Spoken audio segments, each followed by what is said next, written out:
FM HD2 Houston. Insider access, exclusive content. Sports Radio 610. The Texans play here. An Odyssey sports station. Check out the BetQL Network. Wagertainment for every fan. Get sports betting tips from the best in the game. Available on the Odyssey app and our sister station 650 The Bet. Sports Radio 610 presents Seth Payne and Sean Pendergast. We coming to H-Time. Let's get the work in, man. Let's go. Great day, great day. Oh, give me some juice, baby. Oh, yeah. Let's do it. Hey, what's happening, everybody? Happy Wednesday to all of you. Nice to be with you. Appreciate you getting up with us. We are with you till 10 a.m. this morning. I am back. It feels great to be back. I won't say well-rested because we did a lot of stuff while we were gone, but nice to be back. Yeah, you really pack it in. Annual bye-week trip. Yeah, man. How you doing? Good to see you. Good. Excited about this. It's a long week, man. You realize you have a Monday night game, and all of a sudden, after a bye week, and I'm kind of just tapping my watch, ready to get going. I'd forgotten. I think you even mentioned this last week, but I completely forget. You have the Seahawks on Monday night, and then you've got the Supersonics on Tuesday night next week, which will be nice. Yeah. Oh, yeah. I got confused. Yes. I guess you definitely didn't mention that. That was not me. Yeah, because they play the Thunder in the season opener for the Rockets on Tuesday night. Yeah. Which I don't know. That'd be. I wonder how many Seahawks fans are, or I wonder how many former Supersonics fans followed the team to Oklahoma City. Boy, that's a great question because I've rooted for teams that have left the city that I rooted for them in before, and I check out on them. I get bitter.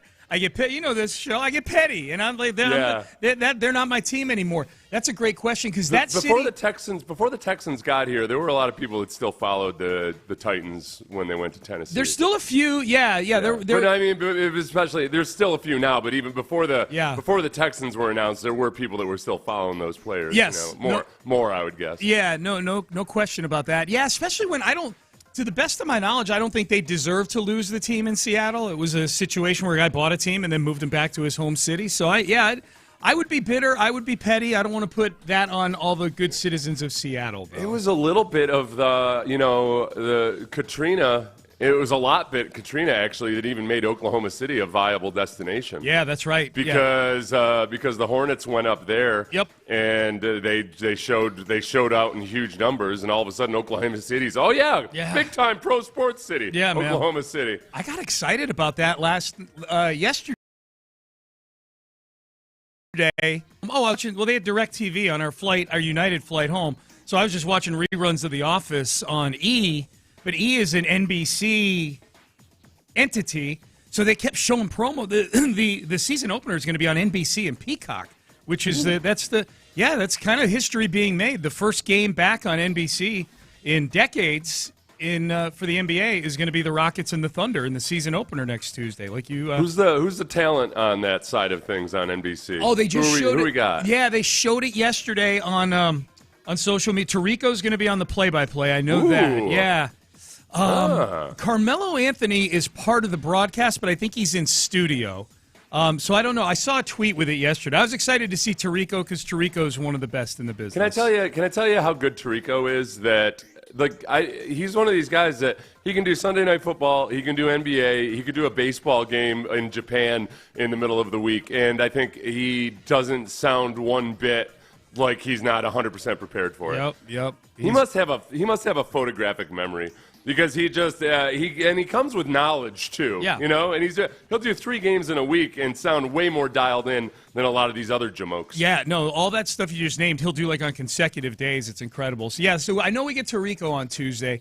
I'm excited, man. I watched that preseason game. We got home just about the time that the game against New Orleans yesterday. It's just fun seeing Kevin Durant in a Rockets uniform, man. I can't. I'm trying to remember if back to when that became a rumor, if there was ever a point where I was out on the whole Kevin Durant thing. I don't think I was, but if I was, I'd like to go back in time and slap myself in the face. It was really all about the compensation. Our discussions largely centered around, all right, don't trade away the majority of your young core. Right. That was our big thing. That's right. So that when it happened. I believe, and that you guys can fact check us on this. When the trade went down, you and I were both like, "Okay, cool, yeah, yes, we were." Yeah, we didn't want to give up, Amen Thompson and Shane, because there are all these proposals out there that basically had Jalen Green, Amen Thompson, Sengun, and why not Reed Shepard while you're at it? Right. No, that would be idiotic. Mm-hmm. But it ended up being a very palatable trade, and mostly that was the fun part. It felt like part of the reason that the trade was reasonable was because the Rockets were one of the only teams that Durant really wanted to go to. Yeah, that's right. So the Rockets had some leverage there in that, hey, no team's going to trade for a superstar who really doesn't want to go there. Yeah. Because then you got you've traded for a whole new pile of problems. So the Rockets had a little bit of a leg up in the negotiating. I've just never seen so much social media react to elbow jump shots. Look, we got a guy who when the shot clock's running down, he can back a guy down and turn around and knock one down from 15 feet. He's got a really high basketball IQ. Oh, really? How so? He likes the ball to go in the basket frequently. He doesn't want to rely on offensive rebounds. He broke down the analytics and he realized, it's a lot easier to score if you just make it the first time instead of relying on grit and hustle to get the offensive rebounds. This guy is so smart. Einstein out there. He's amazing. Oh my God. So it turns out, and I'm sure you and Luke talked about this over the last couple days. It turns out pretty much every team in the NFL not named the Jets is in the mix right now. I know. It's crazy. It is wild. It's awesome, and it's really, really good. It's exciting. It's also, there is a huge swath of miserable fan bases whose team is 4-2. Right. Like the Bills. I think the Bills are miserable right now. They're like, where the hell is our offense? Who are our receivers? Oh, Khalil Shakir is our guy, apparently, huh? And there's so many teams right now so many fan bases whose teams are 4-2, but you don't feel awesome about it. It doesn't feel like a championship team. No. So what's the feel right now? I'm just getting back here. I've been gone for 48 hours worth of radio and speculation. What's the vibe right now? I know just from my interactions on social media and my YouTube channel and everything else in our text line and whatnot, I think there's there's an appropriate level of fear for the Seattle Seahawks. Yeah. And especially after watching the Seahawks' defensive performance versus the Jaguars. In my mind, and I've watched that game, like huge chunks of it about 3 times now, it really is, in my mind, this is C.J. Stroud going out and showing that he's a better quarterback than Trevor Lawrence. Mm-hmm. Because the Seahawks had 7 sacks in that game versus the Jaguars. But it was, how do I put this? It was really, really impressive by the Seahawks defense. But they weren't blisteringly fast sacks. It was more big. Like sometimes that Seahawks defensive line looks like 4 defensive tackle. They are big, strong dudes. Yeah. Second best rushing defense in the league. Like they're really formidable. But the rush took a little while to get there. And the Seahawks, after the first quarter, because they had a bunch of coverage busts, they started playing a whole bunch of man. And there were opportunities downfield. And Trevor Lawrence either didn't see them, or when he did see them, he had really inaccurate throws. Mm-hmm. And he ended up taking way more sacks than I think he had to. Mm-hmm. So in this game, and it's going to be harder for CJ because it's on the road, obviously the offensive line is a huge X factor in all of this. But if CJ, let's say he has the exact same amount of time as Trevor Lawrence, I think CJ would put together a better performance than Trevor Lawrence did. The other big factor in it is, all right, how healthy is the secondary for the Seahawks? Because the secondary is really banged up for the Seahawks. If they're healthier this week, then the degree of difficulty goes up even higher. Okay. Yeah, that's it's going to be fun, man. In Seattle, Monday night, 9 o'clock kick. You can hear it here on Sports Radio 610. So DeMeco met with the media yesterday, and he was asked sort of about this dynamic going on where there's the AFC standings are bananas. Like I feel like last week in the NFL, Seth, we're like, man, there's so much parity. There's more parity than ever. But we know the Lions are really good. And I feel like even though the Bills lost to the Patriots, they're still the class of the AFC. And then both those teams go out and lose by double digits both on the road, granted. But you know, the Chiefs did the Lions on Sunday night, and then Bijan Robinson and Drake London got the best of the Bills on Monday night. So now it's like I'm looking at some of the power rankings that you guys stacked yesterday, and like Green Bay is number 1 on a couple of them. They lost to Cleveland a couple of weeks ago. Right, you know, like it's crazy right now. So DeMeco meets with the media yesterday, and my forgiveness to whoever asked forgive me for whoever asked the question. I didn't hear who asked it, but was asked about the AFC standings right now. Like, hey, how you feeling right now? Because the AFC things are so crazy. I think it was Jonathan Alexander that asked the question. Okay, here we go. So here was the DeMeco, not nearly the enthusiasm for the AFC standings as we have on this show right now. That doesn't creep into my mind at all about where the other AFC teams are, what their record is. It's still early in the season, right? A lot of teams had a lot of really good starts to the season, but we all know, and that's our focus, it's all about how you finish the season. It's all about how your team grows throughout the season. Just because you have a great start doesn't mean it's going to be a great finish. It's just continuing to work, control what you can control, and you truly focus on one game at a time. That's all that matters. Can't focus on what the other teams are doing, the outcome of their games. It really doesn't matter, right? It has nothing to do with how you go and play, how you go and prepare. You don't do anything different because other teams are where they are record-wise. It's truly focusing on us and getting better. It shouldn't matter. It shouldn't matter in Week 6.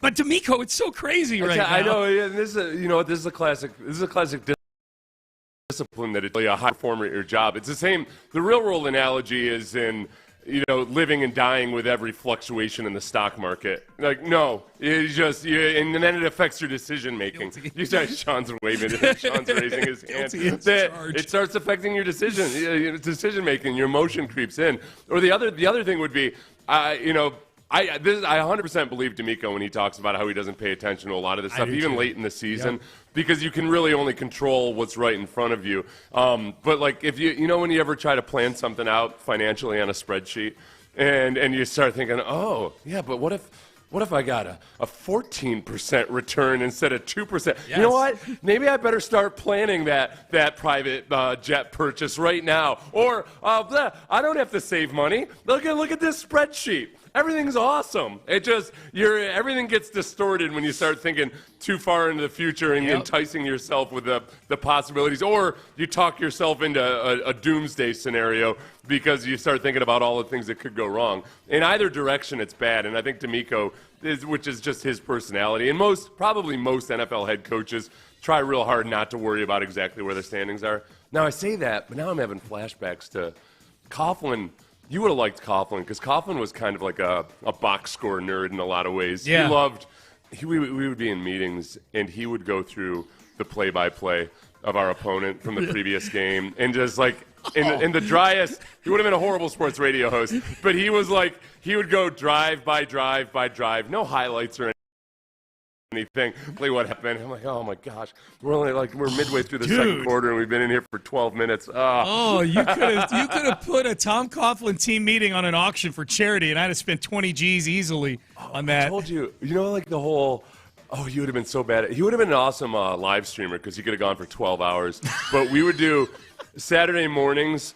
We would do our keys to victory. Yeah. And you know about human psychology. Usually a group of 3 is best. If you're going to do keys to anything, really give somebody they can wrap your head around. Yeah. As the season would wear on, they'd get longer and longer. Kyle Brady and I started keeping a tally, and I think the high water mark we got on one Saturday morning was a 32 keys. Get out of here! No, you're lying. I am not lying, Sean. We would sit in there on a Saturday morning and listen to 32 keys to victory. Oh my God! Get that. That'll go lead the charge. Yeah, it's like Braveheart getting up on his horse and like, yeah. Let me tell you something about the English. Here are 32 things that I dislike about the English.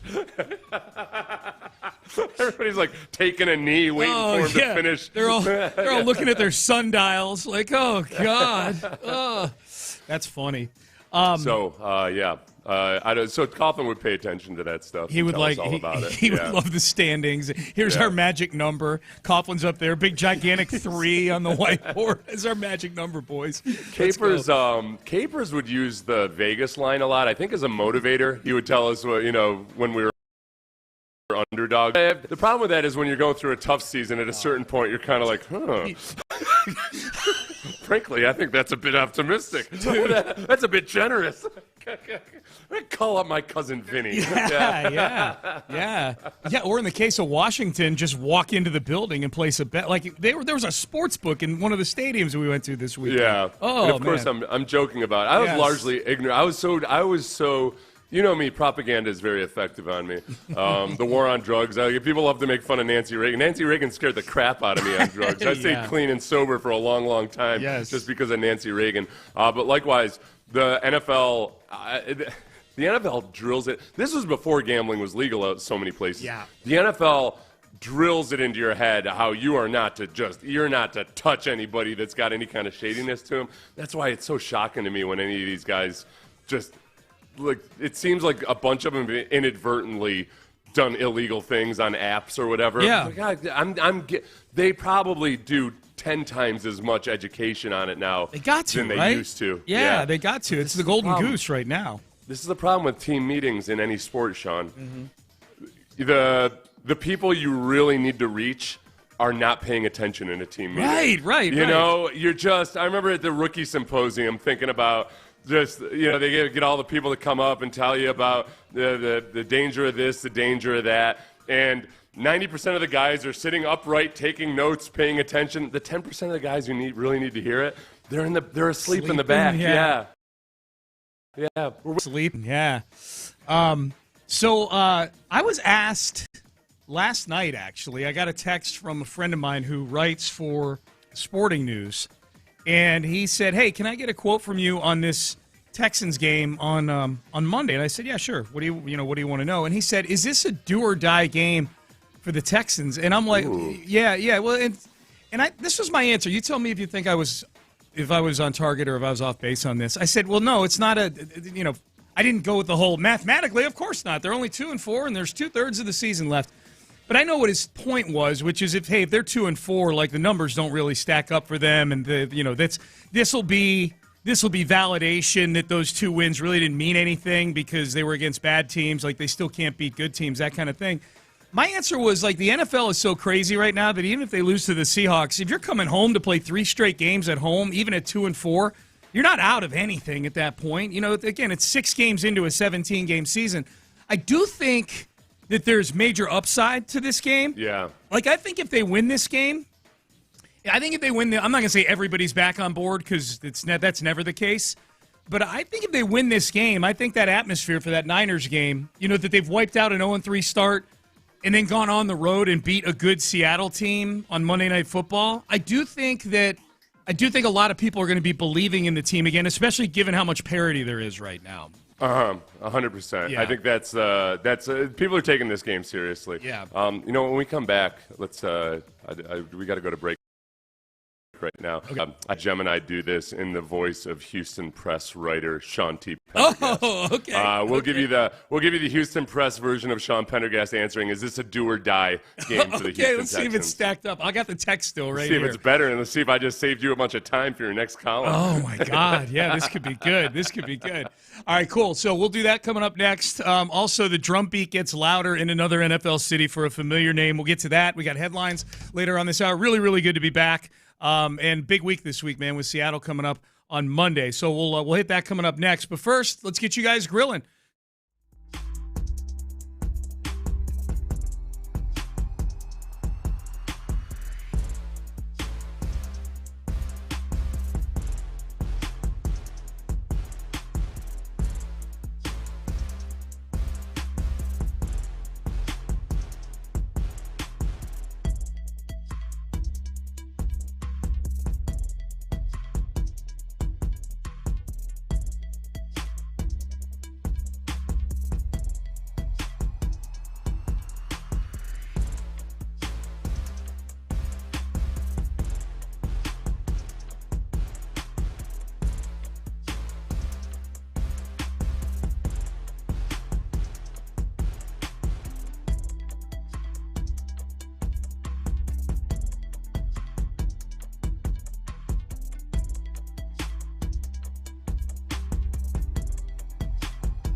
flag. Live from the Mokaram Injury Lawyers Studios, Sports Radio 610 presents Payne and Pendergast. Nico says on the text page, after watching Sunday and Monday, I still don't know who's good and who's bad in the NFL. That's kind of how I feel. I was told that the Bills and the Lions were the class of the league. And then I woke up on Tuesday, and they both had lost by double digits the last 2 days before that. So I don't know either. So I feel like this is opportunity for the Texans. So I don't feel like this is a do or die game on Monday against the Seahawks. But I'm anxious to hear what AI Sean sounds like. Okay, I messed up on AI. They gave me an answer. This is what I've learned with sports or anything current. You have to be extremely specific. I said, tell me whether this Texans game is a do or die scenario in the style of Houston press writer Sean Pendergast. Yeah. And it gave me a generic template for the okay, so there's one. There's three different scenarios. They gave you answers from three different scenarios. One, if the Texans are coming off of a soul-crushing loss. Not true. That wasn't it. Yep. The if they won scenario. Okay, by the way, soul-crushing is an adjective that I use a lot in my Houston press pieces. On Houston press. Yes. So that was mid-season standings factor. Okay. That's I would say that's it's early October and they're one or three. Okay, this is what it says. This is if it's early October and they're 1-3, this is what you would say. Okay, it's do or die because if they fall to 1-4, the only thing they'll be doing is scouting offensive linemen in the SEC, and the whole charade starts over again. That's actually pretty good without the specifics being right. That's not bad. That's not bad. Yeah. Okay, the if they won scenario. This is okay. Yeah, this actually might apply. This is Sean T. Pendergast describing whether this is a do or die game. Okay. According to Gemini. Yeah. That victory. Who'd they beat last week? The Ravens, the depleted Ravens. That victory against Ravens. That victory, delightful as it was, only bought them 1 week of peace. So this next game, it's do or die for completely different reasons. Now it's about proving it was real. It's about taking that step forward and planting the flag. If they lose, the entire city's going to turn on them faster than a politician changes their mind in an election year. Okay. That win, it becomes a false dawn, a cruel, fleeting tease of competence. Okay. That's a pretty good line. No, that last part's really good. So I definitely would have written that. The part where I do anything that dips the toe into a political water. Yeah. The whole a politician changes. No, sorry, AI. Gemini's analogy game is very cheesy and corny at times. Yeah. You gotta. So I like that. I like this though. That Ravens game becomes a false dawn. False a cruel, dawn. fleeting tease of competence. Oh. Really, the Titans game and the Ravens victory becomes a false dawn. A false dawn. What was it? A fleeting something of competence? A fleeting? A cruel, fleeting tease of competence. Of competence. Mm-hmm. A burst of competence, if you will. Just a short burst of it. That's pretty good. False dawn, I like. My wife describes my foreplay as that. There's well, that was a false dawn. False burst of competence. What a build up to nothing that was. The hell? Oh, man. Calls me that. False Dawn. False Dawn. That's your nickname. My husband's got a lady's name. Call him False Dawn. False Dawn. Yeah. That's pretty good, man. That's not bad, Gemini. Not bad. May get used. So we'll talk more about the Texans as we roll on here. I was kind of scouring Twitter last night and came across this. This is Joe Hayden. The drumbeat for something that I have said is not going to happen seems to be picking up a little bit. They're not real happy in Cleveland right now over their quarterback situation. Not sure if you've noticed that, but the whole Dylan Gabriel did not play all that well over the weekend.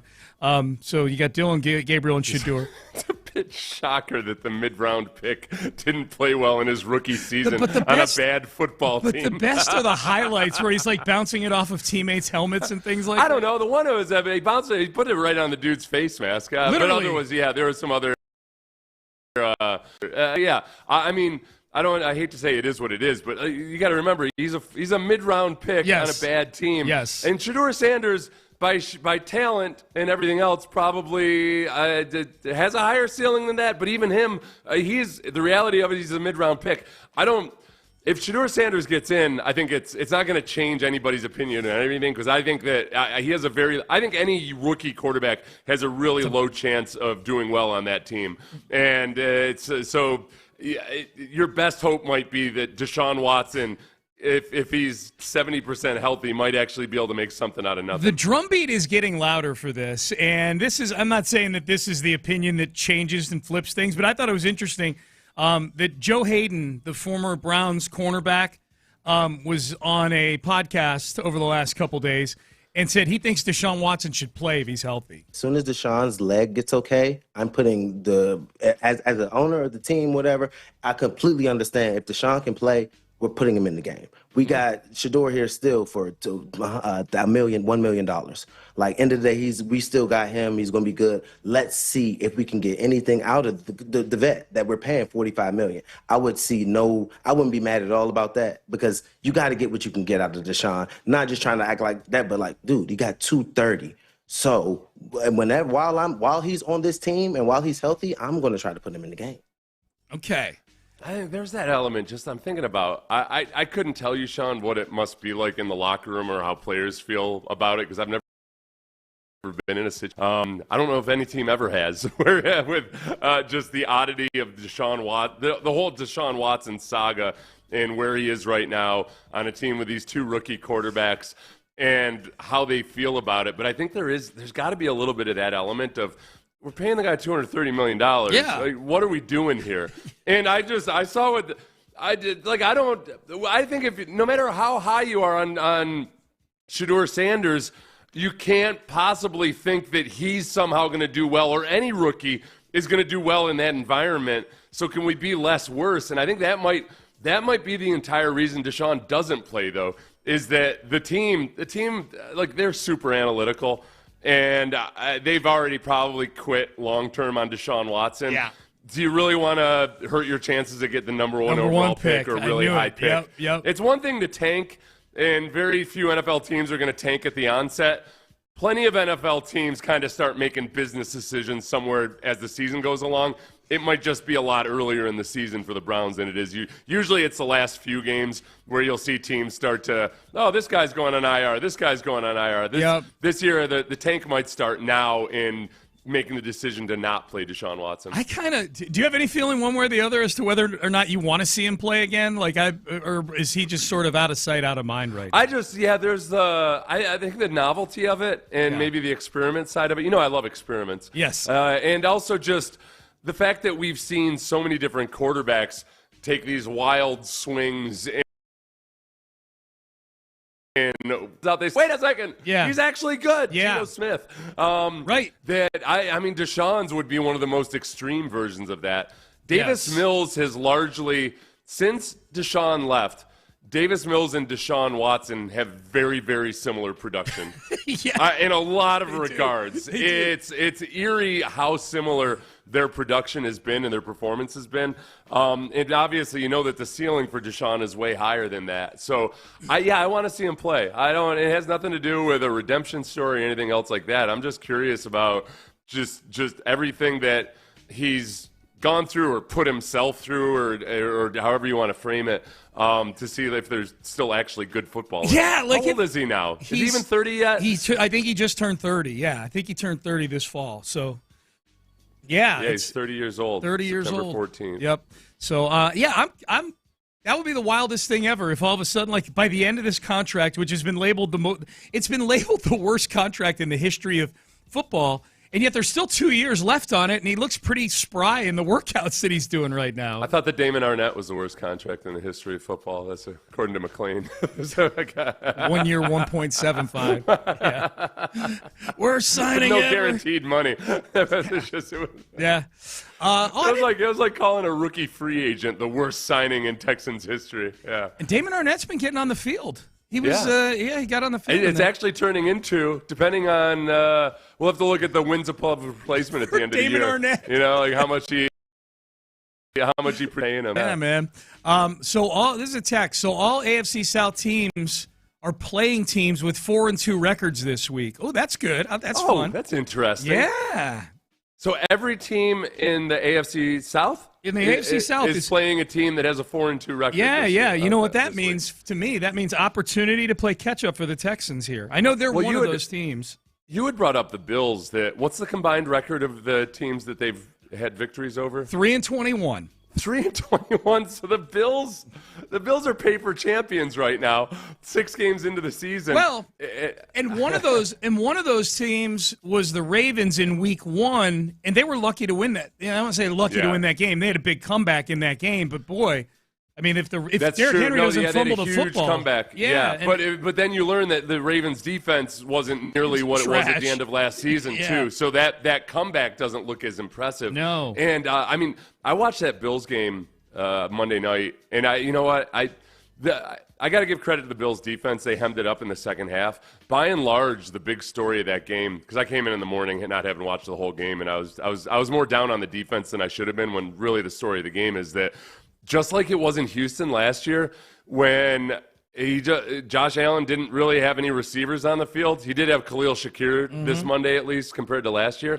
But they've got no outside passing attack. They've got nobody that can win on the perimeter or downfield or anything. Palmer went out, but he's been up or down. It's not like he's – I like their decision 2 years ago to get rid of Stephon Diggs, replace him with anybody, and then to have Stephon Diggs come in 2 weeks ago – and destroy them. 10 catches, yeah. And then to go out a week later and do nothing in the passing game, even when you're within a touchdown for a good chunk in the second half.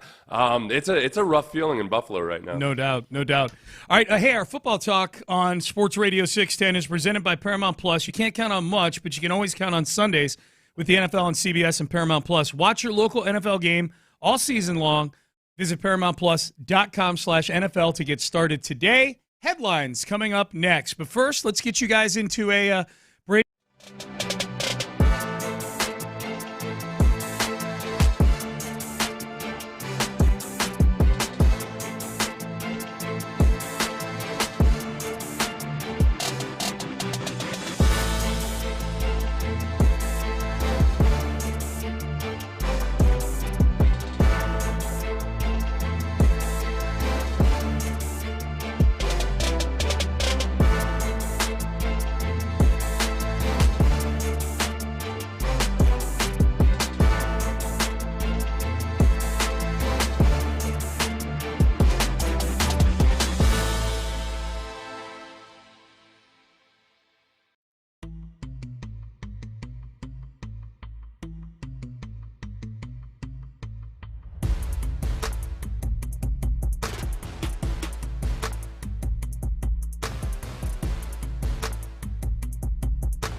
Pendergast with today's headlines powered by Men's Tea Clinic. All right, let's get to headlines. DeMeco Ryans met with the media yesterday. Texans are 2-3, got a little momentum going. They won their last two. They traveled to Seattle to face the Seahawks on Monday night. DeMeco Ryans is not having any of this talk about how much parity and how even the standings are right now. That doesn't creep into my mind at all about where the other AFC teams are, what their record is. It's still early in the season, right? A lot of teams had a lot of really good starts to the season, but we all know, and that's our focus, it's all about how you finish the season. It's all about how your team grows throughout the season. Just because you have a great start doesn't mean it's going to be a great finish. It's just continuing to work, control what you can control, and you truly focus on one game at a time. That's all that matters. Can't focus on what the outcome of their games. It really doesn't matter, right? It has nothing to do with how you go and play, how you go and prepare. You don't do anything different because other teams are where they are record-wise. It's truly focusing on us and getting better. God, he would hate having me on the team. I'd have the standings open on my phone. I would be, looking at the whole schedule. You know what? If you were his intern, he'd have to sit down and have a conversation with you. Or fire me. Sean, It wouldn't last. I've told you 7 times that I don't want to be updated on exactly where what our playoff odds are or anything else. Okay, Yep. One more time, and I'm gonna have to talk to you about it again. DeMeco wouldn't threaten to fire you. But then eventually he would. You know, he'd have to. Look, if he'll fire Bobby Slowick, you think he's gonna keep you around? Exactly. As a thorn in his side? Nope. No. You're out on the street, Sean. For sure. Selling your playoff standing stats on the street. There you go. Yep, on the street corners.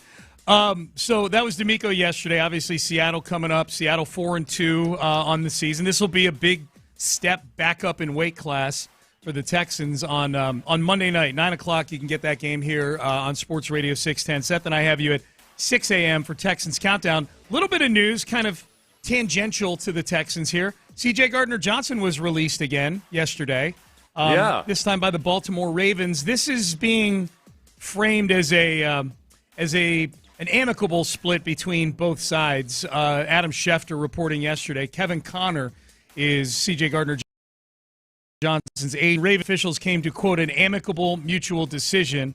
Connor added, after the Ravens traded for a safety, we were looking for a clearer path to play. So good luck to C.J. Gardner-Johnson finding that clearer path to play. I feel bad for him, man, because he's obviously a tortured soul.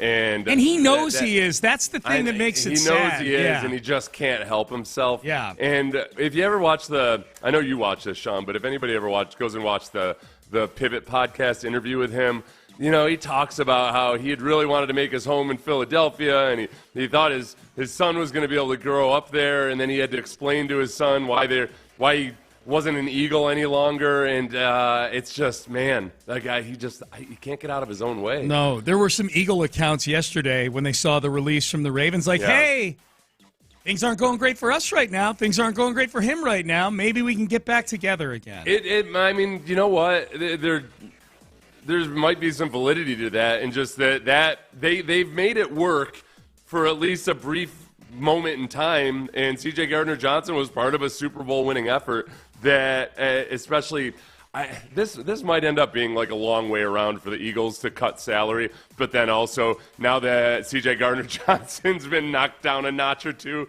either in ego or humility or whatever it might be, they might say, all right, let's bring him on in and we'll get him on a. This was a whole big ruse to get the Texans to pay for C.J. Gardner-Johnson to play for the Eagles this year. It wasn't. I don't think they would have planned it this way or anything. But, here we are. We've seen that happen before. Mm-hmm. You know, it's happened with the Patriots famously a bunch of times where guys would leave off and then come back and at less money and produce better than they had in their wherever they were in the interim. The Texans have done it with players in the past. They've come back after being gone for a while. Never quite with the same level of drama that C.J. Gardner-Johnson brings, but who knows? We'll see. These Major League Baseball playoffs just blow. Oh, yeah. Just wait a second, Sean. We got to get the theme music going. Oh, okay. This is Jorge Polanco's theme music. Apparently, Polanco likes to play the Top Gun theme after victories in the clubhouse. From a boombox? No, his phone. So Jorge Polanco hits a home run yesterday. Monday, right? Monday. Yeah, and I just want to remind everybody that the Mariners signed Jorge Polanco after he had undergone patellar tendon surgery in 2024, October of 2024. In the last season, to limited interest on the market. Signed with the Mariners for 1 year, $7.75 million. Now he's a playoffs hero for the Seattle Mariners. And this is what they play? This is what he plays. This is what he plays. It sounds like in the Jeff Passan article, it sounds like his teammates aren't super enthusiastic about it. And it was Passan writing about it? Oh, my God. Yeah. Oh, do you want to hear the Passan dripping with drool over how much he loves? No! Read it. Let's hear it. I can't. There was a really drippy segment in here that I lost, and I'd scrolled off. All right, that's too bad. Every so often in the Seattle Mariners clubhouse, the Top Gun anthem, full of soaring guitar notes and pick-me-up vibes, will randomly blast from inside a locker. Everyone knows the culprit. Jorge Polanco, the Mariners' veteran second baseman. Brutal, man. Just brutal. This is the worst. I'm not talking about the top. This isn't helping, but the actual outcomes, like Seattle leading 2-0 on the road, they lead 2-0. They're going back to Seattle, and the Dodgers up 2-0 on the Brewers. Like both the teams. God, screw you, Brewers and Blue Jays, man. Just coughing it up. The thing that's going to really suck is that the Mariners will be the lovable ones in the series with them and the Dodgers. Oh, America's going to yes, America's going to be rooted. Topple the rich guys. 100%. You guys have never won a World Series. It's going to suck. They are the Cinderella. Yep. That's what's really going to suck. Yep. We gotta. Okay, Sean, will you cheer for the Dodgers? Oh God. Oh man. Will you? Do I want the Will you just detach yourself from the entire affair? No, because I don't want to watch. Yeah. Okay, I feel scummy saying this. Yes, I will. I don't want. There comes a point. There was a point when the Patriots were winning all those Super Bowls that I would just rather the Patriots keep winning because they're not going to get any more annoying winning 6 Super Bowls as they would have had being 4. Whereas I feel like if Seattle wins the World Series, we are in for a major pile of torture that is going to compound regularly over series the next couple of years. And I think the thing we're unaccustomed to around here is that I think you don't have nearly the same level of off-season confidence about the Astros figuring it out and picking it back up. It feels like you'd be going in against the Mariners next year after Commodus had shanked you in the ribs. Oh, yes. Before you feel like, okay, boy, I'm the cards are really stacked against me here. It's a great question, man. It is a great question. Wow. Are you going to wear a Dodgers hat on the way into the pregame show? No. I'm not going to. At RG Stadium? No. I'm going to do it. I'm going to show your drip on social media. You're all dressed up in Dodgers blue. And then I'll be like, is that H-Town blue? No. That's Dodger blue. Dodger blue. What? I just like being stylish. What are you guys all angry about? Yeah, that's what I'll do. All right, Payne and Pendergast with you. Into the 7 o'clock hour we go. All right, we heard from DeMeco Ryans. Let's hear him break down the opponent. The first we are getting on head coach breakdown of pretty good Seattle team, man. It's a good Seattle Seahawks football team. We will hear from DeMeco Ryans in a nice long segment coming up here in the 7 o'clock hour coming up next. But let's get you guys out to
HD2 Houston. Insider access. Exclusive content. Sports Radio 610. The Texans play here. An Odyssey sports station. Sports Radio 610 presents Payne and Pendergast. All right, Payne and Pendergast. Boy, there's that question you asked, man. If it's Seattle and the Dodgers, who do you root for? Do you just root for the Astros? You had to choose. You had to choose, yeah. Because someone said... Your wife dies if you don't make a choice. Someone says on the text Sorry, page... Amy, but that's the break. That's how it goes. That's sports, Amy. This is what you married into. That's what you married into. So you knew what you were getting into. Someone said y'all are really rooting for the Dodgers to be a dynasty now back to back. No, it's the lesser of two evils. What the hell is this? What's this y'all crap? Yeah. What the hell are you doing? Like, I haven't even weighed in on this yet. Yeah. And you're like, why is it y'all? Why is it always you say one thing and immediately in people's minds like, oh, y'all believe that? What the hell are you talking about? And that super sucks for you because I got some whack takes out there, man. Yeah. Poor Seth getting attached to my bad takes. Are you okay? Well, let's put your name on something here then. Oh no, I don't play this game. Brandy can just chill up. I'll find a new wife. Okay. I've got my radio career to worry about. If she dies, she dies. Ivan Drago on his wife. Oh man. No. Honestly, yeah, I don't care about a Dodgers dynasty or anything else like that. Like the Dodgers, they're not as much of a part of my day in, day out baseball experience that I worry about it all that much. I want misery for the Mariners. I would want the Dodgers to beat the Mariners. Especially if you stay off social media. That's about the only place Dodger fans show up if you're an Astro fan these days. I mean, Seattle fans are going to come into town a couple times a year, that kind of thing. You're in the division. They're right up in your face. Yeah, the Dodgers are what they are, and they've got over a century track record on it. The Mariners need to stay where they are, which is the dregs of the league. Okay, this is the closest they ever get. If they somehow find a way to not blow this series, and go to the World Series, they need to get swept. Yes. Not only will I be cheering for the Dodgers, I'll be rooting for them to sweep the Mariners. Yeah, there you go. Okay, yeah, just misery. Yes. All right, the Seattle Seahawks. Speaking of another Seattle team, our first look at Seattle through the eyes of DeMeco Ryans happened yesterday at his press conference. Let's start on the offensive side of the ball. Jackson Smith-Njigba is having one of the best seasons of any receiver in football right now. Here is DeMeco Ryans on the matchup with the Seattle Seahawks superstar wideout. JSN has done an outstanding job this year for Seattle. Darnold has found a nice target to throw through, and he's made that entire offense go. Whether you're covering him or not, he's making explosive plays, game after game. He can go up. JSN, he's definitely having a Pro Bowl caliber year. He's doing an outstanding job. Yeah, this is 100% everything that DeMeco said is true. The big question when the Seahawks signed Cooper Kupp was, hey, well, you got two slot receivers now with Cooper Kupp and Jackson Smith-Njigba. Yeah. No, we just moved Jackson Smith-Njigba outside, and he's doing really, really well. As it turns out, yeah. He's nasty, man. He really – watching that Jaguars game, I wanted to criticize the cornerbacks for biting on some of his on some of his routes, but, boy – he sells it hard, and he's way more physical than you expect. It's a challenge. So the big question I know a lot of people have is hey, is Derek Stingley going to travel with Jackson Smith-Njigba? I think a lot of that depends on how healthy Derek Stingley is and whether his oblique is okay. It's one of the reasons I was really glad that the bye week came when it did. Is that I think Stingley just isn't – I think you can tell he's just not quite in his peak form. And he's been – to his credit, he's been fighting through this injury since week one. Hopefully he's 100% healthy, and, maybe they have him track him and follow him around the field. These Ohio State wide receivers, man. Jackson Smith-Njigba, Emeka Egbuka. I think Chris Olave was a little like this. Marvin Harrison Jr. definitely was not what I'm about to say, but these guys, Marvin Harrison Jr. was thought to be almost generational, with his skill set. Egbuka and Jackson Smith-Njigba, and I think Olave are guys that they didn't pop on film, but they were just super productive at Ohio State. And the knock on the hyper athletic types, like the tippy-top receivers are, like the LSU guys are, like Justin Jefferson and Jamar Chase. But they just get it done, man. Jackson Smith-Njigba leads the league in receiving yards by a fairly wide margin right now. He's 80 yards ahead of Puka Nacua. Emeka Ibuka's fourth. Now, he's dealing with an injury. That Tampa Bay receiving core is banged up right now, and Baker's still getting it done. And then you got Garrett Wilson, who's on a trash team throwing the football. He's still 12th in the league in receiving yards. It's Ohio State wide receivers, man, just getting it done right now. I'll tell you what. I mean, yesterday I was kind of surprised. There wasn't a single question about Sam Darnold. And Sam Darnold's been playing. Sam Darnold's numbers in a lot of regards are better than Josh Allen's were last year when he won the MVP. Sam Darnold is he's completing 70% of his passes. He's averaging 9 yards per attempt. Yeah. He's not throwing risky. It's the opposite of the Jets version of Sam Darnold. He doesn't put the ball in harm's way. And I think right now there's a hesitancy, and understandably so. Even though he had a good year last year in Minnesota, right now a lot of what he's doing, and I don't say this to take any credit away from him at all, but it's eerily similar to watching Matt Schaub in Houston, because Clint Kubiak is the coordinator. They use play action really effectively. And then Darnold is making some impressive throws downfield, but he's also taking care of the football. Yeah, they're using the bootleg a lot. Like, this is when you hear DeMeco talking about this offense and he talks about Kubiak, the offensive coordinator, it might as well be Gary Kubiak in a good season. Yeah. And Sam Darnold's taking advantage of it. Jackson Smith-Njigba's leading the league in receiving. And they're a lethal passing attack. The one thing about them as an offense is they don't run the ball really well efficiently. They run it a lot, so they've accumulated yardage. But because they're not really a scary rushing attack, they don't close games out. So it's everything. Even in that Jacksonville game, it was kind of sporadic, the production. Yeah. You know, like they were 2 for 12 on third down, but they hit Jackson Smith-Njigba and other guys for these chunk plays. And that's the one thing that's missing them from making them like a really elite offense. Here was DeMeco Ryans talking about that very thing yesterday, why Seattle is so good at running this Kubiak offense. And for Seattle, they're good at the play-action pass game because, Kubiak's done a good job wherever he's been as a play caller. He's done a really good job of establishing the outside zone scheme, right? And with the outside zone scheme comes the keepers off of the outside zone action. So he's done a really good job of marrying both run game and passing game, meaning they both look very similar. So the play-action pass game works because of the offensive line and how they come off the football, right? How they make the run look exactly like the pass. It puts the second-level defenders in a bind where are you stepping up to defend the run, or can you key it and diagnose it quick enough to understand that it's pass and now I need to drop in coverage.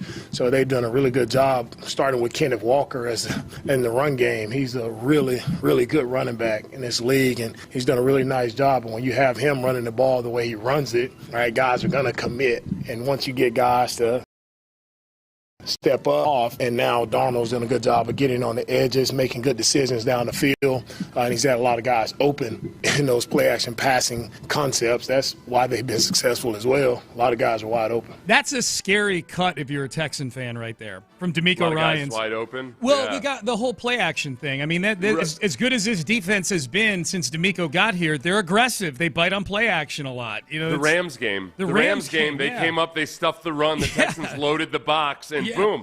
Okay, the Rams game is a good one and instructive. The Texans loaded up the box. They probably figured Matt Stafford's all banged up. Might be that much of a threat. And Sam Bradford. Did I say Sam Bradford? You were about to. Yeah, you did. Okay. Anyway, the first time you did, you said Matt. You were talking about Matt Stafford. I did. I said Matt Stafford. You did. Yep. Thank God. Matt Stafford. Thank goodness. Matt Stafford tore him up in play action. Yeah. He's like 9 for 10 in play action. Yep. So the Seahawks, they face a lot of loaded boxes. Everything that DeMeco just talked about. Kenneth Walker faces the highest percentage of loaded boxes, 8 men in the box. And some of that's just the personnel and the way that they line up. But it creates these opportunities for Sam Darnold to kind of pick and choose and be careful about when he does it, but he takes those opportunities downfield. And then Jackson Smith-Njigba is either wide open or he competes for a ball. They do a lot of things really, really well. And you're right, that's exactly what's been an issue for the Texans defense at times.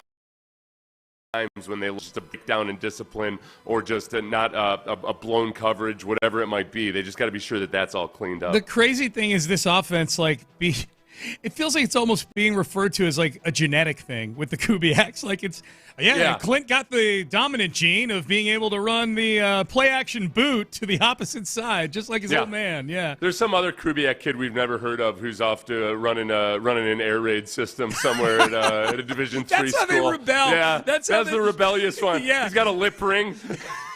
He's got a lip ring, and he's going 4 wide. Lip ring, wearing burnt orange, and he's going 4 wide, yes. T-shirts that says, our wide receivers don't block. Yes, yes. Oh, my God. Yeah, Clint Kubiak, man.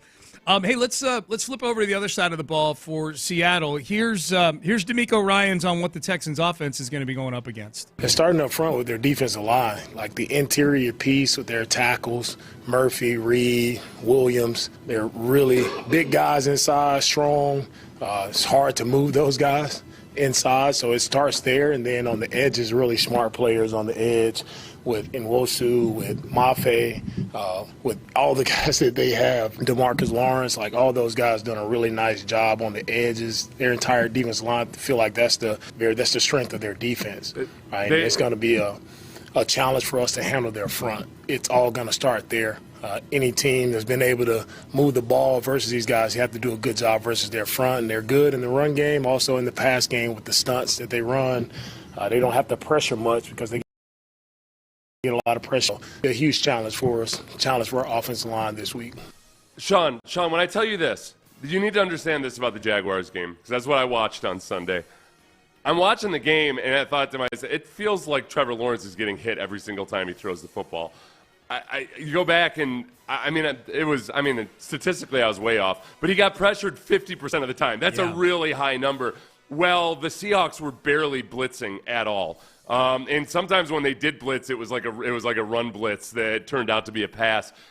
They were getting it done with their 4-man pass rush, and they rotate their defensive linemen. It was hard to keep track of just who was having the best game for the Seahawks defenders because they had 7 sacks in the game. Jeez. Depending on which stats site you look at, they had between 25 to 40 pressures in the game. It was a lot, and they did it just by not blitzing, just by beating guys with one-on-one pass rush or by running games. And this is what they really did. Just pay attention. Yep. They targeted the left side of the Jaguars' offensive line. Oh, yeah. That's where they hit their games. That's where they said, look, Walker Little, the left tackle for the Jaguars, he's no good. Left guard, I don't know what his name is. We're going to target that side, and we're going to work these guys. And they did it really, really well. So this game is – Juice Scruggs and Ariante Ursary, you're going to be tested. And it's going to be one-on-one. And how much do they have to help out Ariante Ursary with a chip? Because these guys, they're not – the pass rushers for the Seahawks aren't like Josh Hines-Allen. They just beat you immediately with speed on the outside. They take their time doing it. They're like villains in a movie that want to kill you slow. Yeah, like serial killers. They're kind of like, why would I kill you with one shot when I can embarrass you thoroughly by just tossing you around like a rag doll for a while before? So, you can get a chip, great. You're still going to get beat somewhere down. But the other part of that is that the Seahawks, and this is the side where I get really intrigued with C.J. Stroud. The Seahawks secondary was really banged up, but they got exposed in the first quarter. They had just some big gaps in coverage, so they started playing a lot more man. And Trevor Lawrence didn't take advantage of some of the opportunities because that pass rush wasn't getting to him immediately. Most of the sacks weren't really quick, unblocked defenders or things like that. Lawrence was just lost finding the open guys downfield, and there were opportunities, or he was just airmailing it on easy throws, as we know that Trevor Lawrence will tend to do. And we had a couple little odd Brian Thomas Jr. yippee moments, too. Still? Thanks a lot for taking a break during the Texans game. Yeah, what the hell, man? Yeah. So C.J. Stroud just being able to find his guys and get rid of the ball quickly in this game, that's going to be paramount. I think that if C.J. played that style of game and everything else was exactly the same, then the Texans could have played that same game and beat the Seahawks. So I'll put a lot on CJ, and I think he's capable of it. It's just that this is an opponent that matches up against some of the Texans' weaknesses in a really tough way, and it starts with the defense. defensive line rush we just talked about, but also because the Seahawks are the second best rushing defense in the league. Yeah. And when we talk about that defensive line looks like 4 defensive tackles sometimes, just big brawny dudes. If you wanna run the ball effectively versus these guys, you got to win some physical matchups along the line of scrimmage. Here was DeMeco Ryans yesterday on just that. What's been working offensively for the Texans? Things that worked the past couple weeks offensively is just us being able to stay committed to the run game and run the football. You can run the ball, you can sustain drives. That's the key, right? And that'll be the key for us moving forward. We can do that. We can control the line of scrimmage, get positive plays in the running game. That allows Caley, right, to be able to open up the playbook and call whatever he wants, whatever he's installed that particular week. Everything is at his disposal when you can stay on schedule, and that's what it's been the past 2 weeks. Okay, and from what you're telling me, that's going to be very difficult to do. It'll be difficult. I don't know if it's I think the right side of the line has been a little bit more of a fruitful territory to try to grind out yardage. The Seahawks are going to realize that too. But Ed Ingram and Titus Howard, I think whoever asked that question yesterday, DeMeco phrased it as the offensive line has played very, very well. And I just can't go there. I think they've improved, but I don't know. I mean, when I watch football and I see these other offensive lines that actually are like physically dominating and overpowering and consistent at times, and the Texans just aren't there yet. I think they've improved, but the miscommunications both in the run game and in the pass game when it comes to blocking and sorting things out, that's the biggest thing that I hope they improve. If they could spend a little extra time last week and this week with an extra practice in really hammering the pre-snap communication, identifying everybody, all of that, I feel confident that they're not just going to get stuffed at the line every single time. And they kind of like with the Seahawks, like the Seahawks don't run the ball really effectively, but they're committed to running the ball. The play action opportunities are there because of that. So the Texans don't have to put out an awesome rushing performance, but they have to run it competently enough that it's not hurting you and that you're setting up that play action. Got to be in 3rd and 5 or less. You can't be running it just to put yourself in 3rd and 9 and 2nd and 12 and things like that. Well, and that's what, last year Slowick was trying to establish the run, but they were sacrificing downs to establish the run. Yep. They were running on 1st down, and then it would be 2nd and 12. Yep. Like he might as well have even taken an intentional walk. Taken a knee. On the first one. You make that intentional walk sign. Like, we'll just take a 2-yard loss here, and we'll get to 2nd and 12 faster. That's right. Okay? That's right. Get everybody home for dinner. Cut to the chase. Yeah. All right, we'll talk more about this matchup between the Seahawks and the Texans a little later in the show. I do want to revisit something that I'm pretty sure you and Luke talked about in just a second. I want to drop a couple texts in here though on the very good question Seth asked. Like, okay, if it's the Mariners versus the Dodgers, what are we rooting for here? I said I'd rather the Dodgers win just because I'd rather have a team stack. They're already annoying. They'll be no more or less annoying with a third World Series. An entitled Seattle team, I'm not ready for that yet. Seth got upset when one of you texted in, y'all are rooting for ... Seth appropriately backed himself away and said, wait, y'all, I didn't even say anything. And then I did just jump in and do that and say, and then I became y'all, but I hadn't yet declared as y'all. This person said it's y'all because y'all are Payne and Pendergast, and y'all are attached at the hip. You don't separate iconic duos from one another. Pendergast and Payne. Yeah. Iconic. Go screw yourself, Ben. I already got to deal with Brandy, me hypothetically being okay with her dying. Her dying? So just because I didn't want to play a sports radio game. I just heard dying, but you going like, oh, I'll find somebody else. It's one thing to say I'll be okay if you're not here anymore. It's another to be like, and I'll find my happiness somewhere. That part was I could make that joke because I think she knows that if she ever departed this world before me, like I'm not leaving the house. I just don't I don't like people all that much. Right. God forbid I don't want to meet a woman. Yeah. Deal with all that crap. Feels like a lot of work. Yeah.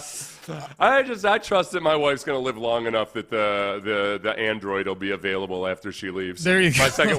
My second wife will not be human. Right. Or even a mammal. Right.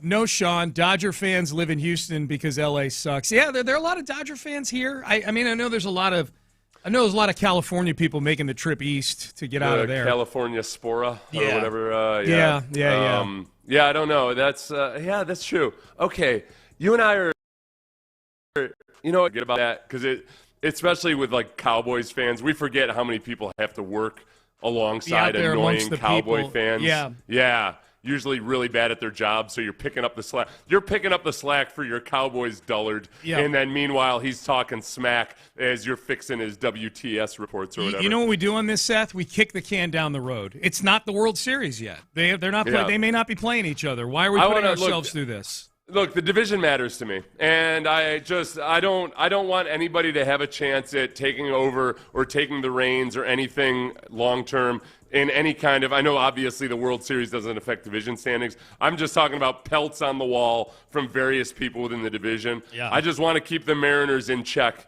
as long as possible. Yes, okay? Yeah. Someone on the text page, I lost it, but someone said, "Don't you want to be able to brag that the division won 3 out of the last 4 World Series or something like that?" ALS West. ALS West. No, what am I? No, I'm not one of these people. SEC. Oh, go die. Like a cheering for your division or what have you.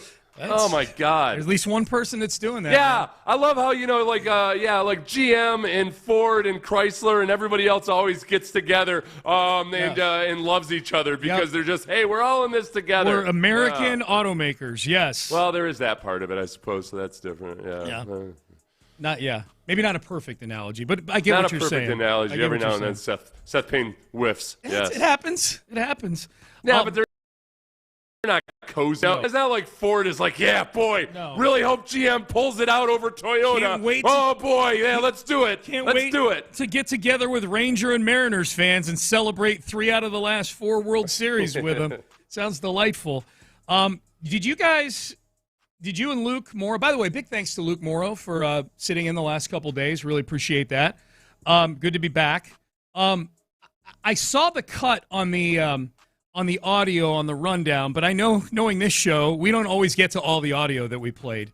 Did you play Tua revealing what a horrible, horrible leader he is? For the yeah, that's been played. That's old news by now. Yeah. How long have you been gone? We played that. Yeah.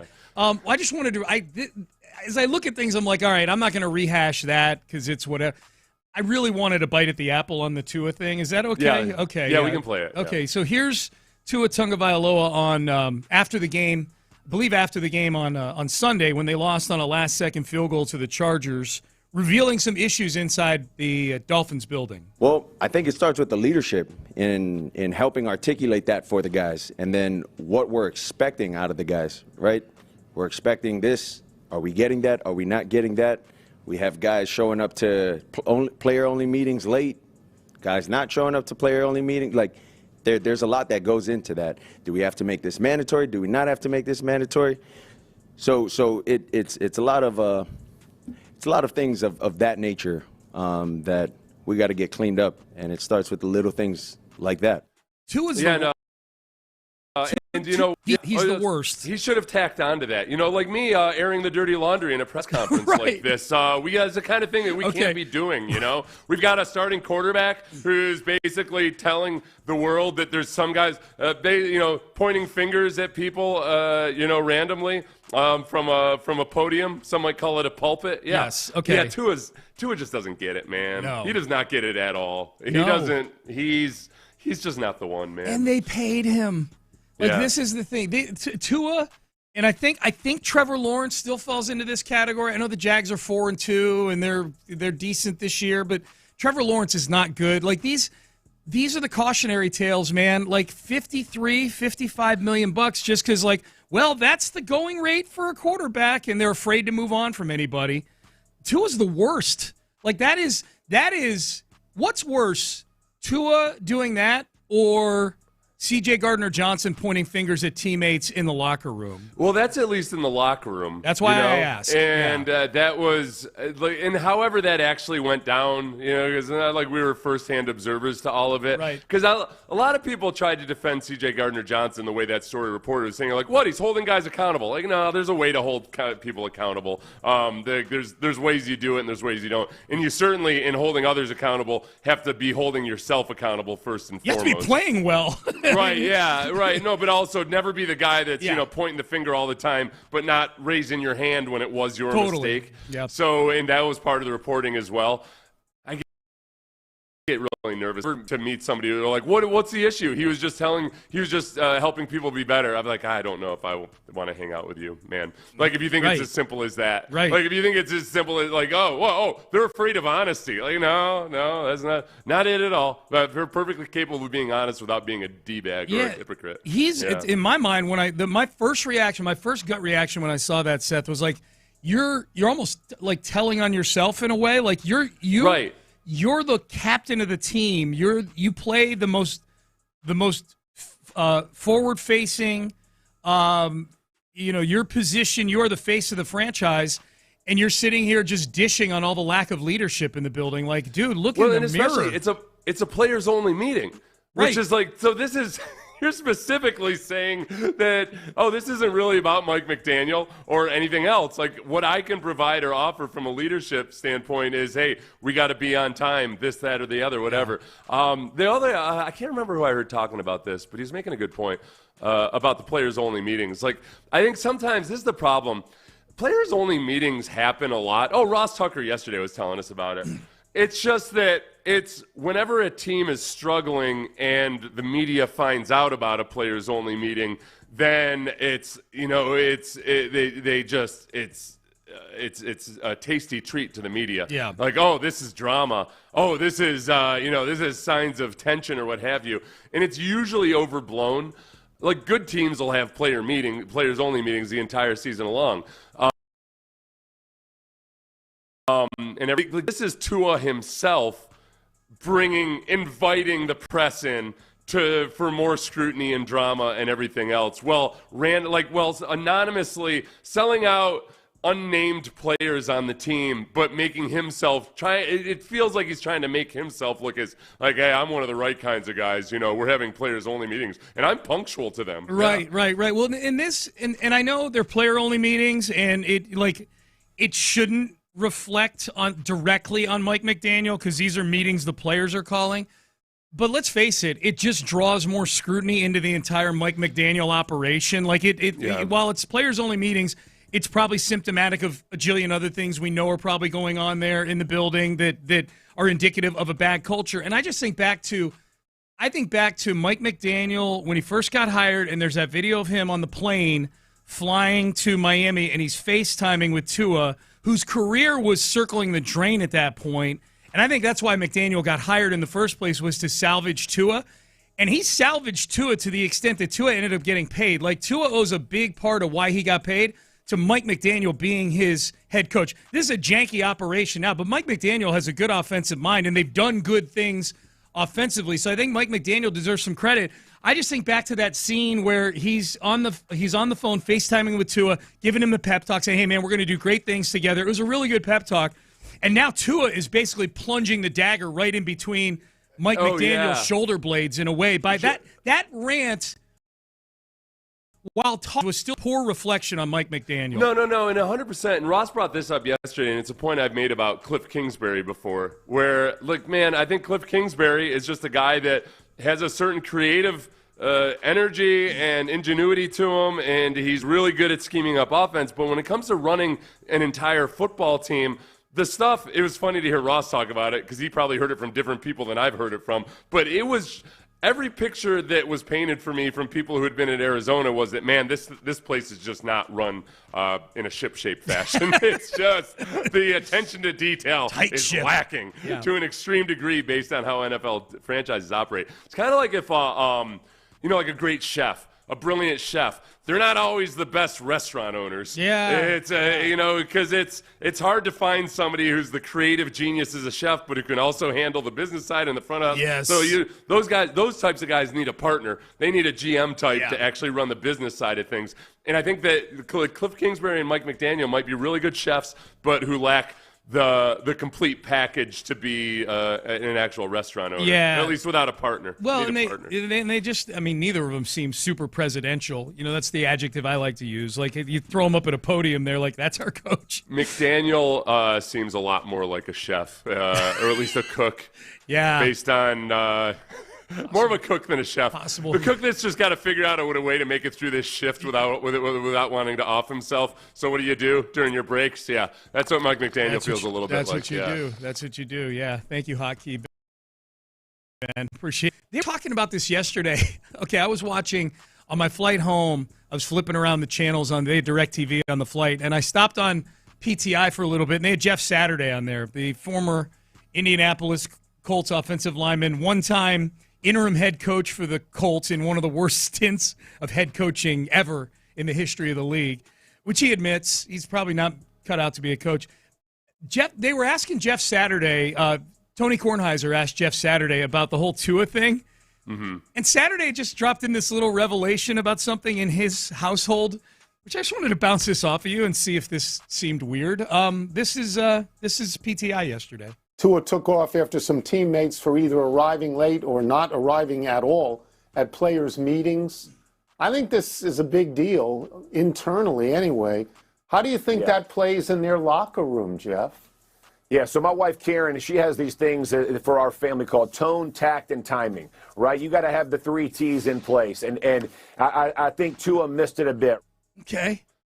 Karen? Tone, tact, and timing. Yeah. Like Karen Saturday, the wife of Jeff Saturday. I'm just picturing their kitchen with all sorts of motivational posters. Have you ever felt like this as a parent? I always feel like every now and then I'll hear somebody talking about, like, the one thing my father taught me was this. This was the rule in our household. And I'm kind of like, I got to get on that. Now that my kid's a junior in college. I got to... I need some... I really got to get on one of these big core ethos. Crap. I need the first letter of a few words that are really, just motivating or gritty. The 3 G's: grit, grime, and guile. Yeah. My friend Troy Evans, who played for the Texans, he was a special teams captain for the Saints when they won their Super Bowl. But first year was here in Houston, and Troy Evans was like, "Yep, there's one rule my dad had. 2 rules. The only 2 rules we had. 1, respect your mother, and 2, don't be a punk. Basically, don't ever back down. And he was tough. Troy was a tough guy. Yeah. Oh wow. Oh man, what am I doing with my life as a parent? I don't have anything as good as that. I don't either. I don't have 2 rules. I can't just come up with 2 rules. 2 rules seems basic enough. My kids are old enough now where they're depending on relationships, like a year away from having to formulate their own family rules, and I haven't done anything. Yeah. The biggest thing my wife and I both did is just we tried really hard to be strict about just not speaking ill of people. And we didn't have it boiled down to an acronym or a saying or anything like that, but just gossiping or just talking, saying negative things in a non-productive fashion or anything. We tried to be really, really good about that and just have more of a, don't speak ill of people, just for the sake of being mean. I think that's about good. it. You don't need fancy, Stephen Covey, 7 habits, acronyms to teach your kids. Like Karen said, my gut reaction when I heard this yesterday. Yeah, so my wife, Karen, she has these things for our family called tone, tact, and timing, right? You got to have the 3 T's in place. And I think Tua missed it a bit. My first reaction was, boy, that sounds like a fun household. Tone, tact, and timing. Yeah. Karen Saturday's got the 3 T's pasted all over the kitchen walls. And I could see her using it passive-aggressively. Her daughter comes home, her boyfriend has just dumped her, and she's just bawling and everything. But Mrs. Saturday is doing the dishes, and she's trying to listen to a podcast. She's like, tone, tact, and timing. I love that. I love that. Timing? Being the critical thing here? I love that her name is Karen also. Yeah, I know. I feel bad for people whose name's Karen. It's not your fault. Tone, tact, and timing. Saturday nailed the timing part. Be the center for Peyton Manning. Yes. Yeah. He obliterated it. Yeah, good job. People like it, actually. I actually like that. Tone, tact, and timing. I do like it. I think that's a good reminder. It goes in with the C.J. Gardner-Johnson stuff. Where people would say, oh, what? Oh, they're cutting him because he told the truth? Yeah. No, it's a violation of tone, tact, and timing. That's right. And a lot of the way you communicate things, and especially how are you as the person delivering the message? Are you being consistent? There's a lot left to desire. I think C.J. Gardner-Johnson needs to go live with Jeff and Karen Saturday for 6 months. Yes, go live in and the just Saturday learn house. about tone, tact, and timing. We could all learn from Karen Saturday, especially you, CJ, GJ. Yes, I like that idea. This is like when Tom Brady oddly welcomed Antonio. Oh, yeah, Giselle with the 3 T's. Yeah. I feel like he claims he hit her with 3 somethings. Yeah. Yeah. All right, yeah, text in, everybody. The text page is going to have fun with that. All right, Payne and Pendergast with you. All right, we've had a lot of Houston athletes in the MVP conversations in their respective sports over the last several years. Is this the latest one? A former Rocket thinks so. We will tell you who it is coming up next. Is this the time for you to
Karam Injury Lawyers Studios. Sports Radio 610 presents Payne and Pendergast. Okay, a few texts as a follow-up to Jeff Saturday of ESPN saying that his wife Karen has philosophies in the house called the 3 T's.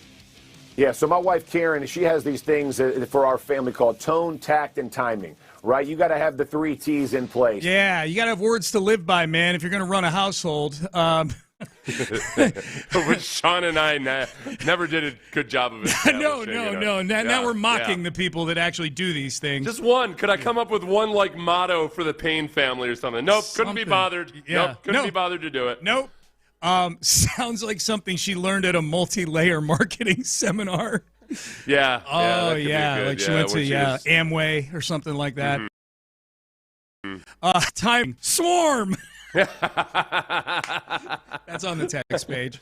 Special work ethic and relentless mindset. Does that work in a Does that work? I mean, yeah, you can apply it to anything, really. Sure. I don't know if the kids would really latch onto it. I think they would. That's kind of feels like the stories of like John F. Kennedy growing up. His father would just pit them all against each other.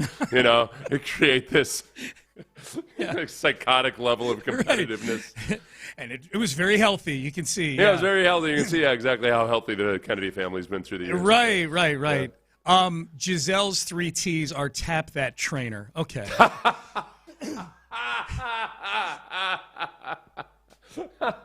wasn't a trainer. He was an instructor, okay? That's right. Jiu-jitsu instructor who couldn't handle he left, right? They broke up? They broke up, yeah. Not before he planted that seed, though. She had his baby. She's got a baby of his? I believe so, yeah. Yeah, I'm pretty sure. That should be a freakishly tall jiu-jitsu probably be something I'd fact check before I say. I almost felt like he's got those Brady genes, but of course he doesn't. That's Giselle, yeah. She looks pretty athletic for being, Yeah, I bet she was good at jiu-jitsu, I'm sure, and other things. Yeah. She would go all day with their training. All day long. Wow, honey, you're really committed to this jiu-jitsu, huh? You guys are. I was looking at the checkbook. I mean, a 4-hour lesson. Yeah. Are you sure you do? Are you sure you're not overtraining? 2 straight days of jiu-jitsu work. Yeah, I'm home last night. All right, Payne and Pendergast, keep texting. You got a yeast infection from your jiu-jitsu training. I didn't even know that was possible. All right, let's keep it moving. Because of the sweatiness. Yeah, of course. Yeah, no, this is the yoga pants and everything for sure. So is this the latest MVP candidate in a Houston sports uniform? And we've had, obviously, with the Rockets, James Harden through the years. Jose Altuve winning an MVP, several other Astros in that conversation. Feels like the last couple years, C.J. Stroud has at least started the season on the odds board in a place. I would say his rookie year, I think he got as high as 4th on the MVP board his rookie year. He's at about 125 to 1 right now. He's down the list right now. Just being on the list. It would be really hard to dig out of that hole. Yes. Just given what some of the other guys in the league are doing. Oh, yeah. No, he'd have to go on a tear. I mean, I think it's Baker right now, if I had to guess. Mahomes has probably weaseled his way back in there, too.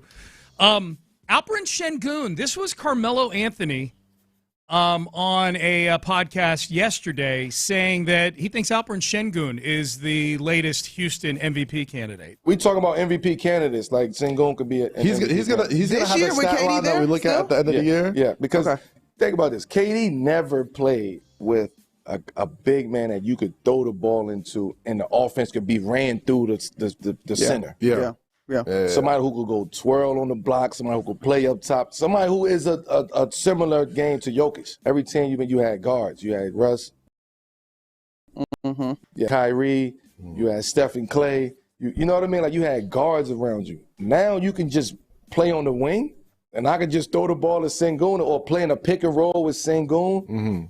You are pick your poisons because Sengun is going to score or get fouled. I'm going to score or do something with it. Pick your poison. I am so happy.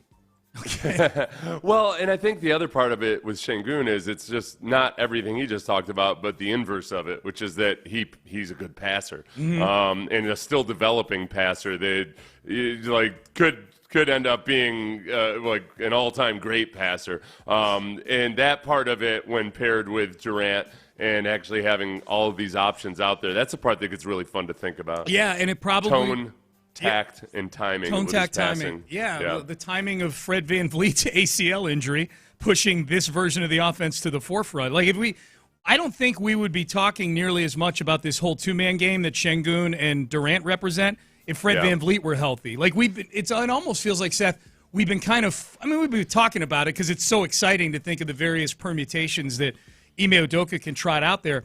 But we've almost been forced into this space here because of the Fred VanVleet injury. Like, okay, triage situation, how are we running the offense now? And the answers have been Reed Shepard really needs to step up.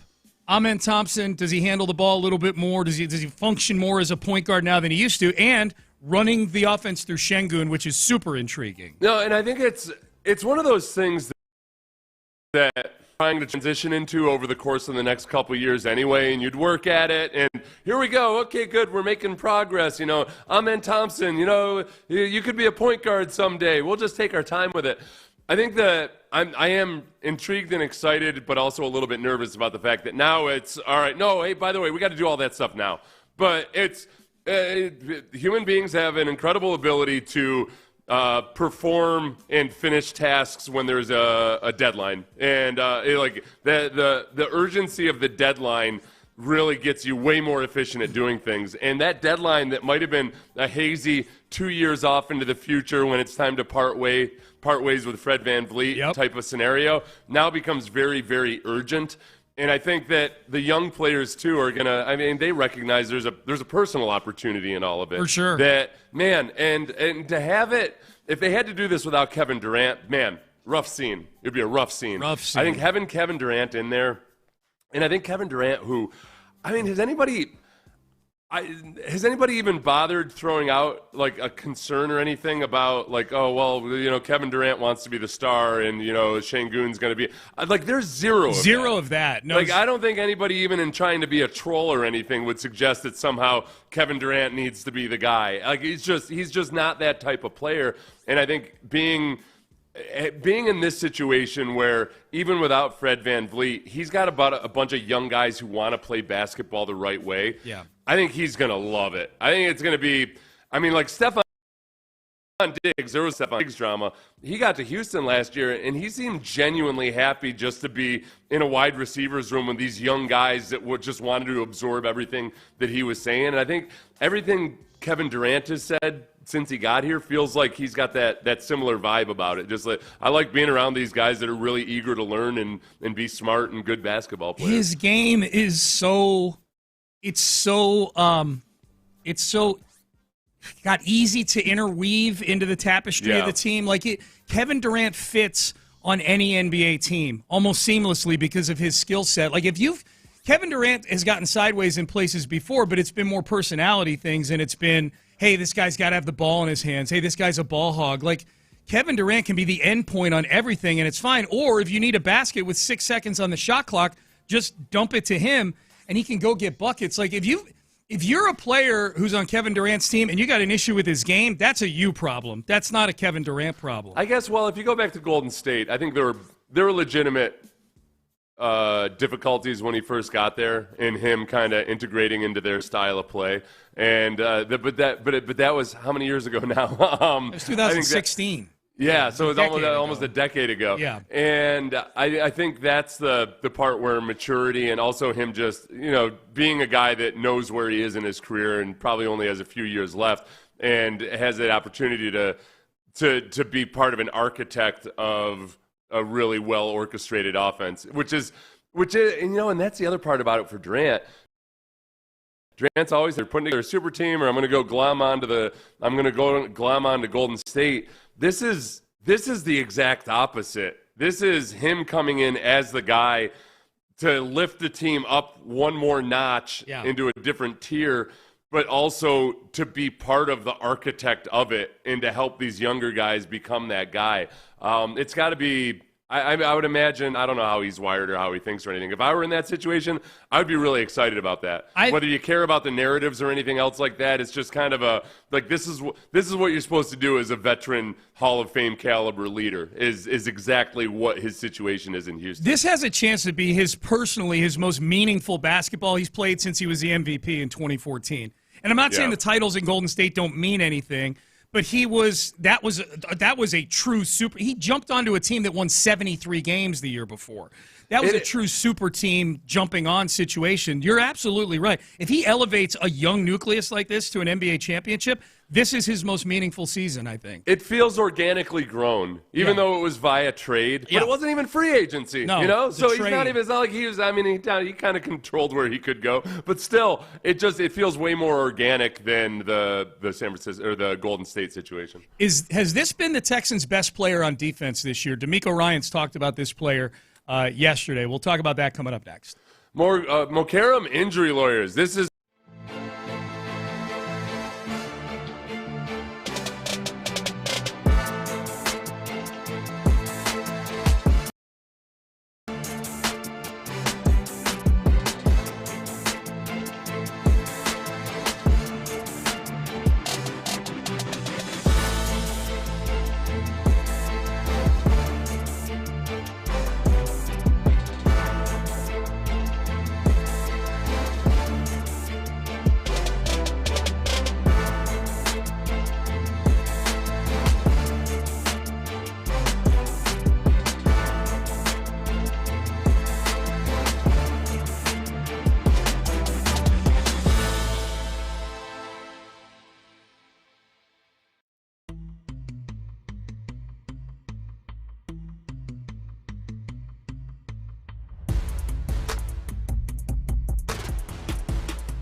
FM HD2 Houston. Insider access, exclusive content. Sports Radio 610. The Texans play here. An Odyssey sports station. Sports Radio 610 presents Payne and Pendergast. All right, Payne and Pendergast. Hey, we've Seth and I, in the spirit of Jeff Saturday's wife, Karen, who apparently had the 3 T's. What were they again? Yeah, Timing? so my wife, Karen, she has these things for our family called tone, tact. I have the 3 T's in place. Yeah, they got to have the 3 T's, tone, tact, and timing. So Seth and I are looking back at our parenting through the years and saying, wow, we didn't really have any rules, or credos Never to had live by. a motto, a rule to live by or anything, or like this is the one thing you need in life. And now that all our negligent bastards, now that all our kids are in their 20s, we're like, yeah, you know what? Yeah. Let's go back and try to apply some rules. Now here. our kids are adults, and now our rule is like, just try to, if you need to go to rehab, just call me, and I'll see what I can do. I'll get out my. We've got a PPO, not an HMO, so you can realize. I know you're going to the therapist a lot because of your bad upbringing and all, but I feel bad about it. Yeah, sorry. Yeah. But guess who has 2 thumbs and insurance that covers it? This guy, all right? This is a good one. 2 rules I taught my kids. 1, don't let anyone tell you they're better than you. Okay. 2, don't ever tell anyone you're better than them. Oh, that's not bad. I like that. Yeah. Because if you can follow those rules, you are indeed better than them. And then you tell them about it on their deathbed. I will admit, I was waiting for 2 to be a much more violent one after the first one was, don't let anyone tell you they're better than you.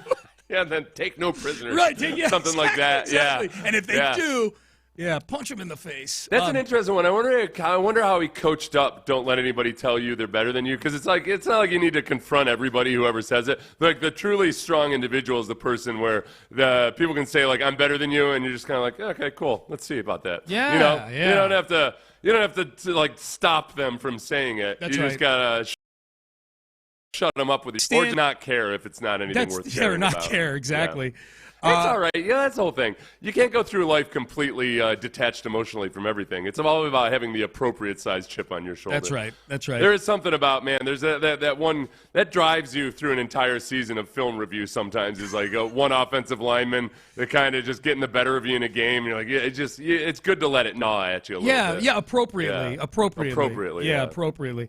All right, here was DeMeco Ryans. Yeah, by the way, text in. Seth and I need some rules and credos to live by. Ben could probably use some, too. Doesn't have any kids, but Ben could probably use that we know of. Some acronym. That's true, in which case he definitely needs some rules to live by. I think that's why he works so many jobs.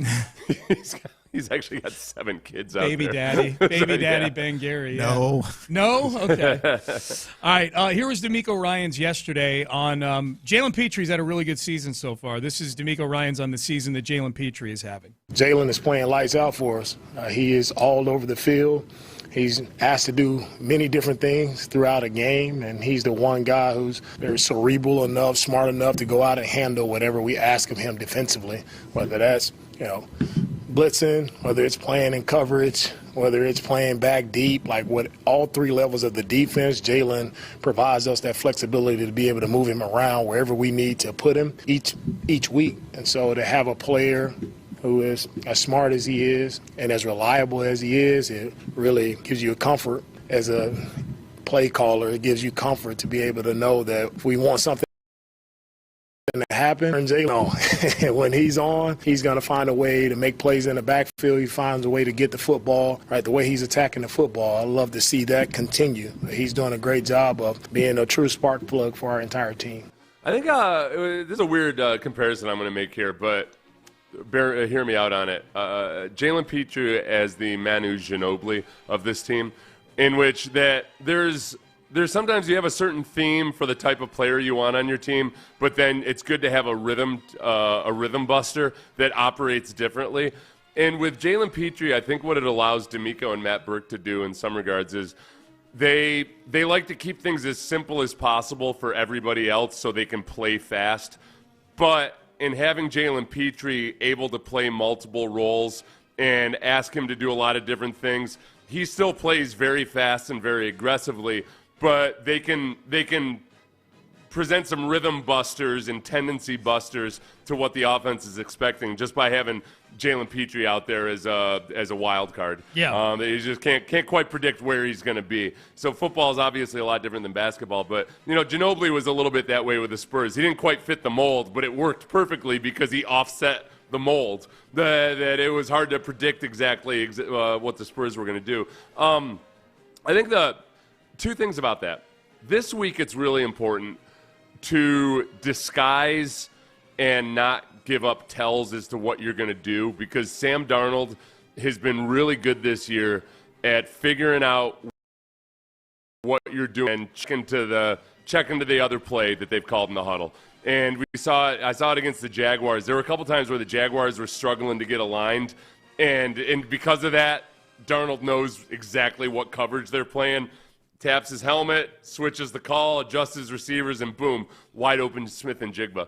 So it's really important. And going back to the Rams game, Pitre was guilty a couple times, or at least one specific time that I'm thinking of Stafford had a hard count, and Pitre took one step forward, and Stafford sniffed out the blitz. Yep. He's like, oh, okay, blitz. He spread his receivers out, knew that Stafford was coming, the protection handled it, and he hit a receiver wide open over the middle of the field because he knew it was going to be there. So they've got to be really disciplined this week against Sam Darnold.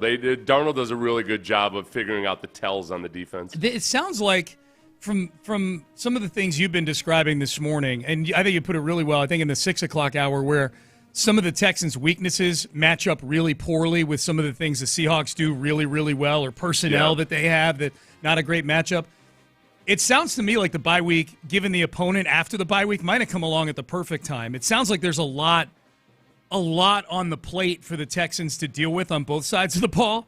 Yeah. Given the way the Seahawks operate defensively and especially offensively in that Kubiak system, that the extra time in front of this opponent to go on the road especially and have to execute. And especially with the linebackers, because Yes. of the play action, because Seattle uses the play action so effectively. That long-haired white dude from the Jaguars, man's in coverage, biting on play action and just overcommitting, and then boom, tight end runs right past him. Yep. Or just coming up to jump the running back while a receiver, and Smith and Jigba is running behind him in coverage. It's going to be tough for the linebackers this week. They gotta. You're exactly right. I think having that extra week to really get a feel and watch and know exactly where your weaknesses are, they gotta be prepared this week. Here's one more from DeMeco Ryans, was asked, does Jaylen Pitre remind you of you as a player? Not at all. He's way better than me. He's I had one little position right in the middle, stop the run. That's about it. But no, Jaylen is a tremendous guy off the field too. He was our Walter Payton Man of the Year last year. He was that recipient because of the great things he's done in the community, just all around. Talk about a great guy on the field, off the field. Like, that's what it looks like in Jaylen Pitre.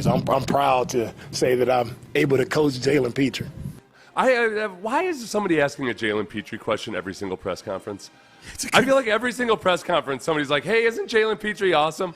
And yeah, he's awesome. And let me go over. I feel like DeMeco had to come up with a list of oh yeah, by the way, I haven't mentioned that he's a Walter Payton Man of the Year guy yet. Did I mention that? Pulls out the media guide. Also. Well, it's funny because DeMeco is a throwback. That was the dying breed of big, thick inside linebackers. Yes. Where it was really important to come up and stop the run. And you've seen the way it's played out in the league. I talked to you about not a lot of NFL teams were running up until about 10 years ago.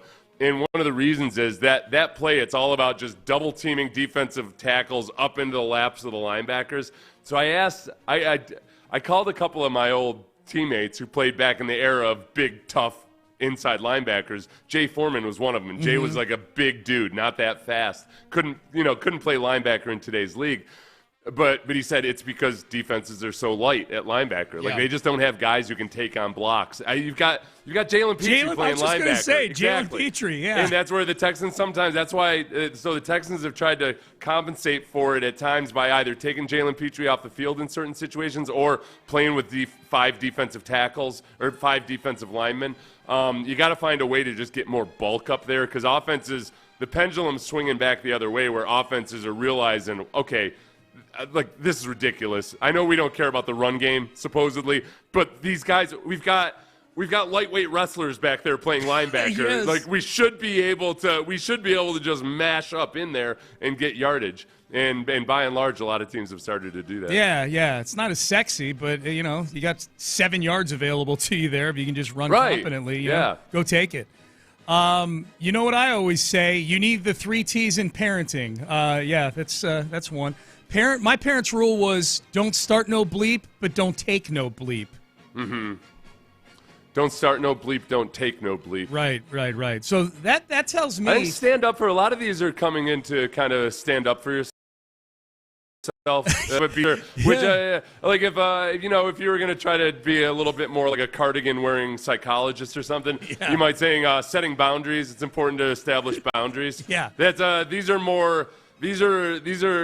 catchier ways and more visceral ways to basically say, look, set boundaries. Be a good person. Be civil, but don't take no crap from nobody. Someone says rule number 1, kids, always throw the first punch. No such thing as a sucker punch. That's right. That's right. Come out swinging. Yeah. Okay. Our rule was always get out there and razzle dazzle. Want to see some jazz hands, kids? Yeah, jazz hands. Jazz hands, kids. Jazz hands. Oh, I like the Harbaugh. The Harbaugh family has a few mottos, but the one big one is "Who's got it better than us?" Yeah, nobody. That's just always be really chant. just. Yeah, and live your life that way, even if things suck. You know what? Embrace the suck. That should have been mine. I like that's the motto a lot of the military units use. Embrace the suck. Just like when things are hard and it's brutal, embrace it. That's really good. lean into it. Yeah, that's good.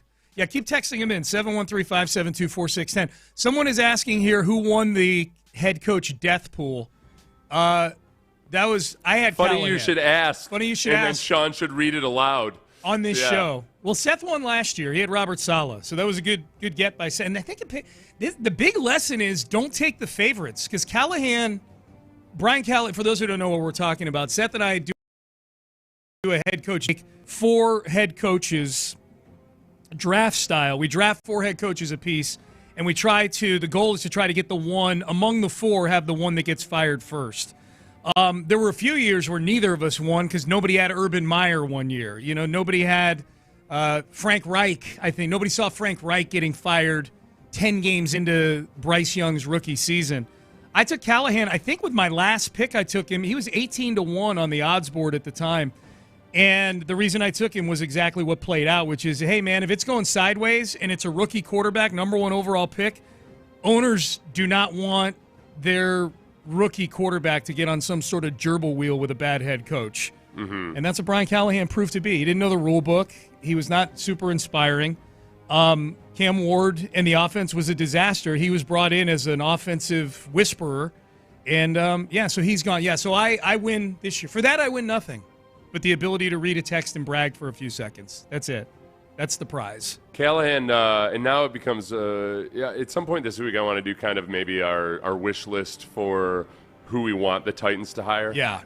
If we look at the candidates list, Mike McCarthy's up there on my list. Does he scare you? Does McCarthy scare you? Well, this is what I said yesterday, which was that McCarthy scares me because McCarthy does well in the regular season. Mm-hmm. It's his playoff failures that haunt him. So for a divisional opponent, I'm not necessarily sure I want a guy that's going to coach a really good team in the regular season or live up to expectations around the postseason. That doesn't help us out at all in the AFC South. No. There's some interesting names, and we'll go through them. We'll do it later this week. The one name I want to throw at you is a name that you brought up earlier. Not for the Titans. You didn't bring it up for the Titans job, but you brought up this name when we were just talking about offense in general. Do you think Cliff Kingsbury has learned anything from his time in failing as the head coach in Arizona?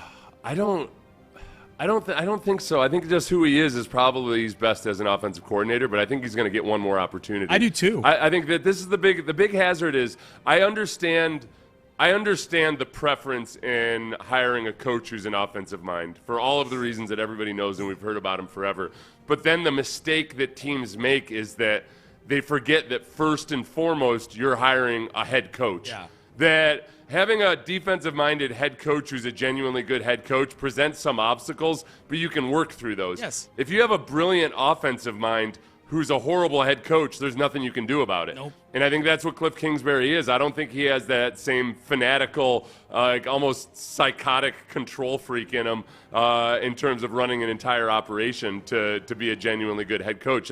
That's almost like I don't want to call it a character flaw, because there's no great harm in being a really good offensive coordinator. Of course. It's pretty damn successful in life if you're a really good offensive coordinator. Yep. I just don't think I don't think he's wired to be an NFL head coach. He wasn't wired to be a college head coach. No.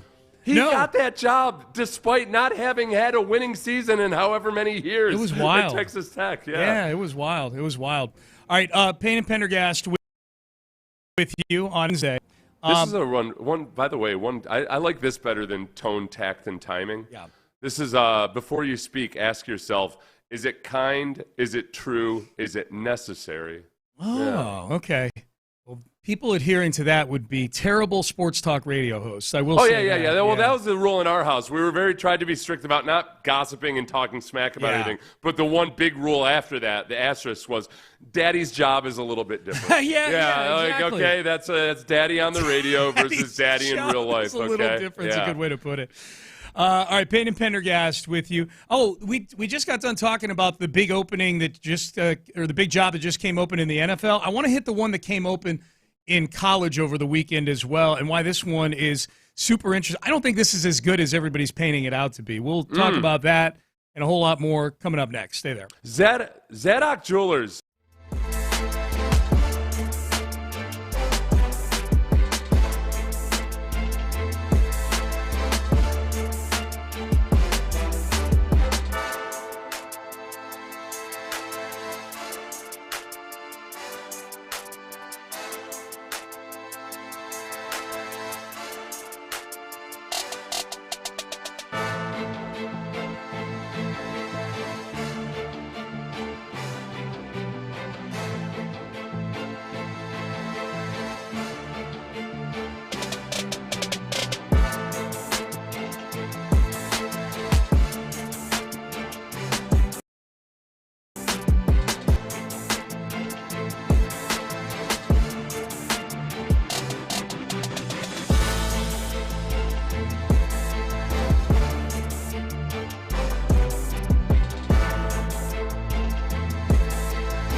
Lincoln of Sugarland. On the Southwest Freeway, exit Kirkwood and take the first U-turn at West Airport under the giant American flag. Sports Radio 610 presents. All right, so the big college job that came open this weekend, Penn State pulled the plug on James Franklin.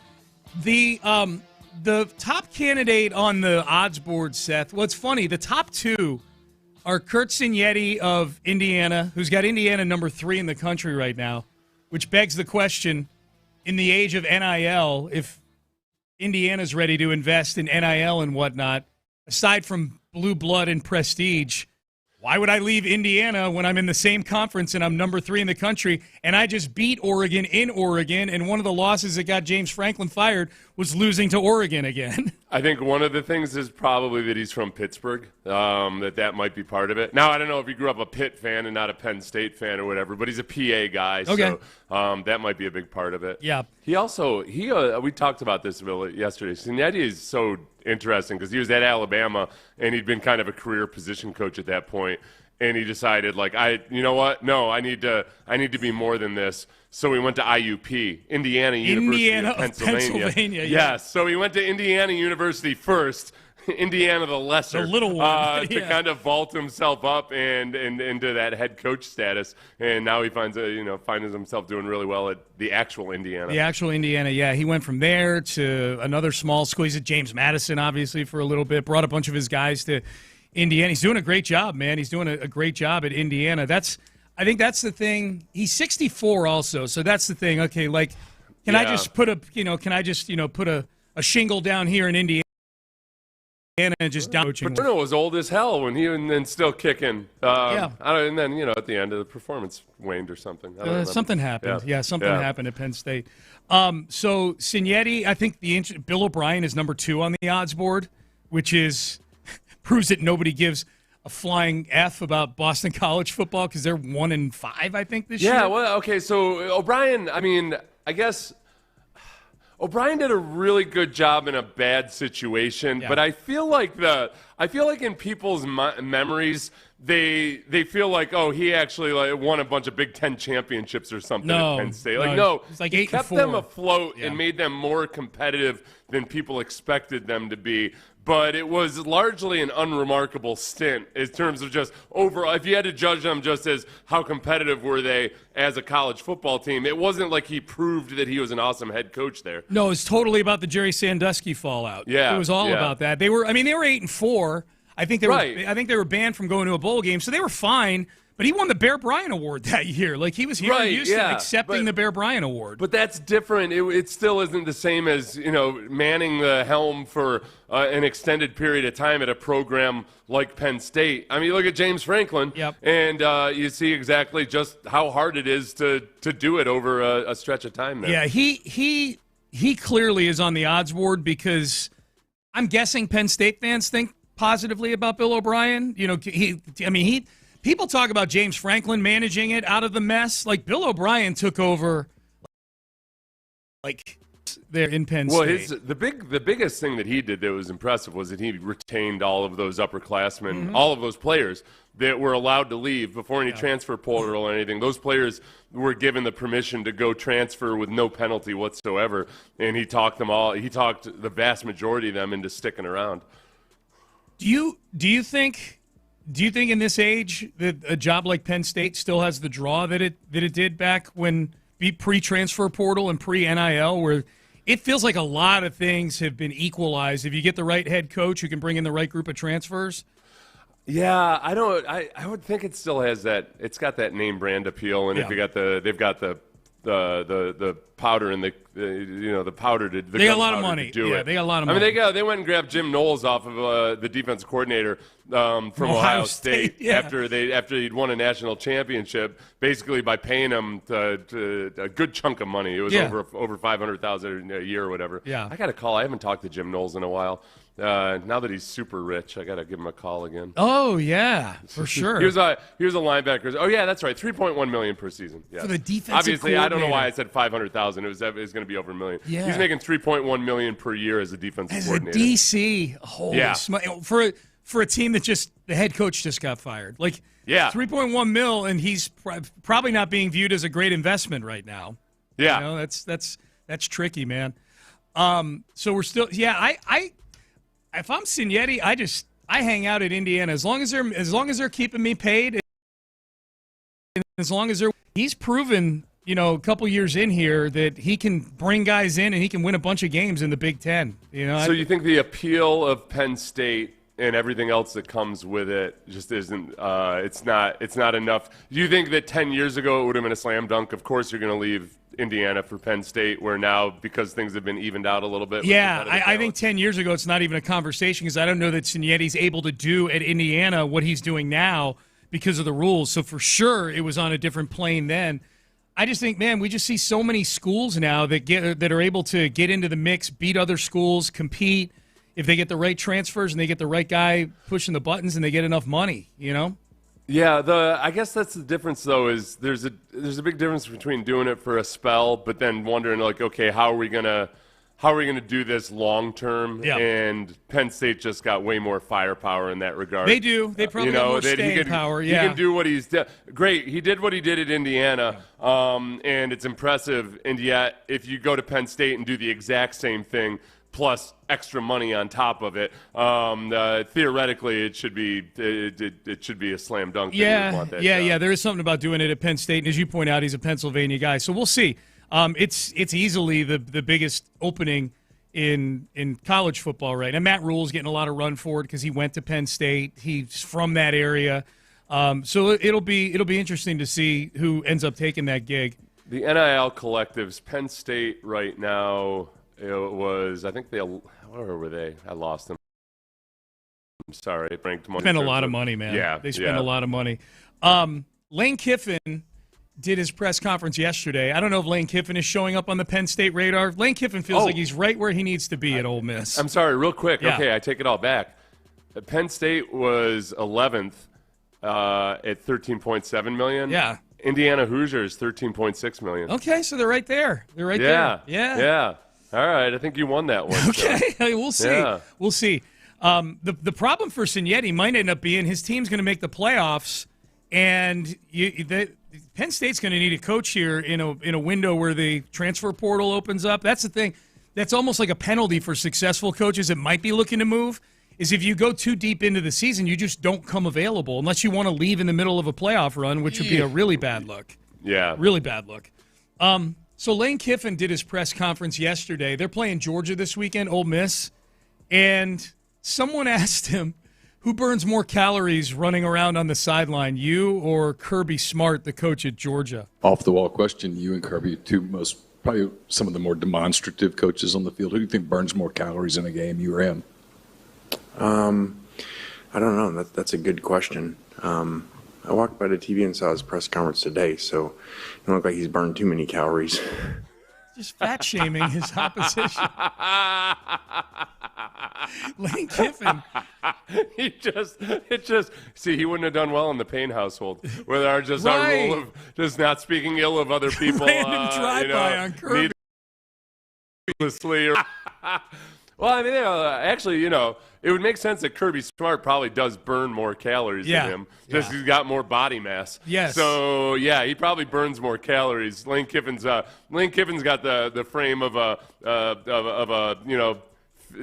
like the fifth cross country runner on a high school cross country team. Yeah, he's got out there, and he's like, all right, but not that svelte. He's just, but he can. They need a fifth guy to round it out. They must have been on Saban's staff together at Alabama, to take a fat-shaming shot at him. I'm guessing that's something they probably. Has that ever been a prerequisite for Lane Kiffin to take shots at people? Some level of familiarity. No, but I'm just saying it's not very smart to do it the week leading up to the Georgia game, But has that ever been a prerequisite for? These are fair questions. Has Lane Kiffin ever taken a shot that might not have been the smartest shot to take before a game, after a game, at SEC days, media days, or anything? Yeah. You win this one. Yeah, I'm guessing they were on the staff together. I can't remember. But that never didn't stopped make any him before. difference whatsoever. Yeah, it's never stopped him before. Okay, I like this. Seth and I are still taking texts from people on either family philosophies or rules or credos for your kids to live by. Like Jeff Saturday said his wife has the 3 T's, tone, tact, and timing. A lot of you are very intrigued by that. I like this one. In our household, we go by Anthony Weaver's motto about violence. Like, I'm old school. I may sit up here, I'm a nice guy. I smile, I do. All of our problems that we need to solve can be solved through violence. Yeah, they want to legislate it out of the game. Yeah, we just stop it right there. Yeah, we don't need to play the whole thing. Yeah, all the problems that we have can be solved with violence. Yeah. That's an awesome drop. That part, all of the problems we have can be solved with violence. You could drop that into a mob movie. Yes. You could drop that into any Quentin Tarantino movie or anything, and just some guy sitting at a table telling his family all the problems we have can be solved by violence. Yeah, do a little bit more of a thick Italian accent or something. Yes, but he's just so matter of fact about it. You know, that's you and I talked about this off the air with Weaver. Like, if your goal is to try to put yourself at the front of the line to be the interim when Mike McDaniel gets fired, that was a good chess move right there. That was really good. Yeah, and I don't think that's what he was thinking. No. And they did go out and they won that game with a good defensive effort. I can't remember which. They beat the Jets. The Jets. Way to go. They're going to etch that in stone and put it at the entrance to the stadium. Like Tebow's promise at Florida. All of the problems we have can be solved with violence. Dolphins 30, Jets 27 at the bottom of it. The Jets scored. Justin Fields had his best performance of the year. Oh my God. But we won. Violence. Woo! Yeah, by the way, Lane Kiffin did call Kirby Smart the best coach in college football after he took that playful shot at him. After he called him fat. They were on the set. I figured there's a little bit of decorum there with Lane Kiffin. Lane Kiffin's just funny, man. Yeah, he's just great. A funny guy. Dude, he is great. He just does not care. Nope. All right, Payne and Pendergast with you here on a Wednesday. All right, there was a theory that it sounds like you and Luke were digging into on the Texans and why these last couple games might be a catalyst here. I saw this on the rundown when I looked at it. Yes, I'm like, that was all Luke. Luke, you said, you guys had some good topics on here yesterday. I was like, I didn't come up with them, and I barely remember them, Sean. Good. So, feel free to bring them back out. I'm going to do this. I love this theory. That was all Luke. I love this theory from Luke. This is something I can get behind as to why I'm optimistic about the Texans coming out of the bye week and 2 games against sad sack defenses. We'll do that coming up next, and I'll tell you what I'm going to do. That might have.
from the Mo Karam Injury Lawyers Studios, Sports Radio 610 presents Payne and Pendergast.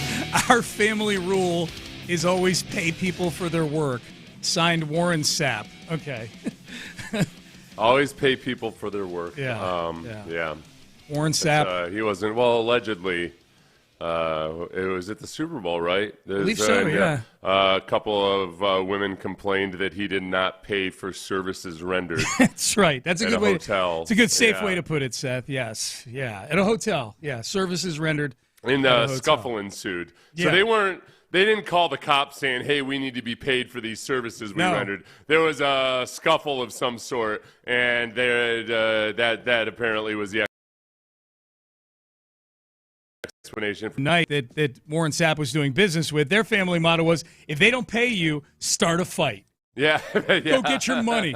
Go get your money. All right. 9 o'clock, or heading up on the 9 o'clock hour. We'll circle back to the Texans. Actually, we'll circle to them here. I love this when I saw this in the rundown yesterday after you and Luke were done doing the show. Again, shout out to Luke Morrow in the last couple days. They did a great job. Yeah, Luke's awesome. Examples of teams and quarterbacks turning it on after offensive explosions. I read this and I'm like, oh, this is research right here is what this is.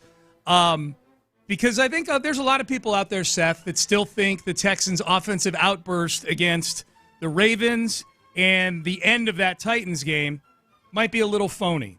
Little fugazi. Yeah. Or just if even, I mean, it's understandable. I get it. It's Sure. I'm stuck where I don't know. It was really good that they did that, but it was also, after the Ravens game, that was the third straight season that third straight week that the quarterback who had faced the Ravens won the AFC Offensive Player of the Week. It's a weakened defense. So how much do you take from it? I do think that they showed positive signs, but just how much can you take from it? We really don't know until they face some quality opponents here over the next few weeks. Yeah. So but they call these games against the Ravens and the Titans get well games for a reason. Sometimes guys actually get well.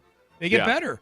I love this. Or will it be, as Gemini Sean had said earlier, if the Texans don't, will it be a false dawn? False dawn, yeah. A false dawn. Yeah. It was just a glimmer of hope that turned out to be illusory. A tease of competence, I believe, is what Gemini That's what called it was, it. Yeah, a tease of competence, a false dawn. Drake May, season low 13 points in week 1 for the Patriots, and his quarterback rating was at the lowest it's been this year after week 1. He put up 33 points against Miami the following week. He's at 124 QB rating since. Drake May's in the running 6 games in for MVP of the league right now. He beat Josh Allen head-to-head, and Josh Allen's been the favorite for it all year until the last couple of games. Drake May, the top of that draft class, Caleb Williams, Jaden Daniels, and Drake May picks 1, 2, and 3, and all 3 look like they belong at least right now. Well, honestly, Sean, we talked earlier about some guys who are just, they're coordinators and they're not head coach material. Yeah. That's Josh McDaniels to a T. Yeah. We've seen him as an offensive coordinator. Obviously, you credit Tom Brady for the bulk of everything. But, I don't know if Josh McDaniels gets another opportunity to be a head coach, but I think if you're an owner who does it, you're an idiot. So if you've got a defensive-minded head coach, your dream is to find that offensive coordinator who probably isn't going to get another head coaching job. Yep. And, because he's done it, what's his name there, had the promising rookie year before Josh McDaniels Mac ran Jones. Off. Yeah, Mac Jones. Yeah, Mac Jones looked really good with Daniel leaves, and then it wasn't the same. No, it wasn't the same. These other examples are all related to the Texans. Examples of quarterbacks taking offensive explosions and turning them into really a wave of momentum. Baker Mayfield was 3-5 with Tampa to start his career. To start his Tampa career. Yeah. He had an 89 passer rating, and then had that big game against the Texans where CJ had his best game, and ever since then he's 21-11 with a passer rating of 104.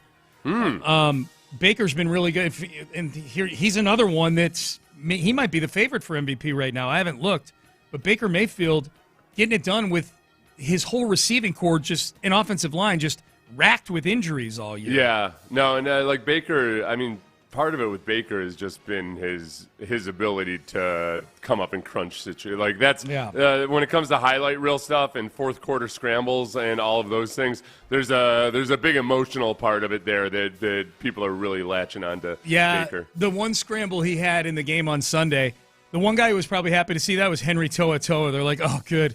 They're not going to show me missing the tackle on the 4th and 11 against us anymore. They'll show that's going to supplant. Yeah, that'll be the one. Weaving through guys, and he's lunging for a first down. Yeah. Oh, good. He got me off the sizzle reel. Sam Darnold scored 34 points against the Texans last year. I thought about that earlier. We didn't even really bring that up when we were talking about Darnold and how good he's been with the Seahawks. Like, he wrecked the Texans as a Minnesota Viking.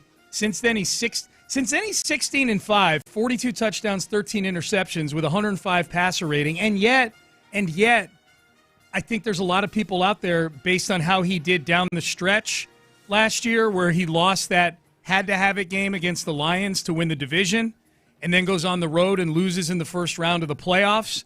I think there's still a big feeling with Sam Darnold, Seth, that when it really, really matters, do you trust Sam Darnold? But it's undeniable that he's rescued his career. And at least statistically, it looked like that win over the Texans last year was a big catalyst for the version that we've seen over the last year and change. Right now, okay, this is where I don't buy this at all. I don't know what book this is from. Pat Mahomes is the favorite for MVP. I mean, and he's played well. He's back up for the first time in years. He's up near the top of the QBR rankings and everything. Yep. Like they're Xavier Worthy coming back in the mix seems to have been a really big deal for Pat Mahomes. Yeah, and he gets Rashee Rice back this week. Yeah, Josh Allen's the second favorite right now, and I'll be surprised if he stays that high as the season goes along. They've got systemic issues there on offense. 3-21. Baker Mayfield 3rd and Jared Goff 4th. Okay. Drake May 5th. Yeah. Drake May 5th. Okay, yeah. That's.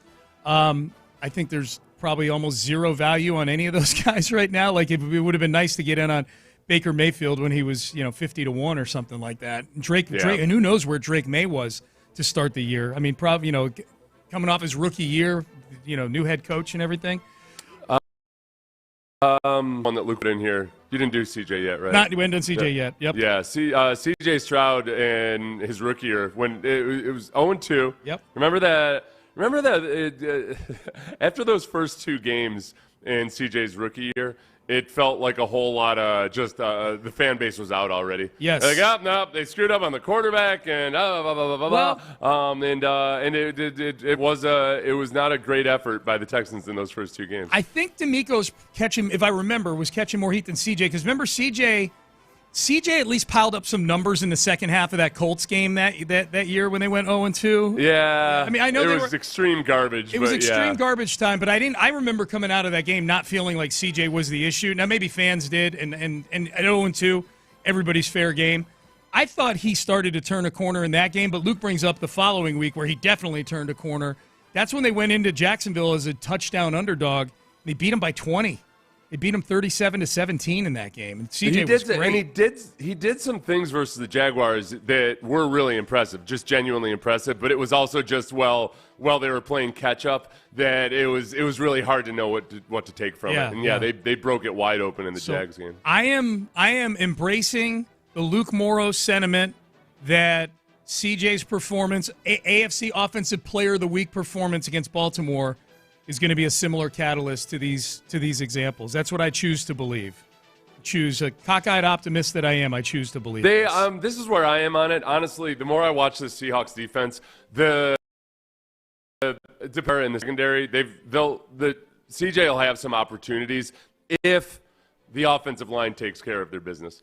And that's the big if. And I'm nervous about it, but if the Texans offensive line performs well versus this Seahawks defensive front, you will not be able to shut me up next week about just what an actual sign this is. But it's a big obstacle, and we'll find out. Like, if you've been waiting to see whether the last 2 weeks were for real or not, and whether the Texans' offensive line is genuinely improved, the Seahawks are the test. It's just flat out, and especially in that noise, And if they want to establish physicality, that's a tough bunch to establish physicality against. If they can successfully do it, it'll be I give everybody full license to be just whole hog in on, oh, yep, this is a transformed offense. That'll be fun, man. Come back home 3-3 with a 3-game homestand. There's huge upside to this game in terms of the perception of the team, especially within the fan base. So we'll see what happens. All right, into the 9 o'clock hour we go. Payne and Pendergast. What matters to you doesn't matter at all to DeMeco Ryans. We will have that for you coming up next. But first, what matters to those of you out there that own land.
FM HD2 Houston. Insider access, exclusive content. Sports Radio 610. The Texans play here. An Odyssey sports station.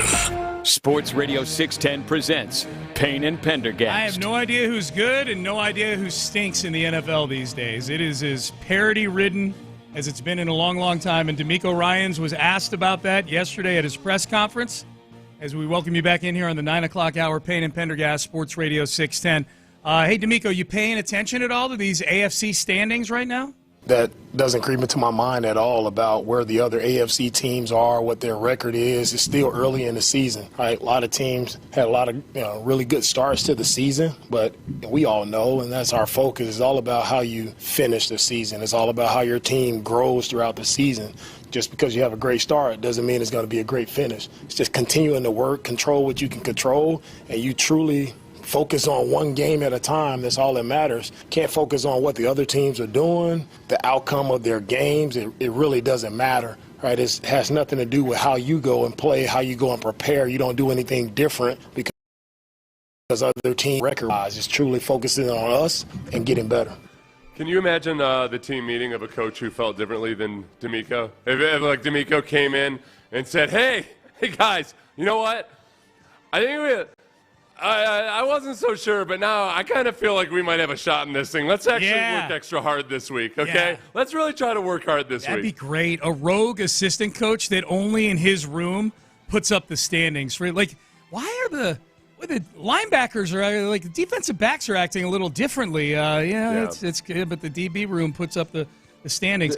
It is. I think sometimes if a team is struggling, that's a good time for a coach to just remind everybody, you know, like, hey, look, this is the reality of the situation. I know it feels like I know it feels like hell because we've lost 3 games in a row or whatever, but this is actually the situation, and we control we control what happens to us, et cetera, et cetera. But I think DeMeco just as a matter of policy just doesn't like to worry about that stuff, the stuff that he can't control. It is interesting. This game is huge on Monday because if they can win this, I'm looking at the standings right now.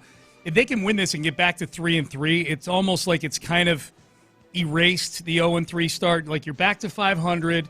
You don't have an easy schedule the rest of the way, and yet I feel like if they beat Seattle, I'm going to feel like they can beat any of the 3 teams that they're going to be hosting over the next 3 games after that. Like San Francisco just lost Fred Warner for the season. They're missing their 2 best defensive players, Nick Bosa and Fred Warner. I think Denver is gettable at home, and I think Jacksonville, they should have beaten. They don't have the ball over 3 times. I think a lot of the teams that you looked at and thought, oh, man, the Texans have such a hard schedule this year, that the 49ers, yes, very, very injured and injury and what have you at quarterback, all of that. But the Broncos defense came in as advertised, and they've been playing very well. But I don't maybe it was because they were in London, but, man, Justin Fields wasn't as bad as he was. I mean, Bo Nix can't keep up this act of not being a good quarterback until the 4th quarter, right? Up over the entire season. But they got some issues offensively, so I don't think the Broncos are as scary as I might have thought of them in the first few weeks of the season. And then the Bills, the biggest thing about the Bills right now is that when I watched that game on Monday night, I'm watching the offense, and it was almost like an exact replay of the Bills versus the Texans last year. It was. Where the pass rush was really good. Now, the Falcons were getting it done with blitzing a lot, but the Bills are on the road facing a really good pass rush, and Josh Allen didn't have any receivers that he was comfortable with, except that he did have what's his face there, the slot. Shakir, Khalil Shakir, compared to last year where he didn't have Khalil Shakir. But that game, I looked at that game and I thought, okay, the Texans would win that game. With the Bills playing that way offensively, the Texans would win that game. Falcons are a really good defense this year, it turns out, but so are the Texans, obviously. Yeah, the Texans, it's interesting because I'm looking at the AFC standings, and I know I'm doing this after 6 weeks, but it's almost like there's a distinct line between the teams that are going to be in this mix moving forward and the teams that nobody believes in. And the Texans are at the very bottom of the teams that I think that there's still a level of belief in. It was funny. I saw a text early in the show. I meant to write it down and address it, but I guess on the show before ours, Maggie and Perloff, that Maggie had the Texans on a list of 7 teams that she trusts to make a run in the playoffs because they are very good and trustworthy in the three biggest spots: head coach, quarterback, defense, which I thought was an interesting theory. And I didn't get to hear the segment, so I didn't hear who the other 6 teams were that the Texans are in a pool with. But if you look at the standings right now, you've got the 7 teams that would be in the postseason today, who are obviously good teams, plus the Chiefs at 3-3 are the 8th seed, the Texans at 2-3 are the 9th seed. And then after that, it's the Bengals are 2-4 and have Joe Flacco at quarterback in week two of the Flacco era. The Raiders are 2-4 and they are not good. And then you've got a bunch of 1-win and 0-win teams. The Ravens feel like they're out of it with Lamar hurt. Miami is getting ready to fire their coach. Cleveland might be getting ready to fire their coach. They play each other this weekend, the Dolphins and the Browns. They should just add a stipulation that whoever loses that game is canned between Stefanski and McDaniel. And then the Titans, who we know are not good, and the Jets are 0-6. It's really like it is truly like a two-world AFC. Like it is the top half, the top 9 teams I think are playoff caliber, and the bottom 7 teams that are fan bases are probably just making plans for the draft at this point, I would say. Yeah, that so and I guess with Maggie saying that about C.J. Stroud, that's the big question around the league, I guess, would just be, all right, just what is C.J. Stroud going to be this year? Is Nick Caley a good offensive coordinator or not? That's why I'm so excited about this Seahawks game, is that it feels like finally after a tough bunch of close losses in the first 3 games, but where your offense was atrocious, and then a couple of just overwhelming victories where your offense was really good for 6 quarters. Wasn't so hot for the first 2 quarters versus the Titans, but, man, they really poured it on in that Ravens game. This feels like the actual season's getting started now. Yeah. Because the Seahawks are a genuinely solid team. Where will they finish up at the end of the season or not, I don't know. But they're a genuinely solid football team, and they present some obstacles for the Texans that very much test some of the potential improvements that they made. All right, is the offensive line genuinely playing better, or did they go against a Titans team and a Ravens team, both of whom could not rush the passer, had very few sacks on that? Remember, the Titans had 2 sacks on the season coming into Houston, and they got 2 sacks versus the Texans. Yeah. So I can't sit here. I feel like some people are deluding themselves into thinking that being improved over last year is the same as playing genuinely well on the offensive line, and it's not. Like they've made improvements, but there's still work to do. DeMeco himself said it last week in his press conference that they're not where they need to be on the offensive. Get DeMeco. DeMeco, well, if somebody asks him a positive question, he'll say, yeah, they're great. Yeah, they're awesome, whatever. The offensive line's still not there. They've still got work to do. And if they can put in a good performance versus the Seahawks defensive line, that's going to be a bona fide mark of a genuinely improved offensive line. I would love that, and yet with this game, like if it's final score 16-14, something like that, and they win, I'll be ecstatic. Because the bigger it would be great if they did to them what the Bucs did to the Bucs. Beat the Seahawks in Seattle 2 weeks ago, 38-35. That would be amazing if they won a high-scoring game with Seattle. If they come home and win on a last-second field goal and they come home 3, I don't care how they come home 3-3. I care that they come home 3-3. Can I tell you another thing, too? Because this is something that annoys me about offensive line talk, Sean, is that immediately people will say, and I know they will, because they say it, well, it hasn't been the offensive line's fault completely about the pass protection. Yeah. It's the tight ends, it's the running backs, it's CJ. I know that. There's this little thing called the run game. On a team where DeMeco himself has told Caley that he needs to run the ball more, that they wouldn't shut up talking about establishing physicality and being a tough and punishing football team all off season long. They're not good at run blocking. They're good at not getting tackled for a loss, but it's kind of when it comes time to go up and block a linebacker or a safety, they're fumbling all over themselves. They're all asses and elbows. So, no, they're not a good rushing attack right now, and the offensive line is not blocking well as run blockers. They've improved over last to really establish it. And great, you did what you did versus the Ravens. They suck on defense. This is a good defense here. This is the number 2 rushing defense in the league. If you do it versus them, I will join in with the chorus of people who are somehow proclaiming these guys like the offensive lines of the 90s Cowboys or something. Number 2 rushing defense, and they get after the passer. This is a good defense. It's a really good defense. I I know you guys did the power ranking of the power rankings yesterday. I looked and saw the. We used a different pool of power. That's rankings, fine. So. I have to say I shuffle them sometimes. They don't get them up posted in time, so it's all good. The one interesting thing I noticed is that the Texans dropped in all of them. Like absence. Yeah. When you're out of sight on a bye week and you're not a good team, which I don't think the league, by definition, the Texans are power ranked in the high teens to low 20s. They're not viewed by these folks as a good team yet. They dropped in all of them. Athletic, 19th to 20th, ESPN, CBS, SI. They all dropped at least one or two spots in each of them. That's what happens is after, you're 2 and 3, and, that 2 wins in after the 6th game of the season starts to look a lot worse. If they're just kind of they're organizing it by record first and then tweaking it, you're just sitting there and they've only got 2 wins on the season. Your subconscious kicks in before your rational thought kicks in. It makes sense. Yeah, it makes they've only won 2 games. It makes total sense. A lot of teams out there that have won 3 games. Ain't mad about it. I'm not mad about it. Now, you know who is mad about the ESPN power rankings? Who? Our friend Nick Wright, former colleague of ours. To sit right Sports Radio 610, and I think he has every right to be if indeed if the power rankings matter to you or the opinions of people matter to you. I had no idea that this had happened. Keep in mind the Chiefs came into into week 6 7th in the ESPN power rankings and beat the Detroit Lions pretty handily. They beat them 30-17, and this happened. 80-person sample watched the NFL this weekend. Saw what the Kansas City Chiefs did to Detroit. They had them at 7 going into last week and dropped them to 9. They watched football this weekend and said the Chiefs are going into the Lions game. We thought they were the 7th best team in football. We've now seen it. They're 9th. Detroit is 2. Buffalo, whose wins have come against teams that are combined 3-21, is 3.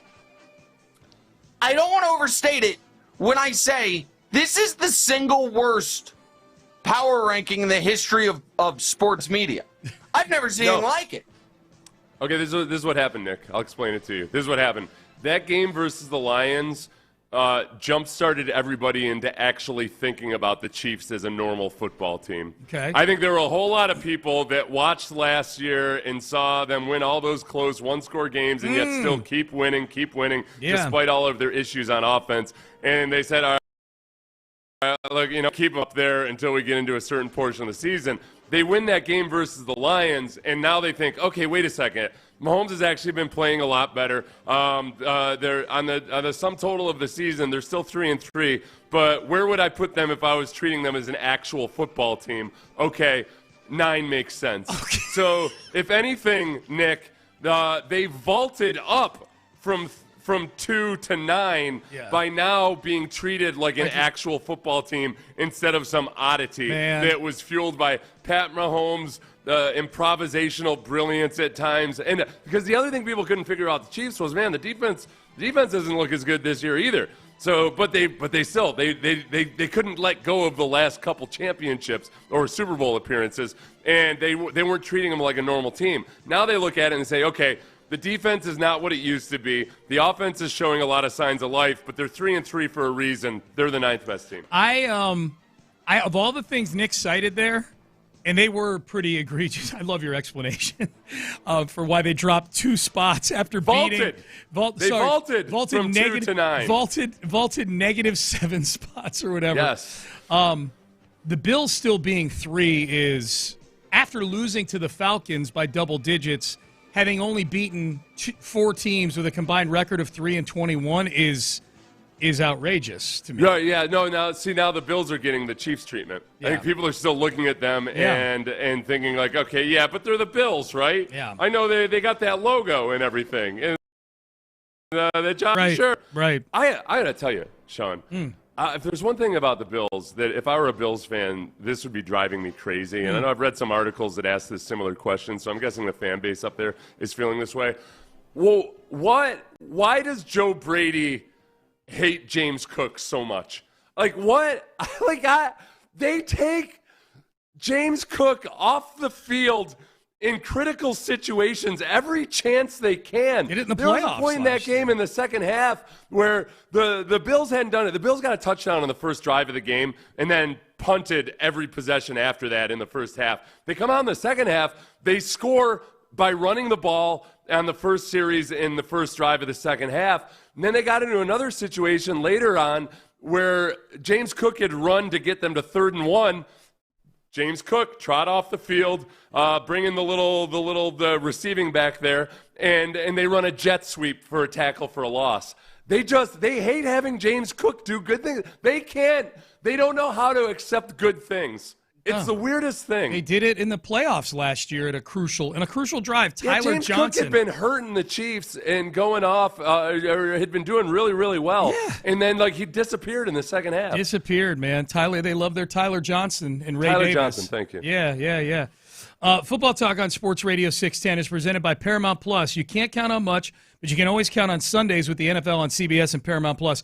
Watch your local NFL game all season long. Visit ParamountPlus.com/NFL to get started today. We got some news in baseball. Would we be reacting here in Houston to this news if the Astros had not traded for Carlos Correa? That's coming up next. How would you feel about predictable passive income and its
Payne and Pendergast is driven by West Point Lincoln of Sugarland on the Southwest Freeway, exit Kirkwood, and take the first U-turn at West Airport under the giant American flag.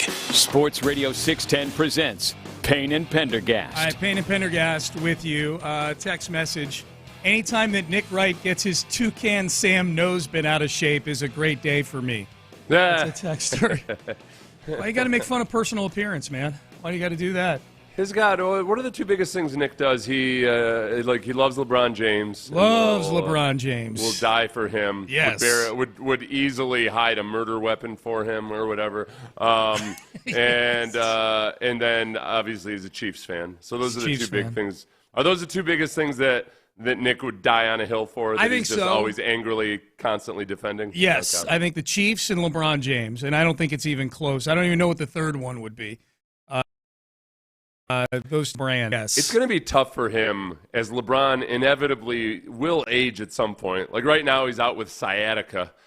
Yeah. Classic old man injury. Yes. Or not, it's not even an injury, it's an ailment, right? Or a condition. It's a condition. It's a condition. Yeah. I know when you start getting conditions, not injuries, you're getting I know old. younger people get sciatica too, but especially for LeBron, who's been incredibly durable throughout his career, there's something about him.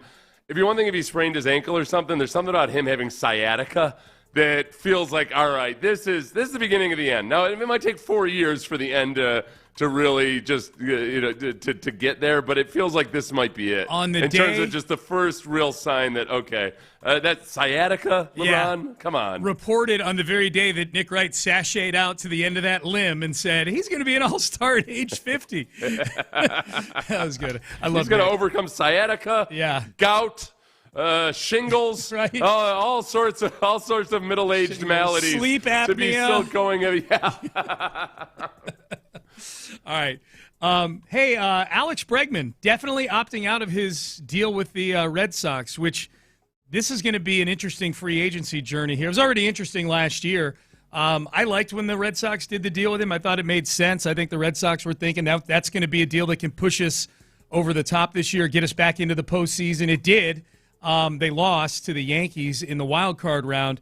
But I mean, they just outbid everybody else. They went $40 million average annual value for 3 years on a deal where Bregman could opt out after, and he's choosing to do that.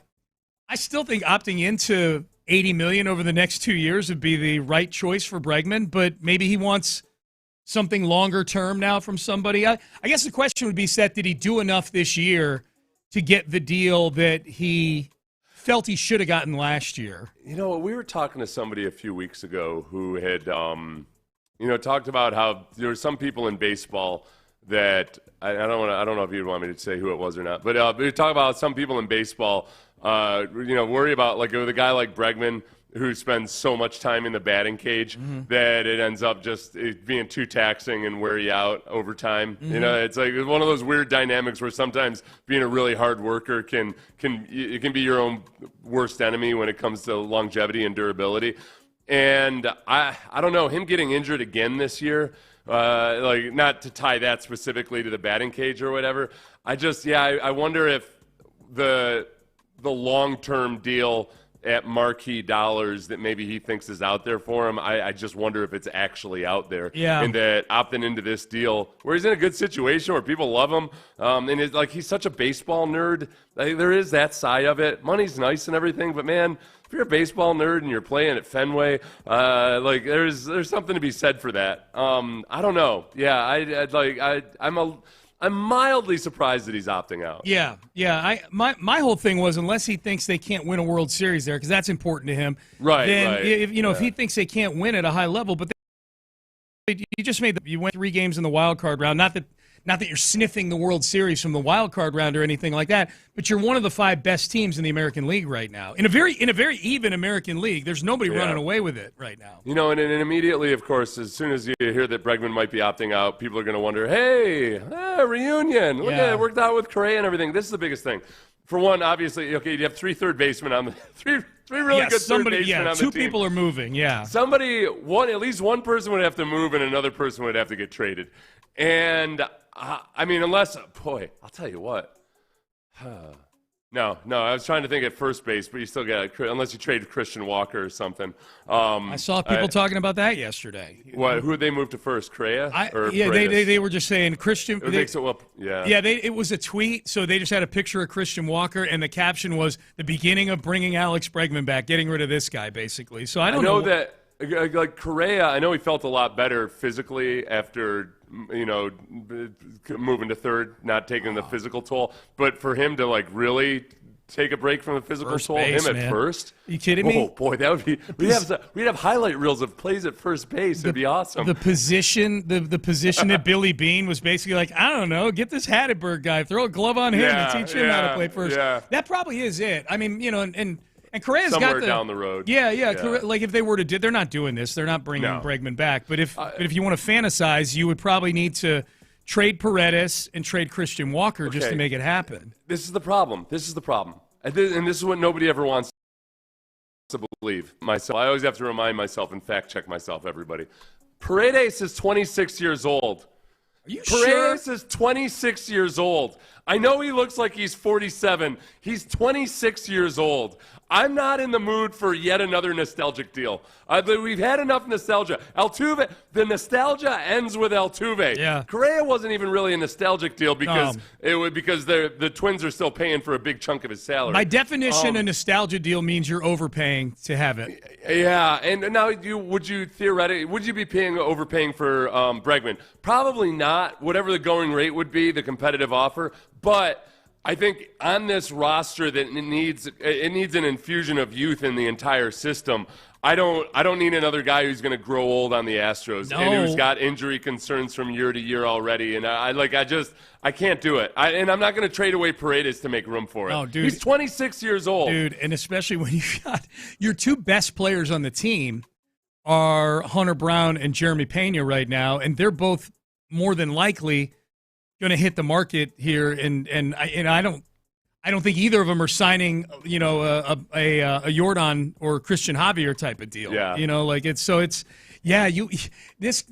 You sign Bregman, and this whole thing's like a nostalgia act in 3 years. It starts to feel like it would turn it into the Cowboys almost. The way Jerry Jones once shut up about how awesome they were in the 90s. Yeah, they were like they might as well go try to sign Nate Newton to a deal to play offensive line for the Cowboys at this point. That's what it would feel. Bring back all the old guys. It'd be like an old timers game out there. Yeah. I remember when they signed Paredes, it was one of, because I mix up my stats and facts all the time. And it was one of those things where I was like reading his bio and looking at his age and looking at his picture, and I'm like, I'm getting something wrong here. Nah, wait a second. No, there must have been another stay somewhere or something. Yeah. Where he's not 26 years old. He's the right age to be at the arbitration level he's at, but he doesn't have the right face to be the arbitration level that he's at. Meanwhile, Dubon is 31. And he looks like he's 22. My God, he looks like he's 12. Yeah. Dubon had it. When Dubon had his kid, I was like, teen parents. I don't know. It's rough, man. You're gonna need to learn the 3 T's: tact, timing, and whatever the hell the other thing was. Yeah. Wait, I had it written down. What Jeff was Saturday's wife's rules for their children. Tone, tact, and timing. Tact, and timing. Good job. Yep.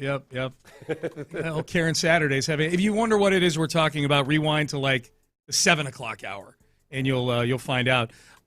Text message: can the Texans have a moral victory in Seattle this Monday? No. The answer is no. There is no more. Like, if they lose 38-35, I'm not going to go, well, the offense still looks like it's cranking though. Like, no, you lost. Like, they need to win games. That's why I said earlier, it doesn't matter to me if they win, 16-14 and it looks hideous or whatever. Like, they need wins at this point. So 3-3, man, coming back 3-3 and going against that, I think in a raucous NRG stadium, and I know some of you are rolling your eyes at the notion of a raucous NRG stadium, but think back to the environment of the Buffalo game last year, of the Detroit game last year, of the playoff game against the Chargers, where the Texans forced better quarterbacks than any of the 3 guys they're facing at these home games into career bad games, not just bad games. Oh, yeah. Bad. Like it was Josh Allen, Jared Goff, and Justin Herbert. We're talking this 3-game homestand coming up of probably Mac Jones, if not him, Brock Purdy,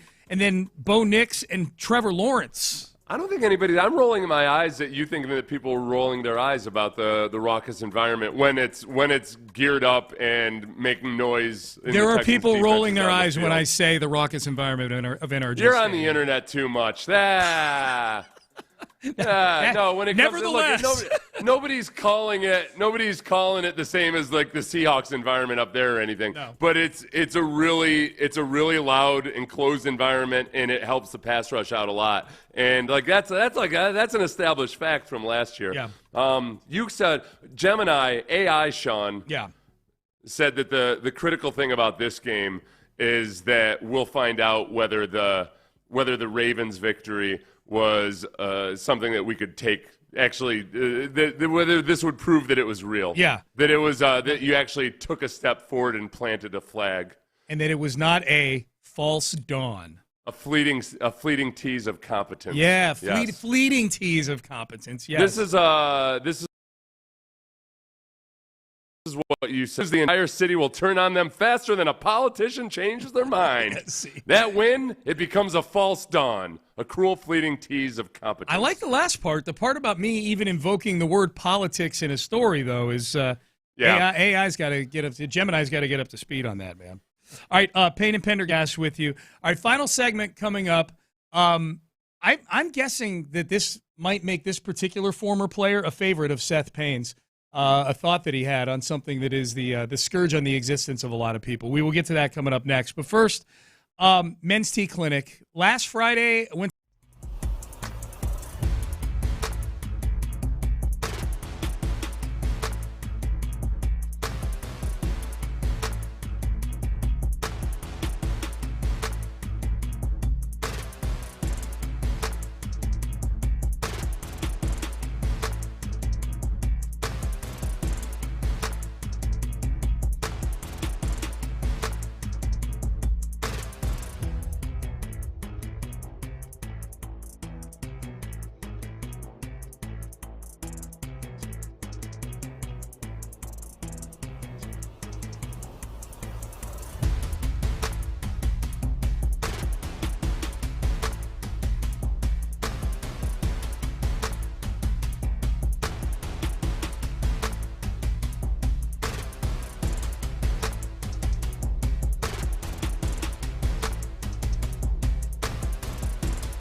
Live from the Mokaram Injury Lawyers Studios, Sports Radio 610 presents Payne and Pendergast. All right, Payne and Pendergast with you. We love Chris Long. I think his podcast is excellent, the Greenlight podcast. He went off this week on Pro Football Focus scores, and the fact that they are shown on the broadcast on NBC. Well, because Collinsworth owns Pro Football Focus. Correct. Yeah. Chris Collinsworth, the color analyst for NBC on Sunday Night Football, owns Pro Football Focus. So I'm sure written into the deal is, hey, when we introduce all the players, the player intros, and that little smaller font right beneath their name is where they rank at their position. And I'm going to guess Chris Long has some of the same issues I do. And I honestly, I think PFF grades serve a purpose, but the problem is they don't serve the purpose that the public at large wants them to serve, because the public at large likes to use them as rankings. And to just go by a ranking of like, oh, this guy's got the highest grade. There are things about a guy is playing within a scheme and everything, but they're certainly not rankings. And to compare players using them and all of that, it's really... I don't think even, I would imagine Pro Football Focus employees, if you got them in an honest discussion, would say the same thing. Mm-hmm. But that's where the grades probably drive most of their engagement on the internet and social media and everything. Absolutely. Yeah, no question about it. Here's Chris Long on why he hates the PFF scores on the telecast. Get Mahomes quarterback 13 of 32 off my television screen. We're talking about legislation, what our kids shouldn't see at school, what they shouldn't be learning about. Like, should we have political ads on television? I want the PFF scores off the TV as bad as I want political ads off the television, because, like, God forbid there's somebody watching the game who doesn't know who Patrick Mahomes is. Right. They're going to be badly misguided, brother. 13th best quarterback in the league? I mean, if I was Nandi, and maybe he earned it this year, but I would sue. I'd be in Chris Collinsworth's backyard, dude. Yeah. You know what I'm saying? I'd be at the window. Right. Like, what the You can't do that, dude. Okay, I just want to illustrate something. And I have a lot of issues with PFF grades. There's one thing that I kind of realized this weekend that as a former defensive tackle, I appreciate this. So Tim Settle is currently the third highest graded defensive tackle. Passes the eye test on Pro Football Focus. He's been playing well. Is he a better Jeff Simmons or Dexter Lawrence or Quinnen Williams or some of these guys who are ranked below him? I would say definitively no. But he is playing well. And I'll credit Pro Football Focus because I did a video on this on my YouTube, and I wanted to show exactly the things that Tim Settle is doing really well. And he's doing a lot of the selfless things, absorbing double teams, things like that. Not necessarily getting hits on quarterback, but pushing the pocket and all that. So I thought to myself, all right, you know what? I got to give credit where credit is due. Like they're giving him a high grade despite not having a boatload of production, a bunch of sacks or tackles or anything like that. But they're grading him well for just playing within his role in the defense. But so Texans fans, tell me if this at any point in the last 5 years, if you have agreed wholeheartedly with this. The 3 best defensive tackles in the league, according to PFF grading right now, are former Texans Tierra Tart and Malik Collins, and current Texan Tim Settle. Those are the 3 top best 3 in the league. They could have been you guys want to quit clamoring about not having good defensive tackles. Could have had all 3 of them on the same team. You're right. Oh, my God. So I'm careful, because I don't want to. It's not like I'm bashing Tim Settle. I think Tim Settle is playing really, really well. But he's not going to get a Jeffrey Simmons type contract. Like he's not the same level of impact player. So like the grading system clearly doesn't tell you. I feel like exactly whether guys are better or worse than other players or performing above or below or whatever. And yet, like Chris pointed out, Pat Mahomes is the 13th best quarterback in the league. Do you, like Chris Long, feel that exposing our children to the rankings on Sunday Night Football? I do think that there's certain times where you have to. We all have to sacrifice our First Amendment rights, right. And this is one of them. Yes, Sorry, someone needs to shut up Pro Football Focus and Collinsworth. Oh man, that is good. That is good. I do. It's creepy. Creepy is not the right word, but there is something about it being Collinsworth's company, and it's obviously probably written into his deal that they're going to use these pro football. It annoys the hell out of me. Yeah. It feels like he should have to give a disclaimer every time he does it. Like if I mention Mokaram injury lawyers in the middle of a segment, like I gotta basically be sure to know. I gotta let people know that, hey, by the way, I work with Mokaram injury lawyers. Yeah. If I'm doing the with lawyers and doctors, you got to read the extra disclaimer. But like go to the car dealership or something, people know that I'm doing a live read because it's obvious. Sure. I don't think it's as obvious when Chris Collinsworth is talking about these PFF stats all the time. I don't think it's as obvious that it's his company. I would be willing to bet that 99% of the audience has no idea he owns Pro Football Focus. I think he has to do. I think I've paid attention before. I think at the beginning of the broadcast they do like a disclaimer or something. Oh, did you do that? Okay. I need him to do it every single time. Okay.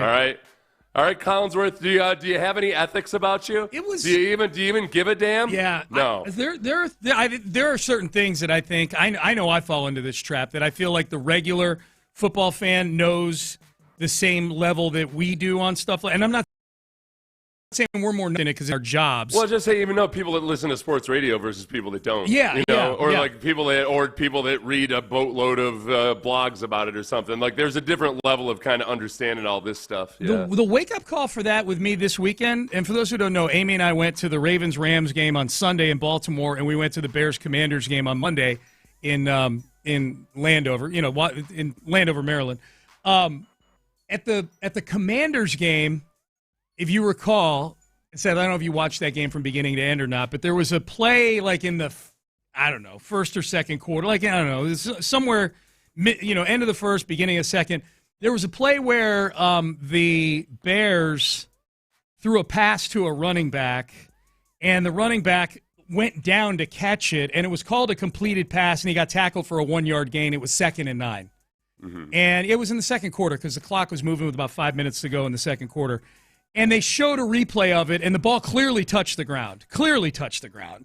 And I'm like, okay, well, if it's incomplete, then it's 2nd and 10, not 2nd and 9.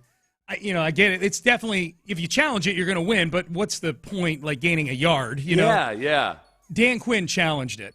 He challenged it to make it 2nd and 10 instead of 2nd and 9. And it's a game of inches, Sean. I'm going to Amy. I'm apoplectic. And I had made friends with the people around me in that section, and none of them they don't give a damn about it. They're like, oh yeah, that's right. I mean, he's gonna win this challenge. I'm like, yeah, I know. But it's challenges. Like if you get it right, you get that one back, but you don't get unlimited challenges. This is just stupid. And people are looking at me like I'm the crazy one. Like, yeah, he's going to win. What are you talking about? He's right to have that yard. Dude, so. I'm like, oh my God, is this what we had a situation in a Texans game. I can't remember if it was the Texans or an opponent earlier this season. Somebody challenged over something really trivial. It might have been DeMeco. I remember vaguely it, and I feel text like line's going to remember. Yeah, text line will remember. Yeah, it was. It was one of those things. It's like challenging for a 2-yard gain or something. Yeah. Just the risk reward on that. I don't know. He's probably got the. I have a hard time speaking confidently about any of this anymore because I always feel like there's some spreadsheet out there that shows that the win percentage chances go up by 0.3% in challenging there or something. I don't know. I tell you, the fans were delightful people in both places we went to. Baltimore could not have been nicer. I wore a Texans hoodie to the game, and they were super nice to me there. Mm-hmm. It felt like maybe they were a bit neutered by the. Did they make any Lamar comments Jackson. at all about the game or anything? Not really. No, just that how badly they were embarrassed by it last week. That the Texans. They were like, man, I can't believe you beat Cooper Rush. Yeah. No. They weren't disrespectful or anything like that. No, they were. People there were.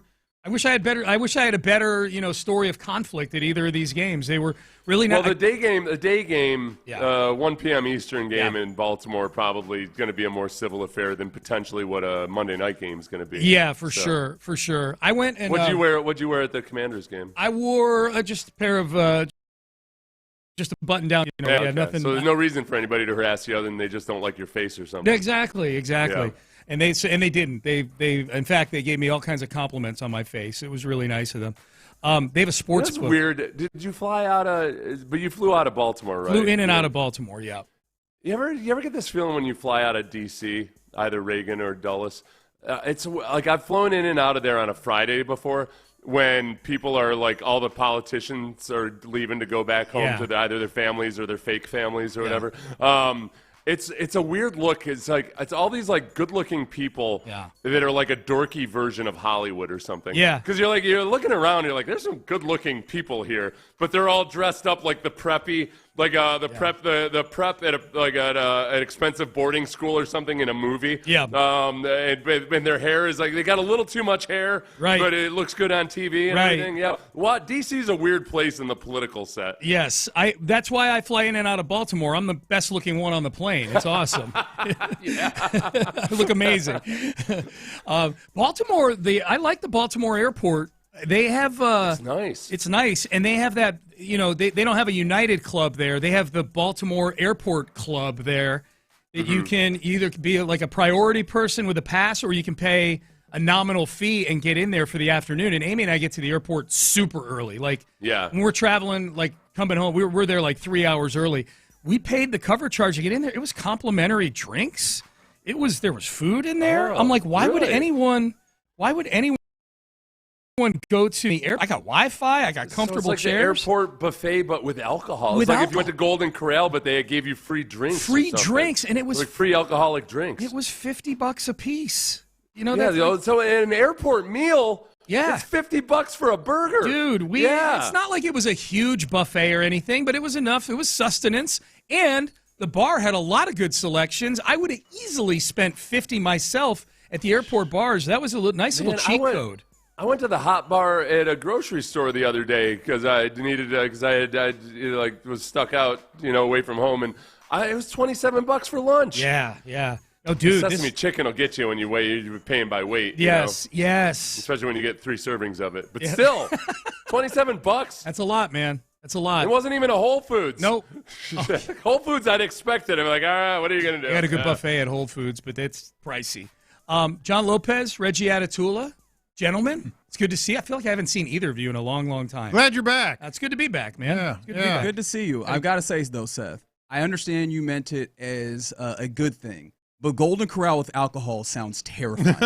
It sounds good to me. It sounds good to me.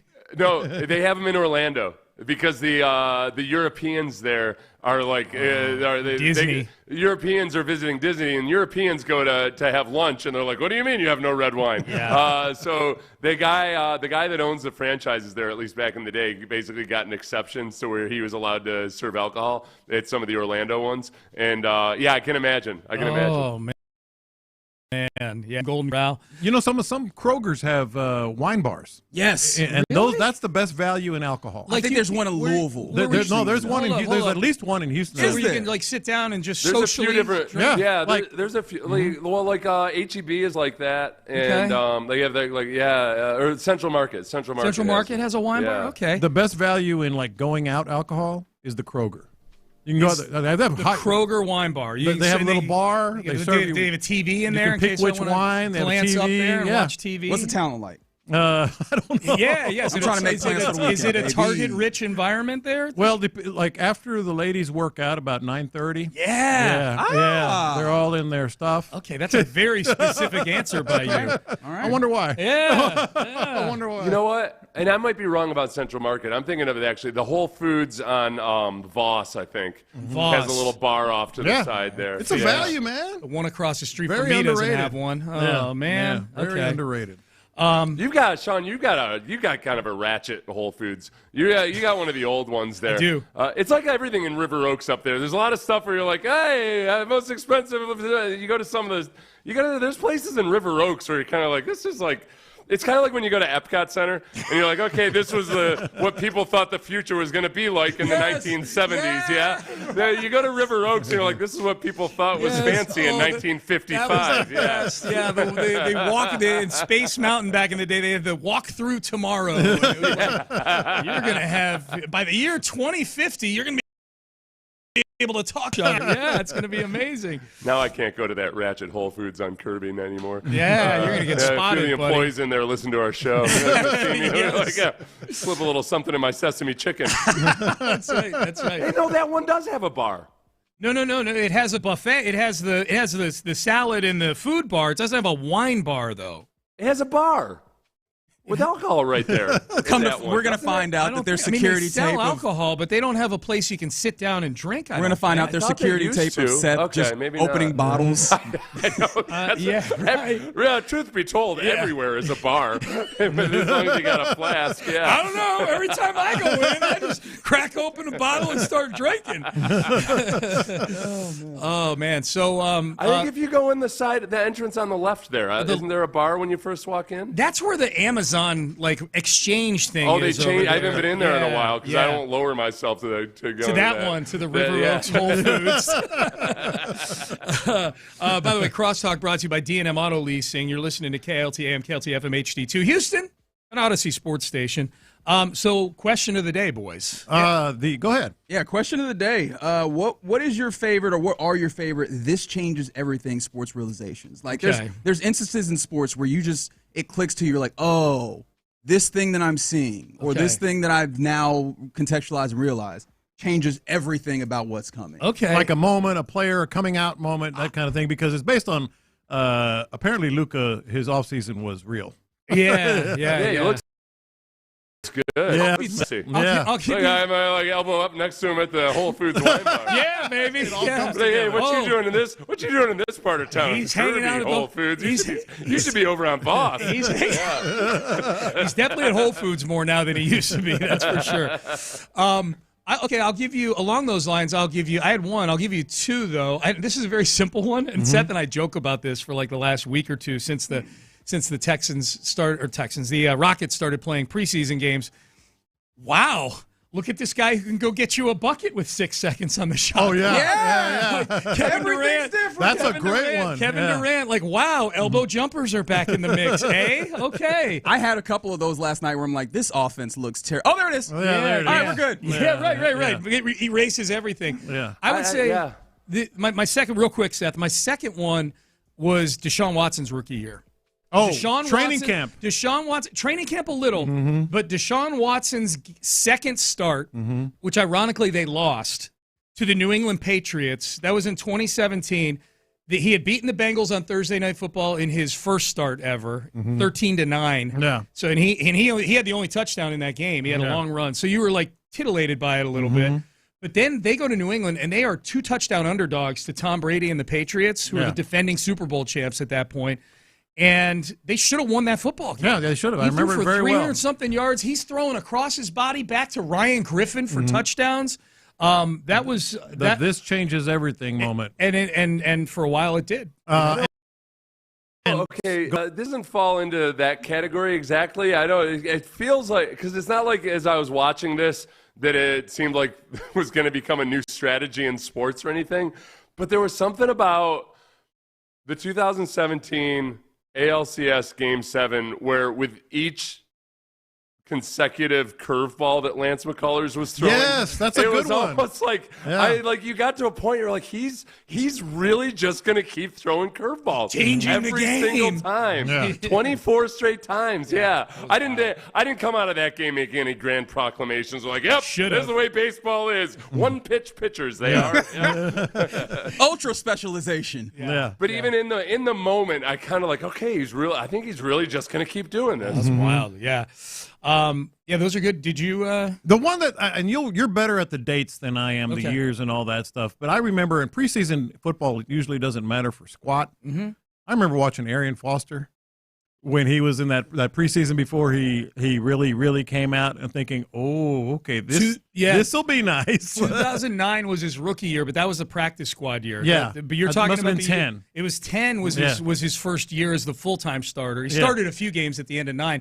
That was also the preseason where Ben Tate was supposed to be at worst he was going to split carries with Arian, and Ben Tate was drafted to be the guy. He was drafted in the second round, but he got season-ending injury in the preseason. So now it's the Arian Foster show, and there were a lot of people outside of Houston that were not believing me when I said you may want to draft Arian Foster in fantasy. He's going to first game against Indianapolis. It was against Indianapolis. Yeah. He ran for like $160 in that game. It was crazy. It might have been more than that. It was a lot. 3 touchdowns. Might have been 200 yards. Yeah. I don't remember. I remember he was AFC Offensive Player of the Week. I know that. Yeah. That's a good one. That's a really good one. Well, all right, boys. Well, let's get this party started. Let's get this party started. Yeah. You're listening to Crosstalk, brought to you by D&M Auto Leasing. Reggie, I'm guessing you're going to reveal yours at 10:40. That's right. Okay, let's do that. Seth, antibodies to you, my friend. Antibodies to you, Sean, and always remember that happy hour is at a location of your own choosing. It's in your back pocket. Where you in the flask in your back pocket. Or maybe in your very long socks. Yeah. It's wherever you open your bottle, man. That's where happy hour is. All right, we are done. We are out of time. Reggie Atatula, John Lopez, Figgy Fig. They are in the loop. And they start now. Yeah, it's a Wednesday here in the Loop on Sports Radio 610. Appreciate you rocking with us. I appreciate walking into the show with a little bit of accessible wisdom from Seth Payne. That was very fun. Thank you to those fellas. Thank you to D&M Auto Leasing for giving us the opportunity. Is Seth still on the line, even if he's not? I'm here. I was telling Reggie this before the show, and I need to tell it to the people and to you. Your YouTube channel is the first thing I go to almost every day. Really? It's really good. You're stealing my takes off of there instead of the radio now? I've noticed. Occasionally, yes. But we all do that. But no, it's really good, man. You thanks. really developed it into something nice. Yeah. Oh, thanks. I appreciate that. Yeah. Wisdom that Reginald was the happy about. hour is wherever you open your bottle. Oh, okay. I really do appreciate you're not that. burdened by that Sean Pendergast guy. I didn't say anything bad. I didn't say anything bad about Sean Pendergast. Let's make it about me. For whatever it's Seth's channel is really, really good. It really is. Yeah. For whatever it's worth, there are a lot of people that say, Seth, I actually really hate you on the radio, but I love your YouTube channel. So it definitely that has nothing to do with Sean. It's just it's a different format. So thanks, John. I appreciate it. There we go. All right, it's a Wednesday, so we will have a $50 gift card giveaway from Texas Star Grill Shops. Keep it locked in. We'll do that in the 12 o'clock hour. But let's talk about these Rockets because no, man, it's preseason. Yeah, but it was a dress rehearsal. I wanted to. It was a dress rehearsal. I wanted to. I wasn't going to put you out there because I wanted you to be able to maintain I brought your this stance. topic in. You did. I did. I wasn't the one who brought this up. The guy that doesn't watch preseason NBA basketball brought this in. You watched last night, though, didn't you? I did. Did you start when I sent you a video? No, that was weird. I was like, well, what is this about? Well, then I figured it out. Yeah, it just took a while for the wood to start burning. Anyways, we'll talk about that at a later date. But the Rockets preseason is kind of over.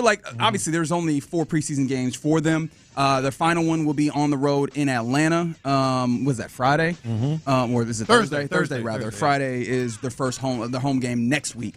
Is how I got that confused. But it seems like after today or yesterday's dress rehearsal, they are going to kind of pack it up and get ready for Tuesday, the season opener. And so what have we looked at? What have we seen? What is sustainable? Let's kind of take our takeaways from this Rockets preseason to this point. Yeah, Durant and Sengun and other starters, according to Ime, are not going to play on Thursday. So it's in essence over. And more Aaron Holiday. And full disclosure, well, I mean, maybe late, maybe in some situations. But last night was the first one I really checked in on. Everything else has just been recaps and, looking at box scores and reading stuff and all that. And as I'm watching this, there's a lot of good stuff happening, with this Rockets team. You alluded to it. I mean, hey, we need a bucket. Hey, where's the big fella? That's one thing. But we knew that. I think there's some, as I'm watching this, and by the way, I need to copyright something. I'm calling it the Skyline lineup. Okay. You like the Skyline lineup? This isn't nearly as bad as some of the other ones that you throw out here. The Skyline lineup, 1'6'7" dude and Amen Thompson. Everybody else is 6'11". So if you hear that again this year, copyright OG. The Skyline lineup, as much as I was talking yesterday about, Reed Shepard, and I think he really is going to get, and I still do think that's a real possibility. He's going to get a lot of run at the point guard position. I still do think that's a real possibility. This was impressive, though.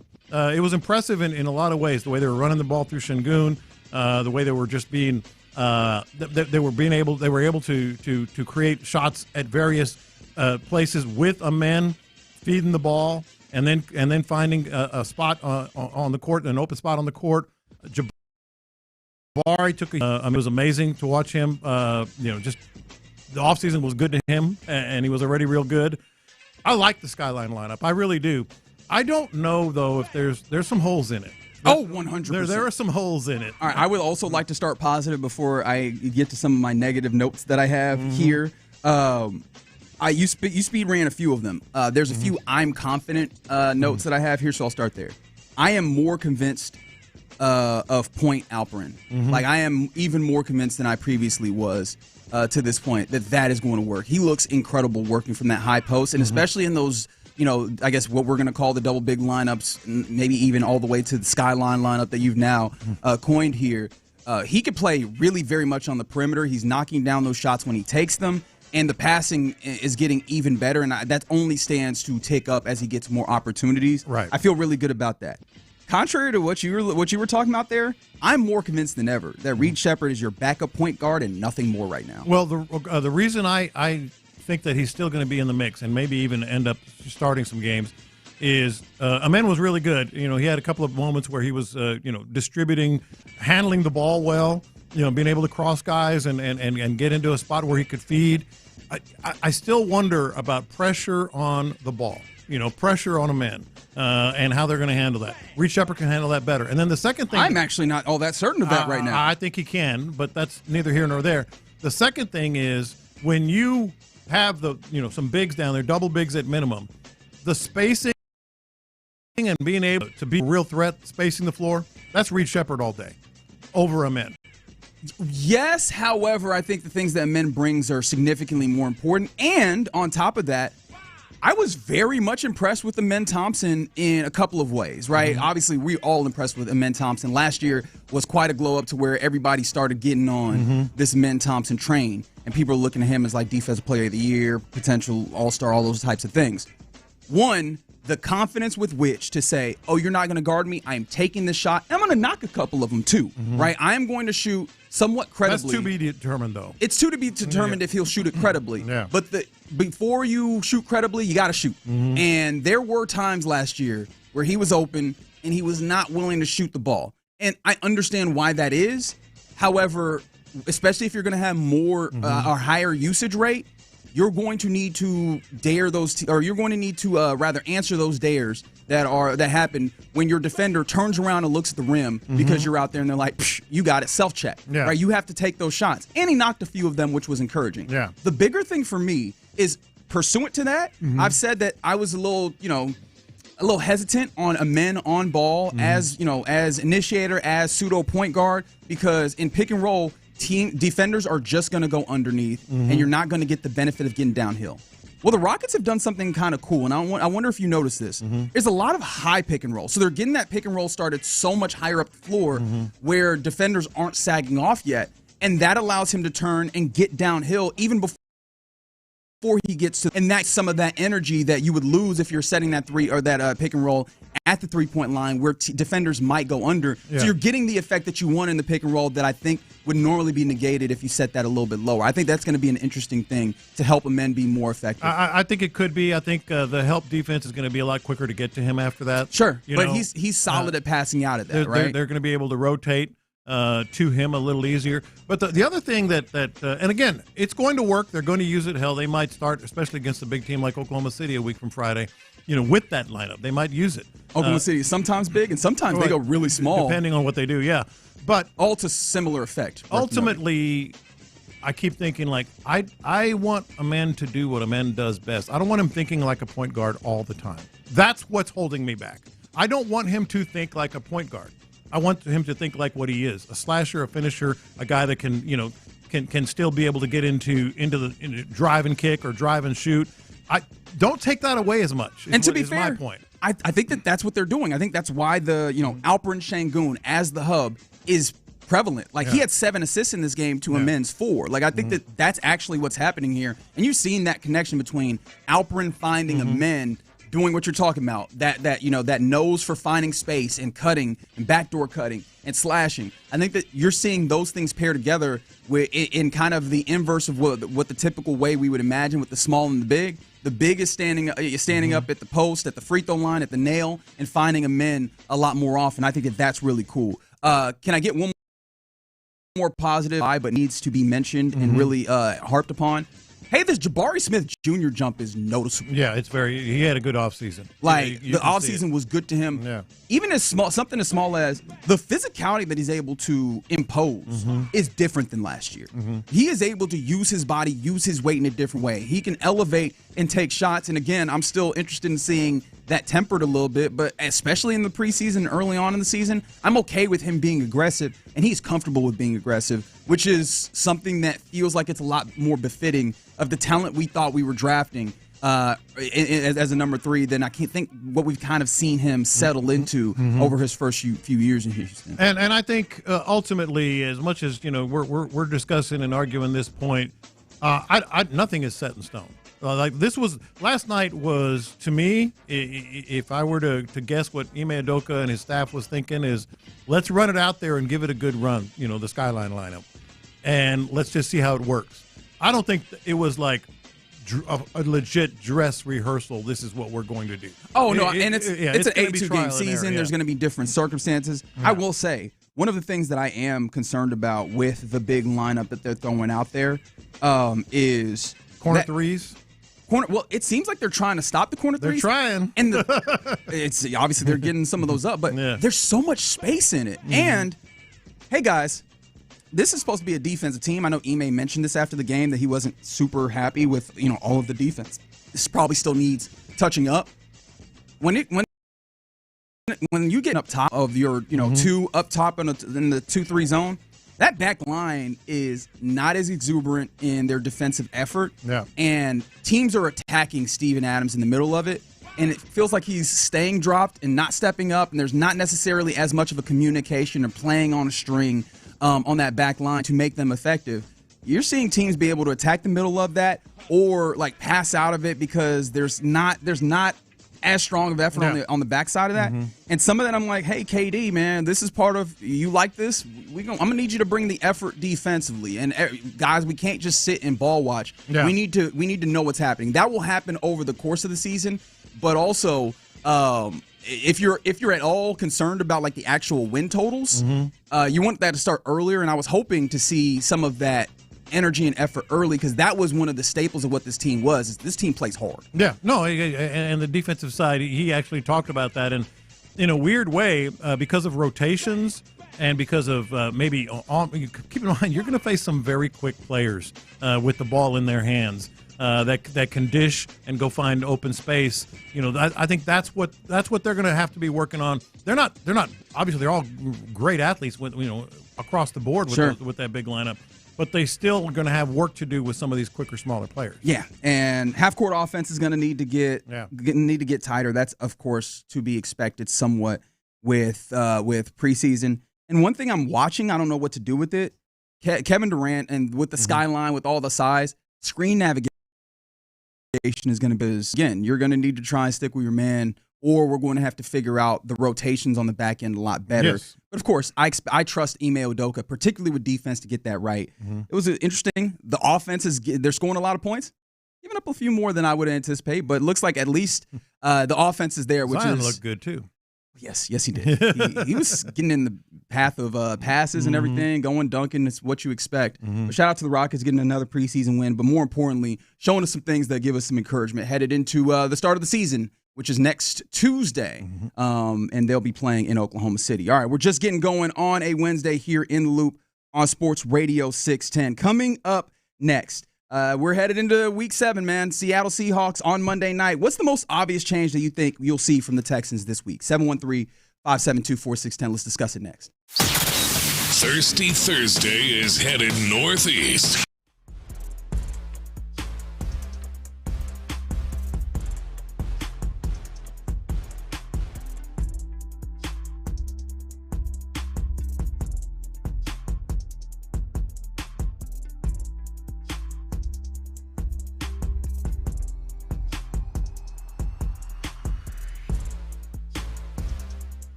at 281-222-2222.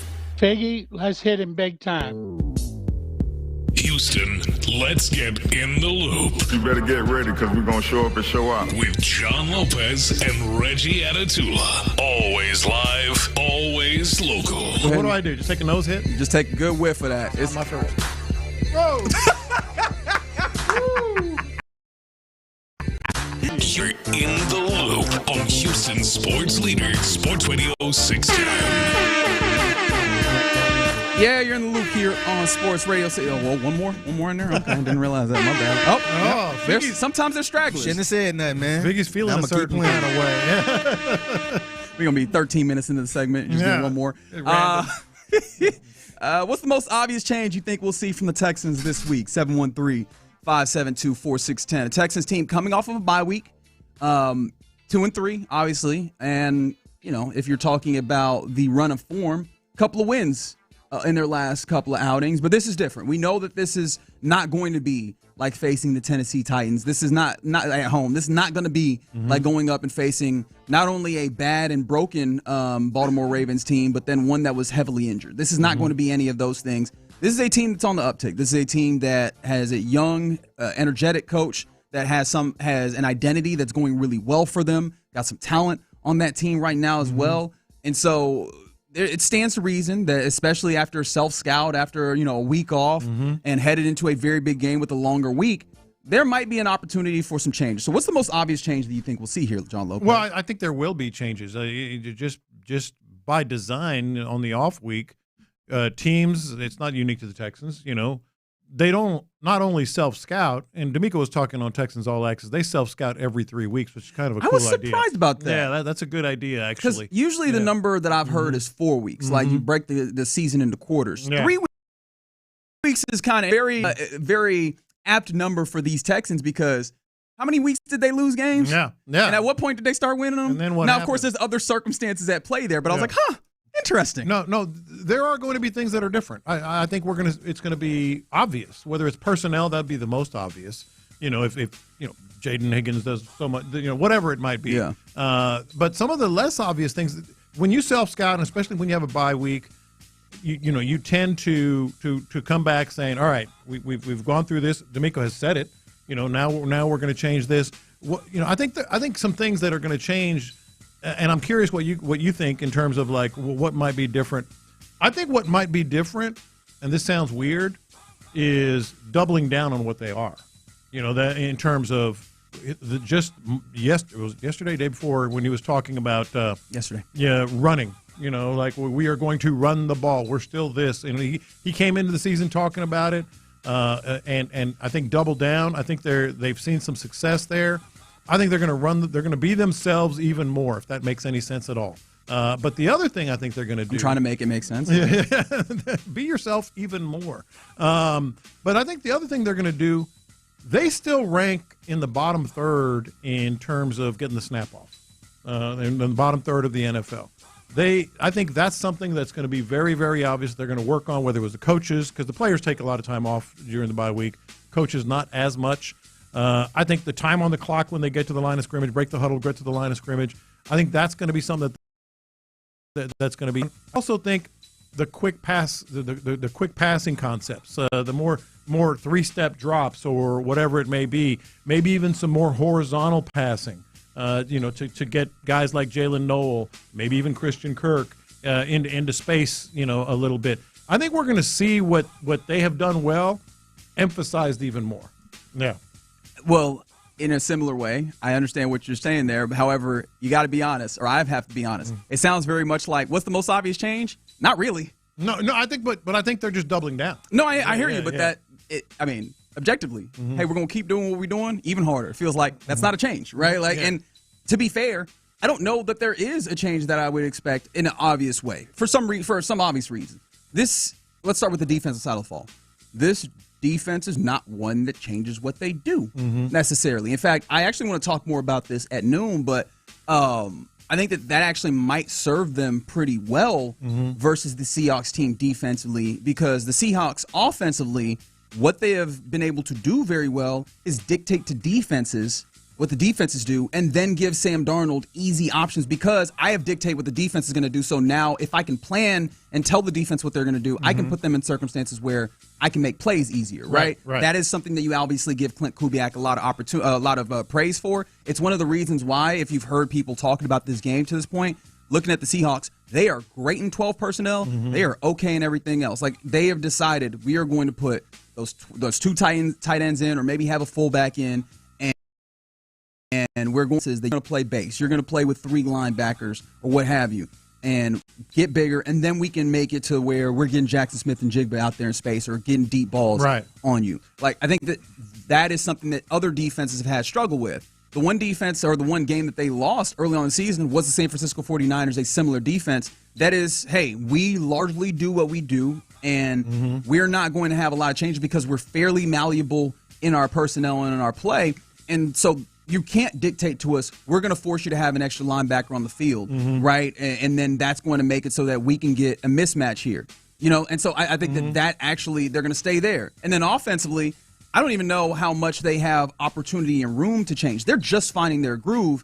I don't know that they have reached a level of execution, a level of wideness in their playbook to be able to go, well, now let's shift, make a large change. I think it has to be, let's try and build upon what we have right now, because to be fair, are any of us certain that they are a good offense? Right, well, exactly. And listen to DeMeco Ryans on Texans All Access, because this does not sound like a guy. You know, they've had some success with the so-called chunk plays, but they've been called at the line of scrimmage. Does this sound like a guy that is going to maybe, you know, be a little more open to opening up the offense? Yeah, our offense has evolved, and that's why, you know, I like Caley and what he's been able to do, just being able to go with what works. What do our guys do well, and finding that out? It kind of takes time to figure that out as you go throughout the season. You weather the storm a bit, then you feel like you have a formula that's worked. You feel like you have a guy do well, so you can put them in those positions much better now to have successful plays. Do you want explosive play? Yeah, we want explosive plays, but at the end of the day, I want to score points.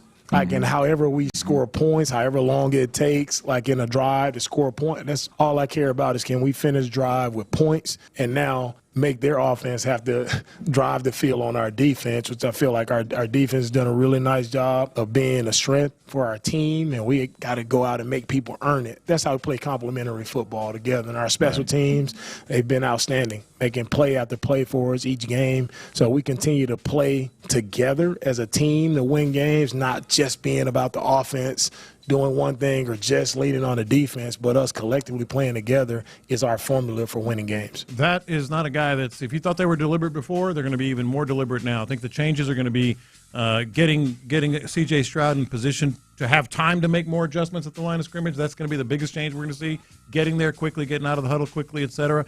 But the one thing he did say is they've kind of figured out, you know, who does what best. And that might lead to the personnel things. Figuring. I think that's an active process. Well, I mean, he said there, our offense has evolved, and we're finding out how we can get these guys in the best positions. I think that's going to lead to, whether it's Jalen Noel, Jaden Higgins, whomever, a little more obvious personnel changes. Now, J-Lo. You know I hate being pedantic. He did say figuring, right? Like, and I do, and I don't harp on this just to be a jerk. Let's hear it again. Not the whole thing. Well, the first personnel was what really put a light bulb up. All right. Yeah, our offense has evolved, and that's why, I like Caley and what he's been able to do, just being able to go with what works. What do our guys do well, and finding that out? It kind of takes time to figure that out as you go throughout the season. You weather the storm a bit, then you feel like you have a formula that's worked. You feel like you have. All right, I think that's good. You have a formula that's worked, and I think the personnel. I think they're going to start using some of these guys differently. Right, and it's not that I'm disagreeing with your point. I think the bigger thing is, I think that this is going to be a continuing process all through the season, which isn't a novel concept. But I think that there's going to be moments where they're still trying to find more things that work. Because, I mean, I don't think that any of us are like, I have found one thing that works in my life, and that is the only thing that I will do from now on. You try and find some other things that then add into that toolbox. If you're like, this one tool works for this one thing, if you now find yourself in a different circumstance, you're like, oh, all of a sudden this one tool no longer works. I think that there's going to need to be some finding. But it is nice, and I think we were all very encouraged by the idea they found some things that work. So I'm excited to see them hopefully build on those as you were talking about, but maybe find some more as they go. Still excited, super excited for this game coming up on Monday. All right, you're in the loop here on Sports Radio 610. Real quick, from the 713, if the Texans go into Seattle on a clean shop, do you think the narrative is going to change? Yes. Oh, sure. Very much so. Yeah. Like, this would be the first game that you look up on their schedule and you go, they beat a very good team on the road, adverse circumstances. Now you can build on that. All right, coming up next, question of the day. What is your favorite this? Oh, okay. Everything is different now. 713-572-4610. Let's get into it next. The Drive with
1-800-575-9834.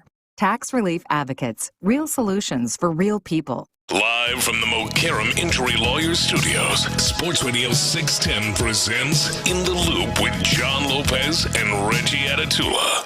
All right, you're in the loop here on Sports Radio 610. Appreciate you rocking with us. Let's get to the question of the. Actually, before I get to the question of the day, mini confession. I just realized I had not been seeing any of the YouTube comments. I was like, why is the YouTube so damn stagnant? It's usually people in there chopping it up. Yeah. Had the wrong page. You in the wrong club. Had the wrong page up. Took a wrong turn. I left in Albuquerque, right? Like that's what happened. And so, yeah, I see y'all in there. Sports Radio 610 on YouTube. Cam, Rob, Tim. I see all y'all in there. Appreciate y'all getting in there and interacting with the show. But yeah, question of the day. Another place where you can interact, 713-572-4610, the number to text. What were your favorite This Changes Everything sports realizations? Because the one that came to mind for me was I saw some like mutual Lakers fans on Twitter, like friends that are Lakers fans, I guess is the way that I would say it, talking about Luka Doncic. Obviously had an offseason that was really good, slimmed down. And like, oh, okay, if he's going to play at this level in this way, that maybe they need to be taken more with more consideration. And you can also bring that to the Rockets, where this Alperen Sengun really actually taking that step towards being baby Jokic or the next iteration, Jokic 2.0, whatever you want to call it. That does change a lot of the prospects. So I wanted to get a feel for what are those moments in your sports life, or I guess in your life in general, as one of the texts that came in said, are we talking sports or life? Because seeing my wife have my first kid was crazy. And I'm like, oh, That's yeah. That's a really good one. That'll probably do it, won't it? This changes everything. I will never forget our oldest. And I finally left the hospital, went home by myself. The baby and mom are still at the hospital. And I sat in the living room and I went, oh, crap. Did priorities really immediately change for you? Oh, God, yes. Now what? I got to be responsible for this thing? That's a really good one. Yeah, life changes everything. Moments as well are in play. But we were talking about, like you said, Luka. I immediately went back to Arian Foster. The 2010 preseason, where you could tell that, oh boy, he's cut different. He is a different kind of, and he could change everything for this squad. You can go back to the Astros. Some of our longtime Astros fans will remember this. When Lance Berkman came up. I want to say, I'd have to go back and look, but I want to say like he was on a 17 for 25 or something like that, to either right after or as he got to the Astros, and we're like, okay, that's going to be a killer bee right there. And he was. He ended up being a killer bee. And that's the thing about that one in particular, is that we have a lot of those wonderkin moments where you go, oh, here we go. And a decent amount of time, it doesn't quite hit in that exact same moment. I mean, we kind of felt like that with Cam Smith. And obviously it's only 1 year, but it's like, hey, I don't know if it's to the point of this changes everything. Berkman, 100% in that space. A name that I was thinking about, but not in the way that I was thinking about it, from the 361. James Harden wearing the fat suit. That is a fair point, right? I guess that changes everything in a different way. As soon as you saw him out there looking like he was two James Hardens, it was like, oh, okay, this is dunzo. We are in a different era of what's happening here, right? But I actually took it from like the bring in James Harden, right? Going and acquiring him, because we knew that he could kind of be a ball handler. I think bringing him in and then ultimately really and truly making him a point guard, because we had not fully entered in the basketball space the era of anybody can be a point guard. We still kind of kept it to these kind of size guidelines. If you were generally outside of like obviously Magic Johnson, right, who was the anomaly, the exception that proved the rule, so to say, we hadn't really gotten to that space. They let James Harden, like, the presumably shooting guard, they're like, no, he's actually a point guard. And I was like, oh, no, this is different, right? Like the whole Luka changes everything. He is standing on the shoulders of James Harden and what he did here before he decided to put on the fat suit. So yeah, no, that was absolutely one that came to mind for me, because I mean the Rockets, like a silver generation of sorts. Is that fair to say? Yeah. In the Rockets' history was born out of that move and that decision. A lot of these are college. And this, that's a good point. This is way back machine, and then a more recent one. But the way back machine, people of my generation and slightly younger, Marcus Dupree at Oklahoma, Philadelphia, Mississippi. I'll never forget it. Hadn't really played very much, and then kind of his unveiling, so to speak, was in the Texas game in the early 80s. Dude was just a man among boys. Now, obviously, injuries and such derailed his NFL career, but that was one. And then Cam Newton. Cam Newton. That's a great point. His first couple of games were like, okay, okay, this is going to be good. But here's the thing.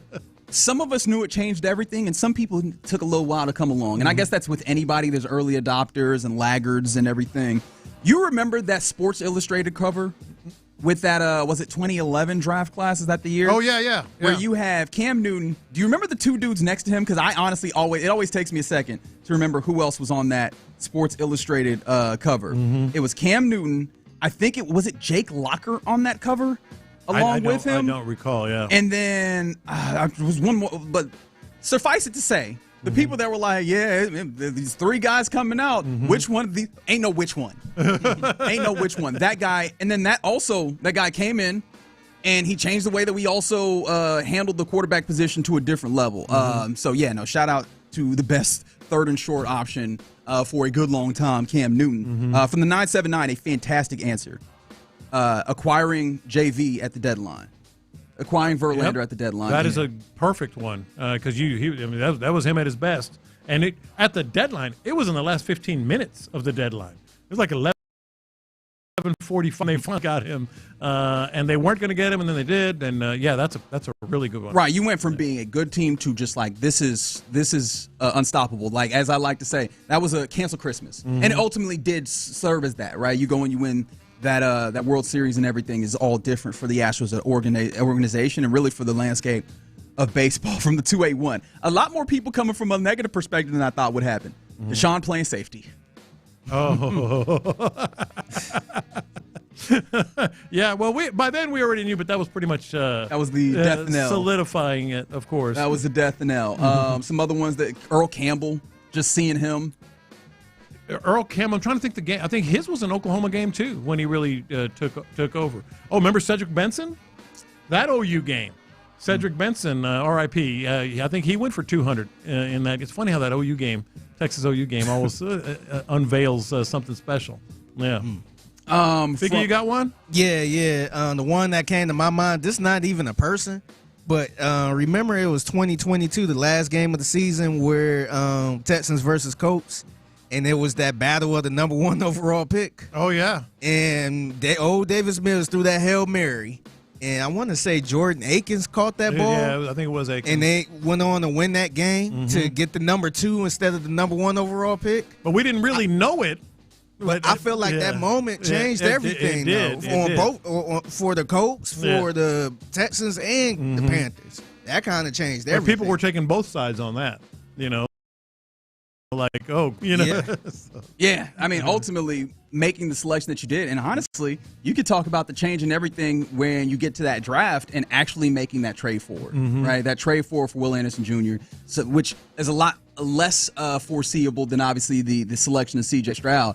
But, there's arguments to be made right now that is the pick that is bigger, right? Obviously, the quarterback matters more, but there's people in the fan base, or maybe I shouldn't make this so big of a deal. There's people in the fan base that do have some questions about C.J. Stroud. Has there been question the first about Will Anderson Jr.? Not since he walked onto the facility.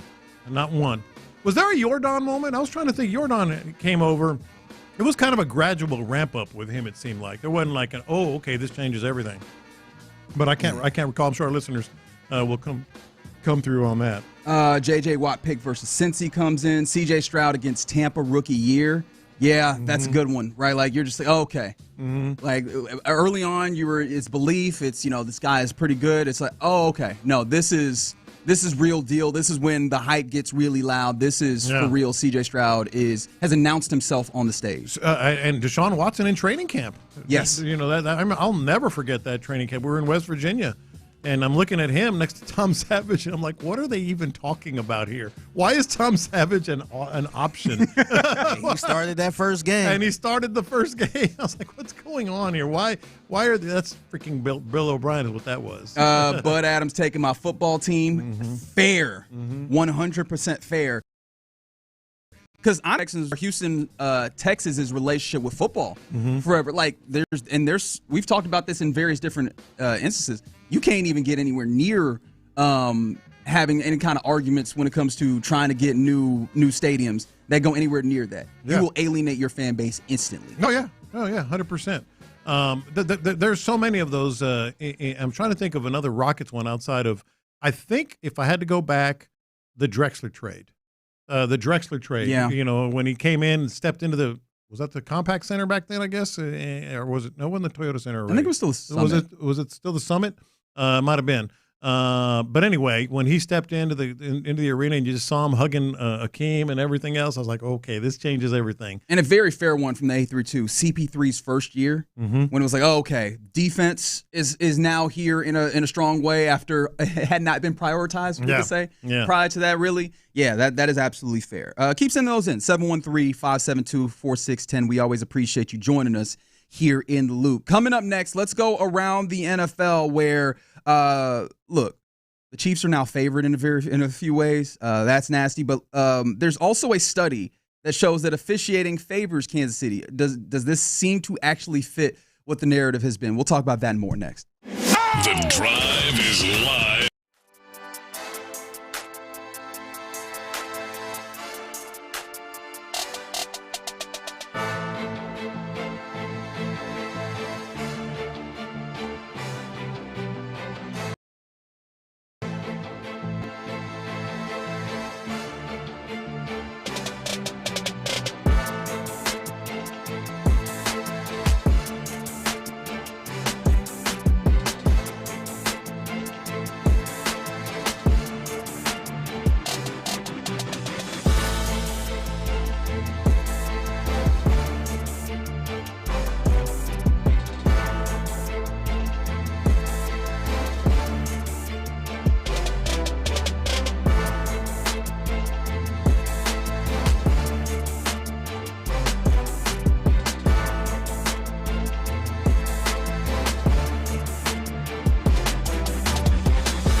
Sports Radio 610. The Texans play here. An Odyssey sports station. Let's go around the NFL in the loop style. Why are you smiling? Because I love football. Here's John Lopez and Reggie Adatula. I'm going to tell you all about how much fun you're going to have this season. On here, Sports Radio 610. All right, let's go around the NFL here, as Mr. Big Voice Man there said. And we begin with a study done in the great state of Texas, the University of Texas at El Paso. You familiar with this? Very much. And I missed this. This came down, I think, over the weekend or maybe just last week. Headline, UTEP study shows NFL officiating favors Kansas City Chiefs. No kidding.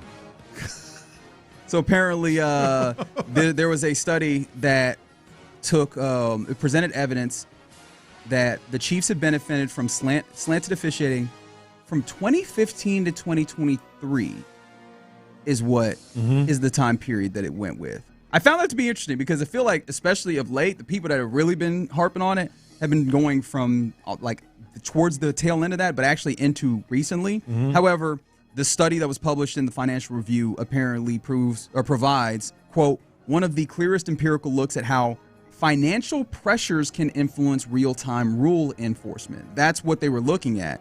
And the findings suggested that when the league's financial health is at stake, rule enforcement may subtly shift to protect market appeal. That was the argument that they put forward. This obviously looking at postseason and those types of things. Basically, their idea was that postseason penalties favored one franchise while similar dynasties showed no pattern. So when I say that, similar dynasties, I take you to the New England Patriots. Supposedly, the effects that they saw era from 2015 to 2023 apparently were absent in the Tom Brady era New England Patriots. What do you take away from this information? Because I heard all that and I was like, I know that there's a lot of priors of folks coming in being like there's bias here, so the confirmation here is appreciated. However, the idea that this bias is here for the Kansas City Chiefs that did not exist for the New England Patriots? Well, I also think the NFL was different during the Brady era from post-2015 in terms of, they're trying to expand their footprint in terms of marketing, viewership. I believe there was a dip in viewership slightly because they're always making money. Then people are always watching the NFL, but there was a dip in viewership for a while there. This feeds right into one of my long-held beliefs in terms of officiating in all sports, whether it's high school, college, or pro. I honestly do not believe, the vast majority of time, not always, but the vast majority of time, officials don't consciously make decisions that favor teams. Like, I'm a Chiefs fan, I'm going to slant that way. No, I think it's a subconscious thing when you know who signs your checks, when you know what is best for the league, what the league really and truly wink, wink wants. A subconscious thing of these officials knowing the Kansas City Chiefs are the it team right now. They're the most popular team. I'm not going to consciously make a call that benefits them, but the mind is powerful. We all know this. And the subconscious mind, you do things that you don't even really I get asked. I've always believed that. These guys don't go into the games thinking, I'm going to ultimately make a call that for gambling reasons or NFL reasons, they don't consciously do this, but I think they do it. I think they do it because, they're just sort of drawn to do that. Yeah, I mean, the feel is there, and this is some level of empirical study. I'd be interested to see how, what peer reviews ultimately look like, because I think that's a portion of the scientific method that sometimes gets left out. Part of this that tickles me, and it's not in any form or facet the important part. 2015, so we got 3 years of Alex Smith That it like was the NFL like, hey, we got to make sure Alex Smith gets some wins. Like this is what's going to carry us. Like obviously, I think the Patrick Mahomes era, especially once it gets and it might have been skewed more toward the Patrick Mahomes. It's era. quite possible. Again, I don't have the fullness of the data. I just kind of have a report talking about the report. So look, I've not been able to look at this, and to be fair, if I looked at it, don't know that I would know what I'm looking at. Right? I'm not that presumptuous on my literacy on this level, but. I found that to be interesting. So now, if you want to argue with your friends that happen to be Kansas City Chiefs fans, maybe one that you would There's a study. Go to UTEP. That's right. That's right. The great University of Texas at El Paso has put a study out that says they be cheating. They be cheating for Kansas City. Now you've got empirical data. Vaya con Dios, go with that into your football talk spaces. Mind you, football talk here on Sports Radio 610, presented by Paramount Plus. You can't count on much, but you can always count on Sundays with the NFL on CBS and Paramount Plus. Watch your local Sunday all season long. Just visit ParamountPlus.com/NFL to get started today. We continue around the NFL with, I guess let's talk a little bit more about the Kansas City Chiefs because you talk about that bias. That exists. However, we were looking at the Kansas City Chiefs early on this season going, doesn't quite look the same. It looks the same again. It looks exactly the same again. As of today, the favorites to win the Super Bowl is the Kansas City Chiefs. The favorite to win the NFL MVP is Patrick Mahomes. Great, oh, great. Does that tell you anything about? Is that a Vegas thing, or is that the Chiefs are coming on and it's obvious to everyone, or some combination? I think the answer is yes. That I'll give. Yeah. They're finding they're hitting the notes that they've once hit before. Actually, multiple times hit before. I think that that's one of the factors is we have seen this iteration largely the same pieces: head coach, quarterback, tight end, coordinators in most of the facets be able to look like this. They looked excellent offensively, especially as they're starting to get back some guys that can actually be weapons, and they're getting another one back in Rashee Rice now. Like, they are hitting the notes offensively that allow them to be great. And so the historical evidence that we've seen of them, like we have precedent of it, and now we're seeing them hit those notes again. I think it's very fair to be able to go, oh, well, this can continue forward. On top of, as much as we're giving Dak Prescott a lot of love for being MVP caliber, Baker Mayfield, Patrick Mahomes is looking like MVP. I also think it speaks to the NFL, and we've talked about this. There's not really a great team. And in the AFC, there's not really a great team. So what makes the most sense? If you don't think any of these AFC teams are, Ravens are out, Bills, who knows? They're sliding. All these AFC contenders are just not looking like we expected them to be. So I think a lot of people are saying, bleep it. I guess the Chiefs are going to do it again. Experience. Right? Like the experience wins out there. That's fair. Another thing around the NFL, NFL.com posted a NFL trade needs tracker. Obviously, we are a couple weeks away from the trade deadline, November 4th. So people are starting to look that way. So they have a trade needs tracker with every team's top priority ahead of the trade deadline. You know what the question's about to be. Yes, I do. What do you believe is that answer for your Houston Texans? I want to say that it's probably going to be an offensive lineman, but I would say tight end.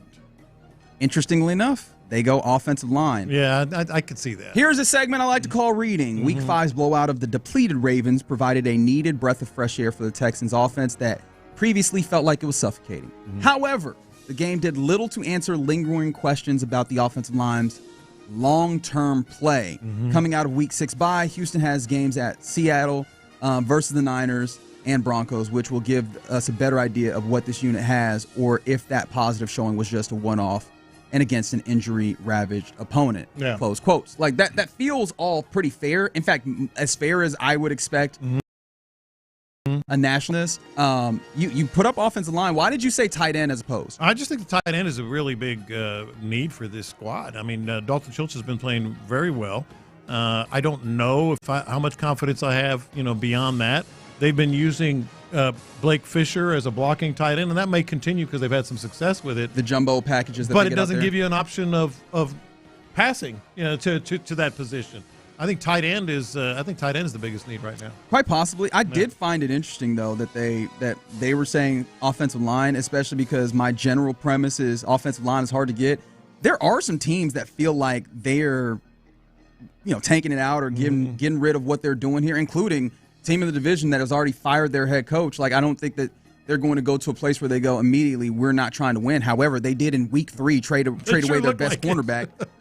Do you think that might be available, going and acquiring like a, scavenging off of the dead body, so to say, and going and acquiring maybe pieces like a Kevin Zeitler, who is over there, who is, on a 1-year deal. He's older. I don't think he's planning on playing for a bad team or necessarily was planning on playing for an entirely bad team. Is that something that you'd be interested in? I'd be interested. Would the Titans be interested, specifically Amy Adams, sure. In trading one of their big assets to the Houston Texans? But that doesn't preclude the Texans from doing the same elsewhere. Now, the question I actually have less about, because I think we're all like, yes, interested, get more talent. Yeah. How do you feel? How do you imagine? I'm asking you to do something that's impossible. Jump in Nick Casario's brain. How do you think that he is evaluating, looking at the talent, understanding that he was the one who put it together on the front end? Yeah. And to be fair, the real tests are coming right before the deadline. I think he's a realist. I think he knows that there is very little depth. I think now he knows a lot more about what Trent Brown is and where he is, and especially coming off the bye. Fair. And how much he can use or will play. But at the same time, the realist in him, has to kind of swallow his pride if these things, aren't what he thought they were, and go make a move. I could see him looking for that. I think offensive line is probably the easy answer. Me personally, I could use a tight end. Yeah, I think so as well. Somebody asked, OG, when is Cade Stover due back? He's on IR, so it's at least 4 weeks. We haven't really gotten Haven't gotten that one.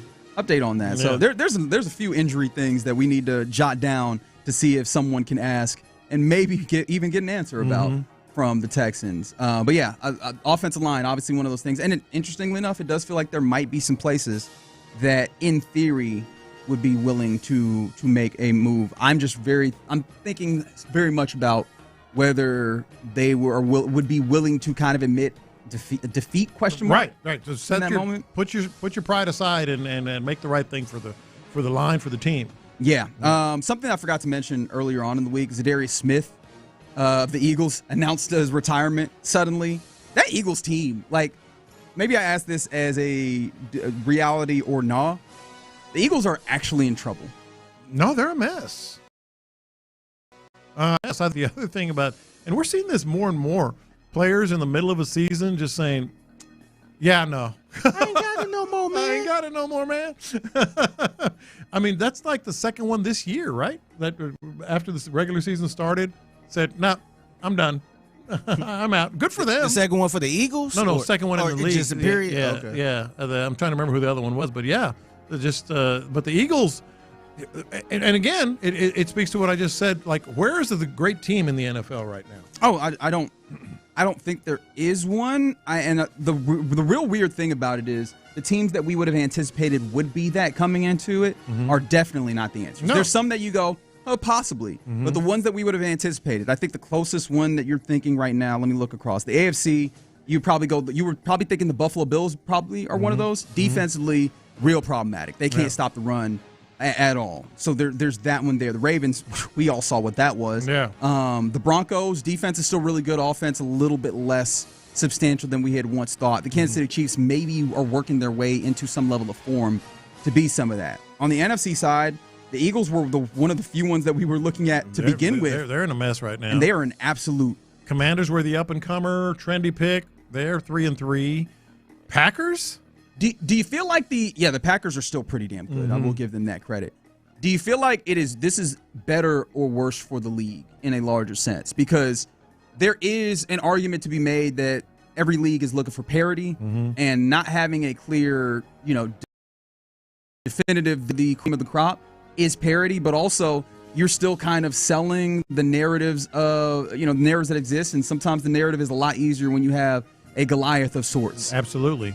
I think the NFL talks parity and keeps a lot of teams in the hunt. Obviously, with the wild cards and certainly the longer season, so you always have a chance.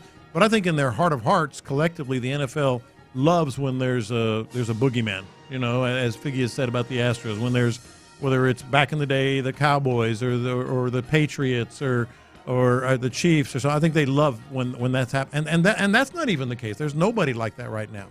No, I don't think so at all either. So, yeah, I found that to be kind of interesting. Some other things around the NFL. Oh, I mentioned Zadarius Smith. He wrote a deep letter and obviously had thanks for the fans, so on, so forth. Obviously, happy trails for and in his career. I wanted to circle back when we were talking about those teams. I think the team, one of the teams that you're playing right now is probably one of the closer ones that you have. Seattle. Yeah. And then obviously there's the great story that exists there with Baker that is up there.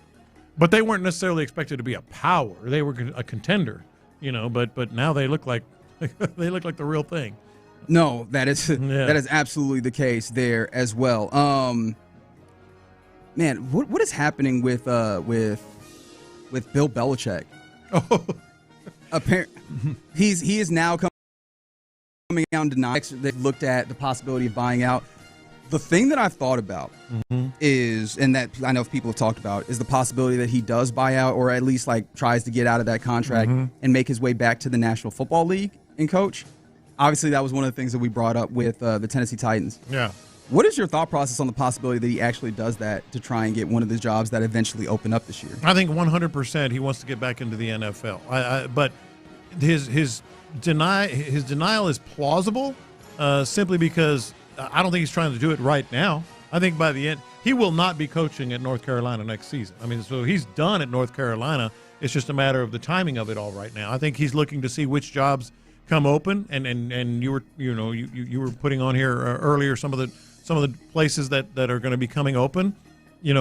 Maybe Miami. Obviously, Miami doesn't feel like a maybe. Well, Miami not just a feels maybe. like a win. Yeah.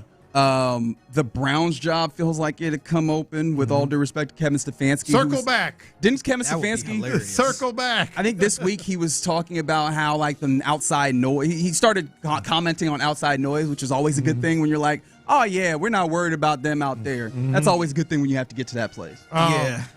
What would you think of him in Miami?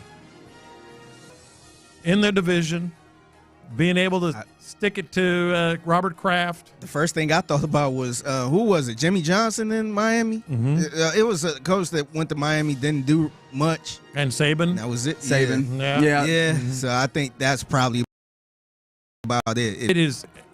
It has Bill Belichick written all over it for him to go to Miami. It kind of got drama written all over it. He loves to fish, too, just like Jimmy Johnson. He's a big fisherman. Yeah, I don't think he need to be worrying about no off-time activities, right? Yeah. Just like him trying to take the bye week in college football. He's got a girlfriend now, Yeah, well, go be with her. That sounds like drama. Go be with her. Yeah. Stop getting out here trying to coach this football. Oh, and real quick before we go, Mike Vrabel, who, mind you, did you realize the New England Patriots are going to be visiting the Tennessee Titans? So Mike Vrabel will be making a visit to his old stomping grounds. He's downplaying the import of this particular game, saying, I don't think it would be filed under the category of is it interesting or is it important? I seriously doubt that. In fact, we were talking about this off air. I think the firing of Callahan had something to do with Vrabel coming into town. Or the other way around. Yeah, exactly. Yeah, I would not disagree. I'm sure that there's a level of embarrassment when the guy that you fired without real great cause is coming back with a team that looks good after you fired his replacement already. Yeah, that's probably a bad look there in Tennessee. All right, you're in the loop here on Sports Radio 610 from the 860. At what point do we recognize that Bill Belichick is just a product of Tom Brady? I don't think that I would go that far. Tom Brady obviously was a huge factor in it. I think that Bill Belichick, as a lot of people do, has been passed by the game. He was very much a leader for a long time, longer than I think a lot of people have their opportunity on the throne. He's just no longer somebody that can create advantages, and his weaknesses now outweigh his positives. I think he needs some credit just kind of Brady, to be honest, the way he played that at the very beginning. Well, it fit the system, and that's what the Texans are trying to do here. That's enough credit to me alone. All right, you're in loop here on Sports Radio 610. Coming up next, as good as the Texans' defense has been, is there a potential Achilles heel still lingering? 713-572-4610. Lopez tells you what that is next. Texans Chief.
Reaction Monday, supported by Shoppers John Deere. Game analysis, inside info, coaches' comments, and your reactions starting at 6 and going all day long. Thanks to Mokaram Injury Lawyers. Call Mokaram Injury Lawyers at 281-222-2222. Live from the Mokaram Injury Lawyers Studios, Sports Radio 610 presents In the Loop with John Lopez and Reggie Atatula. Yep, you're in the loop here on Sports Radio 610. It's a Wednesday. We'll be giving away a $50 gift card to Texas Star Grill Shop in the 12 o'clock hour. And actually, interestingly enough, we'll go behind enemy Michael Shanduger of The Athletic. He's the beat writer up there in Seattle. Get a little bit of insight on that side of things for the Seattle Seahawks. But before we get there, an interesting challenge for the Texans defense in this Seattle Seahawks offense. They got Clint Kubiak calling the shots, and they've got Sam Darnold slinging it. They attack down the field incredibly well. They use big personnel. There's going to be a challenge here, but the defense that you have, one of the best in this NFL, I imagine is up for the challenge, Lopez. However, you're asking an interesting question here, aren't you? Well, there's all kinds of adjustments that you make in the bye week. DeMeco Ryan's clearly a defensive guy, wants to, we just heard him earlier talking about, all three phases and, don't just rely on the offense or the defense, everybody complimenting each other. But he's a defensive guy, and there are things that he's not going to say, all good. He's not going to do the blackjack dealer thing. We're good to go. Let's just keep doing what we're doing. He's not going to do that. So let's pick some nits. Okay. Yeah, let's pick some nits. What exactly, as good as the defense has been, do you feel could maybe use a tweak, could maybe use and not upgrade, because that sounds like they're going for personnel, but just an uptick in production? Probably run stopping. Right? I think that's the thing that even going into the Ravens game, right, as we often are going to go into a game and still try and make sure that we take it seriously and we try and see the places where the opposition can hurt you. We were looking at big number 22, Derrick Henry, and we're going, maybe he can get you. Now, you did a fantastic job down, as I kind of thought you would, understanding that the Ravens have not been nearly as good running the football as they had been in previous years, but there's been instances where teams have been able to get at you running the football. Well, I want to hone in even more on what you're talking about there, because I don't think it's necessarily just stopping the run. Okay. I think it's interior defensive line. You went into the draft talking about that. We all did. So going into the draft, we're wondering about interior DL. Going into the preseason. I don't like the way you said that. Interior DL? Hearing interior DL feels wrong. Am I wrong? Like, just tell me if I'm wrong here. I might just be a weirdo. Yeah, that might be. How's your interior DL? See, and the funny thing is, I don't think that it says any, like, I don't mistake it for anything else. It just sounds wrong to my ear. Interior defensive line. Went into the draft talking about it, preseason talking about it, season talking about it, and here we are coming out of the bye week. Are we the thing is, as you look at some, and yes, I do this occasionally, some advanced stats. What? Where'd you get them from? Which ones? It was Bob's advanced stats. Just some dude that puts together stuff. But anyway, Bob isn't Bill O'Brien? No, God no. When you look at the defensive front seven and the defensive front of the Houston Texans, they're really good in advanced analytics, advanced stats and numbers. But when you hone it into the interior defensive line, they're not that good. They're still not that good in terms of grades. For what it's worth, we all know PFF, Texans have their own grading system, et cetera, et cetera. But when you look at those numbers, they're not as good. And I think the interior, and not just against the run, bring in pressure. We know what they can do on the edges. We know Will Anderson and Danielle Hunter what they can do. But where do you get to quarterbacks the best? We can all say it together. Pressure up the middle. Pressure up the middle is where you especially a quarterback like Sam Darnold, who gets rid of the ball quickly, who is, not nearly as mobile, who if he backtracks, he's toast, in terms, especially with Will Anderson and Danielle Hunter, coming at him.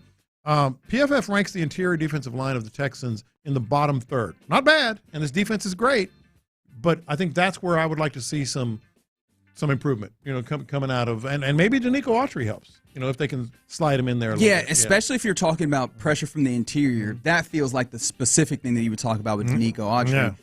I actually have been fairly impressed with what the interior defense has been able to do by and large.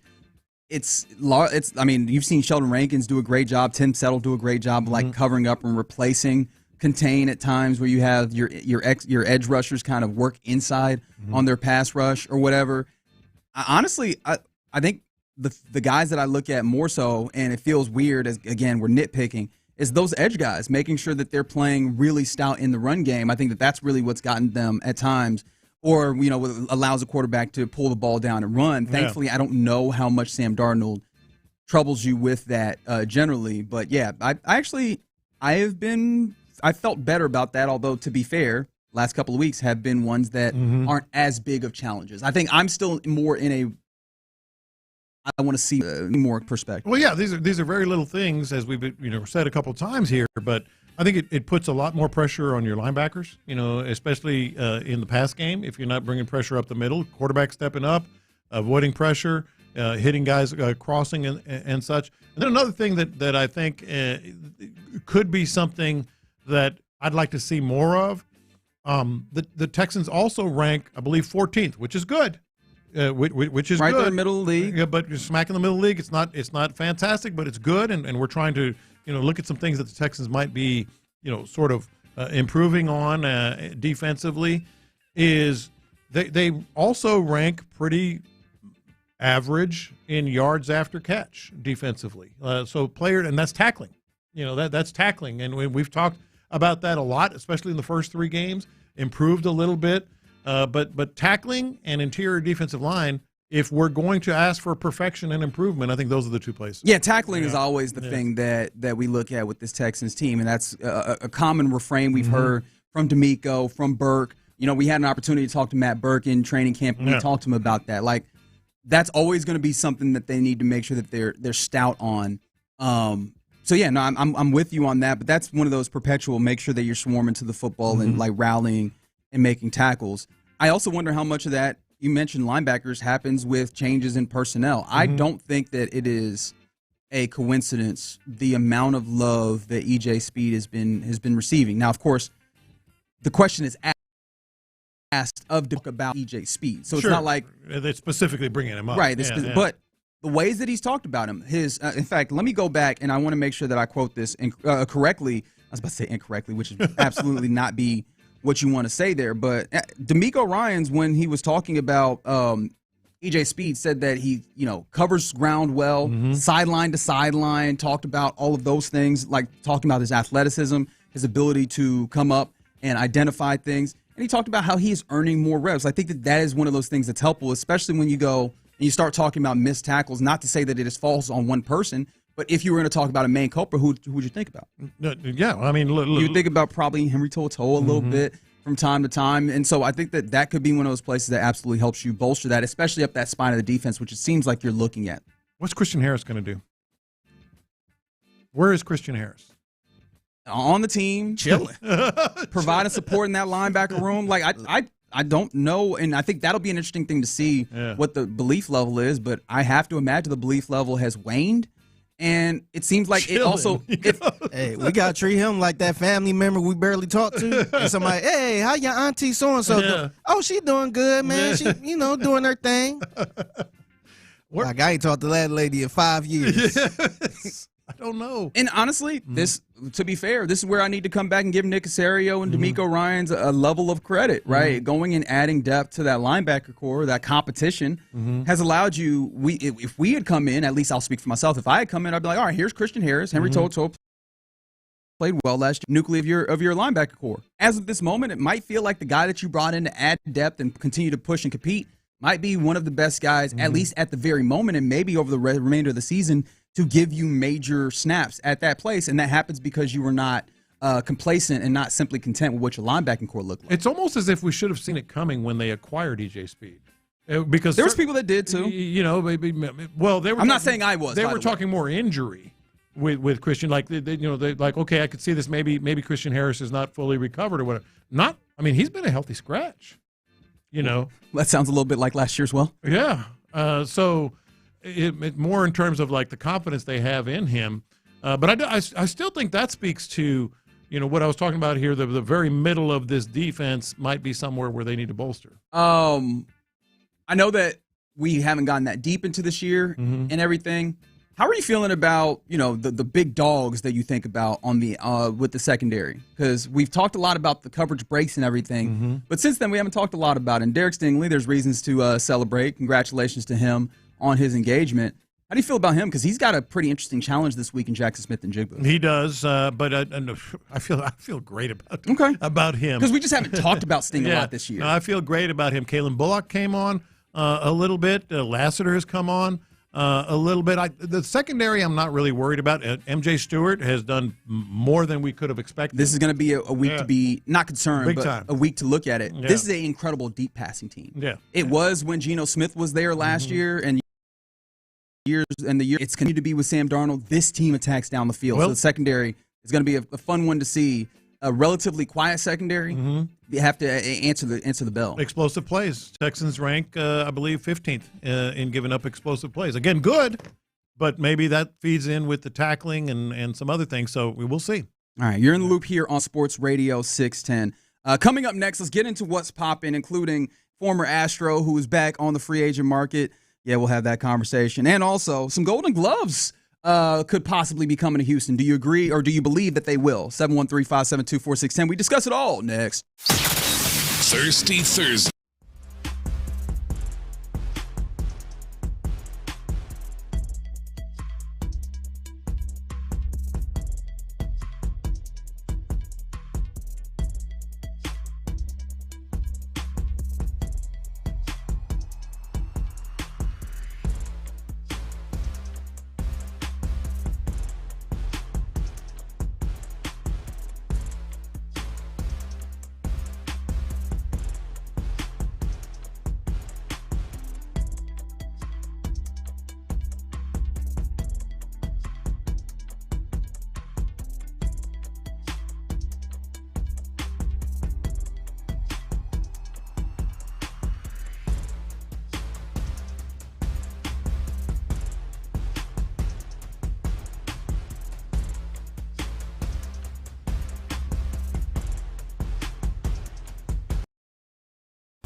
stories in sports and entertainment. Sports Radio 610 style. In the Loop presents What's Poppin'. All right, let's get into what's popping here on this Wednesday in the Loop on Sports Radio 610, where, again, I would like to express my congratulations. In fact, the entirety of In the Loop expresses our congratulations to one Derek Stingley Jr. for his engagement.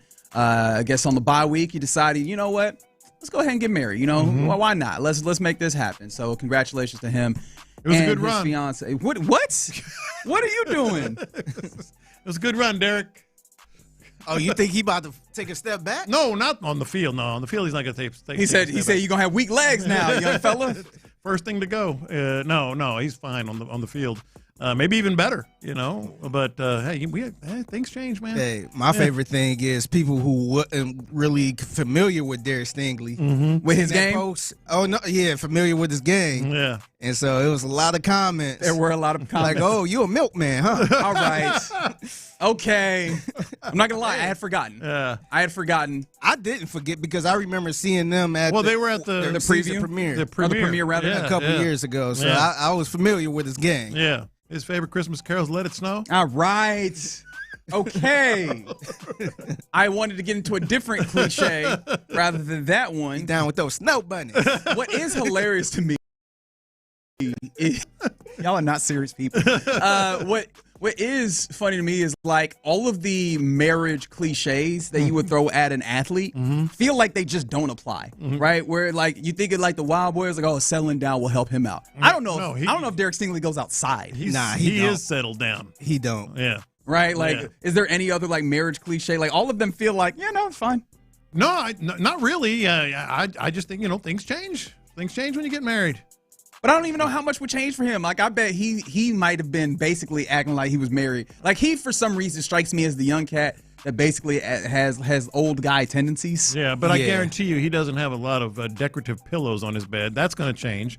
But see, this is the other thing, too. Like, I'm not sure if they were living together already. Yeah, no they idea. Probably were. If they wasn't. He said, they probably were. What kind of reporting are you doing, John Lopez? Saying most people now. Per John Lopez, they were already living together. Most young couples now do a trial run. Come on, who we kidding?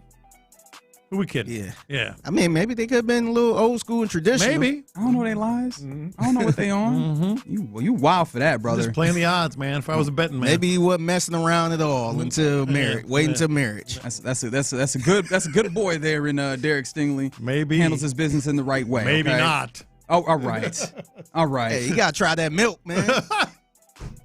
How am I supposed to get this back on track? Huh? What you want me to do here? You can't just have no milk sitting there getting spoiled. Nope. Let it snow. You gotta drink let it. Let it snow. Let it snow. Y'all see what I got to deal with here? Hey, y'all see what I'm dealing with here? I shouldn't wait for that, hopefully. And no, not that kind of snow. Calm down. Dan Graziano of ESPN, he'll throw out his kind of notes on what he's seeing. He's reporting that, and this is verbatim, Kansas City, Houston, and the Chargers are among teams expected to have interest in adding a running back. They all need it. They all could use it, maybe is a better way to put it. Yeah, I think that'd probably be the way that I'd put it. How much do you lean into that? Because like that feels like one of those everybody on the outside looking in could see that being the case, as opposed to something like if the language was have interest, that would strike me as there's been some calling.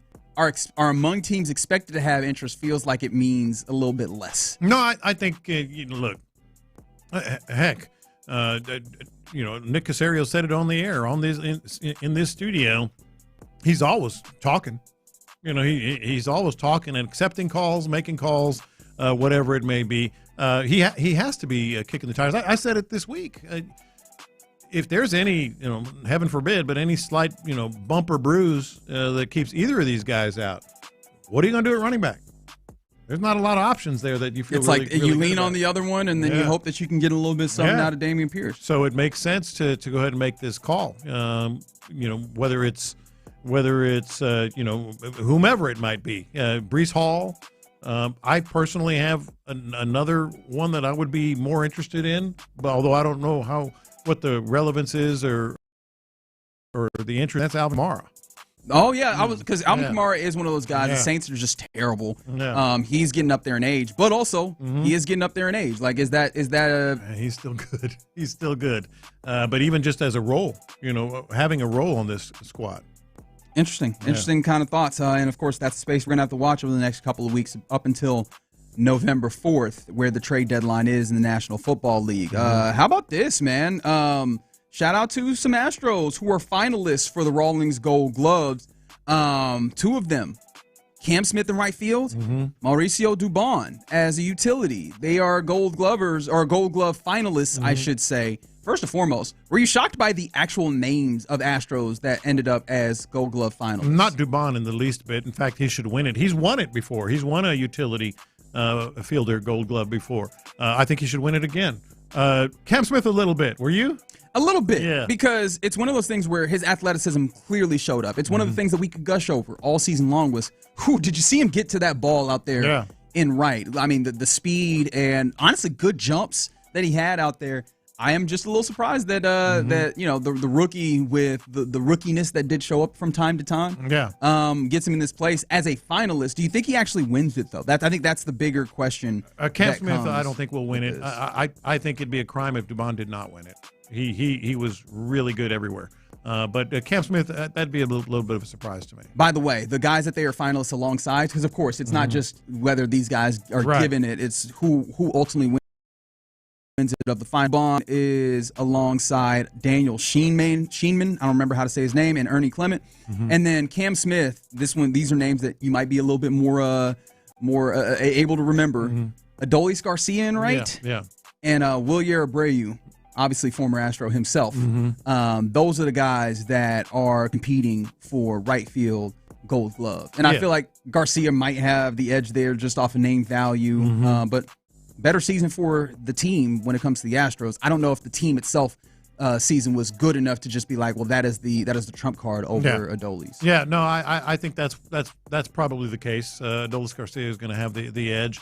I mean, you never know. I guess he could win it. I would be very surprised if he did, but I would be very surprised if Dubon did not. Some other things that are popping.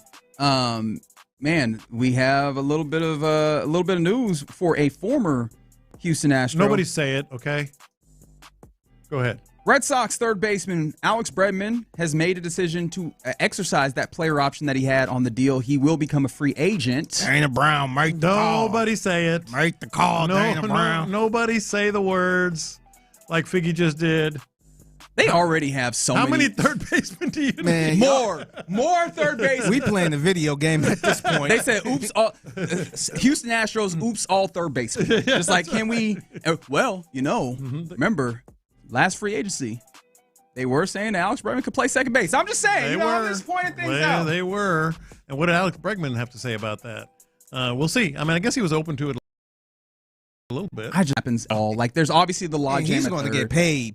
That's it, right? Because, we haven't changed the issue. Y'all didn't want to pay him last year. Yeah. Thank you, Figgy. So what y'all think y'all going to pay him this year? Right. The issue that existed there. One of the better years of his career. Well, he opted out of, what was it, 40?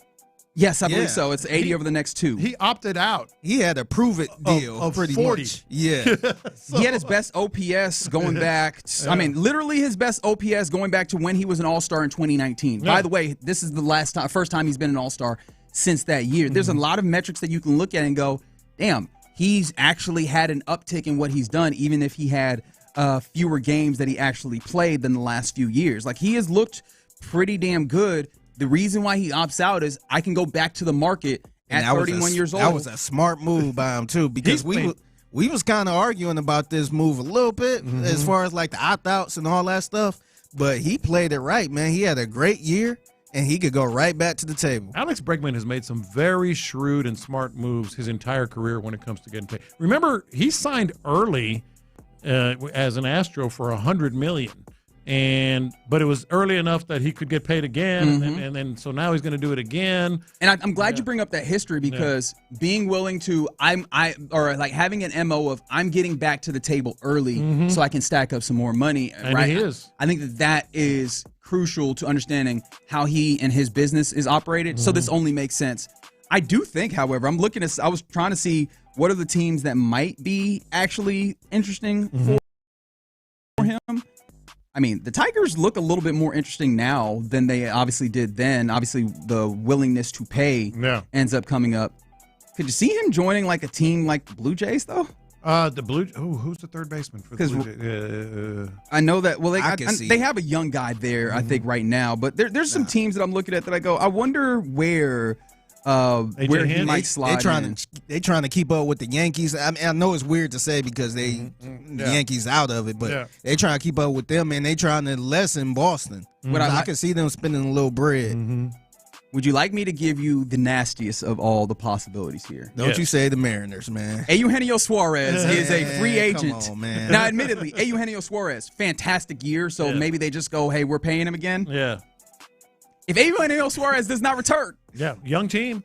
He'd be better off going to the Dodgers, man. That would hurt me. Just going to the Dodgers, man. Just get out the American League, man. That would absolutely hurt me, especially when you look up at the championship series right now. Dodgers get a win yesterday. We'll talk more about that as the show goes, but they look dominant over the Brewers, and that's basically what the championship series have looked like. Dominance by the Mariners, dominance by the Dodgers. Looks like we are having a crash course. We are headed directly into Mariners and Dodgers. Astros fans' least favorite World Series. Yeah. I'm not watching it. You know you are. And in that Dodgers game, something very, very strange, which shouldn't be very, very strange, we might litigate this later actually, happened, and that is Yamamoto throwing that complete game. Yeah, I believe it's the first postseason complete game since 2017. Justin Verlander, ALCS Game 2. So another Houston Astros. And for the Dodgers, since 2004, one Jose Lima. Yeah. Jose Lima. More Astros ties in, though. All right, so there you go. Best of luck, Alex Bregman, and save yourself the trouble. No, it's not. No, it's not happening. All right, you're in the loop here on Sports Radio 610. Coming up next, let's go behind enemy lines. Seattle Seahawks are the opponent for Week 7, Monday night, 9 p.m. So let's get a little bit of insight. We talked to the Athletics Seattle Seahawks beat writer. That's Michael Sean Duger. Let's do that next. The Drive with Stoerner.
we could recommend a shop for you. Ask for O'Reilly Veriscan today.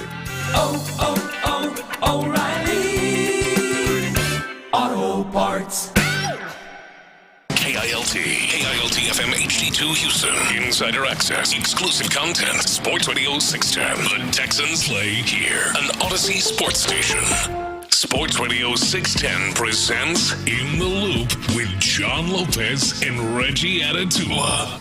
Yeah, you're in the loop here on Sports Radio 610. Appreciate you rocking with us in the greatest city in the world, Houston, Texas. It's the 12 o'clock hour in which we will be giving away a $50 gift card to Texas Star Grill Shop just for you listening. And so keep your ears out for that. But also keep your ears out for this. We're going behind enemy lines as we get ahead of the Texans going to visit the joining us to give us a little bit of insight into those Seattle Seahawks. He covers that team for The Athletic. His name is Michael Sean Dugar. Mike, what's happening, man? Hey, what's up? How you guys doing? Hey, we are doing very well. Thank you for giving us some of your time. And I want to start with one of the most important questions there is about this game, which is, are all y'all up there as upset as we are about this being a, I guess, there locally 7 p.m. Central start, 9 p.m. Central here?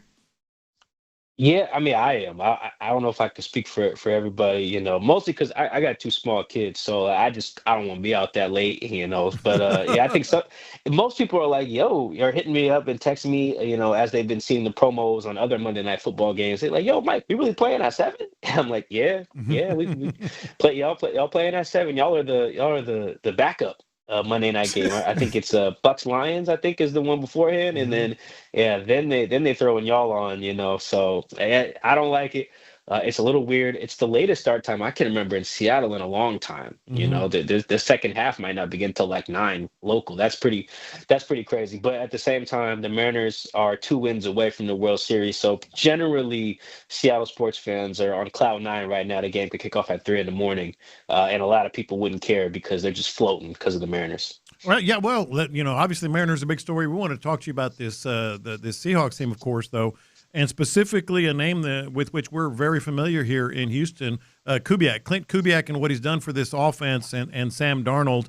It has to be like the story there. What do you see what he's doing? Yeah, I mean, he's found a way. There's some good and some bad, right? He's found a way to generate a really explosive passing offense.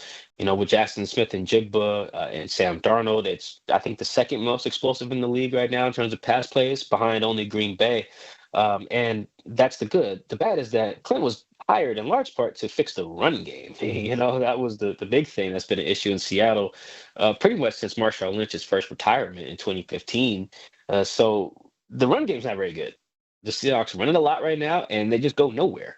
They have 2 running backs in Ken Walker and Zach Charbonnet, who are among the top 10 running backs in percentage of plays that either go backwards or go for no gain. Zach leads the league in that category. He surpassed Ashton Genty, which if you watch the Raiders, that's pretty tough because he goes backwards quite a bit behind that O-line. So that's where, there's some good and some bad with Clint. He's done a really good job building an efficient offense. They score a lot of points, like 5th in points per game or something, in the same realm in points per drive. They're really efficient. All the nerd stats, all the normal stats, they're checking a lot of those boxes. And then it's like, you go take a deeper dive and you're like, oh, a lot of this is all the pass game. They can't run the ball very effectively or very efficiently. And so it's been good. Clint's been better than his predecessor, who just kind of didn't belong in the NFL. But if you want to talk about him being an elite OC, an elite play caller, he's going to have a more balanced attack, particularly, on Monday night against the best defense in the league. Yeah, and with that, I mean, I wanted to dig deeper into this because you mentioned it. Like, this has been an expense. And Sam Darnold's been a great deep passer, and I thought, well, the last quarterback there was a great deep passer. Can you illuminate for me what's the difference between the ability to get downfield with this team than what it looked like with Geno? Yeah, I think, and even the quarterback before Geno was an excellent downfield passer as well, Russell Wilson. So, I mean, I think part of it, there's a nerd stat. It's like expected. It's like completion percentage over expectations. Yeah. CPOE is what you'll see. Yeah. I used to read into that quite a bit because I was just fascinated by it because Russ was killing it, every year, and then Geno came in and he started killing it. So now I started jokingly telling one of my guys who runs one of those data sites, I was like, you guys got to just start calling this a Tyler Lockett stat. That's what this is. That's not a completion percentage over expectations. That's a Tyler Lockett can catch a deep ball stat. And I bring that up because now I'm starting to think that it really is receiver centric when you're talking about some of this deep ball stuff, because every deep ball is not going to be on point. There's going to be some contested ones, some wide open ones, but I really think that the great receivers make you right. Not to say that Geno, Russ, and Sam aren't great deep ball throwers, but I do think there's something to be said for the guys they're throwing to, particularly Jackson Smith and Jigba and Tyler. Obviously, DK, very good too, but I think Jackson and Tyler just had the ability to track the ball at a really high level for similar reasons. Tyler's a punt returner, so he's just naturally tracks the ball with people around him, because he does that. And then Jackson played baseball, right? So, that works for that as well. So I think that is killing it. He's got these guys who are just so elite, Justin Jefferson last year, Jordan Addison, JSN now. It's like, you guys are just making Sam right. Even if the ball is not good, which they are, the guy getting underneath it is just elite. Side note, for those who are watching us on YouTube, I just rolled my eyes, and it wasn't at you. It wasn't at you. It was at the stat that you quoted, which my cohort over here is one of the big stat geek nerds in football, so you made his day. But that's just a side note. Here's what I want to ask you, though, and it's the home field advantage in Seattle. Very much has a great reputation. Is that a little bit overrated? I think they've lost 2 games at home this year. Yeah, I'll expand the sample for you. They're 4-8 at home under Mike McDonald, and they're 10-1 on the road. There you go. The splits speak for themselves. They can beat anybody on the road. That one loss is a Monday night last year to the Lions, and then they can lose to pretty much anybody. At home. Like I said, 4-8, and yes, 2 losses this year. One to the Bucks and one to the Saints. Spencer Rattler led Saints, pretty bad loss. Or excuse me, sorry, not the Saints, the Niners in Week 1. That's even worse. You're losing to a rival to start the year. I do think that home field advantage is a thing. It's going to sound weird, not necessarily in how it makes the home team play all the time. I really feel like the advantage is what it makes the defense feel. It's the idea, particularly where the Seahawks are located. So you get teams from the East Coast, sometimes long to Seattle. It's going to be loud up there. Like the Seahawks they'd be in a lot of teams' head before they got on the plane. Mm-hmm. And I think that's just slowly started to fade. And I think it's on the other side of it, teams are just getting that mental toughness, fortitude, whatever sports cliche words you want to assign to it, where they're just like, we can make this trip.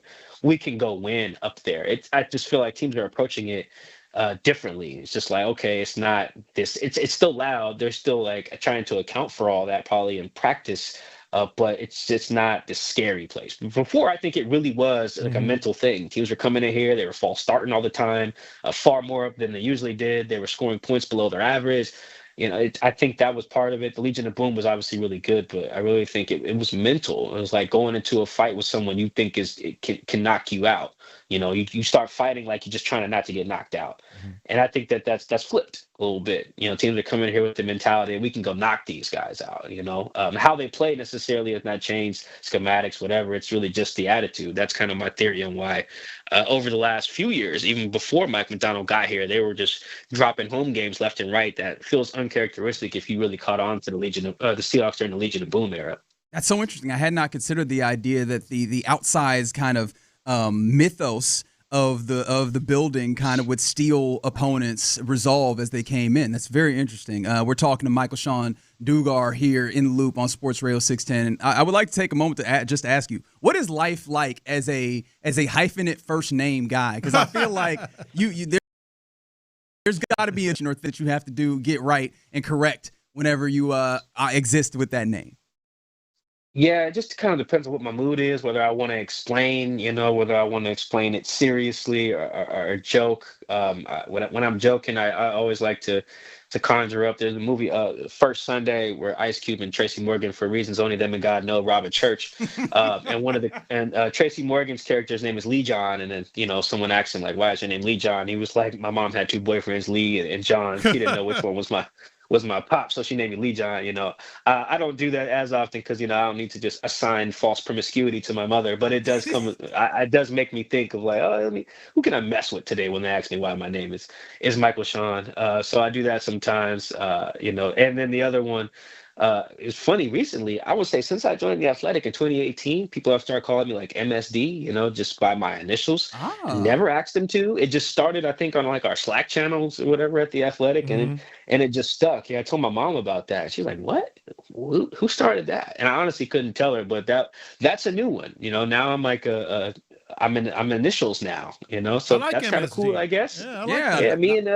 Me and Jackson Smith and Jigba have that in common. People are just like, your name's too long. Here's 3 letters. Live with it. Because you definitely don't want to be called MS, so it's got to be MSD. No, that is fair. That is fair. So we're talking to Michael Sean Dugar here in the loop on Sports Radio 610. I want to ask you a little bit more about this defense because the defensive front is obviously formidable. I'm actually a little interested on the defensive backfield. Like, there's been a lot of injury actually in for as a Houston Texans team facing off against the secondary here. Yeah, it's been a lot of moving parts, man. So their intended starting secondary when everyone's healthy is Devin Witherspoon, Tariq Woolen, Julian Love, Kobe Bryant, and then Nicky Miwari, their second-round rookie out of South Carolina. Nick sprained his ankle on the 4th play of the season opener, and then everything has just gone south since then. Spoon's been out. Julian Love's been out. Nick just came back, but he missed like 3 games. Reek has had a concussion, missed the last game. It's been a game of musical chairs back there. They've had to pull out Texans legend Shaquille Griffin to play, in last game. They've called up Ty Okada, undrafted guy, off the practice squad. It's been a lot of moving, a lot of shaking. They had to play a guy they claimed from the Rams in August, Darion Kendrick. He had to start basically for a little bit against the Saints and against the Steelers in week 2. And what Mike McDonald has been able to do, Bucs game notwithstanding, is make those guys feel confident in their abilities. He reminds me of Pete Carroll in that regard. Pete was a real big trust your training guy. If you messed up in a game, he wouldn't just scold you or whatever. I mean, sometimes he would if it was bad. But his main philosophy was, hey, man, I've seen you make this play in practice. Don't make anything up. Just do what I've literally seen you do, and you'll be fine. Don't do anything else. Don't make anything up. And Mike McDonald's the same way. He tells guys like, for instance, he calls the practice squad the ready squad, right? Just kind of a philosophy. Guys, no, I'm just not here to just run around Wednesday, Thursday, Friday. You need to stay ready because I might play you. And if I play you, I'm doing it because I believe that you can do good things based on your performance on the ready squad. So you got these guys who aren't starters in the back end, and they're going up against a DK Metcalf or a Chris Olave or Marvin Harrison Jr. or Emeka Ibuka, all these guys, these good receivers, Travis Hunter, Brian Thomas. And it's not that they got to make anything up or pretend to be Julian Love, pretend to be Devin Witherspoon. Mike McDonald is just like, I trust your training. We trained you. You performed well. Just go out there and be you. And I think that's huge. So much of this sport is getting guys to just be confident and let it rip. If you get to thinking out there and hesitating and not believing that you're in the NFL for a reason, you won't be in the NFL very long. I think Mike's done a good job of that, and it's really shown up in the secondary.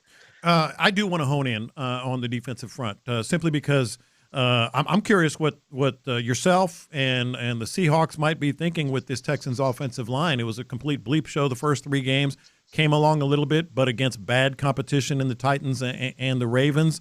Where do they fall in terms of with this defensive front and how it matches up with the Texans?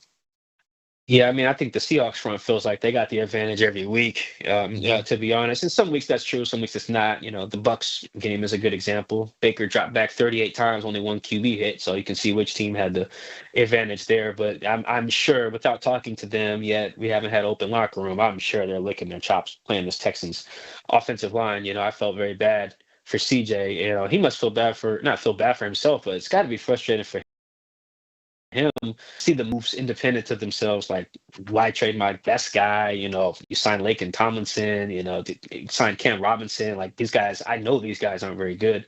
I'm sure Caserio does too.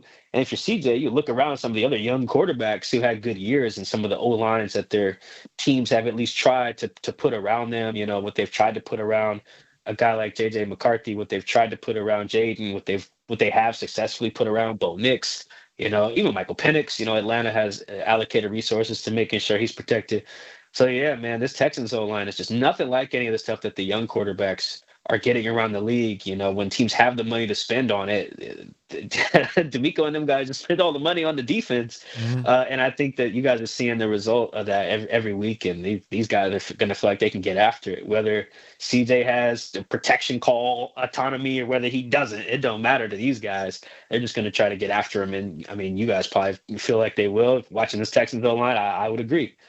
Yeah, and that's an interesting as we continue to talk to Michael Sean Dugar here in the loop is it's also not going to be one of those things where it's just an overload of dudes. But one of the things that I want to ask you to kind of confirm for me in my research with the Seahawks is they don't necessarily send a lot of dudes, but they do it in tricky ways. Like, can you give us a little bit of insight into how Michael McDonald handles the way that he tries to attack offenses rather? Yeah, I got you. I give you stats. We're throwing out some numbers today. The Seahawks have the second lowest. They have the second lowest blitz rate in the league, 14.5%. Only is the Cincinnati Bengals for some odd reason. So that should tell you, everything you need to know about this pass rush that just got 7 sacks on Trevor Lawrence, and is number 3 in sacks coming into this game, or tied for the Steelers for number 2, I think. So I mean that's it right there. They don't blitz. They don't. They just try to mess with your protection plan. They'll put 7 guys at the line and maybe send 5. They'll put 7 guys at the line, maybe send 3. 7 guys at the line and maybe send 8. You got blitzing from out of nowhere. They got Kyler Murray with a double corner blitz, on Thursday Night Football a few weeks ago. And that's how you do it. But it's more often than not that they're just sending 4. The thing is, which 4? That's kind of how Mike McDonald views it. He's like, everybody's a potential coverage guy. Everybody's a potential pass rusher. So it's 11 as 1. Or he says 12 as 1, but that doesn't make any sense. So I'd say 11 as 1. Like it's 11 as a 1. That's like, all right, my fat guys could drop, my small guys could rush. You as the quarterback or the OC or the center, whoever does the protection stuff for the team that week, you have to account for all that. Leonard Williams could pick you off, or he could beat your center across his face. Julian Love could pick you off, or he could come right up the A-gap untouched, right? That's the plan. And if you get it right, it's really hard to deal with. We're seeing why it's been so hard to deal with it, because that's tough. Whether, again, CJ has the autonomy like he supposedly does now, or you're looking at a scheme like last year's where the hot routes are built in. It don't matter. The goal is to just mess up your plan, and they do a really good job of that in Seattle. Speaking of doing a great job giving stats. By the way, be a little careful with that 12 talk, because my partner here is an Aggie and they don't take kindly to that whole right. No, I don't mind the 12s. It's the 12th man where you might get in a little trouble. Go. You hear it, right? Yeah, it comes through, doesn't it? I forgot about that. Yeah, I think that's why the Seahawks officially use 12s. Right, like it is 1, 12, 1, 2, and then the S. So we don't have to sue their Forgot ass. about that. Yeah, we don't have to sue their ass. So you got some Aggies coming to town. Maybe keep that on the level there. Real quick, we're kind of up against it. Mariners-Dodgers World Series, and are they going to have to move any games because you guys are right? The 2 stadiums right next to each other. Yeah, I think the issue would have been if the if the Mariners had Game 7 at home in the ALCS. Okay. I think that would have been the scheduling issue, but Toronto has the better record. Obviously, they had home field that the Mariners quickly took. So now that wouldn't be an issue. The only thing would just be the TV audience. I believe if there was a Game 7, which there thoughts and prayers, hope there's not. But if there is a Game 7, I believe it would be earlier in the day in Toronto. That would just take the TV audience away a little bit. But like we talked about to start this, Texans Seahawks is kicking off at the crack of dawn, basically. So I don't think that they should have any issue with people turning on the TV and watching this one. So yeah, no scheduling conflicts. Just hopefully the Mariners getting ready for the World Series there. Hopefully they're all, they're resting up to go play the Dodgers by the time Texans and Seahawks kick off. I feel like we all agree that that's going to happen. You understand why our emotions are a little bit different about that, though. Michael Sean Dugar joining giving it ahead of this Monday night kickoff here. Appreciate you, my man. Thank you guys for having me. Enjoy the game, too. Yes, sir. Right. Yes, sir. There he goes. Fantastic look at what the Seahawks got cooking over there. Very, very excited for this football game to eventually get here on Monday. All right, you're in the loop here on Sports Radio 610. Coming up next, let's get to our lunchtime confessions. All right, let's get to Texas Star Grill Shop right now. Texas Star Grill Shop, Football season is here, and let's talk about Weber. Weber is now they have all kinds of brands.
Join Payne and Pendergast in the Loop and The Drive on a Mokaram Injury Lawyers Reaction Monday. Supported by Shoppers John Deere. Game analysis, inside info, coaches' comments, and your reactions starting at 6 and going all day long. Thanks to Mokaram Injury Lawyers. Call Mokaram Injury Lawyers at 281-222-2222.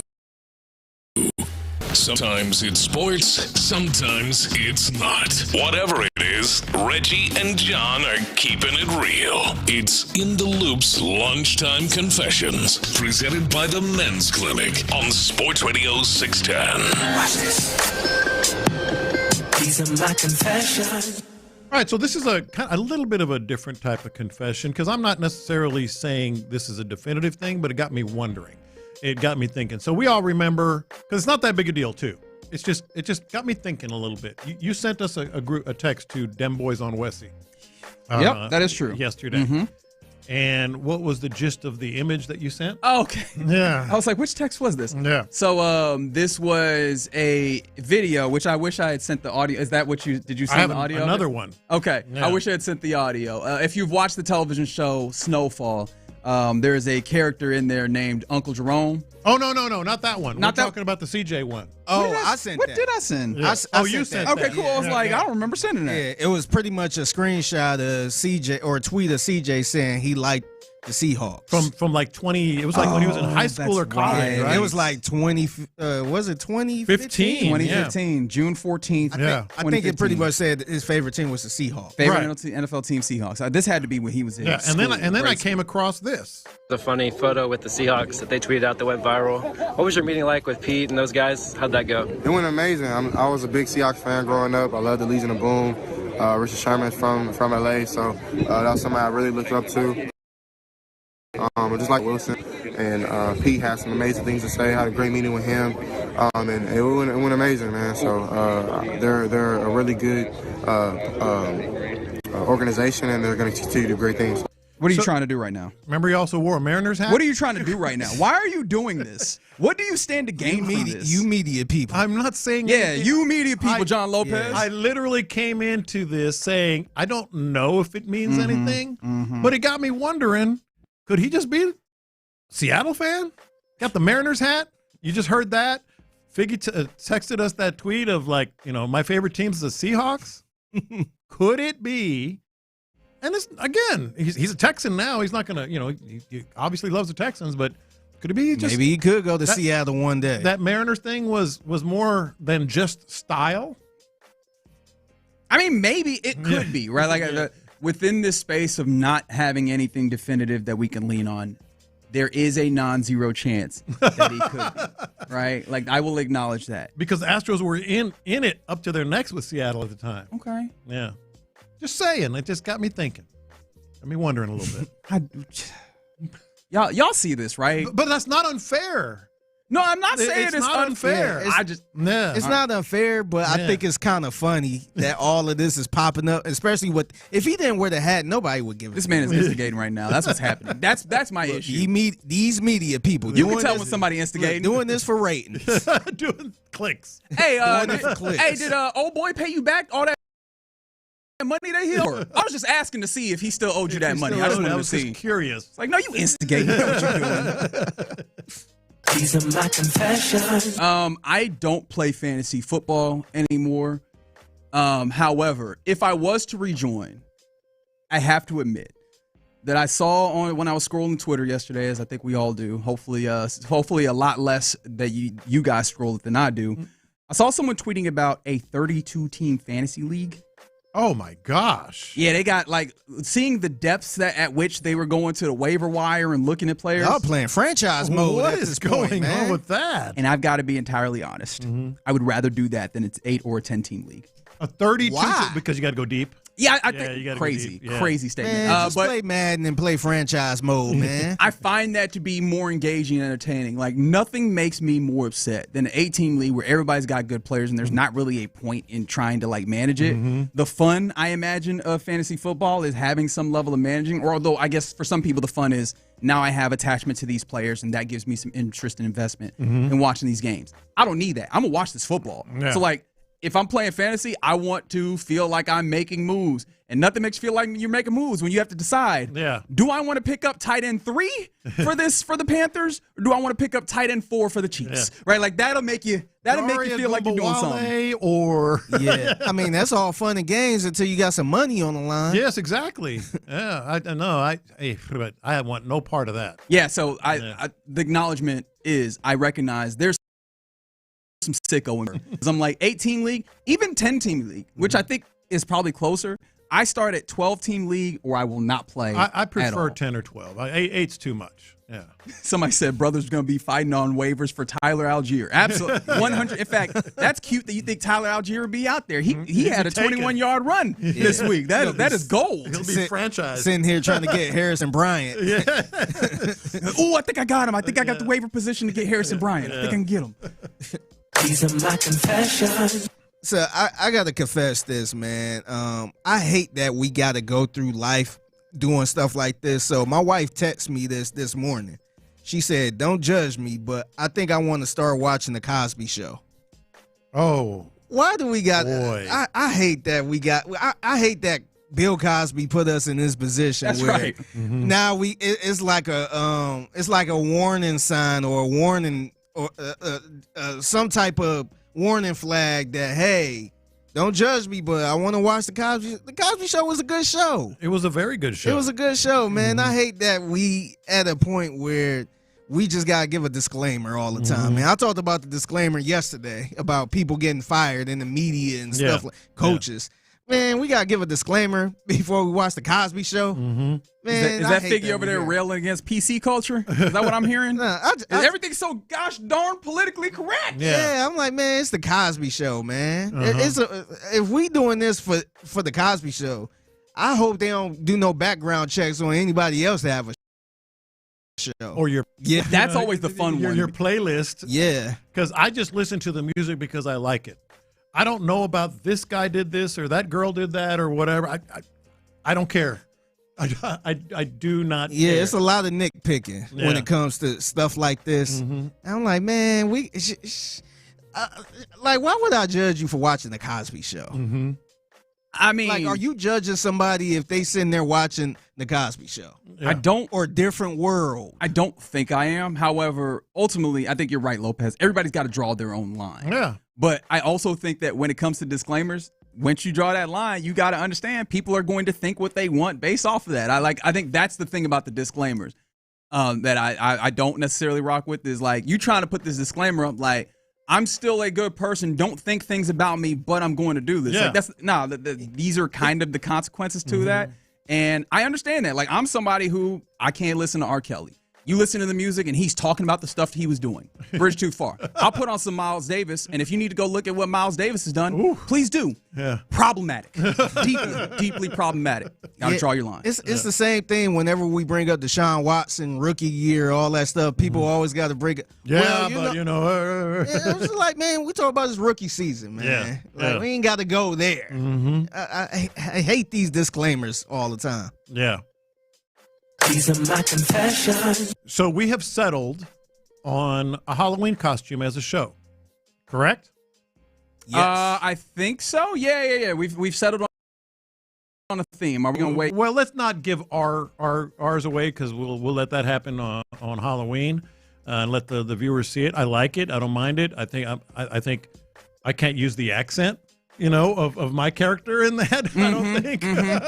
You can do whatever you want, man. You ain't got to do no disclaimer, man. Well, but as Lopez, thanks for stopping by the booth. We appreciate all of your time and efforts for the show. I don't know if a certain segment of the population would appreciate me using that accent. But either way, after we settled on our contest, the theme in the building, and for those who don't know, our building, our floor, our company, I should say, takes Halloween very seriously. Yes, because the boss lady who takes it seriously, so everybody else does. Likes it. Everybody else likes it. Well, a lot of people like it, and we go out and have good parties, good contests, all that stuff. As we settled on our theme, I realized it's the theme is famous duo. Correct. Well, we're three, so we're just going to have to adapt. Yeah. But I thought of the perfect duo. Did you? I did. I thought of the perfect duo, and I am going to say this. Wait, I mean, we can still course correct, but it doesn't have to do with y'all. and it's an impossibility to get done because I'm sure she's already planned her costume. Oh, but Jesse. Yeah, Jesse Watt from our sister station. Could you imagine if I dressed as Bill Belichick and she dressed as Jordan Hudson? That would work. We would win. Way too well. We would win the contest. I was like, oh, of course, she'd have to clear it with her husband. I'd have to clear it with my wife. That's right. Because I'd have to hold her up, right? You wouldn't have to. The beach pose? I don't think you would have to do that. I think that if you wear a North Carolina hoodie and some headphones, I feel like we'd figure that out pretty quickly. Yeah. Isn't that perfect? We would absolutely win. That's definitely going to be somebody's Halloween costume, though. Are you sure? There's not a lot. On the internet, Yes. you're going to find. No. I'm talking about here. Oh, no. People ain't doing that here. No, ain't nobody doing that here. That would be like she could wear the boots. I could wear the hoodie with the cutoff sleeves. Honestly, I feel like if you did that here, you'd have to do a lot of explaining. No. Not Bill Belichick. It was because it crossed sports. It went into regular popular culture. To some degree. I mean, you ask anyone, they know. Somebody would peep it here. She'd have that gold digger stuff on. I'd have the visor. I was like, dang. What? Of course, she probably already has another costume. Now, remember, I think it was a couple years ago, her, Sean, and somebody else dressed as all the Britney. Yeah. All the Britneys that came out. I think the various generations of So Britney. Sean was Britney Spears with when she cut her hair. Anyway, I was like, oh, dang. Of course, it might not have been. I don't know. We'll see. I'm sure she's already got it. Sounds like you want to do this. I feel like you should broach the subject. You know what? I want to do it with y'all. All I'm saying is I thought of one that would have Y'all won. two do that one. Me and Reggie, we're going to stick to the regular It is thing. duos. They did say it is duos. It's famous duos, and she's already, I'm sure. Come on, it's October, what? Nah. 15th? I'm going to go ask her. She's already got it. I'm going to go ask her. I think you should ask, but Jessie is also very much the person that seems like she has her costume playing about. Yeah. Lopez trying to get himself in hot water. I see it. No, He's not taking the life raft we're trying to send over there. Look, I knew these texts were coming in. Lopez is creepy. John, my guy, that's creepy. No. It'd be tastefully done. Do you think she would look at you creepy if you came to her like, hey, Jesse? She'd laugh. You know her. She'd laugh. She'd love it. Yeah, I think Jesse's game. Jesse, I got a great idea. I think Jesse's game. Yeah. I want to be Bill Belichick and you be the gold digging girlfriend, right? Yeah, I don't think you put it that way, but that's fair. I see your point. Point is well made. Yes. There you go. Those are your lunchtime confessions here in Loop on Sports Radio 610. Y'all need to be Key and Peele. All right, I feel like I need to win back our audience. So how about we do this? Caller number 7 right now, 713-572-4610, wins a $50 gift card to Texas Star Grill Shops and will be entered into a raffle for the opportunity to win a grill at the end of the season and a box of OG sauce. So again, caller number 7, 713-572-4610 wins that gift card. All right, coming up next, if you didn't like John Lopez there, you're not going to like him next because some Judge John Lopez, he's making the decision. We'll do that next. All right, guys,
Easier. Call our friends at D&M Leasing to learn more about Easy Lease from D&M. Live from the Mokaram Injury Lawyers Studios, Sports Radio 610 presents In the Loop with John Lopez and Reggie Atatula.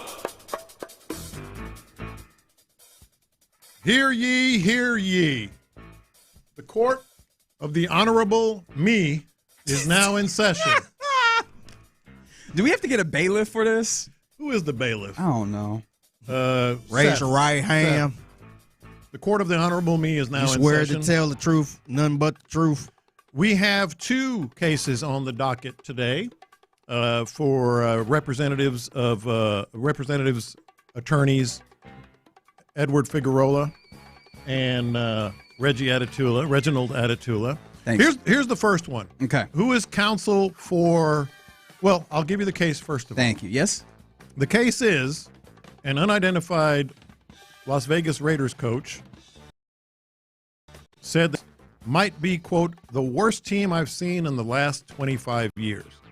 Who is going to defend the stance that they are, in fact, the worst team in the last 25 years? Me, Your Honor. There it is. All right. Figgy, state your case on why this is the Tennessee Titans, the worst team in the last 25 years. Okay, thank you, Your Honor. So, yes, I feel like the Tennessee Titans, even though they had the number one overall pick just recently, I do feel like they are the worst team in the last 25 years because just turnover, man. We see it in life all the time. We might see a certain company that just has so many turnovers and so many people going in and out, and they seem to can't hold on to anybody. And that's what the Tennessee Titans are. That's what they've been.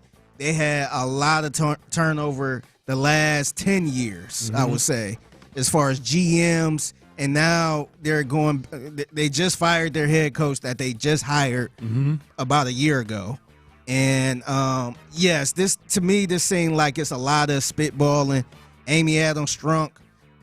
It seemed like she's very emotional when it comes to how she run this team, and that's the worst way to go, man. She fired Vrabel just off of I feel like, my personal opinion, off of emotion, and now it seems like she's doing the same thing this year as she fired Brian Callahan. So I think it's so bad as far as GMs. They keep going back and forth through these different GMs. And even the Cleveland Browns, a lot of people, I know that's a kind of a punching bag franchise right there, but at least they had some competence the last maybe 4 years when they had their quarterback and they end up screwing that up. But at least they had a coach of the year, a two-time coach of the year. They had the same GM there for some time. So you just didn't have that with this team right here. It's just looked so bad. This year looked even worse. And I think this is probably one of the worst teams we've seen in the last 25 years. All right, that's a strong case. Counsel? Thank you, Your Honor. How many victories have the Tennessee Titans acquired in 6 weeks of playing football? That would be none, right? They got a victory in there, didn't they? They got one. Who they beat?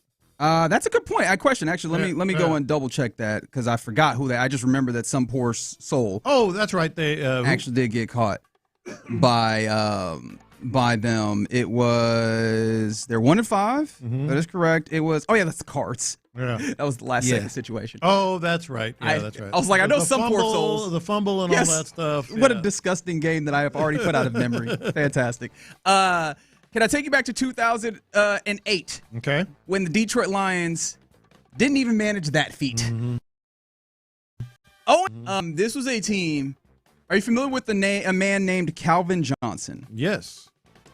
One Calvin Johnson put up 1,300 yards in this season. 1,331, if I am going to be exact. 12 touchdowns. 0 wins. 0 wins. So not only were you entirely defeated in there, this is a franchise that had not been successful for a very long time.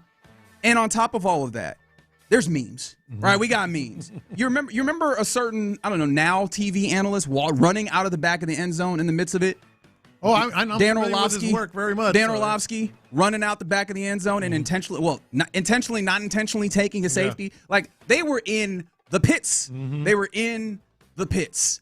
That's the worst team of the last 25 years. And at the very least, they're worse than the Tennessee Titans. That was a Rod Marinelli team. Like, I can't even look at anything that they had around them and be like, hey, these are the good things that you have that you're building toward. At least I could look at Jeffrey Simmons and Cam Ward and say that there were some things there. That team was just cheeks. I tell you, cheeks. But Your Honor, I just kind of want to throw out this too. The Tennessee Titans were trying to win. I don't think they were trying to tank or anything like that. Remember a couple years ago, they spent a lot in free agency with Brian Callahan, and we all didn't really understand why. And they were trying to win. I don't think they were trying to tank or trying to be the worst team in how they are. I think that's a little different from a team that might be tanking and try to get the number one. I'll allow a rebuttal. My final rebuttal here is, and this is where it's tough to litigate this, I'm sure, but there's 17 games in the season. They've played 6. However, 4 of those are actually against good competition, right? Now, of course, when you're a bad team, all of it's against good competition because everybody's better than you. But I will read you their schedule. On the road versus Denver, at home versus the Los Angeles Rams, at home versus the miraculously very good Indianapolis Colts, on the road here in Houston versus the Texans, and then they got the Cardinals and the Raiders. I also feel like there's a little bit of credit to be given on the idea that, hey, they did get beat by bad teams where the Lions just got beat by everybody. All right, so this is a good one. This is very close. You guys do a good job on this every week. And here's where I'm going to have to sort of make the decision, and that is, you mentioned that they have Jeffrey Simmons, but you also mentioned that Lions team did have Calvin Johnson. So it wasn't like they were bereft of any kind of talent. However, I do feel, the scoreboard doesn't lie. 0-16 is, just by definition, even though your eyes might tell you differently, as it clearly did with this Raiders coach, that this was the worst team in 25 years. This is my favorite part of the game here, where we have people also litigating on the text line. Again, 713-572-4610 from the 832. Don't forget, the Titans also made the AFC Championship game not long ago. I don't know if that helps or hurts the case that they're the worst because they've tanked this so quickly. But the 713 here they were so bad that year that they blacked out Lions games in Detroit, and he had to listen to an 0-16 team on the radio. Oh my God! By the way, your buddy is truly a diehard Lions fan he is. And a sicko. You were like, I know they're gonna lose. Let me flip on the radio. Flip on the radio. So ultimately, I'm gonna have to decide. It's just one season. The worst team. Forget what they've done in the past. Forget that they were trying to win. Just that one season in a bubble. I'm gonna have to side with Reggie on this one because in that one season, Detroit was the worst team in the last 25 years. Now, we have another case for you guys. And I want to know how which side is taking which here. But this has to do with the modern approach to starting pitching. Last night, Yamamoto for the Dodgers pitched incredibly well. Threw 111 pitches, went complete game, got the victory, and the case comes up: is the modern approach to pitching wrong? Should major league teams, not just in the postseason but in the regular season, should they go old school and allow the pitchers to build that arm strength, to go deeper into games, to be craftier and stronger as the game progresses if they can, and not necessarily use the bullpen quite as much, coddle, if you will, some of these pitchers, etc. Counsel Figgy, yes. I understand you're going to take you're going to argue the side of we do need to go back. I'm actually arguing. I think it should be how it is. How it is now. Keep it how it is now. What is your argument? Yeah. So, Your Honor, I think right now, even though back in the day, you had strong pitchers like Nolan Ryan and stuff like that, Roger Clemens, who could just go out there and pitch a full game like that. I think times has changed now, especially with the way these guys are throwing pitches, the way these guys are training and stuff like that. Now, when it gets to the playoffs, I think teams are built to a point where they have a stronger bullpen now, where all they need is for their starting pitching to give you 6 innings, maybe 7 max. Mm-hmm. And that way you could just turn it over to the bullpen, and that way you can save your starting pitcher just in case you need another game. Now, if it's like a game 7, then I don't see them doing that. But right. I think right now, I think they're doing whatever they can now to save these pitchers for other games and potentially save their arms, because say what you want, you don't really have those strong pitchers like Nolan Ryan anymore. I think teams are looking to manage kind of like a load management a little bit, but they try to preserve their arm and shoulders and stuff like that, preserve their health. So yeah. I think right now it's the right call, especially the way teams build their bullpens. Okay. Why is that wrong? The immediate counterpoint is you say there aren't those same strong pitchers. How would we know? You're not allowing them to get to those places. And I think Houston ends up being a place to doing this conversation, because the idea of protecting pitchers and keeping them healthy, well, I mean, you've seen a number of arm injuries with pitchers, even while you try and mitigate the number of pitchers that they throw in these games. The outcomes that you are desiring from this tactic isn't inherently showing up. And so the idea that definitively is the reason why we should do it, I feel like it goes out the window very quickly. Like, obviously, it's not going to be for everybody to go deep, but when you have these players, these dudes that are in the 1% of the 1% of people in the world that can do this, and they are in that zone where they're doing it at that level, for you to then pull them so that you can go to this bullpen, I feel like it does your opportunity to win a disservice, but also it ignores the portion of sports that is at odds with competition, which is this is an entertainment product. Let me see this dude do the best at the thing that he is great at for as long as possible. And I think that you're countering that with this thing that doesn't actually seem to work for what you're saying that you want it to work. All right, so personally, as a judge here, I have my opinion on this, and I think the opinion is probably a compromise of some sort of what coddling these pitchers, limiting them, and going the distance more often than not. But that's neither here nor there, because I have to judge yes or no. And Figgy, I don't think you've ever been swept on this, but there's a first time for everything. Hey! I think Reggie made a really strong point. In terms of the Astros, I thought that put it over the top. The Astros have tried this repeatedly, of limiting and controlling and watching arms and ends, and yet it still bit them in the ass more so than anybody. So apologies. But you also seen it the other way too. I did, and personally, because I think it's a compromise. I think there are pitchers that should be going more. Sure. Yeah, it's probably not for everybody to be, hey, we need you to go 7, right? Like, I don't think that's for everybody. I wish I could, but in court, you can only pick one side or the other. So I know you've swept 1 or 2. This is his first sweep, so I'll grant it with him. Figgy, I'm going to let you know. Just meet me at half field so I can give you some advice like C.J. Stroud. I want you to know. Next time, remember to go back to kissing his butt because that seemed to work very well for you. Worked. That seemed to work very well for you. All right, a little bit of Judge John Lopez here in the loop on Sports Radio 610. Coming up next, DeMeco Ryans yesterday heaped a lot of praise on Jaylen Pitre. Have we been underappreciating him? Because I think that this might be a huge week for him coming up. I'll tell you why next. All right.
Sports Radio 610. The Texans play here. An Odyssey sports station. Sports Radio 610 presents In the Loop with John Lopez and Reggie Atatula. Yeah, you're in the loop here on Sports Radio 610. Appreciate you rocking with us here on the board. As we continue to move towards the Monday Night Football game in Week 7, the biggest game thus far this season. I don't think it's too much to say that by any means. Texans on the road for Monday Night Football Part 2 versus the Seattle Seahawks. And as we have started the week towards that, today would be their Tuesday, so the team isn't practicing or anything. This is their off day. But they'll get back at it tomorrow. Yesterday, we heard from DeMeco Ryans, and in that, he heaped a lot of praise on safety, cornerback, nickel, whatever you want to call him, Jaylen Pitre, all of the above, really. This is what it sounded like, what DeMeco Ryans said about Jaylen Pitre yesterday. Jaylen is playing lights out for us. He is all over the field. He's asked to do many different things throughout a game, and he's the one guy who's very cerebral enough, smart enough to go out and handle whatever we ask of him defensively, whether that's, blitzing, whether it's playing in coverage, whether it's playing back deep, like what all three levels of the defense, Jaylen provides us that flexibility to be able to move him around wherever we need to put him each week. And so to have a player who is as smart as he is and as reliable as he is, it really gives you a comfort as a play caller. It gives you comfort to be able to know that if we want something to happen, hey, you turn Jaylen on. And when he's on, he's going to find a way to make plays in the backfield. He finds a way to get the football, right, the way he's attacking the football. I love to see that continue. He's doing a great job of being a true spark plug for our entire team. I mean, the way that he's describing him, it feels like, though we've all given Jaylen some love, it feels like are we underappreciating this dude? I think the short answer is yes. Almost, whether it's underappreciating, taking him for granted, whatever it may be, I think he probably is having a much better year than any of us have talked about. I don't know why. I don't know anybody that doesn't like Jaylen Pitre. I don't know anyone that doesn't know, If you don't like Jaylen Pitre, 713-572-4610. I don't know anyone why would you want to? And I would like this. Yeah. This is a multiple part question. Yeah. Do you not like Jaylen Pitre, and why? Because that's the part that I absolutely need. I would need to know, right, what it is about him that you did not like. And I can't quite figure out why. Because of that. Because he's likable. He's a local guy. He went to Baylor. A good story. Had the good rookie year. Then sort of dipped a little bit. And then all of a sudden found his role. Obviously a big time, sort of swarm guy, for lack of a better way to put it. Why are we not just saying the same thing as we are about others who, and I'm not going to say he's been as impactful as Will Anderson, but, everybody just raves about Will Anderson. Just anytime his name is mentioned, Jaylen Pitre has been doing some really good stuff, man. And the big thing, I think, and obviously to not be obtuse, is sometimes in coverage we have little questions. But to be fair, like, you've seen him be, pretty highly ranked in coverage through the first 6 weeks of the season, at least as it pertains to expected points added. Now, I'm sure that the interceptions probably have something that adds a little bit nearly. It's not been nearly the level of issue that sometimes we can kind of purport it to be. And so with all of that, with that perspective, and with the way that DeMeco Ryans talks about him, not just as like a dude who's doing his role well, but a dude that they turn to kind of make a lot of things shake, it kind of dovetailed well with this week, what you're facing against in what the Seattle Seahawks offense is. I think he's going to be so very important. I was telling you a little bit earlier that the way that the Seahawks operate, they do a lot of 12 personnel. They get big. And some of that, if you remember, we talked to Michael Sean Dugar, and one of the things he was mentioning is that they can't run the football. Yeah. They also had issues pass protecting, if they were just sending 5 guys or had 5 guys to protect. Remember, right. Laken Tomlinson was a part of that 5 last year, and that unit was not all that good in protection. Well, they've taken that, and even though they've tried to attack that offensive line, they've taken that into account, and they're like making sure in those circumstances that those guys aren't blocking with 5. They actually have one of the lowest rates of 5-man pass block reps. They're usually blocking with extra guys, and what they're doing is they're playing big, and they're trying to dictate to a defense, this is how we want you to play. We want you to play bigger, and usually in the NFL, bigger is relatively slower. We can force you into personnel packages that we can go and attack. And likewise, they also use empty quite a bit, which, as you know, is, again, a different way to dictate to a defense. We're going to spread you out horizontally. You're going to have guys out here. We're going to vacate the middle, and now we're going to be able to attack you there. Yeah. That's part of why Sam Darnold has been really good. But that's one of the things that the Texans, I think, because of that role, that nickel role, having somebody that can kind of come up and thump like a linebacker but do enough coverage-wise like a slot corner. Right. They don't make that change. I think that him having a good game, him being as viable as he typically is and as you want him to be, is going to be huge to kind of counter the chess move that is the Seattle Seahawks trying to dictate to you what your defense does. Well, it's one of those things where if he can cover, it's not going to be Smith and Jigba that he's going to cover. That's going to be a Derek Stingley joint. Yeah, no, but he's going to be in a situation where they can use him different ways, and just kind of getting back to the appreciation point. And we're not going to be like fanboys or anything here, but he might be the most important player on the defense in terms of what's behind him. Because if you lose Jaylen Pitre, you can get by with a Nick, and we're not, obviously we're hoping for the best here, like a Nick or, on one of the defensive ends, or even linebacker, you might, be able to do it. Defensive tackle is deep in terms of bodies. We'll have to see how good they are, otherwise. Cornerback, you can kind of withstand it a little bit. Nickel?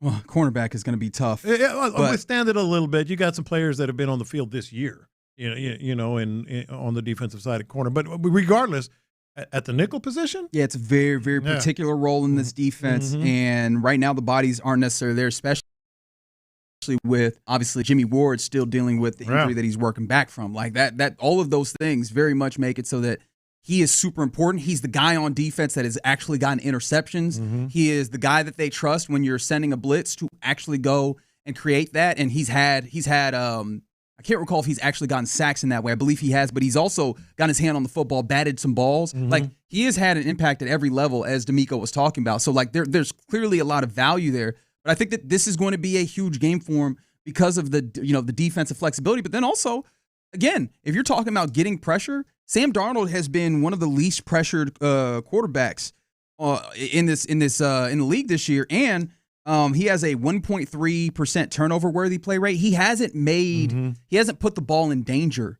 this year. And typically, you try and force a guy to put the ball in danger by heating him up. I think that will also be a portion of it. Plus, I mean, not to say that just because he's been the guy getting interceptions that will be where they continue to come from, but he's also been the guy getting interceptions. So you talk about turnover worthy plays. He's been the guy who's created some of those. Like, all of the things that you look at with the Seattle team where you go, that's a thing that you have to address. That's a thing that you have to address. Jaylen Pitre's name comes up when you're trying to address them. And it's going to be interesting to see how the Texans defense deals with Sam Darnold and the quick releases and the short drops, et cetera, simply because, he has a nose for the ball, and he's proved that again. What does he have, 3 interceptions for the season, 2 in one game? Yes. And so is he going to be a guy that can maybe take a few more risks and jump the routes because they know the ball is coming out? Is he going to be on the tight end, Barner? Is he going to be blitzing? I think that they're going to be able to use him in different ways. You mentioned it earlier. They're going to go 2 tight end sets a lot. That's something that he's going to be crucial to. So, yeah, like I said, the short answer is he is definitely underappreciated. The more complex one is I don't exactly know why, but he's going to be huge in this one. Yeah, and a fair point comes in on the text line. Kamari Lassiter plays a great nickel, but he slides in, and then now we're in that end game of you've got depth cornerbacks in there. Yeah. Either whether it's Tremont Smith having to step in or whoever else you feel comfortable. Actually, I think it's just Trey Smith right now. Yeah. So yeah, like I think that Pitre absolutely is in that place. But yeah, this is going to be a big one. And going back to another thing you were talking about, the important parts as we were nitpicking the defense. Tackling is going to matter, man. That physicality that he brings is going to matter. I know we talked to Michael Sean Dugar, and he was talking about the fact that I keep wanting to call them the Mariners. The Seahawks don't run the football all that well, but if they do find space, dudes that are going to be harder to bring down than normal. Oh, big time. Charbonnet and Kenneth Walker the third. Like, you're going to need to hit them hard, and that physicality that Pitre brings also matters. It's also one of the reasons why I think EJ Speed getting more time matters. His ability to be big but also fast and cover space. You pair that with Pitre, they're going to matter a big deal in the way that they're trying to attack. Receivers that are good after the catch. Pretty much all of them in Seattle are pretty dang good after the catch. So yeah, the tackling there again points to Pitre, who is going to bring it good. The one thing that has been an issue with Pitre, you mentioned coverage sometimes. Well, that's a given at that position, but tackling has been kind of erratic with him as well. So he's got to be able to bring these guys down. Yeah, I think that. Yeah, so I feel like Pitre is going to be really important in this game. I mean, not that he isn't always important to this defense, but I think that that's going to be super vital to what you're trying to do here, especially just all the way that entire linebacking core, because this team does a really good job using play action, right? And so as much as I'm talking about Pitre, it's also going to be very important to see what Azeez, what EJ, what Henry, if Christian Harris is getting time in here, what he looks like. They're going to need to be so very disciplined, because the play action is part of what gets Sam Darnold in this offense the opportunity to be effective passing the football, getting those linebackers to bite down and creating that space between them and that third level of the safeties. Hugely important. So I'm going to be very intrigued at the entirety of that second level, but the linebackers are one thing. Jaylen Pitre is a whole different thing in its entirety itself. It's going to be a task for the linebackers in the secondary when you consider everybody knows about Smith and Jigba, but they go to two tight ends pretty regularly. Obviously, they've got some wide receivers that they throw to pretty regularly. It's going to be not just Pitre. I'm looking at their numbers right now. I mean, they spread the ball around and they get it to him. Yeah. They absolutely do. So yeah, I was like, that's cool, man. Jaylen Pitre getting his love. He deserves that 100%. You brought this up on from DeMeco Ryan's Texas All Access. Has this Denny, I want to say that one more time if you don't mind, Fig, because we were talking about it earlier and I want to revisit it. Like, do you feel like do you have indictments of the way that they've handled this season to this point, as they now are getting to a place where you need that offense to be hitting on all cylinders? Yeah, our offense. Go ahead. Offense has evolved, and that's why I like Caley and what he's been able to do. Just being able to go with what works. What do our guys do well, and finding that out. It kind of takes time to figure that out as you go throughout the season. You weather the storm a bit, then you feel like you have a formula that's worked. You feel like you have an idea of what guys do well, so you can put them in those positions much better now to have successful plays. Do you want explosive play? Yeah, we want explosive plays, but at the end of the day, I want to score points. Like, and however we score points, however long it takes, like in a drive to score a point, that's all I care about is can we finish drive with points and now make their offense have to drive the field on our defense, which I feel like our defense has done a really nice job of being a strength for our team, and we got to go out and make people earn it. That's how we play complementary football together. And our special teams, they've been outstanding, making play after play for us each game. So we continue to play together as a team to win games, not just being about the offense doing one thing or just leaning on the defense, but us collectively playing together is our formula for winning games. So regarding this, I got a text from a buddy who would know that this might have been one of those situations where the Texans should have played their frontline players more in the preseason. You heard DeMeco say it right there. It takes time to figure out who's doing what, who does what best. And I've never been, as you know, the preseason guy. I think maybe just play them in one half and you're good. But with new offensive coordinator, new staff in some places, new offensive system, new running back, some new receivers. Maybe this was one where they maybe should have taken some more reps in the preseason. Yeah, and I think that logic hits me, especially when you see that you lost those early games and now you're in a place where you just need to get wins, right? Yeah. Like, this is a tough game that you just need to get the W on because 2-4 feels so much different than 3-3, right? So this game it's just you need to get this W. I just wonder, was it even possible to work out some of these things in the preseason where you just that's fair. This feels like this is more about developing the offense than because you don't know how it's really going to develop until it's real, right? You know, from the 3-4-6, take some shots down the field, make them at least worry about getting beat over the top. That's going to be something that's interesting, especially with the fact that the Seattle Seahawks have had a lot of injuries in their secondary. I'm going to be very intrigued to see what step, like how big of a step this offense takes from week 5 against the bad and beaten Ravens team over a bye week into a really tough matchup. Like, this is going to be very, very telling on where the offense is. But on the defense, Jaylen Pitre, I think it is your podium game to have. I'll be very interested to see if the Stafford boy shows up for me in that way. All right, you're in the loop here on Sports Radio 610. Coming up next, about the time where we hand things off to Figgy Fig for the mixtape. What you got? A couple of stories, and I want to know if you guys would try some of these things according to these stories. And that's all I got. Okay, all right, let's talk about it next. Hey, it's Reggie from In the Loop. If there's one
and The Drive on a Mokaram Injury Lawyers Reaction Monday. Supported by Shoppers John Deere. Game analysis, inside info, coaches' comments, and your reactions starting at 6 and going all day long. Thanks to Mokaram Injury Lawyers. Call Mokaram Injury Lawyers at 281-222-2222.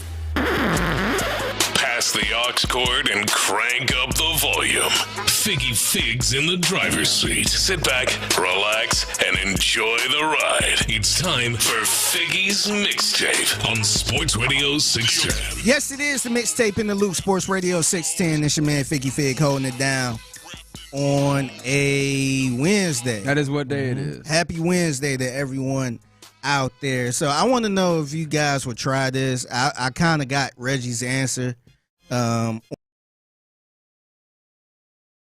this. Will allow shoppers to buy things directly from ChatGPT. Oh, yeah. Yeah. Yeah, so here's the story. Here's a story on Walmart and the ChatGPT which is called OpenAI. Yeah.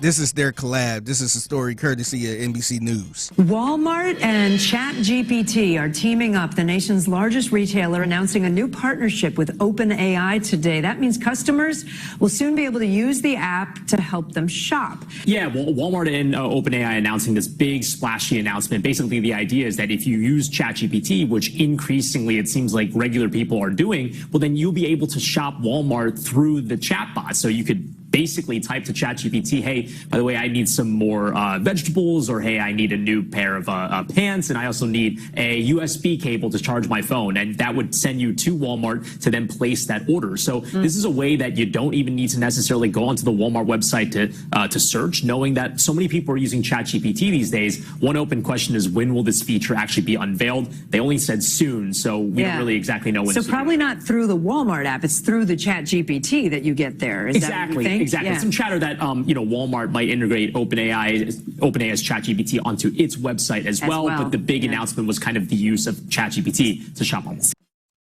Lazy. Okay, forget lazy. Yeah, I think most. No, people... I will not. I refuse. Shame is a powerful tool in society. You are late. Come on, man. But what's the difference in doing that versus going on that Walmart app? Well, voice, like he just said there. You can just go to your AI, to ChatGPT, and say, "Hey, get me some bananas." But here's the only question: What happens when you get sent hangers because ChatGPT? Well, that's a problem, obviously, because ChatGPT has had some issues. There's some fallibility in here. There's had some issues. No, the concept I don't mind, but I do have a question. Can't you also go on to ChatGPT and say, "Hey, I want to get some bananas at HEB"?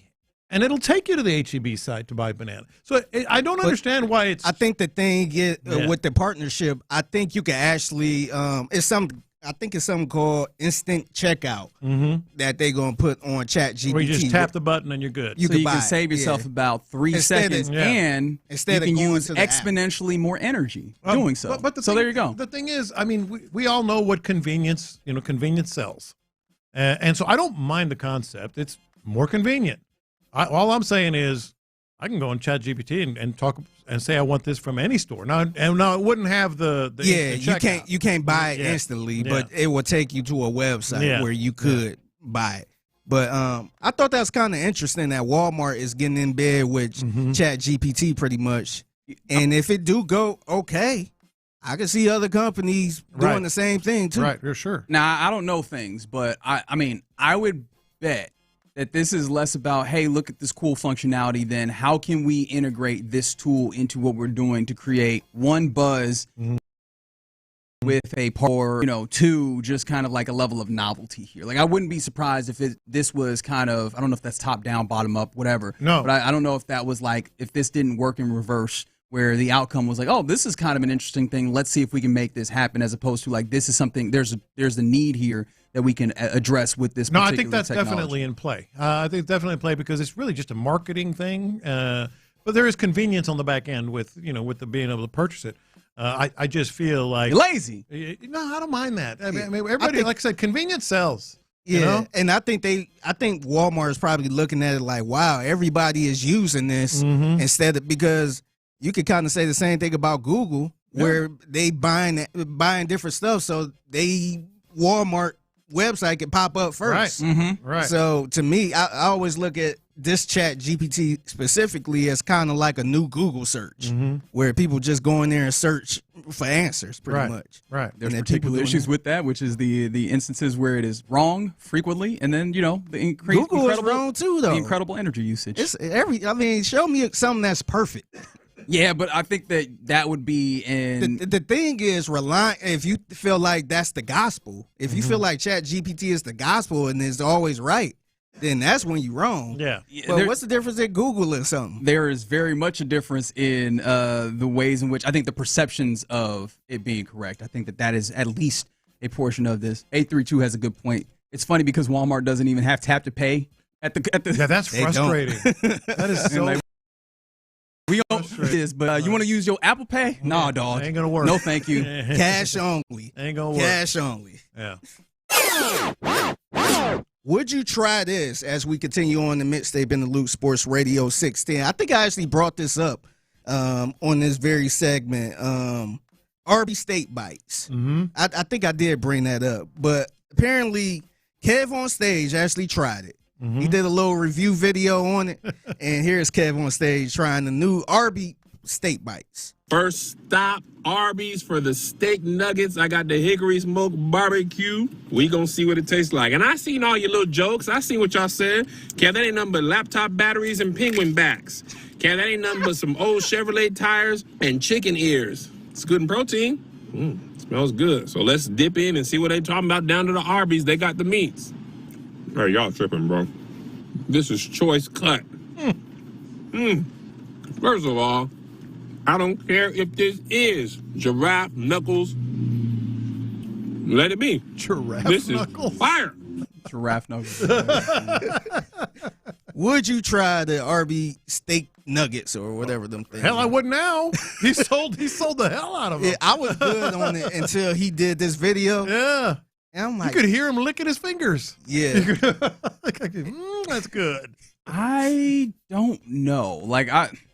Because the only thing about it is, I'm not one of those people that's like, I will never eat at Arby's. Man, give me a beef and cheddar right now. No, Arby's is good. I will say, though, as much as I like Arby's, price for how few people actually go in there. So, those steak bites would probably cost like choice steak. And one thing I can tell you, that's still fast food. Yeah. So I don't know that I would do probably steak like bite. $7 for like 5 little. Yeah. I'm like, I don't know. Nuggets. I think that would be what stops me more than the idea that they are. What did he say? He said chicken ears, penguin back. Yeah, more than it's that. I think it's just the idea that I'm paying $125 for each of these. How do you get the penguin back? But at least try it one time. Would you try at least once? Yeah. Oh, absolutely. Arby's is not. I can't even remember the last time I went to Arby's, but anytime I've gone, hasn't been bad.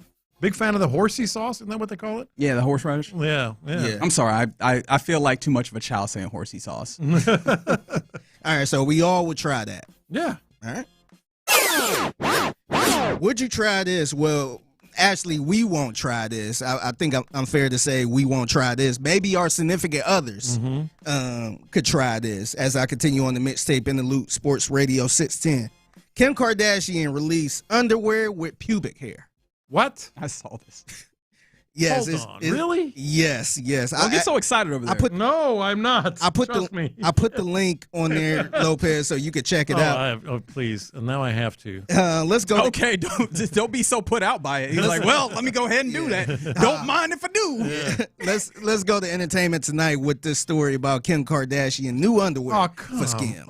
Kim Kardashian's latest underwear collection called the Ultimate Bush. You can use your imagination. Bible. It's a great look. These are the undies, a variety of G-strings with pubic hair.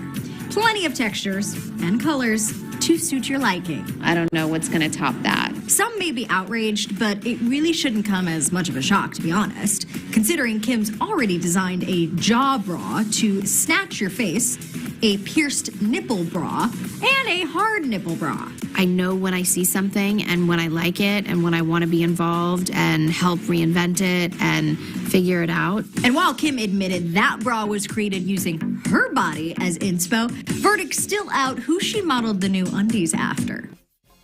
I feel like I'm looking at my Big Brother's Playboy from 1978. So it's fair to say we won't try this, but would you? Not in public. Can we? Would you ask your significant other No. if she would try this? Ask my significant other? Yeah. Absolutely not. I'm still trying to decide what I would think if I saw a significant Exactly. other. Like, and again, I don't even think it's just like straight judgment. It's just like, what does this say about the person? Like, and honestly, what are you trying to say? Because I don't know that you bought these just for you. I feel like these are the type of garments that you buy because you want somebody in particular to see them. And what do you want that person to see and think? Like, that's what I am trying to work through right now, and I don't have an answer. I'm just like stunned. Like Kim Kardashian has just completely run out of ideas. Like she's just doesn't sound like it. Nipple piercing bra, and this. I mean, more power to her. Skims, man. She putting out a product. She the head creative person over there in Skims. Yeah, well, they need to. They're doing numbers. That's the thing. Yeah, I feel like the way that Lopez feels about Skims is the way I feel about AI. Am I correct? Is that how this works? Did you do this just to annoy both of us? Yeah, try to. That was part of it. I don't understand this thing stopped being a thing for a reason. Oh. Right? Or maybe she's trying to bring it back. Yeah. Not her trying to bring it back. She might be reacting to trends. That's all I'll say. I'll just leave that there. Oh, God, I hope not. That might be. I mean, well, you married, so you ain't got nothing to worry about. I know, but I'm just saying, God, I hope not. Your old lady might be cool with how things are now. Maybe she ain't trying to follow no trends. Yeah. But gravy. Yeah, that's real. She needs another hobby, man. She needs another hobby. Well, she got a lot going on. She's a mom. I think she's in law school. Mm-hmm. She got. She graduated. Remember, she put on her own graduation. She did. She did put on her own graduation. Yeah. Hey, she's making stuff happen. Mm-hmm. Like what I wouldn't give to be rich, man. The things that you can occupy your time with are apparently like things that I very much would like. I'd like to be able to do that, man. I'd like to just be able to come up with all sorts of nonsense and do it. That sounds fun. Yeah. All right, I gotta give a special salute to the one and only Outkast. Because they are inducted into the Rock and Roll Hall of Fame. Good deal. Congratulations, man. Big fan. Yeah. What's your favorite Outkast song? I don't know. Wow. You really did. You immediately put him on the spot. What's your favorite Taylor Swift song? The latest one is Eldest Daughter. Eldest Daughter on the new album is really good. Who do you like better, Taylor Swift or Outkast? Believe it or not, probably Outkast. Oh, okay. Look at you getting back in the streets. You couldn't give us one song, man. And I wasn't even going to take you there, but when you didn't give us a song. I gave you the tune. He like, hey, y'all. Hey, y'all. That was the tune. That's probably the most popular Outkast song that a lot of people probably hate at this point. A Life in the Day of Andre Benjamin, by the way. Is the right answer? No, there's no right answer. There's a lot. It's one of the ones that comes to mind. That's one of mine. I like Elevators. Art of Storytelling. Me and you, your mama and your cousin. That thing won Album of the Year when it came out. It was number one. It Deserved to. Yeah, it was big Deserved time. to. Yeah. Yep. And then special salute to we just saw it on TV. The Boston Celtics. They had a little what's student versus staff. It was media. It was supposed to be media versus media. Yeah, ended up being media versus coaching staff. Yes, Celtics coaches. And they didn't know that score. They were interviewing Joe Mazzulla, and Joe Mazzulla is just letting y'all know it's going to be media versus coaches. I did see the score. It is burned in my mind. 57-4, 53-point victory. Because Joe Mazzulla is a psychopath. Yeah. You know what he did? It wasn't just like, yo, we got Sham God over here, and we got like all these dudes that could play and have played in the league. They were also pressing. Yeah. Like they were picking up 94 feet. I'm like, what kind of psychopath are you? Yeah. If we could do that here, would you like to see a Houston Texans staff versus the basketball? You'd get killed just as bad. Actually, which basketball? Which of the medias that cover these teams locally do you think would have the best shot? Like what's your starting five? DJ Bien may probably have. Oh yeah, the Texas media would have because DJ is nice and athletic. I'd go DJ. I'd go Reggie. I'd go. You need some size, Seth. I feel like there's some athletes that cover this team, man. Yeah, but the thing is, you got that the Texans would coaching staff would crush. Yeah, they probably be playing some street ball, to be honest, using their weight around and all that stuff. But there's some hoopers there too. I had never thought about Just the imagine idea. going against Gardner-Johnson. Oh, he played big Division ass, I man. basketball. Good God. He played Division I basketball. That's a big dude, man. That's just a big, like, why are you so damn big, man? I had not thought about the idea of DeMeco Ryans playing basketball until this moment.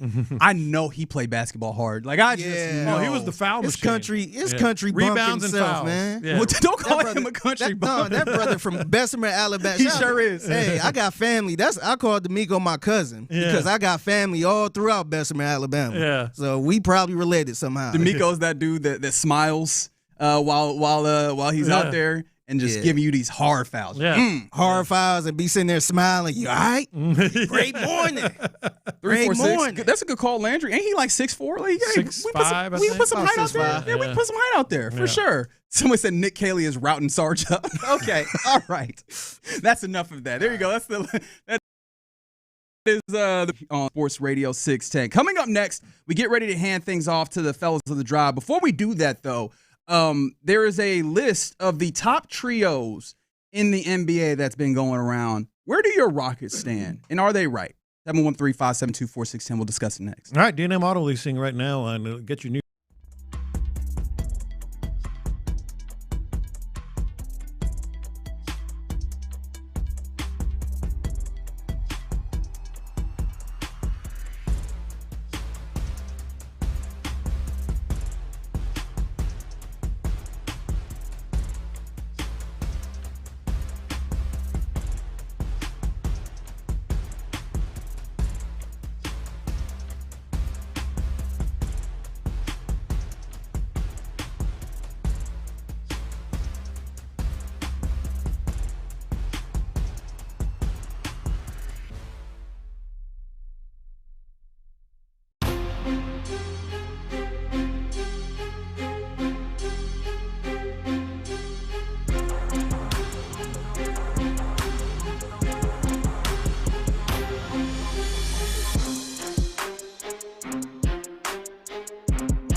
who get it done.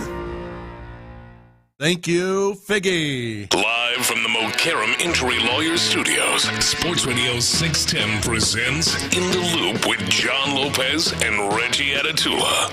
That's right, a little Stones action. All right, you're in the loop here on Sports Radio 610. Been a good show to this point. Appreciate all of you getting involved in the program. Much appreciation to Michael Sean Dugar for joining us earlier in the program. Getting ready to hand things off to the fellas of the drive. I believe Clint and I think B. Scott in. I will have a surprise for me here in a little bit. But before we get there, a few things I wanted to get to. By the way, this is just, I'm just seeing this from Florham Park, New Jersey, where the New York Jets have their practice facility. Apparently, Jets running back Breece Hall, a lot of conversation about him being traded, particularly the Texans, I guess Texans faithful seemingly interested there.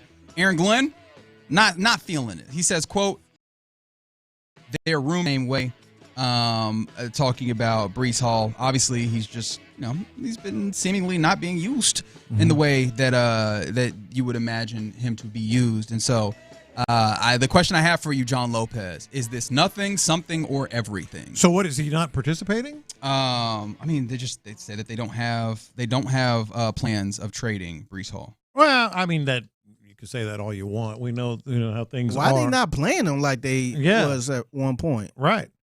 I don't know. But I have interest in a running back, period. Well, I guess, they are using him. I guess that's fair. But, like, it just feels like he could be a player that is valuable and could be utilized in a lot of different places, like possibly Houston. Mm-hmm. No, I think Houston. Would they say Chargers, Texans, and Chiefs? Yeah, those are teams that Dan Graziano says are expected to be interested in a running back at the trade deadline. How would we touched on this a second ago? But how would that grab you in terms of just a running back? Or what about Alvin Kamara? I feel like you need to offload. Like it would need to be an offload, then an acquisition, or I guess whatever order you do that. I don't think I could stomach having 6 like running backs. No, you absolutely would have to do that. No, that I'm just saying if you can somehow acquire one of those two. I mean, I think it would make me feel comfortable depth wise. Like that's one of the conversations we had. The question I do have though that I need to throw up is: are you now creating or stopping the growth? Right, like that's what ask yourself. What, for Woody? With a young player, are you putting something in his path? Because if you do go and acquire like an Alvin Kamara, like how would you utilize him? It still feels like you probably utilize Nick Chubb. Would Alvin Kamara be like your third running back? No, I think he'd probably be your second running back, and then Woody Marks be your third one. Yeah, and that doesn't bother me too much. I mean, he's getting some good. He's getting some good experience, good reps, and all that, and he's a rookie. And, you're not going to keep Kamara around, or really Chubb, for too long. No, for sure. So I don't think I wouldn't worry about that too much. Yeah, it's the here and now. Do you feel like they will probably try to move on from Chubb if they did acquire somebody like that? No, I'd be Dameon Pierce. Yeah, I think that would defeat the purpose of going and acquiring someone like that. The idea is to have a third viable option, but I guess. But if you like Woody Marks that much like that. Right. That was the question that I was asking to some degree. So it'll be interesting to see. Again, we got a little bit of time, and I imagine we get a little bit better opportunities to think on it, but then hopefully a little bit of I was going to say a little scuttlebutt, but the Texans don't typically allow that to leak out now, do they? No, but it does get out from the agents and such. And so I do believe the Tex and Nick Caserio has said it. I mean, literally said the words, I'll talk to everybody. So I guess he's been talking, or they've called him, or he's called them. However it works out, it does get done, and they need to. Running back is extremely thin right now. But I think also this week will be is pretty telling. What does the offensive line actually give you? To this point, you're getting about average by a lot of different metrics. Offensive line, but we know that running the football is not simply about what the backs do, but what your line's able to block. So all of that will be very interesting to see. All right, I did tease this. ESPN put together a NBA roster tiers, but as it particularly pertains to the top trios for all 30 teams. First and foremost, where do you think your Houston Rockets would fall in a ranking of the trios in all of the National Basketball Association? So we're talking Durant, Aman, and Sengun? Maybe. Oh, it's a game. I like games like this. One would think, right? Yeah. One would imagine. They don't have that? Can you tell by the sound of my voice? Wow. So who do they have? I will tell you. The guys that they have as the top trio for the Rockets. Alperen Sengun, Amen Thompson, Reed Shepherd. Get the hell out of here. Why are we even doing this? I take you to a segment that I like to call reading. A lot has changed in Houston over the past year. Thompson was a very near miss from inclusion in this group a year ago. And in hindsight, that was an obvious mistake. Number 4 pick in 2023 NBA draft continues to blossom into a star, so on and so forth. And he'll have a chance to take a leap forward.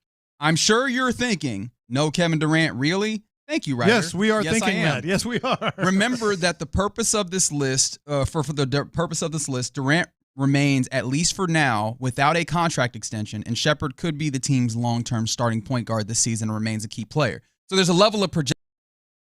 So they're saying a year or something? But even still, the question I have is, okay, you don't want to put Kevin Durant in there.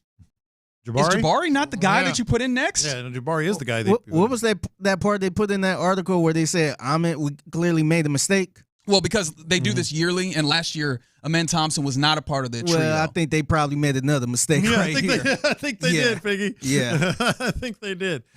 But with that being said, where do you think that this team falls? Also, understanding this is tiers, there's a top tier, which is a league of their own. I'll tell you that's the Thunder.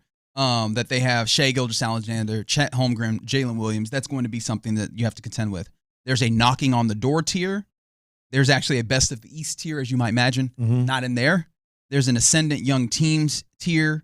And then there is also a gap year tier. Well, it's got to be ascendant young team is where they are. Are they at the top of that list? They are. I don't know if they have this ranked. Oh, it's just in tiers. But they do have the tier along with the Hawks. The Pistons, interestingly enough, and the Timberwolves and Magic. Oh, and Spurs. I can't forget the Victor Wembanyama thing happening over there. He's 3 people by himself. Which, by the way, 7-7. Yeah. He went from 7-3 to 7-7. You see Boban?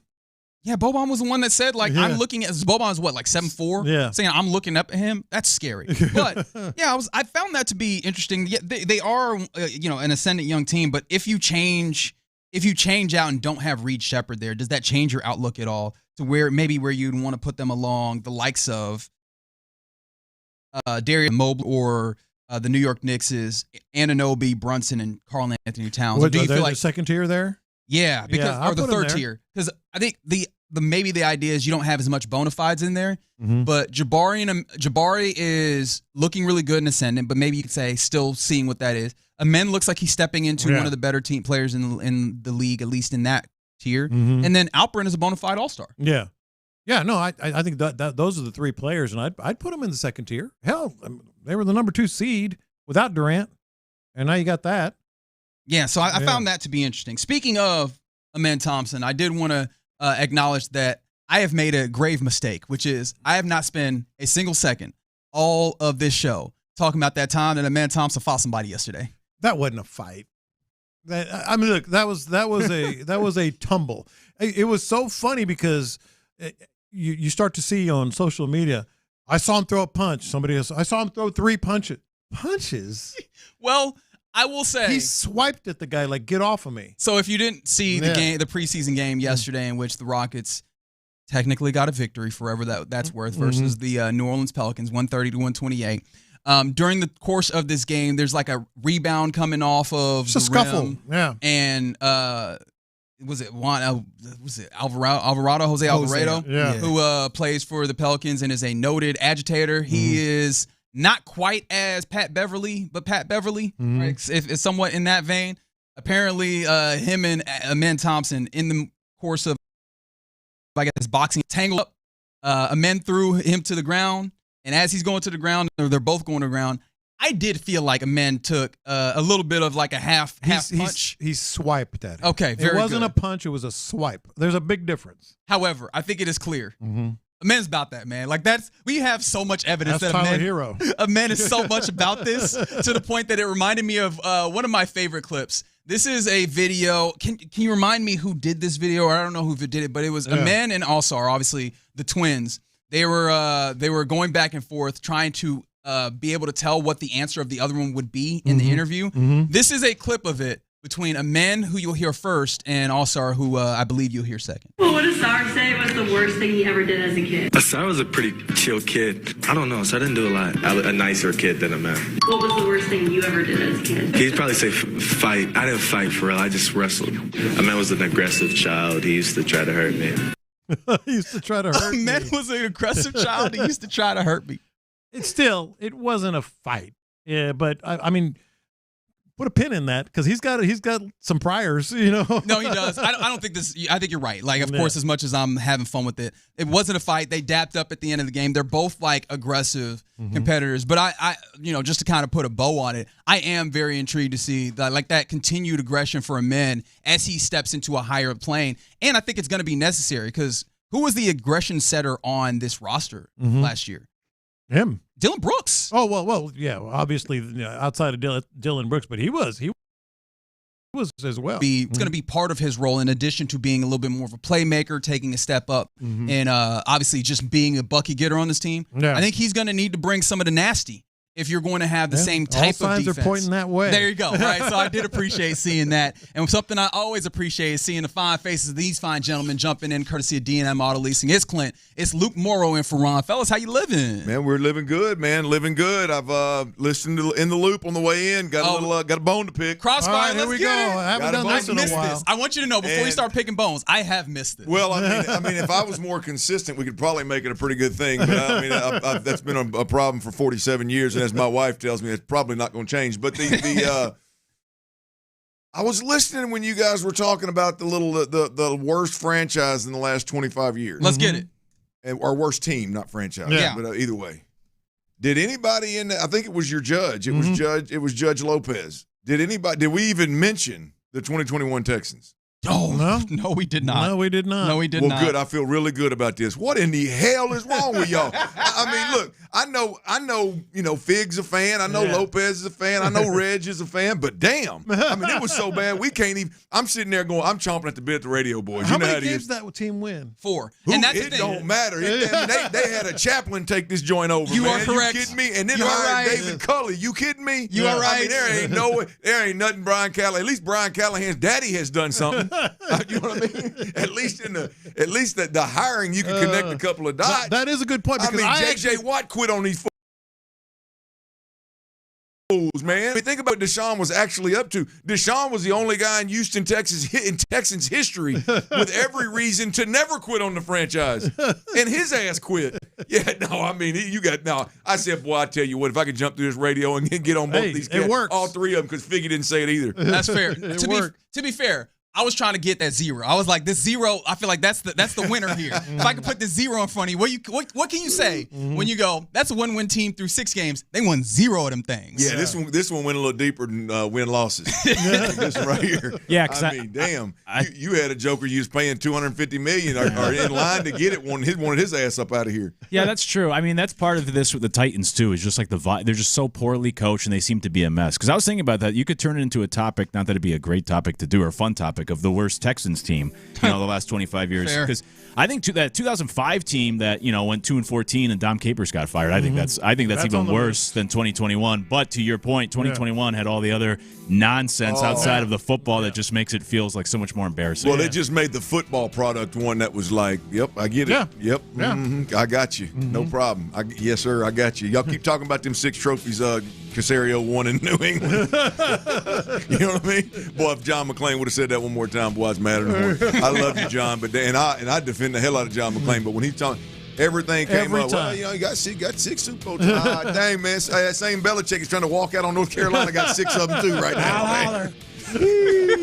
Hell, the only one that rode off in the sunset is the prettiest one. Yeah. Always excited to hear the drive. Appreciation to D&M Auto Leasing for giving us an opportunity to cross-talk with them. We're done for the day. We'll catch you tomorrow for a Thirsty Thursday. But before we get there, you're listening to KLT AM, KLT FM, HD2 Houston, and Odyssey Sports Station. And right now, the drive is live. That's right, baby. We are live and kicking. Always good to get the handoff. Sorry, Laura. I didn't mean to step on your toes right there, Mama. Dude. Yeah, it's disrespectful. I usually don't. I talk over you, not women in general, but you, I don't mind doing. Yeah, we are live and kicking. I want to start this thing off by letting everybody out there know Thursday and Friday we will be out on the road. Buffalo Wild Wings. 59, 21372 US 59 in Houston, Texas, baby. Buffalo Wild Wings. Right near New Caney. There you go, up in New Caney. I knew there was a city next to it. New Caney, the New Caney location. To hell with all them numbers. And 59's a long highway. You don't need no numbers. We're up in New Caney, baby. Buffalo Wild Wings on Thursday. Big shout out to Buffalo Wild Wings for sure, but Bud Light as well for making that happen. Come out and hang with us. If you ain't up in that neck of the woods, find you a Buffalo Wild Wings somewhere on Thursday and enjoy what Thursday brings. And then Friday, BB's, baby. BB's in Kingwood. Come check us out for our Football Friday. BB's, man. I had a little gumbo last night from BB's, boys. I had the Legends golf tournament yesterday. Good Went out there representing the Sports Radio 610. And I come around the old corner, and there's a tent sitting right there with that big BB's logo on the top. I said, ooh, let me get up there. They're going to have some boys, and I got around there, and they had some gumbo. I went ahead and grabbed two. It was late in the tournament. I said, let me go and get two of them. Look like you're trying to get rid of these. I got two of them. Gumbo is absolutely tremendous. I'm going to be honest with you, though. The Cajun food that BB's puts out at all their locations is off the charts. I've not had a bad item at any of them, so I'm looking forward to Football Friday. That is brought to you by Academy Sports and Outdoors, as well as all of our Houston area Ford dealers, making that right there happen. So come on out and see us, man. Again, New Caney, Buffalo Wild Wings, or on Thursday, or Kingwood BB's on Friday. We will be up there. For now, Ron the Show Hughley is out. My boy Luke Morrow is in. And guys, I'm going to be honest with you, I can't let that one go. I'm listening to this worst team ever, this worst team in the last 25 years combo they're having, and I wanted to climb to that damn radio if they didn't mention that 2021 Texans team. Oh, yeah. I'm not saying we got to start this thing off negative, but damn, that was just what I heard on the way in. I thought, ooh. From Kaylee on down. Ooh, come on now. Not Kaylee. Come on now. Luke Morrow, what's going on, my man? Oh, not much. Hey, good to be here. Always good to be in with you fellas. Filling in for Ron. But, yeah, I mean, a lot's going on. You feel good about the Rockets last night to try to put a positive spin after that thinking back to the 2021 Texans. Put a positive spin. Feel good about the Rockets last night. Looking forward to Monday night with the Texans getting back in. So it's all good to go. A lot of good going on for sure. The wife is happy. The bills are paid. The kids are healthy. Hell, last time I checked, that was pretty solid. And like you said, we got a Rockets team that'll turn you on now. We got a Rockets team that'll turn you on and a Texans team that I'm not real sure what they're going to do for you. I mean, you may win them home. I don't know what they're going to do moving forward. But speaking of the Houston Texans, boys, this is big here, Luke. And I when you sent this in, I said, oh, this is good. We got to start with this. We got to start with this. Is Monday night Texans, Seattle Seahawks in prime time on the road with a huge amount at stake. Now you can define it however you want to define it. The Texans can get to 3-3 and come home with 3 straight home games and have a chance to after beating a Seattle team to have a real chance to feel like you can get north of 500 and you can get this thing right and you can get back in the thick of things with the way the AFC's unfolding here. Or you slide to 2-4 and you down there keeping company with the Bengals and the teams that are going the wrong direction. I mean, that's what's at stake with the Texans. I want to ask everybody this, 713-572-4610. Text in, call in. Is Monday night the last chance to buy into this iteration of the Houston Texans? DeMeco Ryans. Oh, let's start with Nick Caserio. Nick Caserio, DeMeco Ryans, Nick Caley, if you will, C.J. Stroud. Is Monday night the last chance to buy into this iteration of the Texans? Luke, what do you say? Yeah, I think so. I know it might sound harsh because it is still after Monday night. We'll be just past the the first third of the season, the 33% mark of the season. But it's more so they would have gotten to this point, and this is talking about if they were to lose Monday night, they would be 2-4.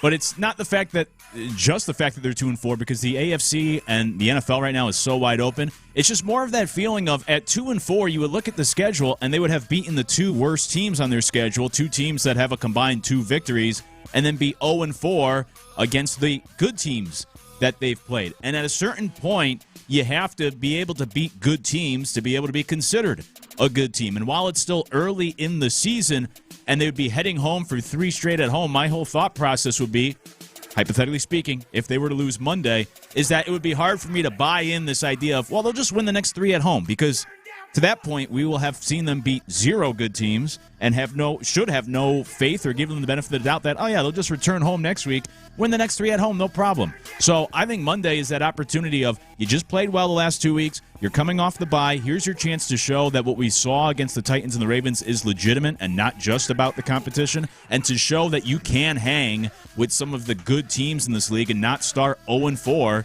against the 4 good teams you've played on your schedule. Yeah, look, I'm with you 100%, Luke. I think this is that big of a football game. I think what's at stake is, right now there's a lot of fans, there's a lot of people, hell, probably people over in that building, and in fact I know there is, we've heard it, that hang their hat on, well, you know, man, we played some really good football teams early. You look at Jacksonville, you look at Tampa Bay, you look at the L.A. Rams, and there's really good football teams. We played them, you know, down to the T. A couple plays would have gone our direction, a 4th down versus Tampa, a turnover, you know, then our record could be totally different. I think right now you can legitimately still hang on to that and with a straight face say, boy, I feel good about the Texans.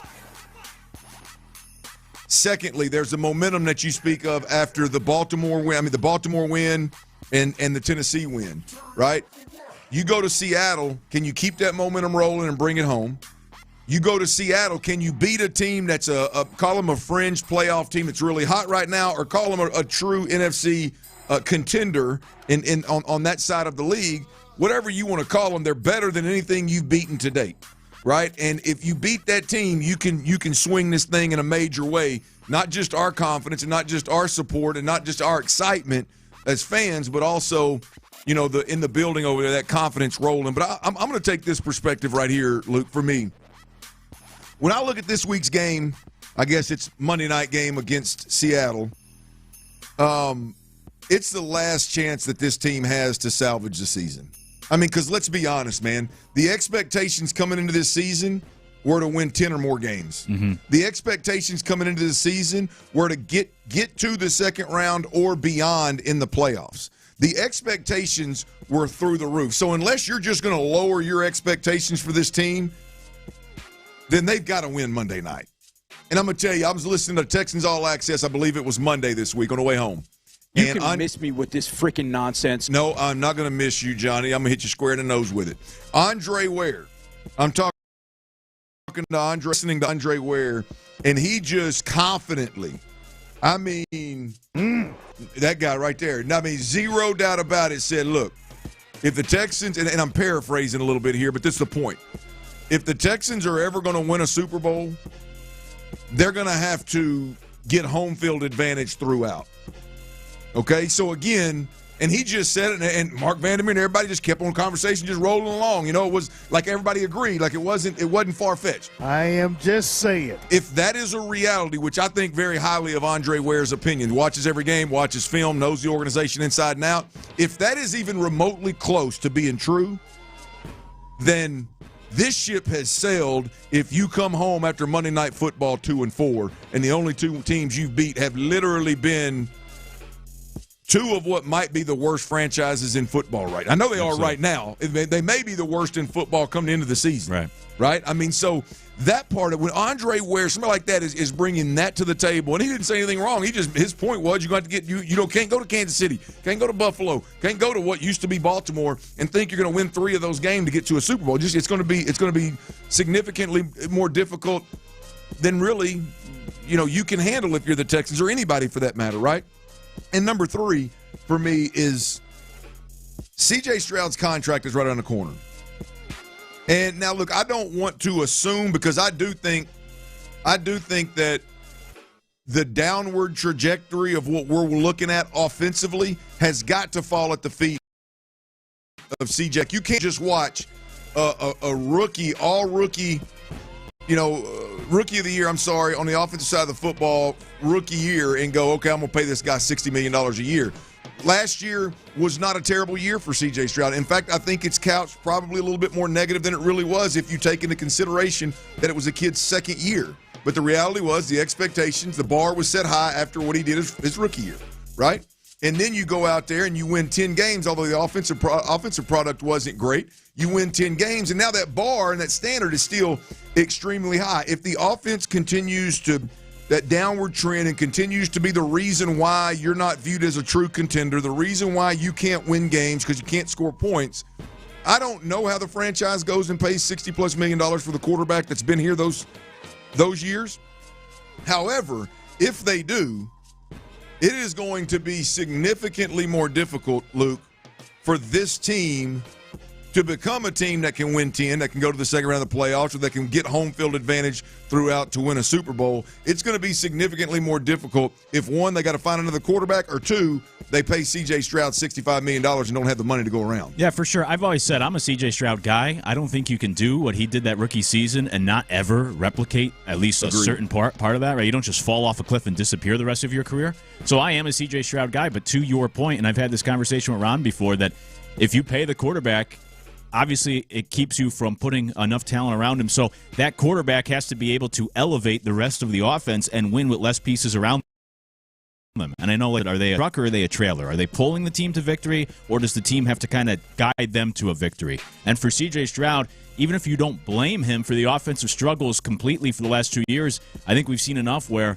you can't devote 20% of your salary cap, 25% of your salary cap to this quarterback when obviously he still needs more help to have a successful and winning offense here in Houston. And there's also been no teams ever win a Super Bowl when they're devoting more than 20%, which now people are doing with these quarterbacks, when they're spending that much on their quarterback. Those teams have not won a Super Bowl because it is so hard.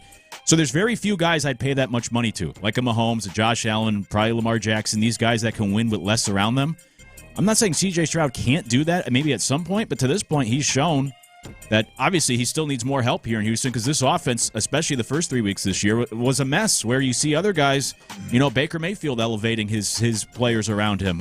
Sam Darnold in Seattle, who we'll see Monday night. Jared Goff in Detroit, who now has plenty of talent around him. But there's these other guys that have been able to get the most out of their offenses, where that just hasn't happened here in Houston the last 2 years. Yeah, that is an interesting. That's a great conversation to have at some point. I don't want to let it die on a vine or burn it too quick here, but the C.J. Stroud, and has C.J. Stroud been like there's a DeMeco Ryan C.J. Stroud issue if this doesn't happen. You know what I mean? I've said it from jump. I mean, like when your head coach goes out there and you do have the quarterback and you prove to have the quarterback, and then all of a sudden you start running through offensive coordinators, guys that have never called plays before, and it doesn't work. When you start rebuilding an offensive line and it doesn't work, when you 1 year have a five-headed monster as all these explosive weapons, and the next you got Nico Collins, right? And you're drafting all these pieces trying to replace.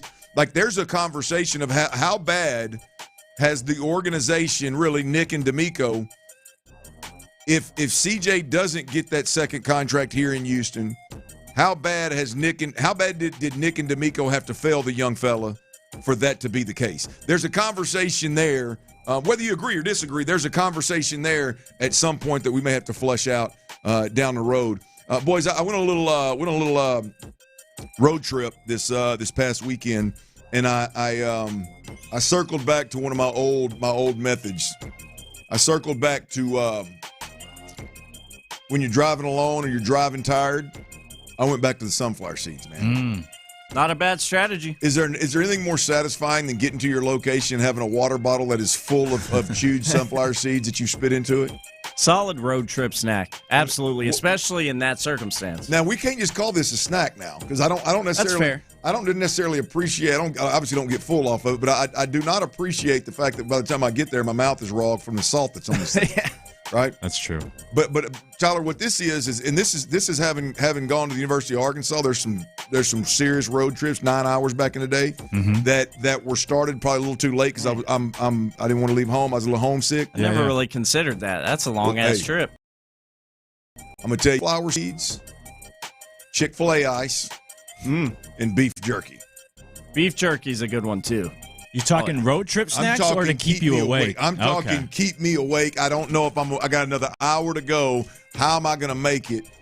I'm telling you, man, those are the three. And if I had to rank them, it'd go sunflower seeds, Chick-fil-A ice, beef jerky's last. Specifically from Chick-fil-A. The ice. It's got not necessarily specifically from. Okay. But that kind. I got you. What do they call that? Sonic ice. Sonic ice. There you go. Not Chick. See, that's kind of. You think my old ass would be the one calling it Sonic ice? Well, it's the Lord's ice. Yeah. I mean, it is the best, man. It is when I go to a house party that has the ice machine that makes that kind of ice. I mean, huge kudos, huge plus to the bride of the house.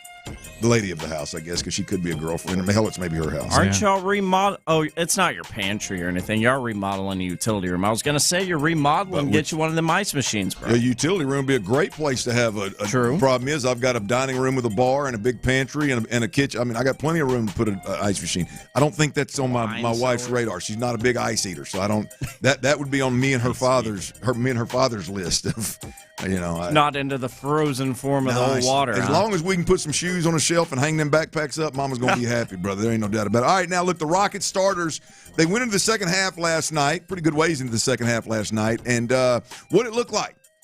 And why does one Rocket not get the love and respect that he deserves, damn it? I'm going to tell you who that is. We'll cuss and discuss next right here on Sports Radio 610. Before we do that, though, I got to take a look around the parts here. It's not if, it's when, y'all. We're going to have some kind of power outage. There's no doubt about it, whether it's extreme heat or extreme cold or a hurricane.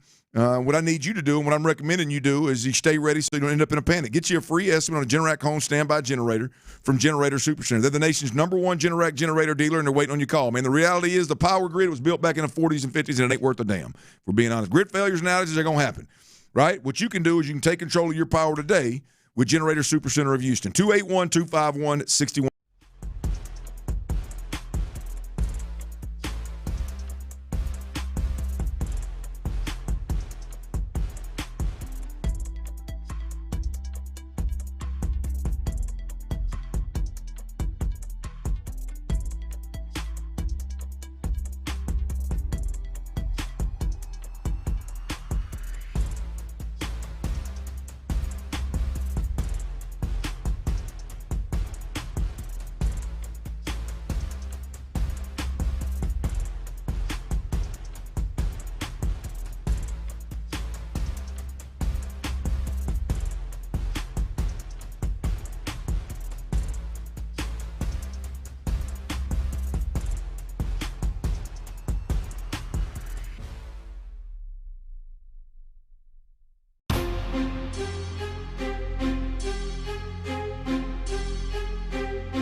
analysis, inside info, coaches' comments, and your reactions starting at 6. And go along. Thanks to Mokaram Injury Lawyers. Call Mokaram Injury Lawyers at 281-222-2222. I'm so high on the Rockets. Live from the Mokaram Injury Lawyers studios, Sports Radio 610 presents The Drive with Stoerner and Hughley. Brian Hughley is out. Luke Morrow is in. Tyler Milner's on the ones and twos. Appreciate everybody out there listening to The Drive any way that you can. Tuning in to Houston Sports Leaders, Sports Radio 610. Whether you're listening on that AM dial, old school, or you're on that FM HD2 dial, appreciate that 100.3 HD2. That's how I listen.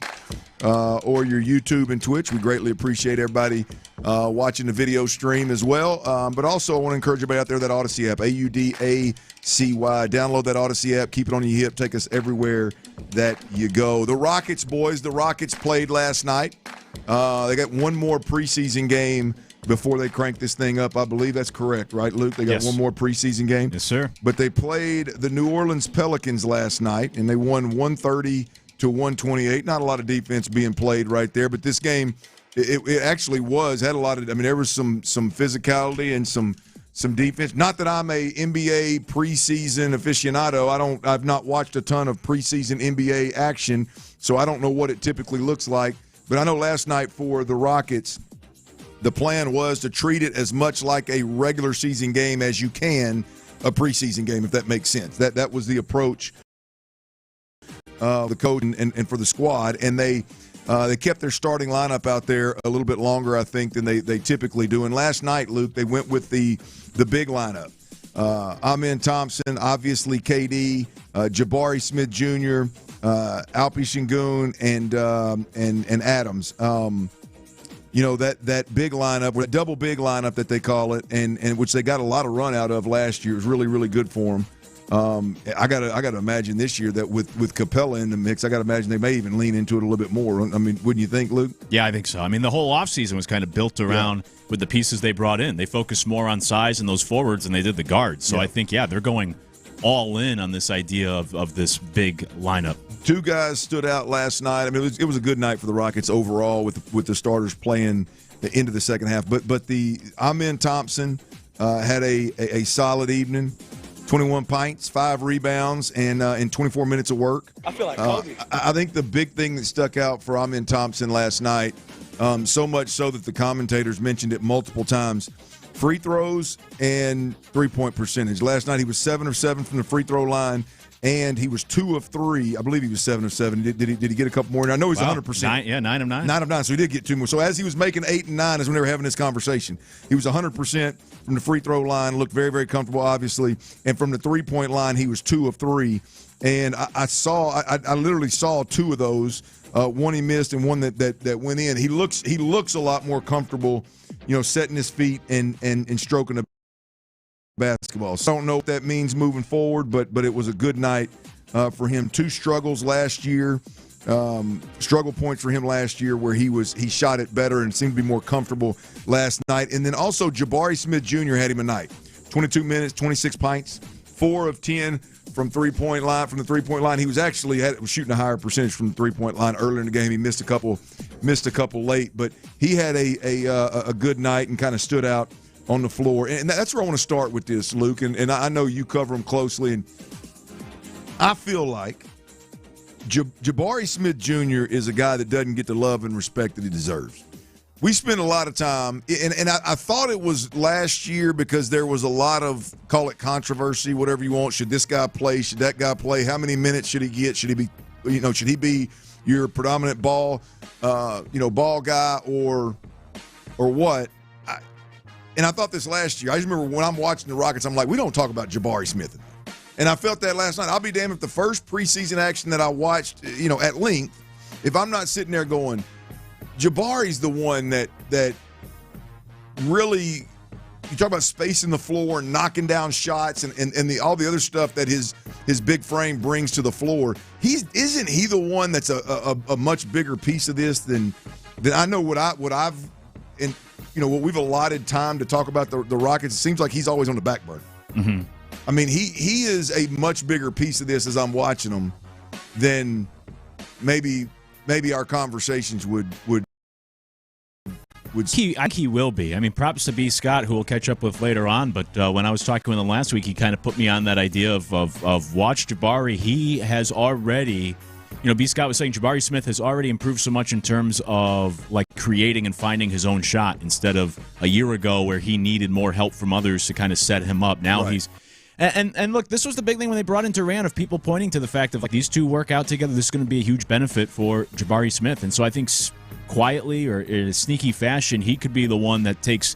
We're talking about a man needing to take this step forward in Alpi, but yeah, it could be Jabari Smith. And I think the other part of it all too is when you bring in a Durant. I remember a former big league baseball player told me that sometimes when you finally give that guy their big contract, it just takes that load off their weight. They don't have to worry about it anymore. They could go out there, play a little looser, and be even better. Yeah. And I think it could be similar here that when you bring in Durant for all these guys in the Rockets team, that like when you need a bucket, you have that guy now in Kevin Durant. And so I think it allows everyone else to relax a little bit, maybe not press as much or have as much pressure on them, and you can play a little looser, play more of your game, and that's where I think Jabari Smith, but the other guys as well, can improve just in that sense of like, you don't have to worry so much about or work so hard to get a basket because shot clock's winding down or end of the game. You have that guy, and there's just that confidence that can make you more comfortable on the offensive end as well. Well, I mean, that's clear with KD. I mean, that's one other thing you watching last night. I mean, that just when he's working that elbow-to-elbow free throw line area and he's got his back to the basket and he can turn and shoot over anybody,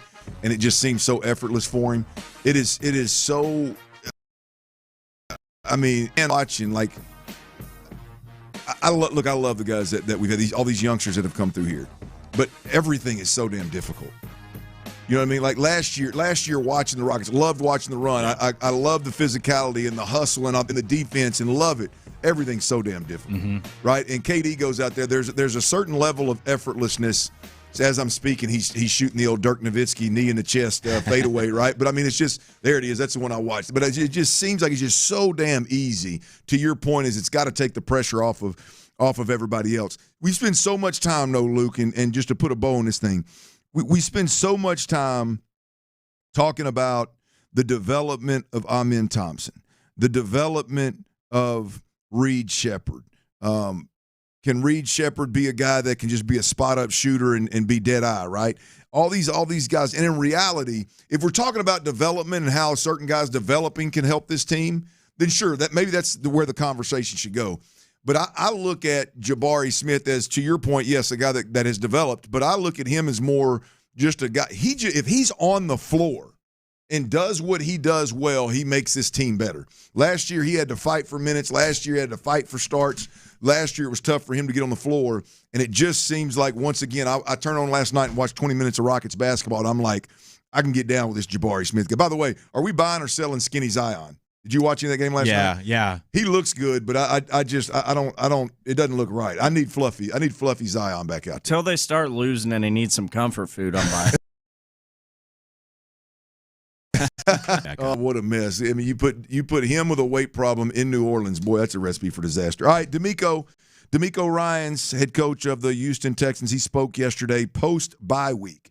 He spoke directly about the biggest obstacle for the Texans come Monday night versus Seattle. We'll tell you what that is next, right here on Sports Radio 610. Before we do that, though, I got to tell you about Serta Pro Painters, y'all. Look, if you are looking or needing a little freshening up, if you need a fresh coat of paint at your house or maybe at your place of business, at your office, Serta Pro Painters is the way to go. Look, I've dealt with several paint contractors out there, and Serta Pro Painters, they knock it out of the park every time I deal with them. Whether it's a flip house, which is I've most recently done, or it's a project that I'm doing at my home where my wife's opinion matters right at that point in time. Not that it doesn't always matter, but definitely when it's her dining room, it matters. And I'm going to tell you, man, Serta Pro Painters, they knock it out of the park. Whether you're talking about showing up on time,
and stop annoying ads. Save 77% on NordVPN and get 3 extra months.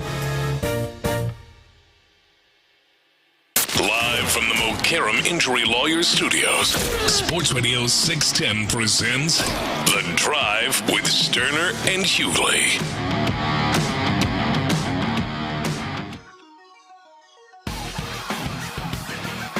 Ron Hughley is out.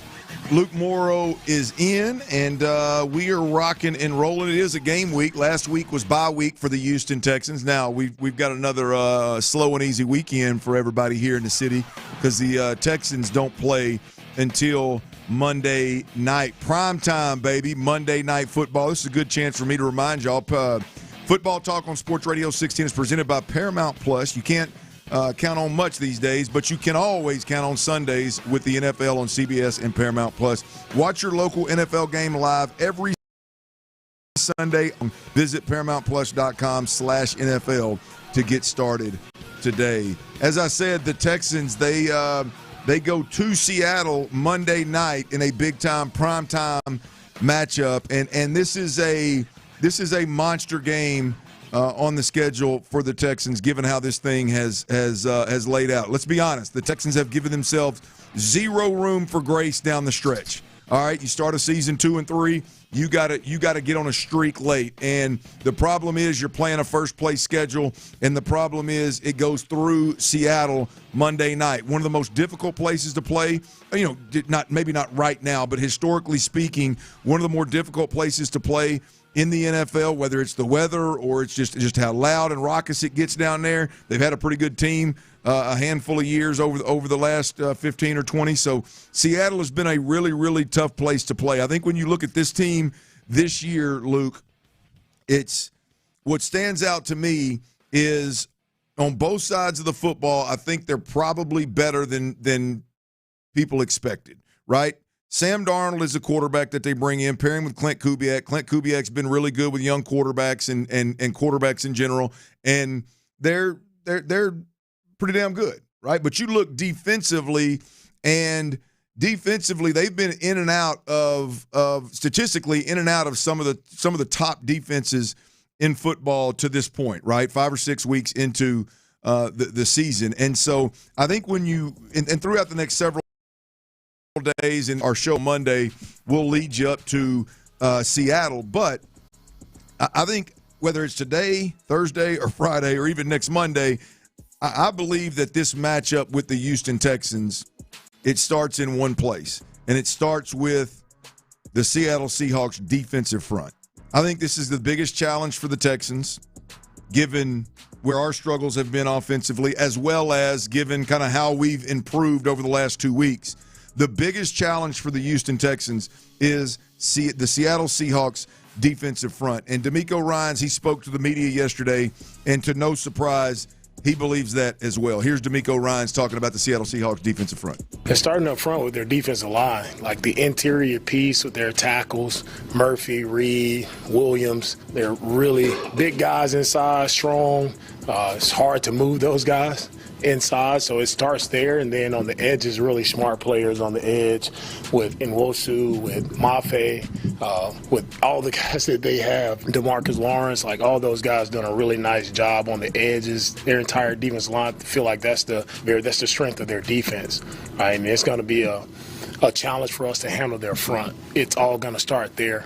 Any team that's been able to move the ball versus these guys, you have to do a good job versus their front. And they're good in the run game, also in the pass game with the stunts that they run. They don't have to pressure much because they get a lot of pressure with their front four guys. So, a huge challenge for us, challenge for our offensive line this week. So Monday when I was in, Luke, we highlighted the success that they had when they had 7 sacks. They had 16 quarterback hits, I believe, and 33 pressures and 42 snaps, I believe, is what the stats were. If my memory calls me, it doesn't fail me. When you put that on top of DeMeco Ryans has been watching film, obviously, for a week and a half now, and his belief is this thing starts in the trenches with whether we can move and have success and protect with this defensive line. I got to believe this is where the matchups are going to start every week moving forward for the Texans. Yeah, for sure. And that's almost goes back to our original conversation today about, the opportunity to buy in on Monday. And if things don't go well on Monday, how can you continue to buy in moving forward? And it's similar to the offensive line. I mean, they played well enough in those 2 victories. Nick Caserio's been pumping up the tires the last 2 weeks here during the bye week. But this is the real test, and I always compare it. I bring this up all the time, probably because it was so scarring, but being the youngest of 3 boys, I always compare it to I would compete well against my friends, feel good about myself, and then my brothers would come out to the driveway and put me in my place and show me, you're not as good as you think you are. And so I think it's similar here where this is the real measuring up game for this offensive line of, you've done well the last 2 victories, but against 2 teams that are 2 of the worst in the league at pressuring the quarterback. Now, this is the real measuring stick of, let's see how good this offensive line truly is. You mentioned the numbers for the Seahawks. They've blitzed only 16% of the time this year, and yet they're top 5 in the league in pressure rate. So they can get after you with just their defensive line without having to send more guys. And I know on the text, my earlier conversation, this is a huge Stroud game. Stroud needs to show how good he is. And talking with Seth the last couple of days, he was saying there's some missed opportunities from Trevor Lawrence in that game. So I think not only the offensive line, but this is also that opportunity for Stroud in the face of some of that pressure to show that you are this good quarterback that we've seen at times, more so than a Trevor Lawrence, and you can handle some of this stuff because the Jaguars could not on Sunday. But most definitely, that's the biggest matchup is how well can you handle this defensive front for Seattle and give your offense some time to be able to operate against a good defense for once. Well, if you don't believe Luke and what he's saying, listen to this right here. This is DeMeco Ryans. You just heard him talking about Seattle's defensive front. Now, if you flip it and say, hey, what has worked offensively for you the last 2 weeks? Here's a head coach answering that question. The things that worked the past couple weeks offensively is just us being able to stay committed to the run game and run the football. Right? You can run the ball, you can sustain drives. That's the key, right? And that'll be the key for us moving forward. We can do that. We can control the line of scrimmage, get positive plays in the running game. That allows Caley, right, to be able to open up the playbook and call whatever he wants, whatever he's installed that particular week. Everything is at his disposal when you can stay on schedule, and that's what it's been the past 2 weeks. You put those 2 pieces of audio together, I think you've got ultimately what this game boils down to.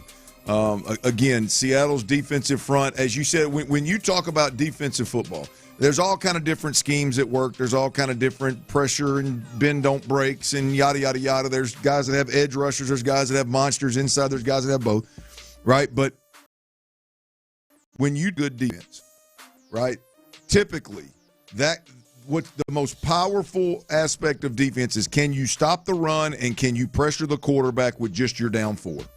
I don't care if you're playing a 3-4. I don't care if you're playing a 4-3. I don't care what your scheme is or isn't. If you can pressure the quarterback with your down 4, if you can stop the run with your down 4, you are going to be one of the best defenses in whatever league you're in, year out. And right now, again, through what is this, the third of the season so far? Yeah, pretty much. It's going fast. Yep. Through a third of the season so far, Seattle, more times than not, have proven to be a team that can do that. And then you couple that with the success where we've seen the Texans offense do well and put good product out there and score points and move the football. It's been because they were able to handle, at least according to DeMeco Ryans, because they were able to handle the opponent's defensive front. They were able to run the football. They were able to stay ahead of the chains.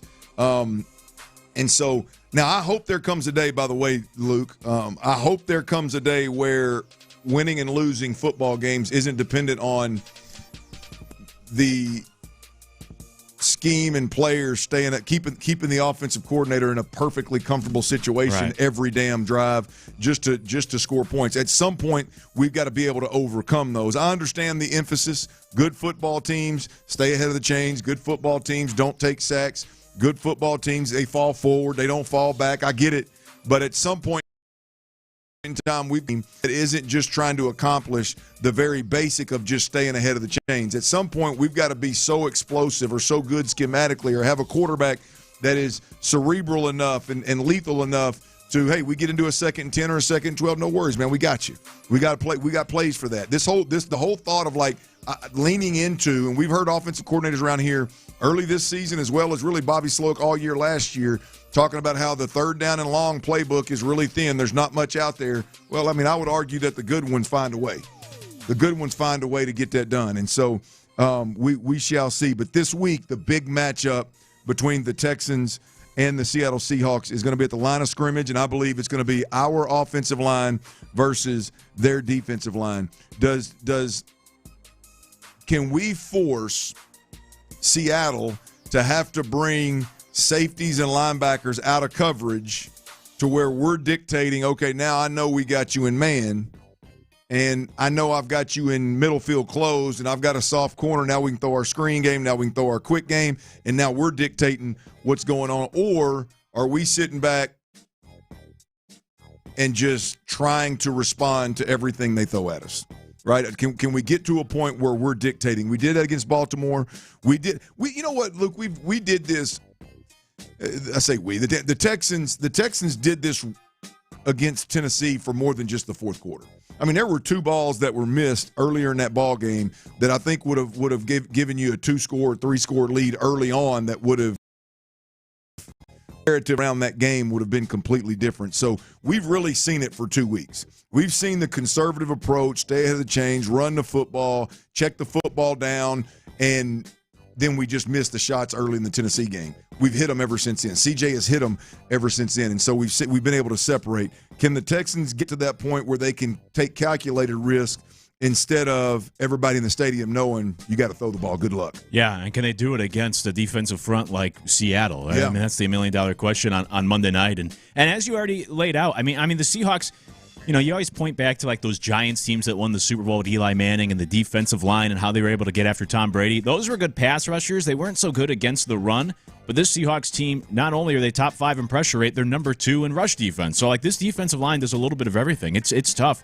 I know what DeMeco and the Texans want to do. I don't know if they'll be able to do it because this is a tough team to run the football against as well. It's actually probably even tougher. So yeah, it's going to be it's a huge test Monday night, and it comes down to those trenches. Where are they at, Luke, in scoring defense?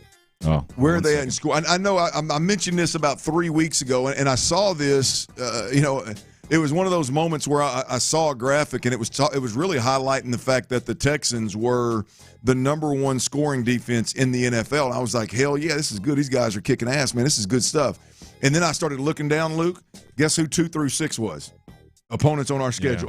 Yeah. And Seattle was one of them. Yeah, so they're 6th, right? So they're a top 6 scoring defense. And at the time when I looked at it, I think Jacksonville was up there. Arizona. So it was one of those where it just like seemed like every team on that every team other than the Texans was on that schedule. So there you have it. They're one of the better scoring defenses in the league as well. This is a monster matchup, and it starts in the trenches with our offensive line versus their defensive line. All right, do the Rockets have a legit NBA MVP candidate on their roster not named Kevin Durant? You heard me. Not named Kevin Durant. Carmelo Anthony thinks so. That's next right here on Sports Radio 610. All right, y'all, before we do that, I got to tell you about Tom Ball Ford, man. You shopping for a new vehicle? Heck, if you're even flirting with it, right? Tom Ball Ford is where it's at, man. Right now they got a pumpkin spice savings event that's rolling, man. It's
VGW Group. No purchase necessary. See terms at ChumbaCasino.com. Must be over 21 and present in a state where it's legal to play. KILT FM HD2 Houston. Insider access, exclusive content. Sports Radio 610. The Texans play here. An Odyssey sports station.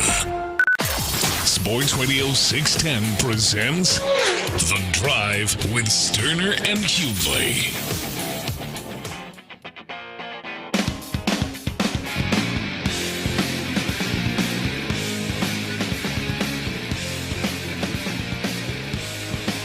All right, as I've mentioned a couple times, we've got big Monday Night Football coming up this week. Texans, Seahawks, Astros are donezo. I don't know about y'all, but it's been kind of a dead October for you, boy.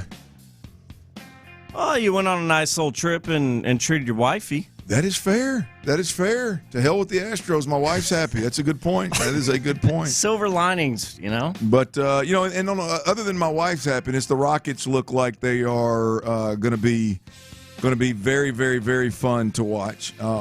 Let's go, Rockets. Last night they got the win preseason game, next to last preseason game. They won. They beat the Pelicans 130-128. Doing Amen Thompson had him a night. Jabari Smith had him a night. But, Luke, there is what is the podcast that Carmelo's got rolling? Carmelo Anthony, NBA all-time great Carmelo Anthony's got this podcast. Well, I want to make sure we give it its credit. I didn't jot it down in my notes here. I think it's called 7 p.m. in Brooklyn. Yes, sir. 7 p.m. in Brooklyn. You could have gave me 400 guesses, and I don't think I would have hit one. Well, he also does that one where he sips red wine the whole time. What's it called? What, like LeBron's old podcast? Yeah. Isn't that LeBron's thing? Him and J.J. Redick used to just sip wine. What's in your glass? That's what it's called. What's in your glass? I'm going to tell you, boys. I know we're at a time where, especially when you're talking about all-time greats like this, they can damn near sell anything. But I tell you what, that may be one, because I know they're paying him a boatload of money to do stuff like that. I mean, he's not doing it for free. Them fruity reds. My man is literally, hey, you want to come do this podcast? You sit around and drink wine and talk about what's in your glass? We'll pay you. I mean, there's got to be 6 figures in it. There's got to be. That guy ain't doing that. I mean, it's unbelievable. Got a nice Malbec waiting for you. Yeah. I mean, golly, man, that's unbelievable. But he does have a podcast, and he does. Obviously, he's an NBA all-time great, and the basketball brain that Carmelo has is absolutely elite. And when he says stuff like this, I can get good and turned on. Last night, by the way, Sengun played about 27 minutes and with 12 rebounds. Damn, he only had 8 points. What the hell you doing, Sengun? What's going on here, man? Didn't have a big night last night, but he's had a good preseason. Had a really good offseason as well. I know the outlook for Sengun, the stock for Sengun. Speaking of, we're going to do stock up, stock down here in this 3 o'clock hour. But the stock is definitely up for Alpi Sengun.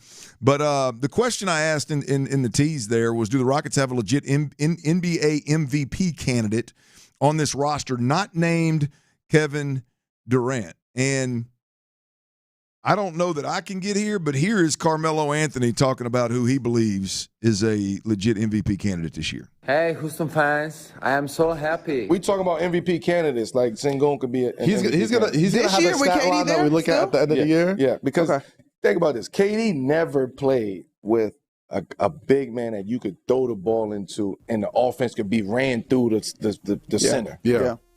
Somebody who could go twirl on the block, somebody who could play up top, somebody who is a similar game to Jokic. Every team you had guards. You had Russ, you had James, you had Kyrie, you had Stephen Clay. You know what I mean? Like, you had guards around you. Now you can just play on the wing, and I could just throw the ball to Sengun or play in a pick and roll with Sengun. You are pick your poisons, because Sengun is going to score or get fouled. I'm going to score or do something with it. Pick your poison. I'm going to be, by the way, that was Carmelo Anthony talking about Alperen Sengun, the center for your Houston Rockets. And look, is obviously as high as it's ever been with Sengun. Coming off the playoffs last year, the playoffs in which I think he took his game to another level in the playoffs, took his game to another level. Obviously, had a tremendous offseason. Got a lot of respect but how he played this offseason, how he developed this offseason, and now he's got his Batman is Kevin Durant, or however you want to couch it, Batman or Robin. I like Sengun. I mean, Shingun's the kind of guy that I respect everything about the athlete that he is and how he approaches the game. I love the physicality. I love the energy and the effort. But I'm going to be completely honest with you, Luke. I think these boys are a little out over their skis talking MVP. I mean, where are you at with this one? MVP might be a little much, but I do think he takes an even bigger step forward this year and is, at least I would say, in the conversation. Because I think what we've seen so far here in the preseason, just with the assist numbers, like last night the points were down, but he had 7 assists, 12 rebounds. I think he'll have a chance to have a lot more triple-doubles this year, similar to Jokic. And with Durant, and now the offense is going to be running through Alpi, evidently, in the high post, and he's going to have these higher assist numbers. He might not be on the same level as Jokic. He might not put up the same numbers, but I think he'll do that to a smaller scale that will allow him to be in the MVP conversation, especially if you consider the Rockets, might be a top 3 team in the West. People call him, baby Jokic, and I think he will be even in terms of like the performance. I don't think he's going to put up the same numbers as Jokic, but he's going to do that similar thing on a smaller scale of can score it, can assist, and the distributing aspect to his game, and more of a playmaker and have the offense run through him. And for Jokic, it was his 23-year-old season, his 4th year in the league when he was the first-time All-Star, and he won the MVP that year as well. And for Alpi, this is already his 5th year in the league, but he's turning 23 as well. So he's the same age as when Jokic really took off. And I think we could see something similar. We saw it a little bit over the summer in Euroball where he really played a lot better and was totaling those assists and adding that part to his game. So I think this is the next phase of becoming that distributor, adding the assists to the stat sheet. And once he does that, I wouldn't bet on him being the MVP this year, but I do think he'll put himself at least in the conversation this year when you talk about top players in the league. Here's look, who am I to push back on Carmelo Anthony? But here's the deal. I cannot push back. I can't argue. I'm not a debate guy anyway, but there's no arguing the potential numbers, right? That are there. The triple-double potential night in, night out. There's no arguing like stylistically he's similar to Jokic. I think he has to play. He's not an above the rim guy. He's not a back to the goal guy kind of deal like the old school centers. I mean, he is stylistically, I think his game is going to somewhat, resemble Jokic, obviously. We know that. But when I said earlier about the Rockets, Luke, about how just everything looks so hard, and finally you get a guy who makes it easy. And I guess in my mind, even understanding everything you just said, when I watch Jokic, like that's in that style, there's a Kevin Durant effortless in doing what he does. You know what I mean? It's almost like he's a man amongst boys.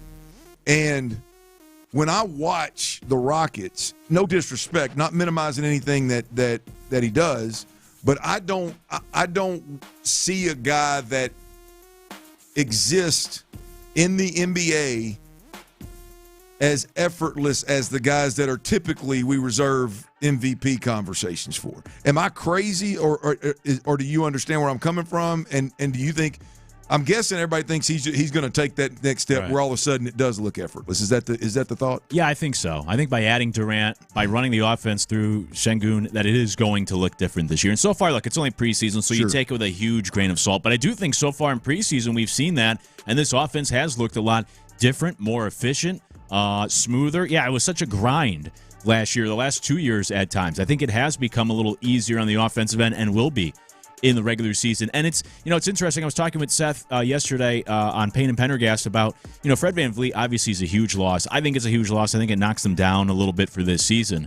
But it's almost like he was putting a positive spin. The glass half full look is almost a blessing in disguise long term. That the short-term pain this year can lead to long-term gain in the sense of not only will it give you an answer on Reed Shepherd and Amen Thompson as potential point guards, but now I think this – I don't know if the Rockets would have gone this way with their offense if Fred VanVleet was still the point guard running things, but now almost by necessity, you have to run the offense more through Sengun in the high post, and that will allow him to add another element to his game, or at least allow the Rockets to exploit another skill, another aspect of his skill set. So I would much prefer to have Fred VanVleet out there, but it could be a blessing in disguise in the sense of this helps Sengun get to that next level, helps develop him even further, and by doing so, helps this offense become better and, to use that word, hopefully more effortless this year than what we saw in the past. Well, I tell you, I really waffled last year on Fred VanVleet, but that's the casual NBA fan that I am. Is I'm gonna waffle like hell. I'm gonna be hot and cold, right? I'm not gonna be a baseball guy that's gonna take it. Every game means something to me, damn it. I don't like it's a long season approach, right? So I really waffled on Fred VanVleet. And look, I respect the hell out of what he did in the playoffs last year when we needed him the most. Man, you talk about he showed a true championship, champion mentality and going out there and lit it up. I think I may, to your point, I think I may like this team better without him. I don't know how we fare because I do think it's like the old quarterback, right? I mean, there's going to be times in the season and times really probably in every game and definitely in the big games where you need that ball-dominant player that can distribute tempo of the game. Yeah. And I think we will miss that in a big way. But, man, if this team can get up and down the way that we think they're going to get up and down and defend the way that we think they can defend, I mean, the shooting that you so desperately needed when Fred VanVleet stood up last year in the playoffs, you're not, as long as KD's healthy, you're not going to need it to that degree. And so I think as an Astros fan, hate to see the injury, wish we had him, no question about it. But I don't know that, mid-season and late season, the version of the Rockets at that point, I'm not going to appreciate significantly more. Yeah, that's a good point. I think it could be more fun to watch for sure. Yeah, this version of the Rockets. I would much rather have Fred out there, but now this allows you to lean into some of those other strengths, and that can be being more athletic and running the floor with Amen Thompson, having the even bigger lineup out on the floor, and then running your offense through Sengun. And for all we know, that could be an even better version of the Rockets than whatever they were planning on doing originally with Fred VanVleet. What is that? Let's say Fred VanVleet wasn't hurt. What does the starting lineup look like? Obviously not the double big, but what does the starting lineup look like to you? I would say him, Durant, Jabari, Alpi, and Amen. Yeah, Amen. Yeah, would have been my five. So now, who's it going to be without the double? When they don't go double big, when they don't go double big? Yeah, that's a good question. I would say same lineup, just replace Fred with, I would say, Reed Shepherd, me personally, if you're not going with that really big lineup, and have Reed Shepherd try to be your quote-unquote point guard. We got to circle. We will later in the show. That's after watching a little bit last night, that's a conversation that we need to have. By the way, I mean, there's several reasons why I love doing radio with Luke Morrow. But the phrases, the one-liners are absolutely tremendous. I can't let the short-term pain, long-term gain. I can't. That is. I've heard that before, but it's not something that's stuck in my head. So I greatly appreciate when you bring those back around, and I can actually write them down this time so I can think about them. That was really good. Short-term pain for long-term gain. Gain. Hopefully that is. Yeah. Hopefully we're talking about by mid-season and not 2 or 3 years from now. But we. That's right. We shall see. All right, stock up, stock down. College football edition is next, y'all. And I've got arguably the best story in college football that you might not know about. You damn sure don't know the details. That's next right here on Sports Radio 60. And before we do that, though, I got to tell you about them cold Coors Lights, y'all. I do it every damn day. I sure do, because it is the cold beer that is made to chill. It is the cold beer that's known as the world's most refreshing. It's the Silver Bullet. It's the Wolf Killer. It's the Coors Latte, baby.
Apple, or wherever you love listening most. The best football breakdown is here on Sports Radio 610. The day join Payne and Pendergast in the loop and the drive on a Mokaram Injury Lawyers Reaction Monday. Supported by Shoppa's John Deere. Game analysis, inside info, coaches' comments, and your reactions starting at 6 and going all day long. Thanks to Mokaram Injury Lawyers. Call Mokaram Injury Lawyers at 281-222-2222. Tootski, come on.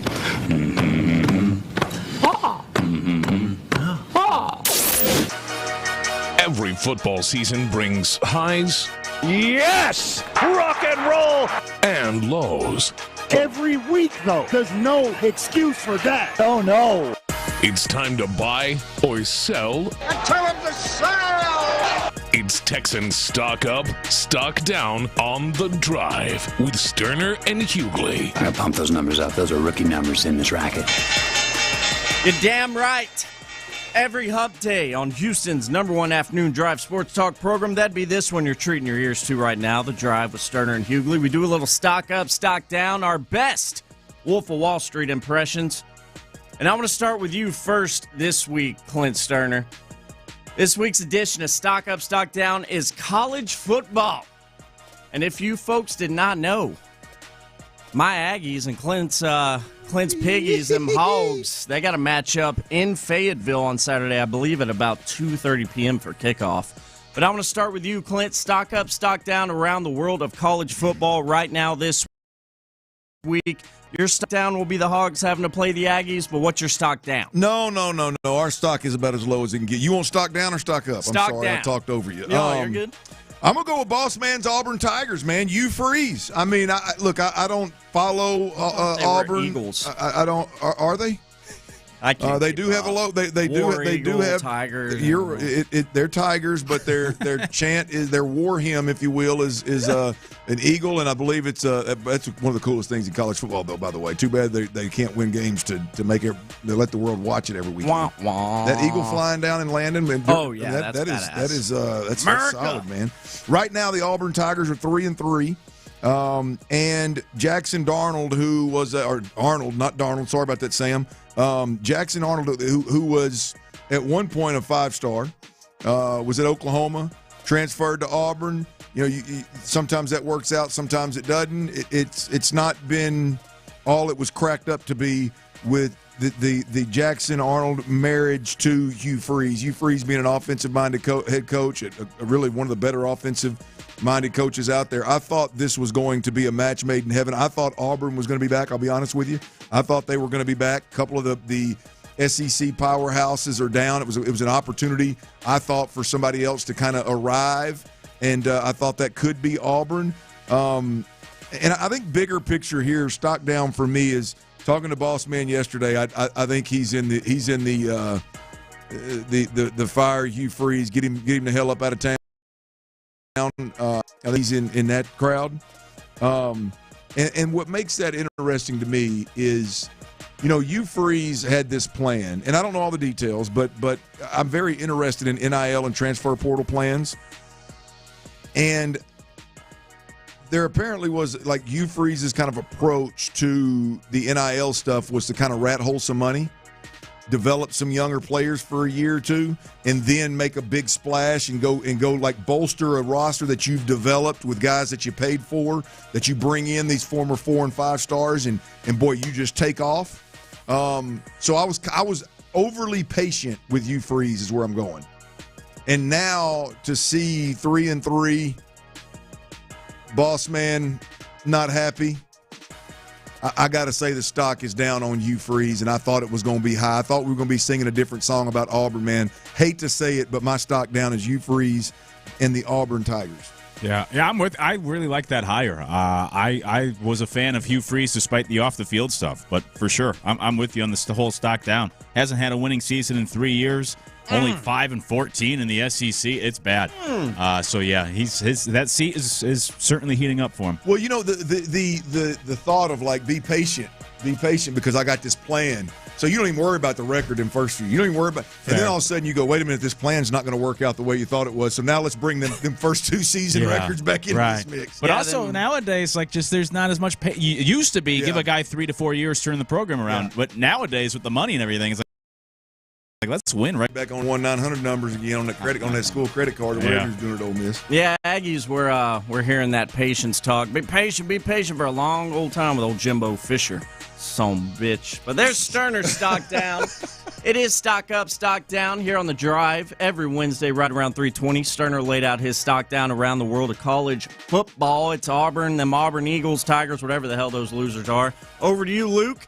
What is your stock down, sir, around college football right now? Jimbo Fisher. No, I'm kidding. I'm gonna pander here a little bit. I'll say Bill O'Brien for stock down. Because I know how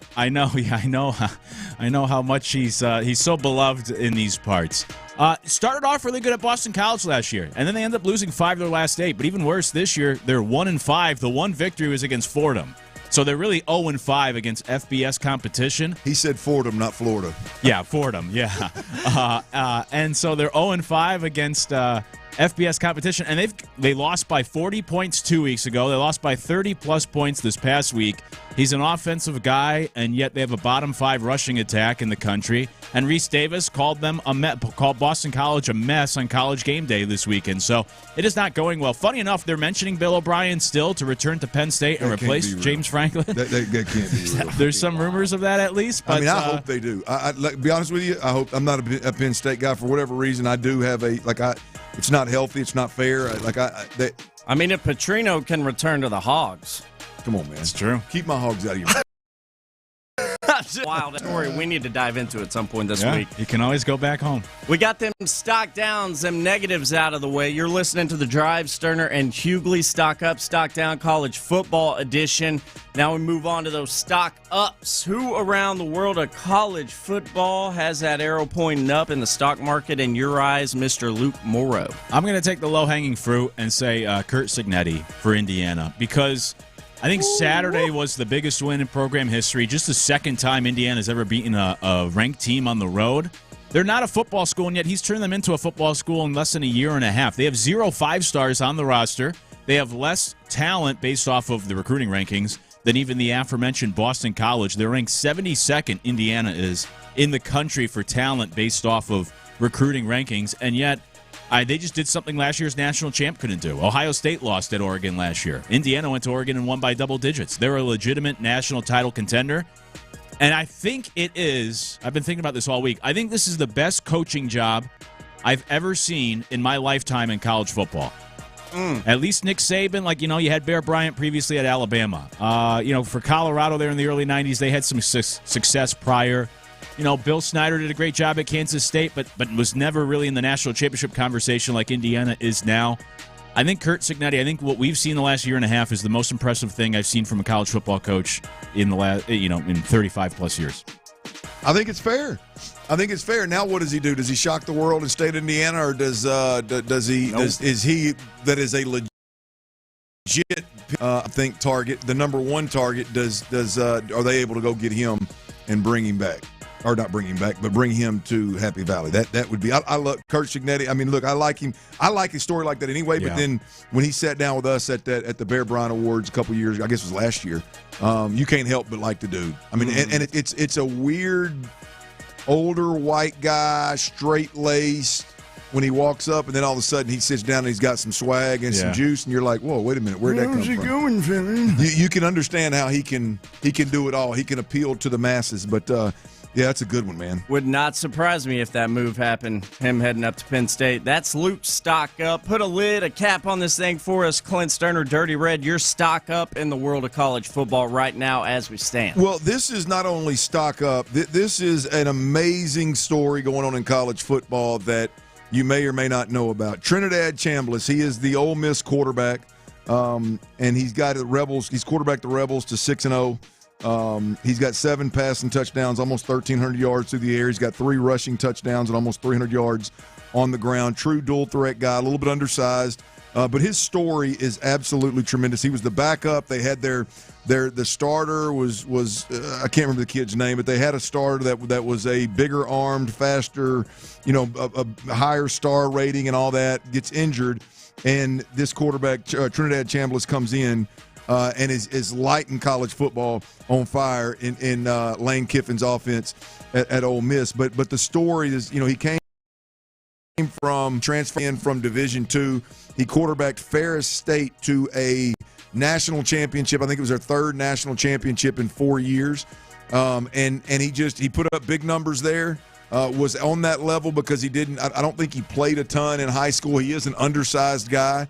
And he got a chance to come to the Division I level and ends up at Ole Miss and ends up playing early. I think it was week 1 or week 2. I can't remember when the quarterback got injured, but I know he played against and beat my Arkansas Razorbacks and lit us the hell up through the air and on the ground. But if you get a chance to watch this kid play, man, and hopefully he can keep this run alive for the Rebels and the undefeated run and get to the college football playoffs. And he's one of those guys that isn't the biggest, fastest, strongest guy, but an opportunity landed at his feet, and he is literally taking the bull by the horns and playing some lights-out quarterback right now, man. And what a story. If he could take Division II Ferris State to a national title, I think he finished 3rd in the Harlan Hill Award, which is the Heisman Trophy for Division II football, and then transfers to D1. And if he can he take a team, even if he can just take a team to the SEC championship or even to the college football playoffs, it's a hell of a story, and he is a blast to watch as well. I mean, the dude can go through the air and on the ground. Hey, Lane Kiffin, Matt Corral, Jackson Dart. Now this kid, he's good with offense, good with quarterbacks. It's wild, isn't it? I mean, it's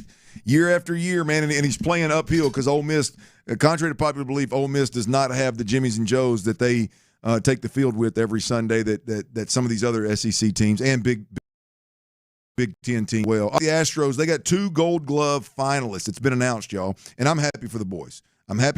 But look, I don't ever want to hear this stuff about this Gold Glove stuff meaning anything significant moving forward. Some of y'all need to apologize, damn it. I know my boy Ron took some heat.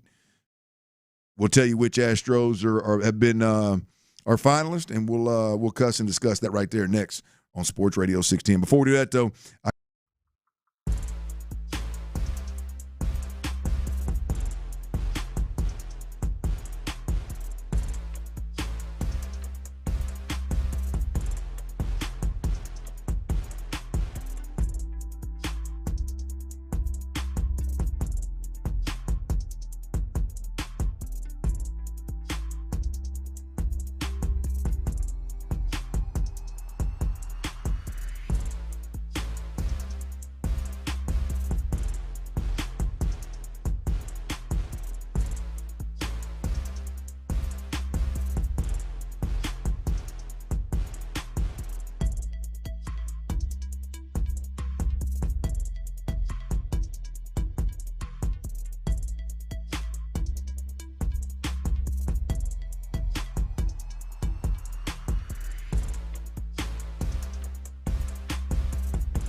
Additive free. So go get yourself some today. Here we go. It's Tequila Voltail. And Zamora reminds us to drink responsibly. I can't say that I'm not going to ride a motorcycle again. Live from the Mokaram Injury Lawyers Studios, Sports Radio 610 presents The Drive with Stoerner and Hughley.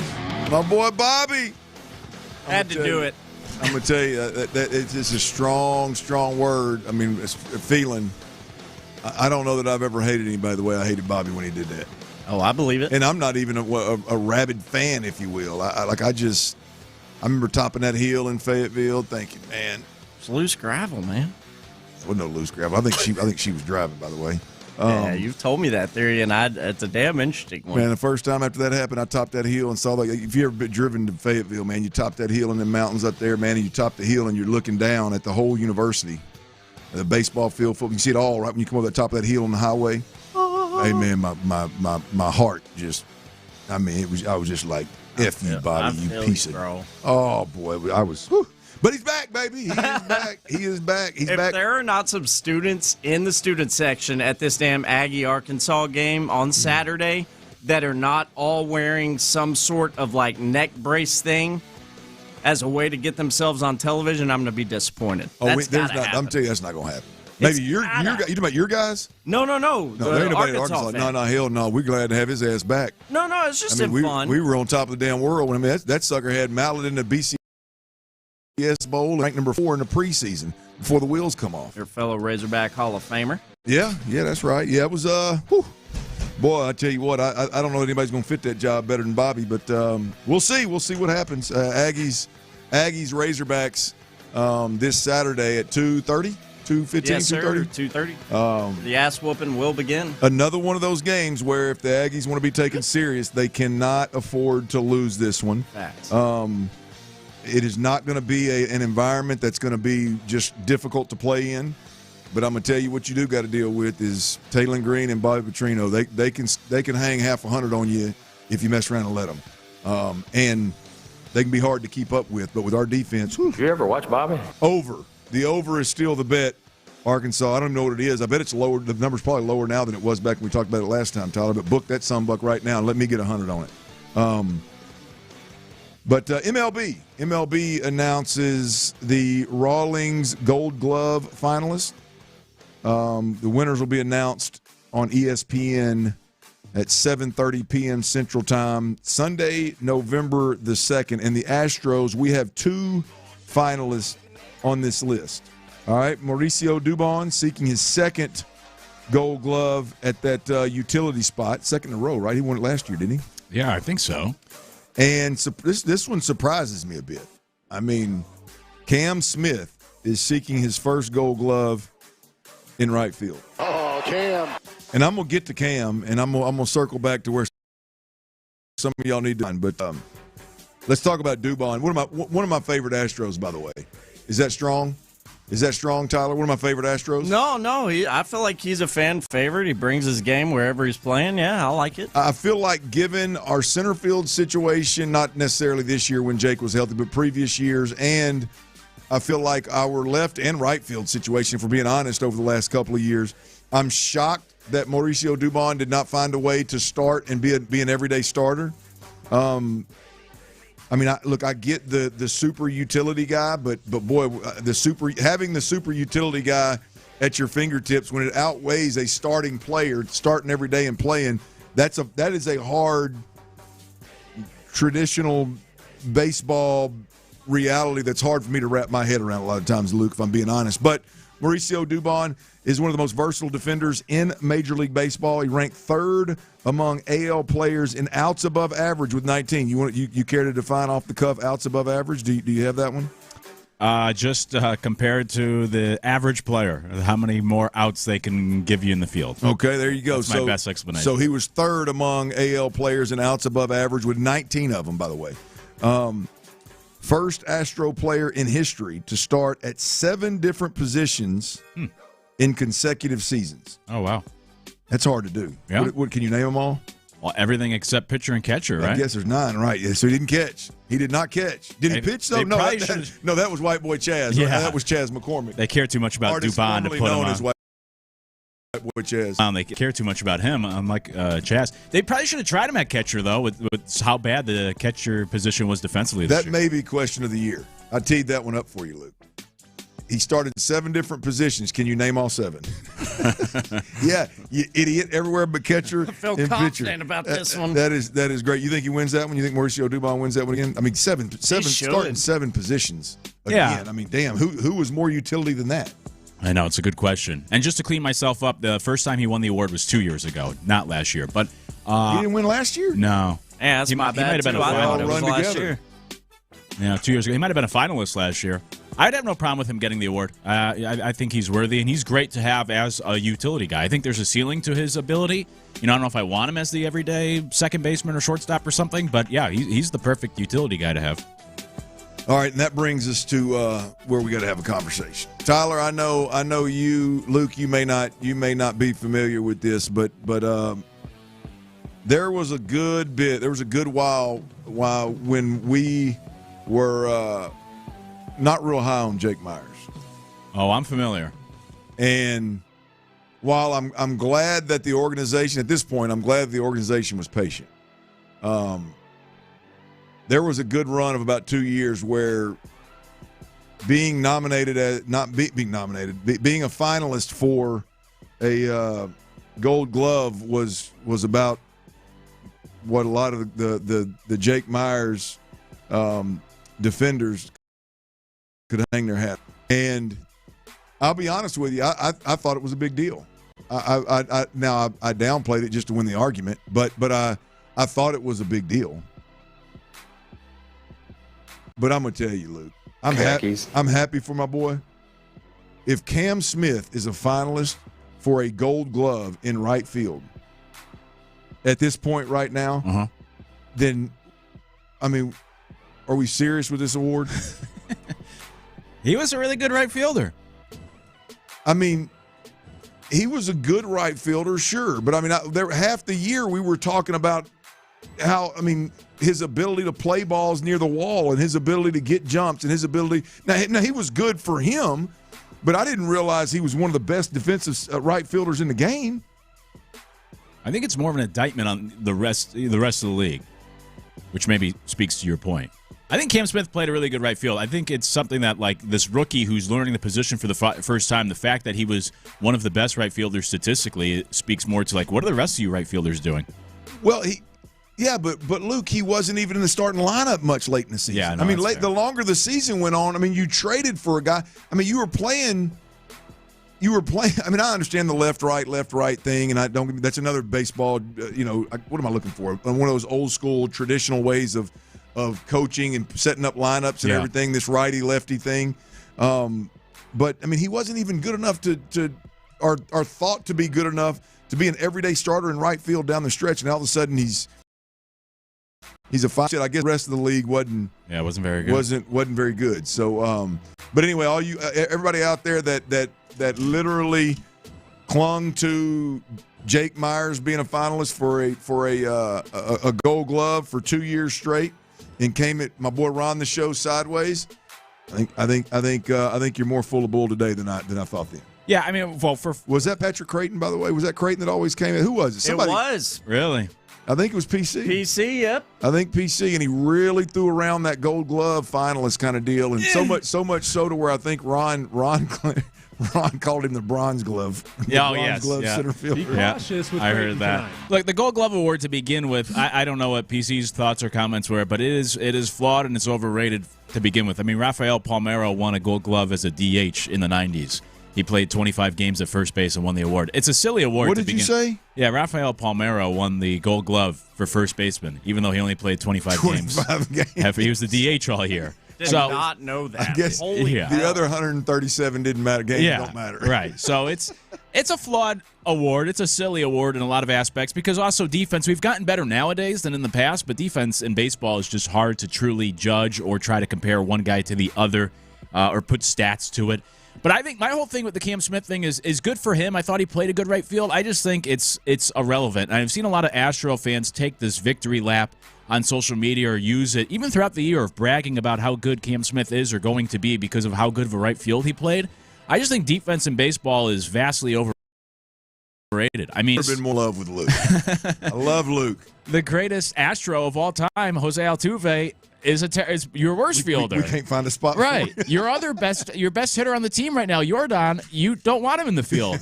Really happy. The two biggest free agents this offseason, Kyle Schwarber does not play the field, and Peter Alonso was graded as the second worst first baseman this year defensively. So this whole idea of like, man, great for Cam Smith. What a great year. He's the Gold Glover, yada, yada, yada. It's all irrelevant. He didn't do enough offensively. I'm glad he's a good right fielder, but you're not the number one prospect in baseball, or you don't make that trade just because, like, he plays a good right field. It's more about the offense. So good for him on being nominated, and I'm glad he can play the position well, and he learned it quickly. But I've just seen too many Astro fans hang their hat or brag about it or, use it as some sort of indication about how great Cam Smith already is or he's going to be the superstar.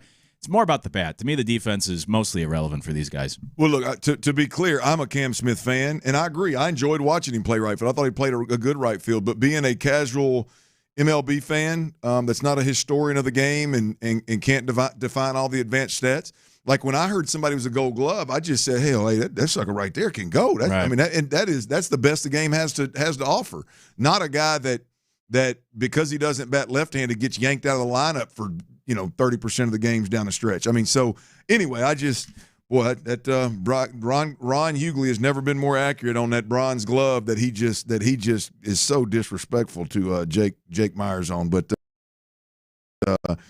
if he's here today, he'd be giving him bronze gloves away. But all right, look, Kevin Durant. Kevin Durant's got me watching preseason NBA action. I don't know what this world's come to, but I am stoked to be here. But I'm going to be honest with you. We've talked today multiple times about the Rockets. This one right here, we hadn't hit this cat yet. I just don't see this Rocket being much of a factor this season. I don't see it when I watch the Rockets. It doesn't jump off the court for me. I got to see if Luke agrees, disagrees, shares the same concern. We'll do all that next right here on Sports Radio 610. Before we do that, though, I got to tell you about Orchard, y'all. Imagine selling your home in under a week. Look, if you've ever sold a home or if you're thinking about selling your home, selling it under a week is an absolute beautiful thing, right? In today's market, it's even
out on great candidates with ZipRecruiter. KILT FM HD2 Houston. Insider access, exclusive content. Sports Radio 610. The Texans play here. An Odyssey sports station. There it was. Glory hole. Dive into the mind of former NFL quarterback. I was thinking about coming out of the chute here and telling y'all about my new boots that I got on, but y'all want to talk about puppy chow? What is that, ostrich? Hell no, that's python. It's Sturdy's Daily. Before we get to that boner. On The Drive with Stoerner and Hughley.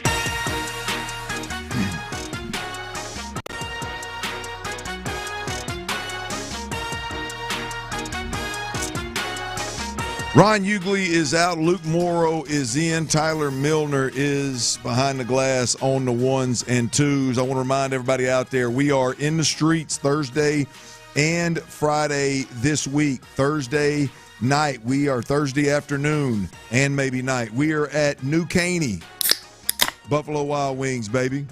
That's my granny. My granny was on a red dirt road in Grangerland up New Caney way, baby. That's my childhood memories of driving through New Caney going to see Orlou, baby. Orlou up in Grangerland, man.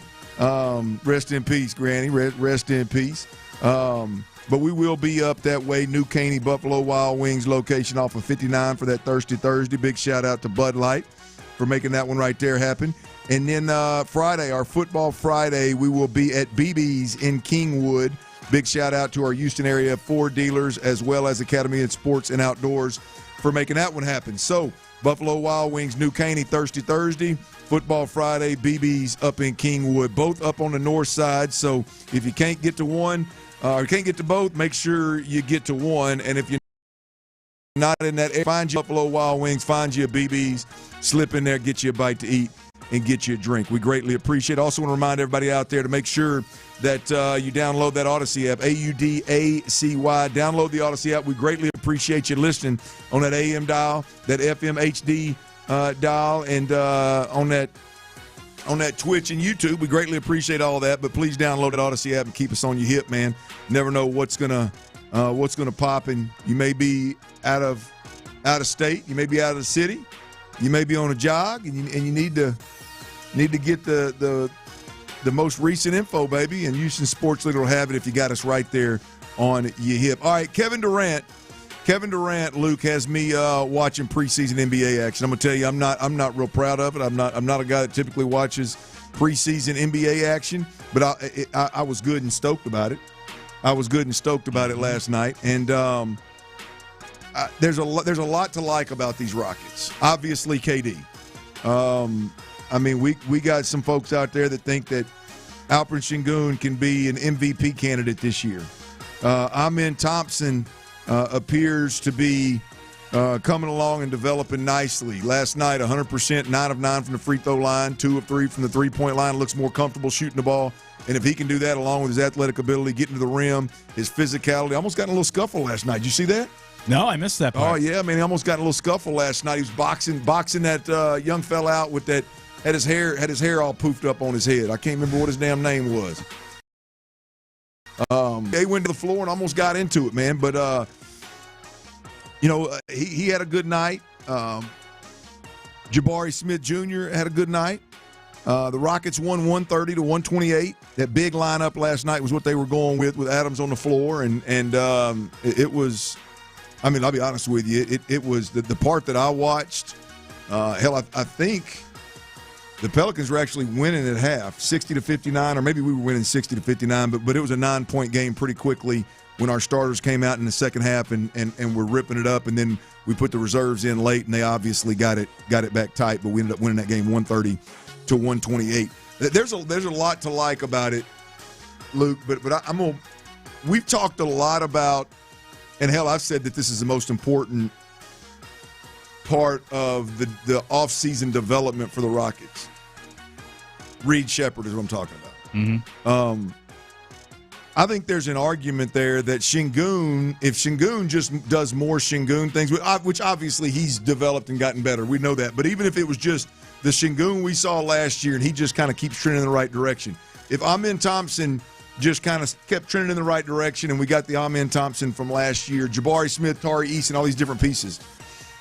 I thought the Rockets would be all right when you get KD in the house. I thought the one guy that has the biggest chance to all of a sudden be a guy that's got to be on the floor, to be a guy that's contributing in a big way that wasn't previously, I thought Reed Sheppard was the offseason kind of like, if this guy can come along, deserve to be on the floor early and often, maybe even start in certain situations, that would be, I think, the biggest change, if you will, positively for the Rockets. Like that guy going from not even being able to get on the floor in a playoff game to being a major contributor and a starter that could help spread the floor with Sengun and KD.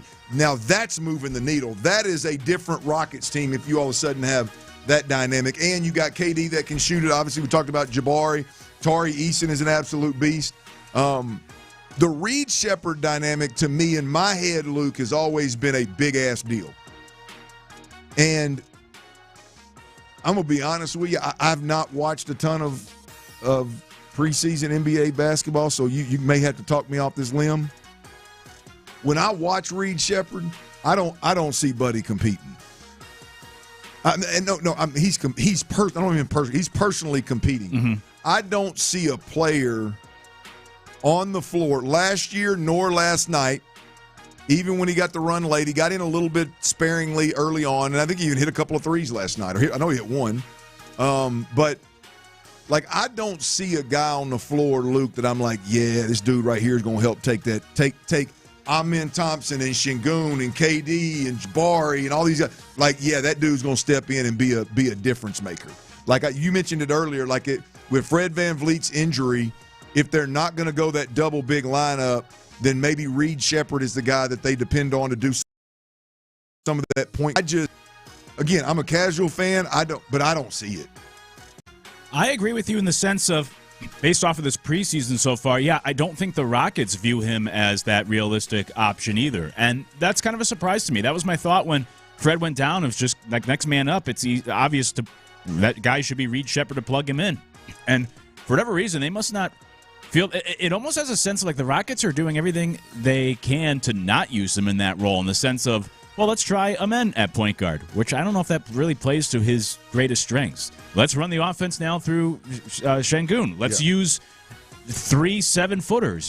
They're going in all the other directions instead of what seems to be the simplest response of, let's just throw in our 3rd overall pick from last year, who is supposed to be a point guard. Like, let's just throw him in to replace the point guard we just lost. So I think, based off of the Rockets' actions, I don't know how high they are on him as a realistic option to lead the offense and be that floor general and be the point guard. I've never been that high on Reed Sheppard, but if you're going to draft him 3rd overall, at a certain point you kind of have to put him out there and see if he sinks or swims. And look, I'm not at practice. I don't see this guy all the time, so they obviously know more than me, but it just seems like the Rockets don't have that faith or trust to simply just, like I said earlier, that 1-for-1 swap. VanVleet's out? Okay, let's just go to Reed Sheppard is supposed to be that backup point guard. Let's just plug him in. And I don't think he's going to get that opportunity with the Rockets this year, which is actually pretty surprising to me. Well, you think, to me, with the way the Rockets are set up, with KD's obviously going to be ball dominant at times. Amen Thompson's going to be ball dominant at times. It's up to almost bring in a guy on short minutes and just go, hey, man, this is what we're going to do. You're going to be the point guard. If you get overwhelmed, get your ass back out of there. We got several guys that can do it. It's not like they're asking him to go in there and be Fred VanVleet. I fully expected, I expect to see, and I know he's young and there's some development that's going to come, but the opportunity is now with the Fred VanVleet injury. It seems like what I'm watching, and when I watch him play, Luke, it's almost, I just go, yeah, I see why.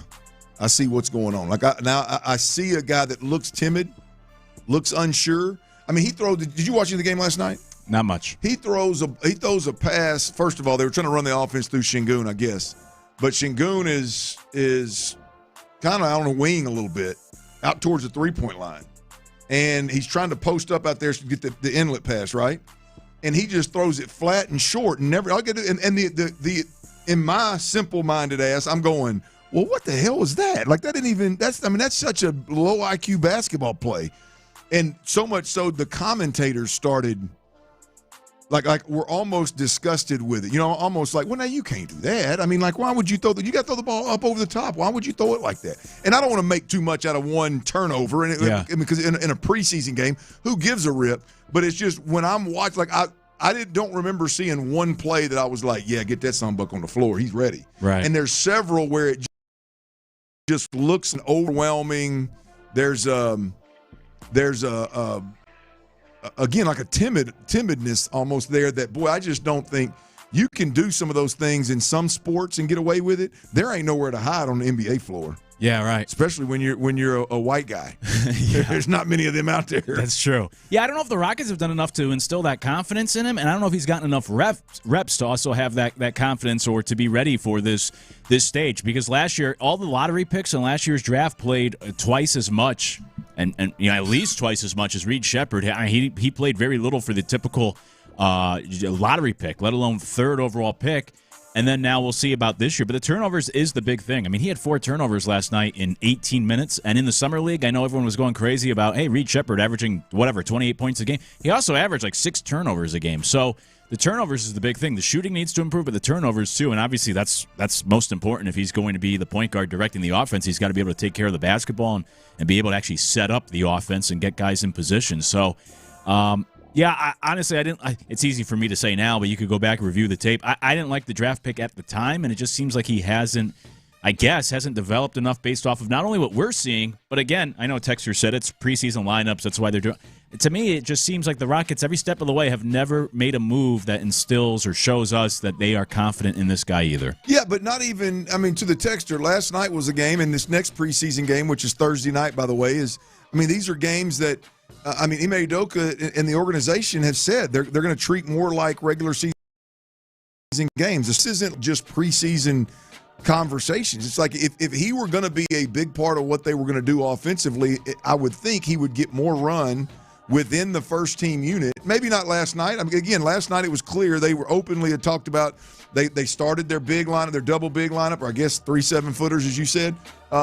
And that's what they were working at that point in time. And so maybe it was just that. But it's not about who's starting and who's not starting. I would be okay if he came off and played the last 8 minutes of the game. I don't give a damn if he's starting in a starting lineup. Yeah. I'm just telling you, when the reserves were out there, there's 3 dudes on the floor that look more confident and are more aggressive and look like they belong on the floor. And I'm not even talking starters. I'm talking about in that environment. Like there's several guys on the floor that look like they showed up and they said, hey, I appreciate y'all coming to play with me tonight, but this is my court. Let me go see if I can't make a team. Let me go see if I can't earn a spot and make a name for myself. And it just doesn't appear that Reed Sheppard is of that mindset to me. And it never has. I hope that changes. Mm-hmm. And look, you get on the floor with KD and Sengun and maybe some start and run. Maybe that's what it takes. But I'm just telling you, I look out there last night and there's 2 or 3 guys in a reserve role for the Rockets that are clearly out there more confident and comfortable than he was. That's the part that it ain't. I don't give a damn if he starts. I'd be willing to be patient and say, wait till mid-year, even if it's late year when you go, okay, he's kind of matured into that role. I'd be okay with it. I'm just telling you at this point, like that, at least be like, hey, I don't give a damn what happens. I'm going to go out here and do my thing. Yeah. And he just doesn't. I mean, he looks like my free agent ass out there in the fourth quarter trying to hopefully I can make a team knowing there's going to be a pink slip in my locker at the end of the game. So I'm going to practice squad, right? I mean, first rounders and second rounders in football don't look like that. Hell, they know they got some damn job security. So I don't know. I've talked a lot about Reed Sheppard and his development, and boy, what that would do if he could turn the corner for this Rockets team. And boy, I'm gonna tell you, I was disappointed last night once again watching. I just don't think he's even close. One more preseason game left for the Rockets. It's before the real action starts to count. That's Thursday night at Atlanta versus the Hawks, 6:30 p.m. That game will be, I believe, on ESPN2. Again, they made the announcement last night or made the comment last night multiple times that we could expect last night's game as well as Thursday night's game to be handled closer to a regular season game in terms of the starting lineup, running out in the second half and playing some deeper into games and playing longer minutes. So for all the Rockets fans out there. Even if you're not into watching preseason ball, you will see the starters run if you flip over to ESPN2, 6:30 on Thursday night. All right, there's a little something with this Texans Monday night game in Seattle that I think we should watch as Texans fans. It may be a rough watch for us, but I think we should watch. I'll tell you what that is. We'll do that next right here on Sports Radio 610. All right, y'all, I got to tell you about them cold Coors Light now. I did this. Now, you're getting shots today. I'm telling you, right? Are you coachable? Do you know what beer to drink? It's really simple, man. All you got to do is make the right choice.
Mokaram Injury Lawyers. Call Mokaram Injury Lawyers at 281-222-2222. Sports Radio 610 presents The Drive with Stoerner and Hughley. Ron Hughley is out. Luke Morrow is in. Boy, that little riff right there, man, had me pause. I thought, damn, am I supposed to come in on that? Red Hot Chili Peppers. Damn, that right there. I had to pause. I was like, wait a minute, should I talk over this beauty or what? I mean, and me and Luke bonded over this. That's because this song, there was someone else out there in the world other than myself that identifies this song and pairs it with the Power Rangers movie that came out whenever we were kids. That's right. Legendary. Great movie. Great song. Went ninjas. Oh, is that real? Is that it? Yeah, this is the Power. This is the Power Rangers. So Red Hot Chili Peppers are making some royalty money off the Power Rangers. Yeah, man. I don't know if it was just that one scene, Luke, where there's like some fighting and stuff going on, but this song is forever to me paired with that movie, the Power Rangers. Yeah. I mean, you better have some sped up if this is the theme it's music. Morphin' time. Yeah, no doubt about it. I think they jumped out of a plane. They were whatever that's called. Yeah, right. That's it. It's opening of the movie. That's right. Is it the opening? Yeah. They're like all floating down. Yeah, great movie. Tommy's got a snowboard and it's coming down. That's right. That's awesome. All right, look, DeMeco Ryans, he spoke yesterday. Again, it's post-bye week, post-team self-evaluation week. He's they're in the thick of it right now. We're a little off kilter here because the Texans do play Monday night. Typically, Tuesday is the players' off day, and we don't hear from coaches. We don't hear from players. With a Monday night game, Wednesday is the off day, and so today there's no audio, there's no coaches, there's no players speaking to the media. But DeMeco Ryans was on. He did speak yesterday. His typical what would have been a Monday, it was actually a Tuesday, a Monday presser, and he hit on several topics, y'all, and I think several of them were really, really good audio. But I think one kind of hidden aspect of this Monday night game is the Clint Kubiak being the offensive coordinator. That dynamic of what's going on in Seattle with an offense that's doing some pretty good things. I think that dynamic is one that we need to discuss. Here's DeMeco Ryans talking about what makes the Seattle Seahawks so good offensively.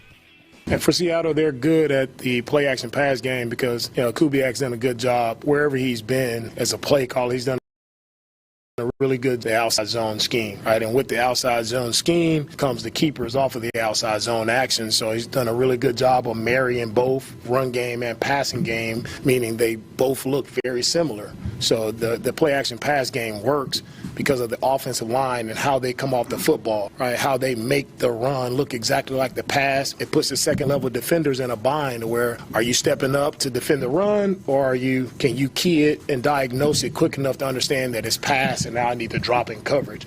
So they've done a really good job starting with Kenneth Walker in the run game. He's a really, really good running back in this league, and he's done a really nice job. And when you have him running the ball the way he runs it, right, guys are going to commit. And once you get guys to step up 2 or 3 steps off, and now Darnold's done a good job of getting on the edges, making good decisions down the field, and he's had a lot of guys open in those play-action passing concepts. That's why they've been successful as well. A lot of guys are wide open. 5th in points. I think 4th in passing yards. I think 8 or 9 in overall, yards per game. This offense is humming. This offense is absolutely humming. And look, here's why this is important. And hopefully it becomes less and less important as we watch the game unfold. But we briefly talked a little earlier, Luke, about a conversation that's going to need to be had sooner rather than later of kind of what the decisions Nick Caserio and DeMeco Ryans have made around C.J. Stroud, allowing him to be rookie of the year. Right now it seems like he's a little bit more on that trajectory of the Kyler Murray rookie of the year, where that was really the highlight so far of a career. Yeah, and I think a lot can be said about what the organization surrounded that player with. And the reason I think this is interesting is because if you look at the decisions, there's going to come a day, unfortunately, there's going to come a day where, or hopefully not, hopefully you play well and it doesn't matter, but there's there may come a day where you look up and you go, okay, DeMeco Ryans, you hired Bobby Slowick and you hired Nick Caley, and both struggled for one reason or another. The offense was an issue throughout the year 3, 4, and 5 for C.J. Stroud. And all the while, the thought is, boy, well, what offensive coordinators have been out there? I look at Clint Kubiak, and as we study the Seattle Seahawks and we realize how good this offensive unit actually is this year, it's not just about a wide open offense that's not that works when you can protect the quarterback, but doesn't work when you can't. No, they're running the football well. They're establishing the run well enough to where they're throwing play action. I believe number 1 in the league in play action. But they are balanced. Their quarterback's playing at a high level. There's a lot of things that they're doing offensively that is unbelievably impressive, and I think plays. Now, we'll see how well it plays against the best defense in football on Monday night. We'll see how well it plays. But my point overall, Luke, is that Clint Kubiak has got this Seattle Seahawks and light out for the most part. Yeah, he sure is. I mean, I'm surprised. I wrote off Sam Darnold last year as just Kevin O'Connell. But now Sam Darnold's here in Seattle, and he's playing just as well. And so there's something to it, and it's a credit to now the job Clint Kubiak's doing. And you know, if you want to make it a Texans thing, I think you can point to Brian Callahan's firing in Tennessee as like a warning or a red flag in the sense of Brian Callahan was the latest example of a guy who got a job because of who he worked with. And for him, it was more about the quarterbacks that Brian Callahan got to work with, where he worked with obviously Joe Burrow, but before that he was with Peyton Manning, he was with Matt Stafford. And in hindsight, it might have been more about those quarterbacks than it was Brian Callahan. And the reason why I bring that all up is because when you look at the Texans' offensive coordinators, you hire Bobby Slowick because he worked with Kyle Shanahan, and you hire Nick Caley because he worked with Sean McVay, but you're not getting Shanahan and Sean McVay. Where on the flip side, this past offseason, Clint Kubiak was available. He was an offensive coordinator last year for the Saints. You actually got to see some of his experience and what he put on tape. Instead, he goes out to Seattle and has done a great job there, giving the Seahawks a top 10 offense, where the Texans are still struggling with a guy who's trying to figure it out as he goes. So oftentimes, I think it's the laziest thing in hiring, and outside of sports, companies do it too, where you can't get the guy, so let's just hire somebody close to the guy. And that's what the Texans have done with both of their hires. And also part of it, of course, is just because, obviously, DeMeco worked with Bobby Slowick and Caserio worked Caley. That plays a part of it too. But I think you see a difference here where the Texans are trying to figure it out with guys doing it for the first time. Clint Kubiak got to cut his teeth with a bad Saints team last year, and now that he has some talent in Seattle, he is doing a great job scheming up that offense for Sam Darnold. And those linebackers for the Texans might be tested Monday night with all the play action and the different things Seattle throws. Yeah, man. Being available all 3 years that DeMeco Ryans has been the head coach, with the Kubiak ties to Houston, and then going to Seattle. And, I mean, look, I don't think that was a better situation to join than what the Texans would have been at any point since C.J. Stroud has been here. Passing on that and going the route of Nick Caley and Bobby Slowick could come back to haunt DeMeco Ryans. Now, look, hopefully it doesn't. Hopefully Nick Caley's the guy. Nick Caserio's right. DeMeco Ryans is happy. C.J. Stroud gets paid. We win a bunch of football games, and we can pick our pom-poms back up. But right now, I think something to watch in this Seattle game is the offensive coordinator that you've landed on, DeMeco Ryans, in year 3 versus a guy that I would imagine, now I could be wrong, Nick Caserio warned us of this. Be careful thinking that you know that who would have came, who wouldn't have come, who they tried to get, who they didn't. Right. But I would think that Clint Kubiak would have loved to join a team that was winning 10 games, had Rookie of the Year quarterback with weapons galore all over the place. I would think that he would have loved that. But this Monday night, you're going to see the guy that the Taylor running offense against a good defense, and the guy that they potentially could have landed on any 3 years that you were here in Clint Kubiak running the Seattle offense against the top defense. So I think that is a storyline to kind of follow, at least a fun follow, and see what Kubiak versus Caley looks like when they're both, going against a a really good defense. And I'll also say, the jury's not out on Nick Caley just yet, but if you go back and you look, a lot of these guys typically hit right away, like Clint Kubiak has done that in Seattle, where they've had success from the get-go. And it's similar, like when Ben Johnson took over the Lions offense, like they had success right away. So I'm all for, and you've been in this position, obviously, as a quarterback learning new offenses, I'm all for the benefit of the doubt, and it takes a little while to figure this out and all that sort of stuff. But if you look around the league, like when Baker went to Tampa, and when you plug these guys, Geno Smith in Seattle last year, and you find the right play caller and quarterback, usually the offenses do hit right away. In those cases, the examples I gave, as opposed to, like Sam Darnold struggling for half a year and then him and Kevin O'Connell figured out in Minnesota. No, they hit the ground running from week one. And Seattle, they've hit the ground running, new quarterback, new play caller from week one, where the Texans, we're trying to be sold on this idea of, well, it takes a little time to figure things out. So it'll be interesting to see how things go Monday coming out of the bye week. Well, let's say this. I hope it is a situation where it's, we'll wait and see, right? And hopefully it's not a player issue, right? Whether it be the quarterback or the supporting staff, because a lot of those guys you mentioned, I mean, they got plugged into a system where there was targets, there was dude that there was answers. And while I love Nico Collins, I think the rest of the group at this point, I think they leave a lot to be desired. Now we'll see if the youngsters can develop, and we'll see if Christian Kirk can shake that hamstring issue that he's had and come around. But nonetheless, it's something to keep an eye on. Clint Kubiak versus a top defense, Nick Caley versus a top defense. Coming up Monday night as the Texans take on the Seahawks. All right, talking about coming up, not Monday night, coming up next segment right here, we got Texans Report. We'll mix a little Rockets in there too, because last night was fun, y'all. We got Texans Report with Brandon Scott, our guy B. Skeezy. That's next right here on Sports Radio 610. Before we do that, though, I've been getting my oil changed since I was 16 years old. That old candy apple red pickup truck, man. The best option then is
Not sure which grill is right for you? The experts at Texas Star Grill Shop will guide you through. You're going to get hard if you play us. You're gonna get hard.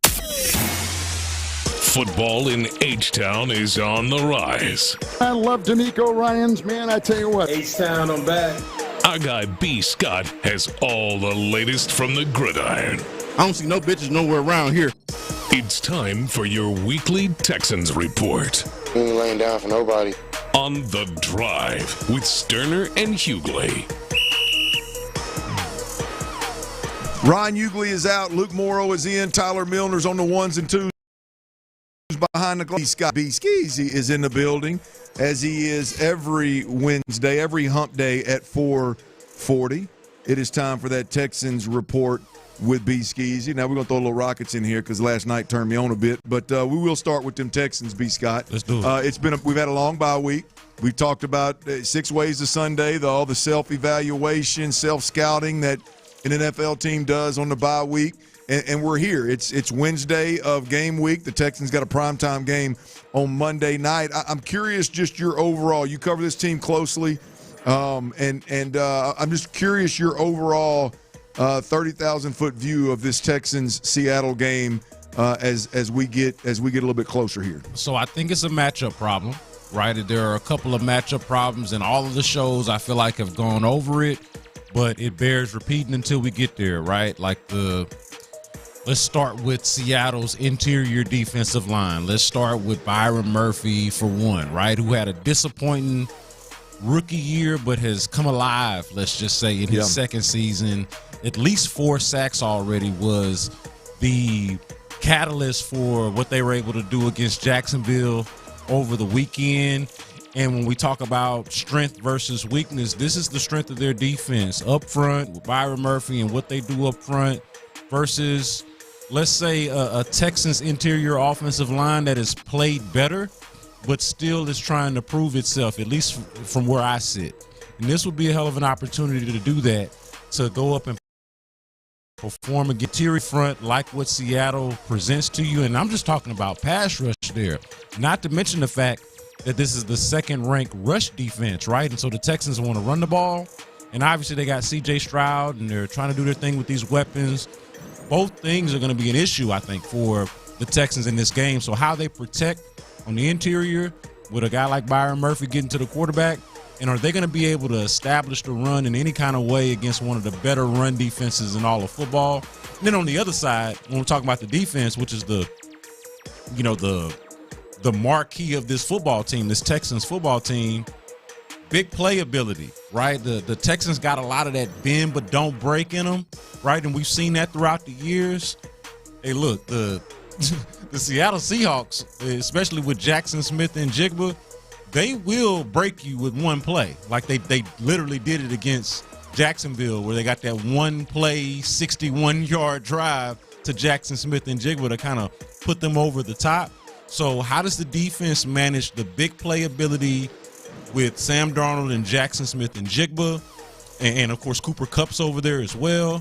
And then how does the Texans' interior offensive line stack up against their interior defensive line? Speaking of that interior offensive line, I mean, this is the big test Monday night because, of course, they beat 2 bad teams, and you have the bye week. We get to see what's for real, maybe what wasn't for real the last couple weeks in Monday's game. So this might be a possible question to answer, but just like, where is your confidence level in this offensive line right now to be able to go up against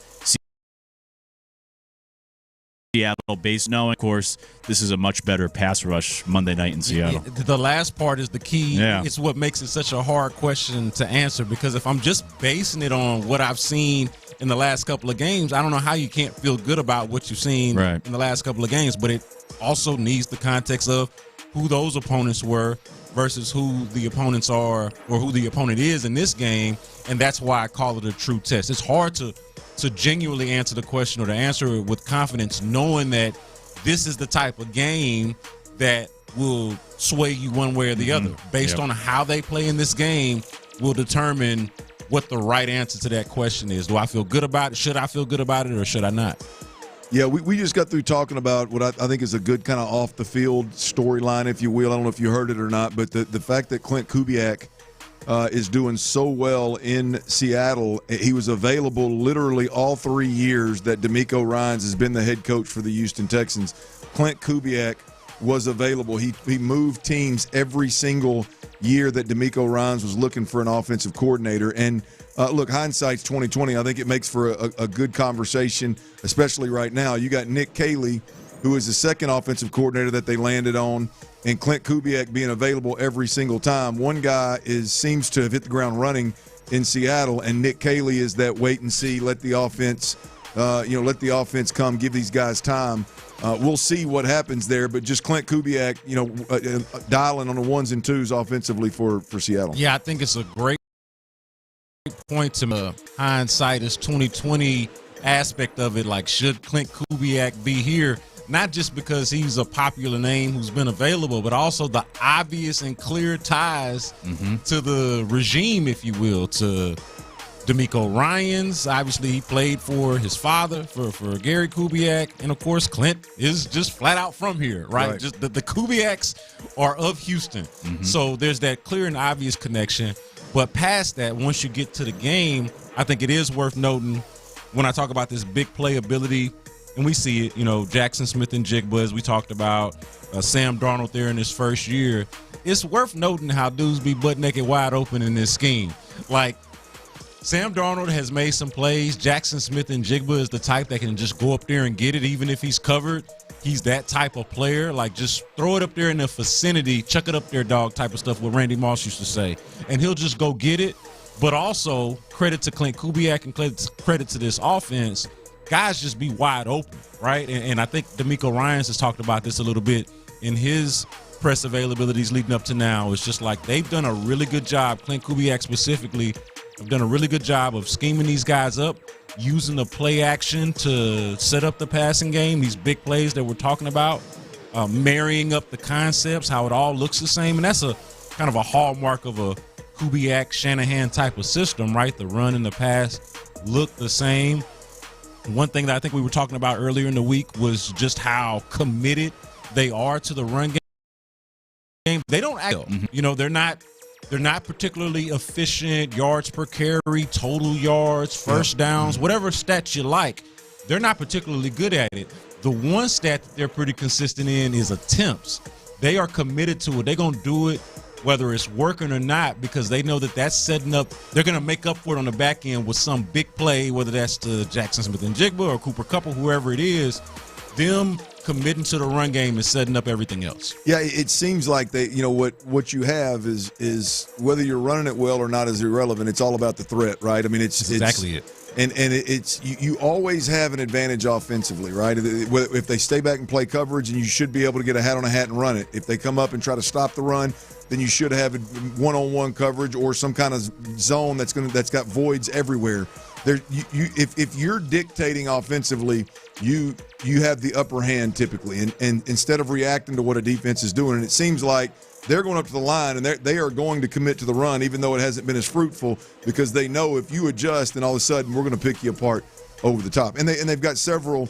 The interesting thing is you look at Cooper Kupp and Smith and Jigba, and I don't think either one of them are true slots, right? But both of them have a slot mentality in the sense of if you had to say what they were, gun to head heart, what are these guys? Well, you'd put them close to the quarterback, you'd put them in a slot, but they can do legitimately all things. But they see the game through that quarterback's eyes, that quarterback lens, which makes them dangerous, right? Yeah. I mean, and they're lining up in the slot a lot of times. Yeah. That don't mean that the route is going to be over the middle. Like they'll run all different spots on the field. Yeah. So you got to account for that. And look, this is going to be a tremendous challenge. One of the sort of football terms that's going to be real common for that defense, I bet you they're preaching it right now as we speak, is eye discipline. It's one of the important parts of, like, whatever the C.J. Gardner-Johnson situation was, is water under the bridge now. But this is especially the type of team where you can't have guys going rogue and doing their own thing and trying to make plays outside of the scheme and outside of the assignment. You got to be where you're supposed to be, and your eyes got to be disciplined in this, because they will fool you with that play action game, and they got guys that can find a soft spot in the zone and beat and are man beaters on top of it. Hey, I watched me a little Rockets preseason basketball. I'll be honest with you, it's they popped my my NBA preseason cherry. Yes, I heard that, and I heard that Reed Shepherd had you worried. Well, Reed, I mean, I just don't see it, B. Scott. I just don't. You know what I mean? It's like that wet behind the ears, timid, just not ready. Yeah. I'm not saying he's not ever going to be ready. I just don't see all of a sudden like this switch flipping of like, yeah, this dude can help us. Now, a spot-up shooter in the corner, stand your ass over there, and if we kick it to you, shoot it, I can see that happening. Yeah, so he is incredibly skilled. I cannot quell your concerns right now and say that what you are talking about is invalid. Like it is the question with the Rockets is what can he play true to what his ability is, because he's an incredibly skilled dude, but does he have the confidence? Is his body ready? To me, it looked like it a little bit more so when we first started the training camp and preseason. Last night, he was a little timid, but we've seen Reed Shepherd ball before in some spots, but we've seen it. So they're going to require a lot of him, and so I don't feel like they got an option for him to not be ready. It's time for him to get his ass ready. Yeah, well, point blank, period. We shall see. That's B. Scott right there. B. Scott, it's always good having you, man. Greatly appreciate you joining us once again. Man, it's, again, always solid having you. All right, we got 5 o'clock fire, baby.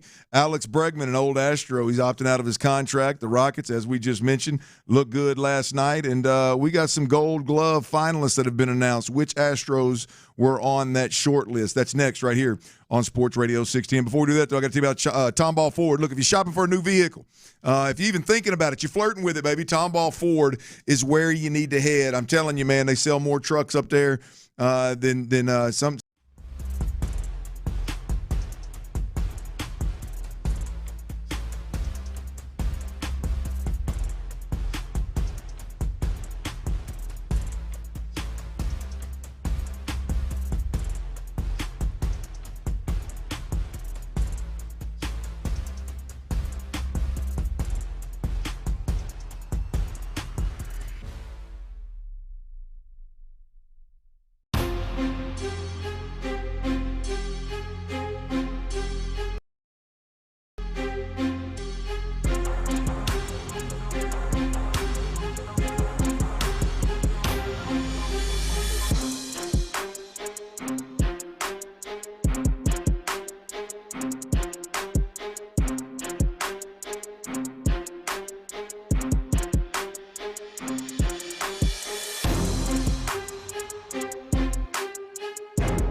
Clint's mama told me he used to strut around when he was a high school star wearing a banana hammock. We have a liftoff. Sports Radio 610 presents The Drive with Stoerner and Hughley. It's the 5 o'clock fire.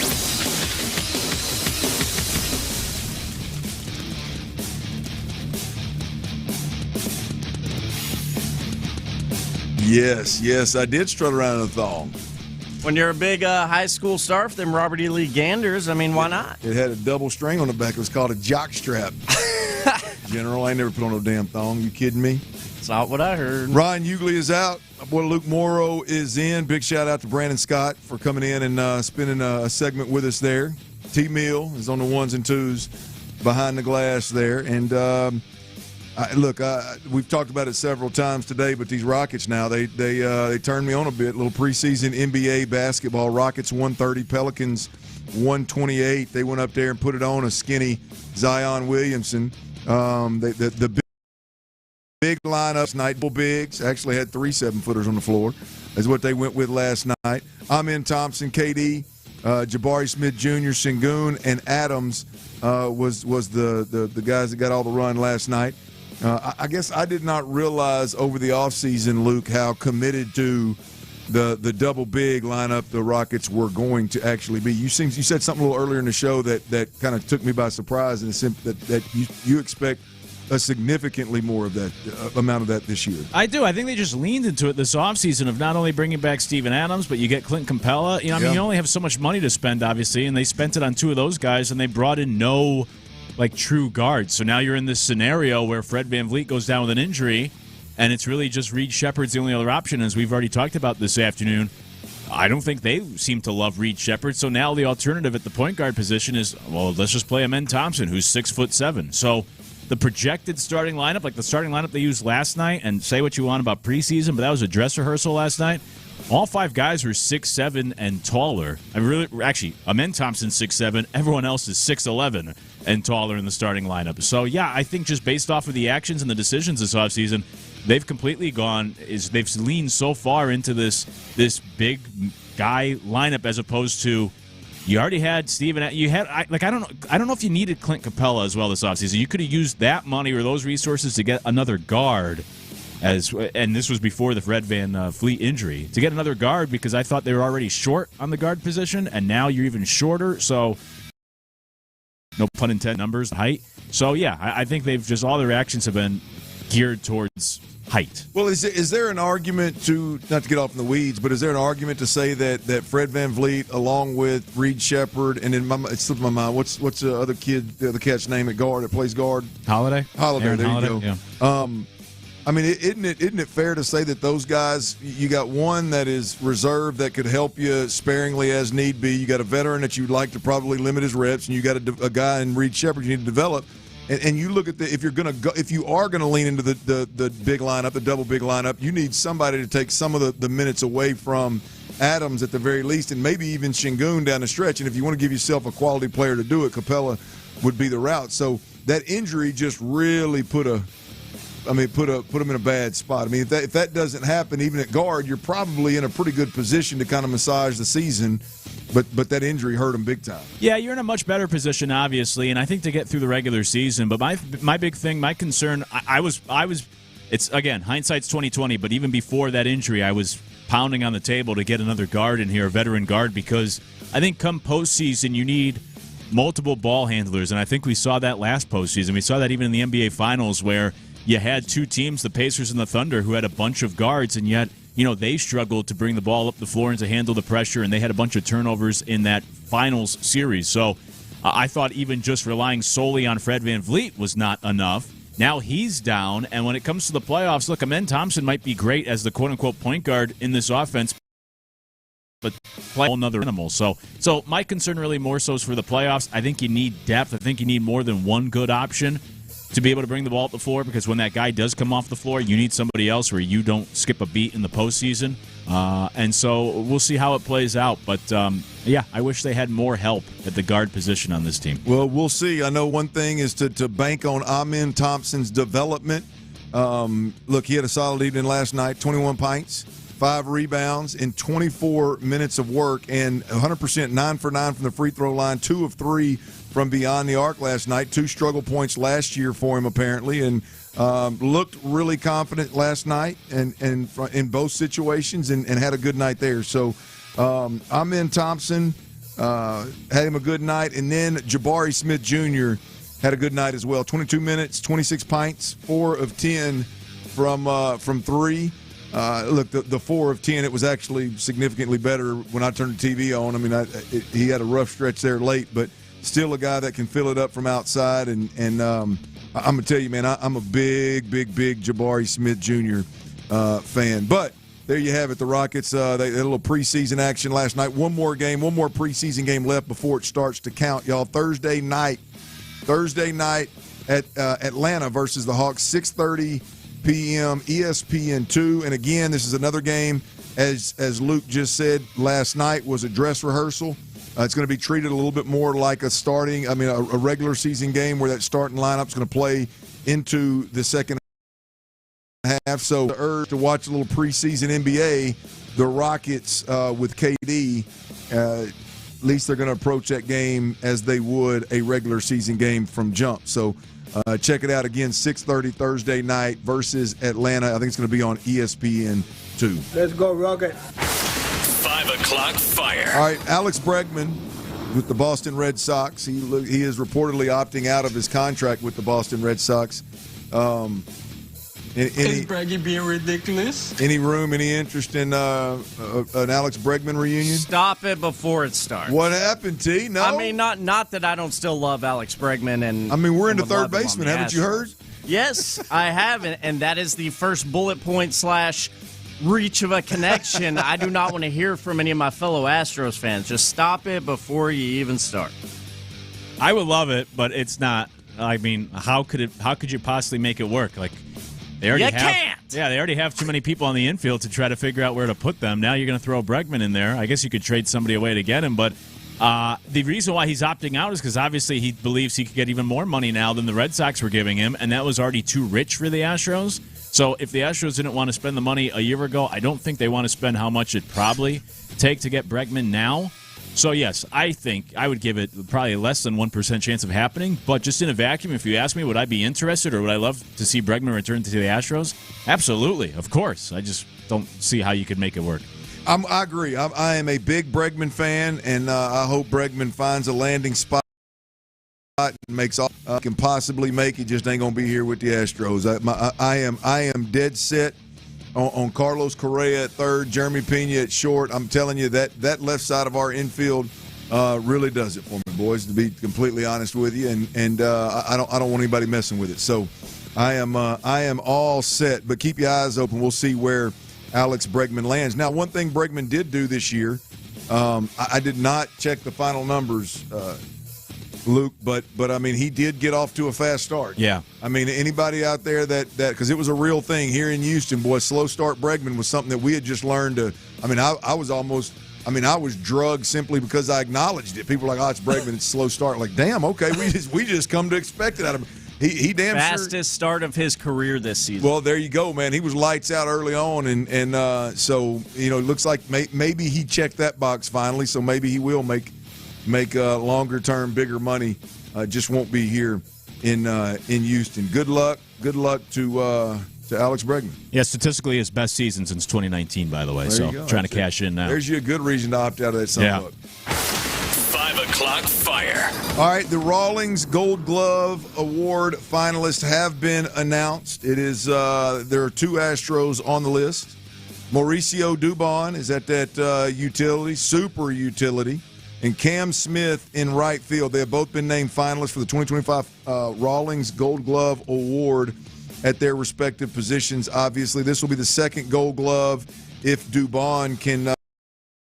And I'll be honest with you, I don't know how the hell he doesn't. To be clear, this is the second year in a row where he has started games at 7 different positions. First Astros player in history to start at 7 different positions in consecutive years. How about this? 37 starts at second base, 24 at shortstop, 15 at third base, 15 in left field, 10 in center field, 2 in right field, and 1 at first base.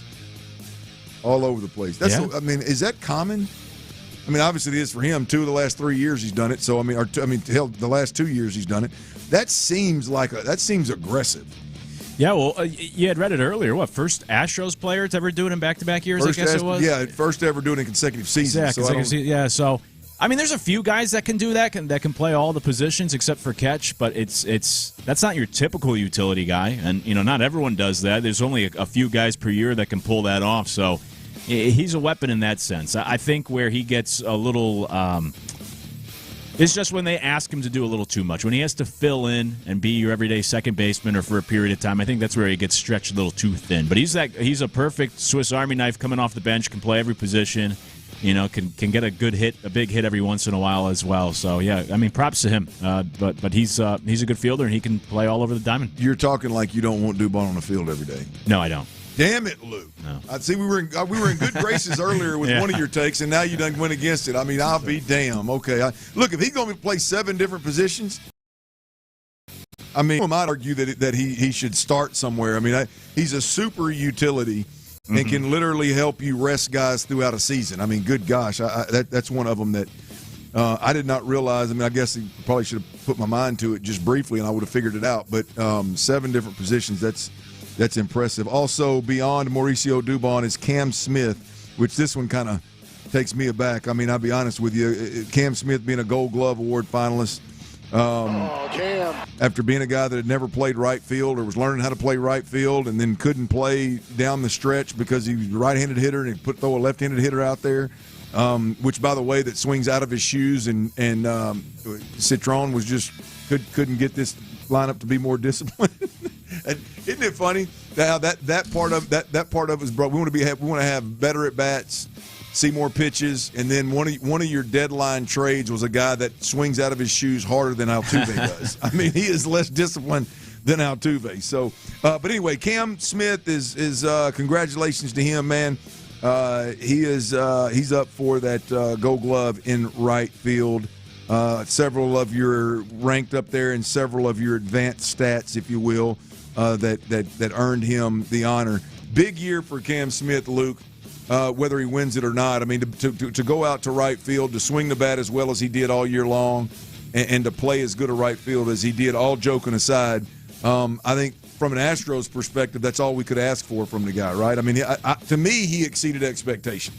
I thought initially, I mean, we're having a conversation of it don't matter how good his spring training is, should he be on the opening day roster, and then all of a sudden he's never played right field, and then all of a sudden he's hitting 270 and he's playing apparently a Gold Glove caliber right field. I mean, I don't know what else we could ask for. Yeah. Seems like you probably could ask for a little bit more. No, I'm probably being unreasonable because, look, obviously it was the longest season of his career by far. He's not used to playing 162 games. He didn't have very much minor league experience. He got thrown right in there. He's your opening day starter. So he's so young in his career and experience. So probably should have been expected that he would fade like that as the season went on. But he was a net negative, at least offensively, in the second half of the year. He wasn't a big league hitter.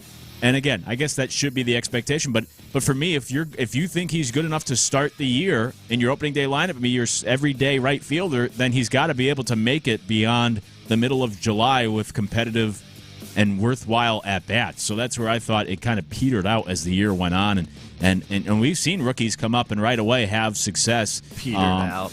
That phrase, all kidding aside, if I ask this, that phrase always makes me laugh. But Luke says it was such a straight face. Yeah, no, they petered out, man. The usage is tremendous. It's believable. Yeah, it just goes to show you when you're authentic, you can get away with some stuff. I mean, if Tyler had cracked that hot mic in there and she elbow petered out, I mean, half our listeners would run off their car off in the damn ditch. Yeah. That's right. No, I don't know. My bad, Luke. No, you're good. Anyways, the defense to me is just the cherry on top. Where I saw a lot of people, even throughout the regular season, taking a victory lap, like, what a great trade or what a star player just because of his defense. And to me, as I said earlier, it's kind of irrelevant. Altuve can't play defense. Jordan can't play defense. You want them in the lineup and on your team every day of the week. The top free agents this offseason don't play defense. So it's more about what you do with the bat. And I thought Cam Smith, as a hitter, didn't bring a whole lot to the table this year. Great defender, but I need more than that. So congrats to him. He is a good right fielder, but it's kind of irrelevant. You see how he worked that back in there? He's back in good graces. That defense don't matter, man. You are right. That's right up my damn alley right there, brother. That's right. You're back in good graces, baby, for what it's worth. Mauricio Dubon, Cam Smith, congrats, man. It's big to even get to be a finalist, much less win the award. So congrats, well deserved. Hope them boys are hope they get it. When is that? December? Was it November 2nd? November the 2nd. I was trying to make it a Christmas Day deal. November the 2nd is when they're going to announce.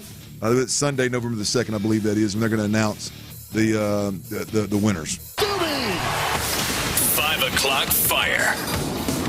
Big shout out to Texans defensive back Derek Stingley Jr. He popped the question, boys. Derek Stingley Jr. is off the market, and he's getting married. I don't have his fiance's last name, Annabella. I got Annabella. I don't have the last name right there, but the good thing is it's soon to be Annabella. They've been together for a long time. They shared the news of their engagement in an Instagram post Tuesday evening, which I did see it. I think they got engaged last Friday, and congrats to them, man. Now get married and get to having them babies, man. Have you a big family? You can afford all the nannies that you need, and he doesn't just lock down receivers now. That's right. We need more little Stingleys running around here, man. The youth football will be significantly better. That is for damn sure. Get you or you can be like me and just have a bunch of little girls and youth softball or horseback riding or something. Yeah. There you go. Can be better. But, hey, but congratulations, man. That's a big move. Big move by Derek Stingley, changing the game, baby. How did the engagement ring compare to Deshaun Watson's $2.5 million engagement ring? I do not know how it compares to Deshaun Watson's, but I'm going to tell you that joker was big. Yeah? Yeah. Sure them engagement pictures, they get up nice and close on them. Stingley spent some money now. I'm sure. He's not a perv, though. Who? Stingley. Oh boy, no. We don't even need to keep this thing going. All right, how big is this Monday night Texans game for you? Is this the last chance for you as a Texans fan to buy in to this Texans team? That's next right here on Sports Radio 610. Before we do that, though, I got to tell you about Low T Center. Y'all look, if Low T Center and Synergenics, they are the place to go. Fellas, it's not if, it's when. It's testosterone going to be a problem, right? And Synergenics and Low T Center are simply the best. They are the OGs. They are the pioneers. They are the MVPs of the testosterone replacement therapy game. What makes them that? Well, it's easy, man. Look, they use pharmaceutical-grade testosterone, top-of-the-line product. They are the real experts that you can trust for quality care. Been in the game, invented the game. They accept most major insurances. They have locations all around town. They offer at-home treatments as well as in-clinic treatments. The initial T-test is free. It goes on and on, y'all. Bottom line, Synergenics and Low T Center can make it affordable and easy for you to start and stay on the best treatment available. You want to be the best version of yourself? Synergenics and Low T Center is where it's at. It's not if, it's when. Your energy's going to start to slip. Your mood's going to worsen. You start to see some stubborn weight gain, maybe loss of muscle mass. That all could be low testosterone that's draining all the things that make you you. And ladies, Synergenics and Low T Center, they have a long history of helping women like yourself. Stop in, get tested. Let Synergenics and Low T Center get you all balanced out. For a limited time right now, you can visit Synergenics and Low T Center, any clinic, for a free hormone consultation and a free T-test, and you can automatically enter to win autographed jerseys, balls, and or helmets, or a pair of tickets to a major sporting event. Synergenics and Low T Center are doing it big, y'all. Book your appointment right now at trtmvp.com. That's trtmvp.com. You'll be wishing you did it sooner. If you're petered out, head to Low T. Thirsty Thursday is headed northeast. Tomorrow afternoon from 2 to 6. Join the drive with Stoerner and Hughley at Buffalo Wild Wings in New Caney. Stop by for some great wings, cold drinks, prizes on site, and the best sports conversation in town. Start your sports weekend a little early with us on a Thirsty Thursday. We'll see you there. Houston's sports leader. Sports Radio 610. This is Lincoln Stahl, managing partner at Easy Honda. The 2026 models are rolling in, and we're counting down the last of the 2025s with huge savings. 70 CRVs arrived last week, and only 35 are left. We have incredible deals on Civic and Accord. Plus, I'm giving you more for your trade. I gave somebody $4,000 over Blue Book just because they had original floor mats in the car. How easy is that? Bad Carfax? I don't care. Don't beg elsewhere for more for your trade. Come see us on the Katy Freeway between Gessner and Beltway 8. Easy Honda. Making it easy.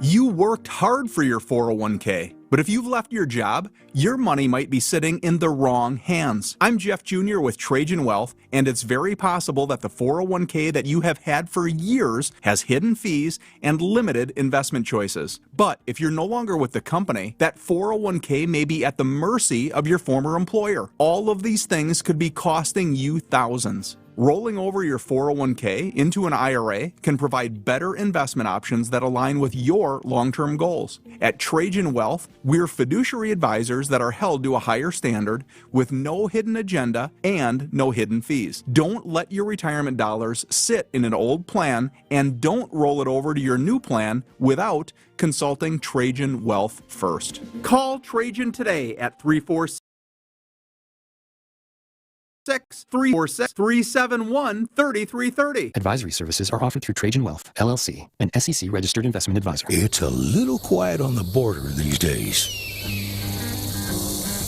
Illegal border crossings at an all-time low because Donald Trump and Senator John Cornyn have been fighting side by side to seal the border. Cornyn has led the charge in the Senate, funding more agents, more technology, and more miles of secure border wall, beating back Biden's border failures, taking the fight directly to the cartels. Cornyn stands with President Trump, voting with him 99% of the time, supporting Trump's nominees, confirming conservative judges who defend our Constitution, and together, Trump and Cornyn put America first. They've worked to keep our families safe and our border defended. Yep, it's quieter on the border now because real leadership gets results. Call and thank Senator John Cornyn, 713-572-3337, and tell him to keep delivering Trump's agenda.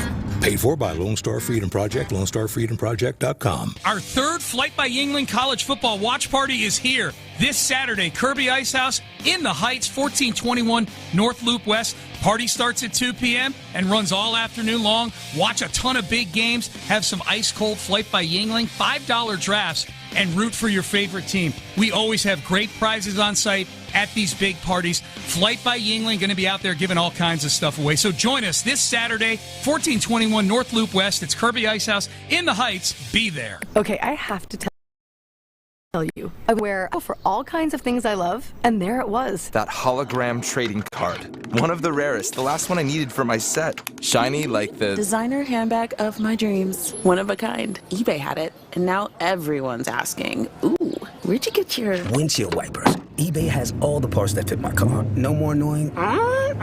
Just beautiful.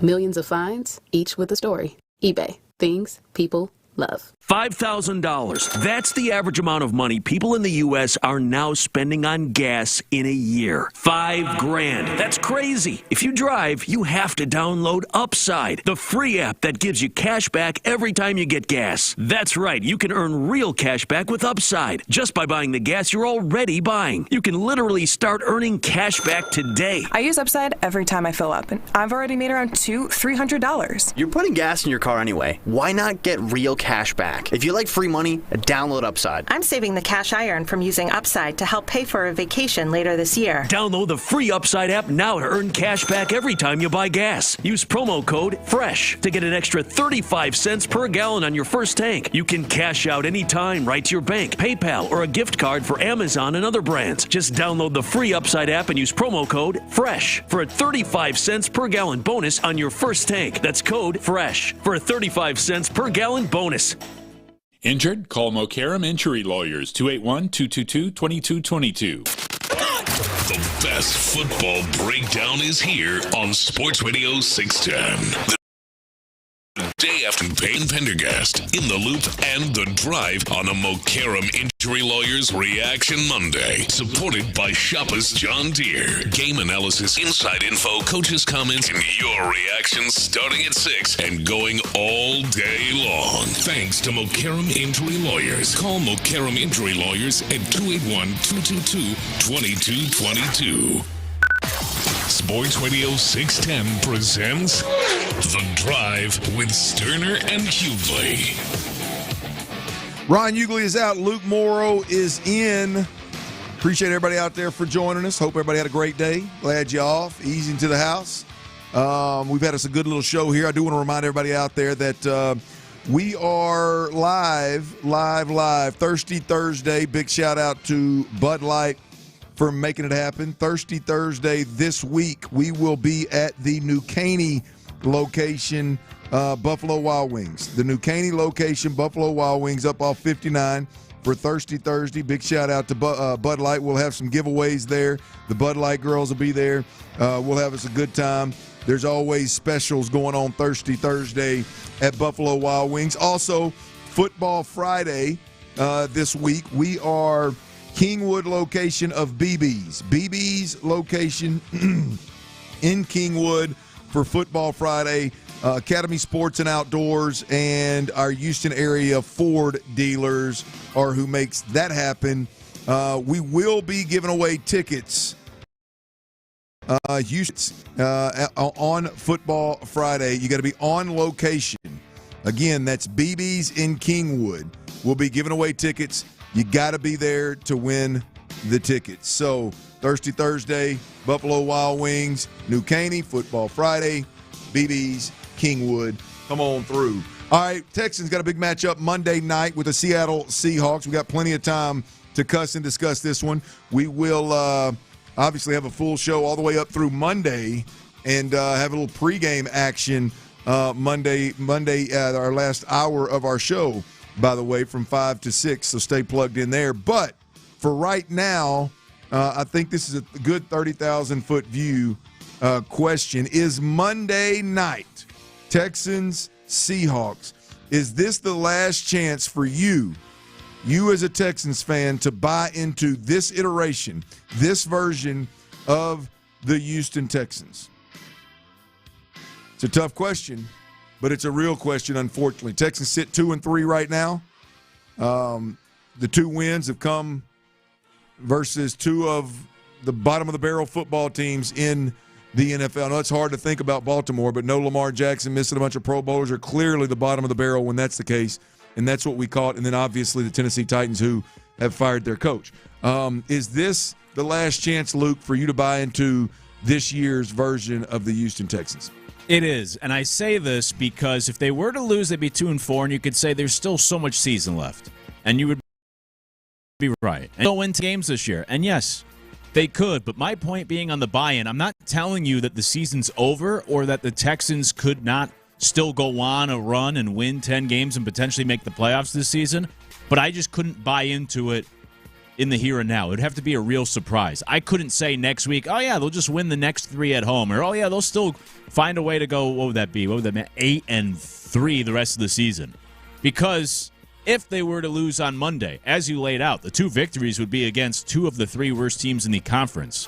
And then they would be 0-4 against the actual good teams they played. Even if you were just 1-3, if you beat one of those teams, like, for example, if they do win Monday against the Seahawks, then I am all in on this team and seeing like, oh, actually, now they have won 3 in a row. Maybe they did turn a corner. They just beat Seattle on the road. Now they're home for the next 3. So I think it's a huge swing game in the sense of if they find a way to win in Seattle, it's a big-time win on Monday Night Football, and then you could really get excited about this team and the improvements of their last 3 games heading into a 3-game homestand. But if they lose, it's kind of hard to sell yourself on the idea of believing in some sort of turnaround or believing they can hang with the top teams in football and really accomplish something special this year, because eventually you have to beat a good team. And if you start 0-4 against the 4 best teams on your schedule to this point, it's hard to take a team seriously. And I think you made a great point the other day, Clint. I heard you compare it to the Chiefs, where they were 2-3, taking on a good Lions team.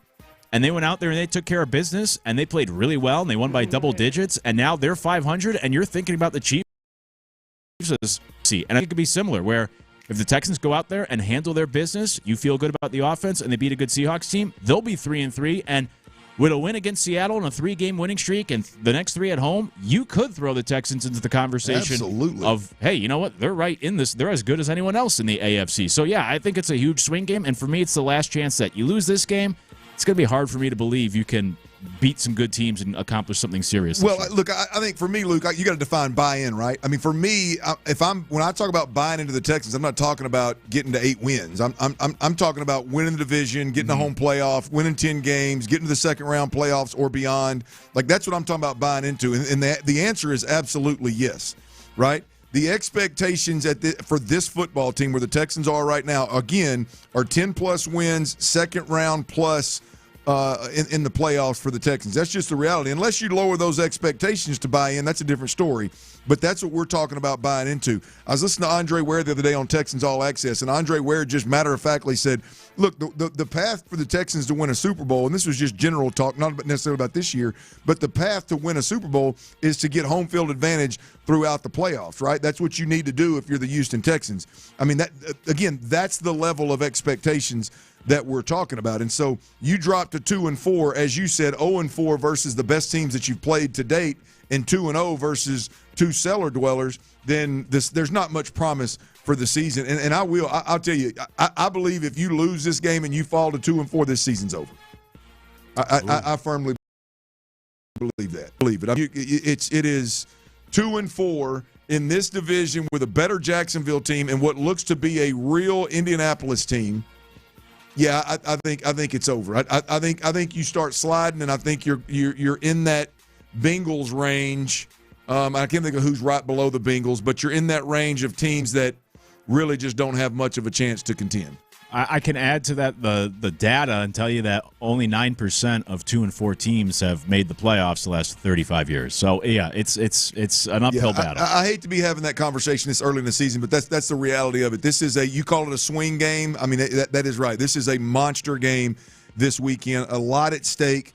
And if this version of the Texans, the 2025 version of the Texans, is going to make any noise, and if we're just talking about building on what the 2 previous years, which were DeMeco's first 2 years, which were obviously really good years, if you're just building on that and hoping the product is equal to or better, forget the record, the product has a long way to go too. So we shall see. One of our favorite here. Let's go to the phone lines. Larry in Stafford. Larry, what's going on, baby?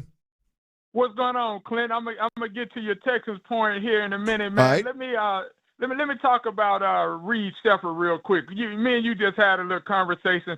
He ain't physical enough to play that spot, man, and he's just not able to be on the floor with those kind of elite athletes like Jabari and KD and Alfred and all of the big boys, Amin and all that. He's not ready for that kind of action, man.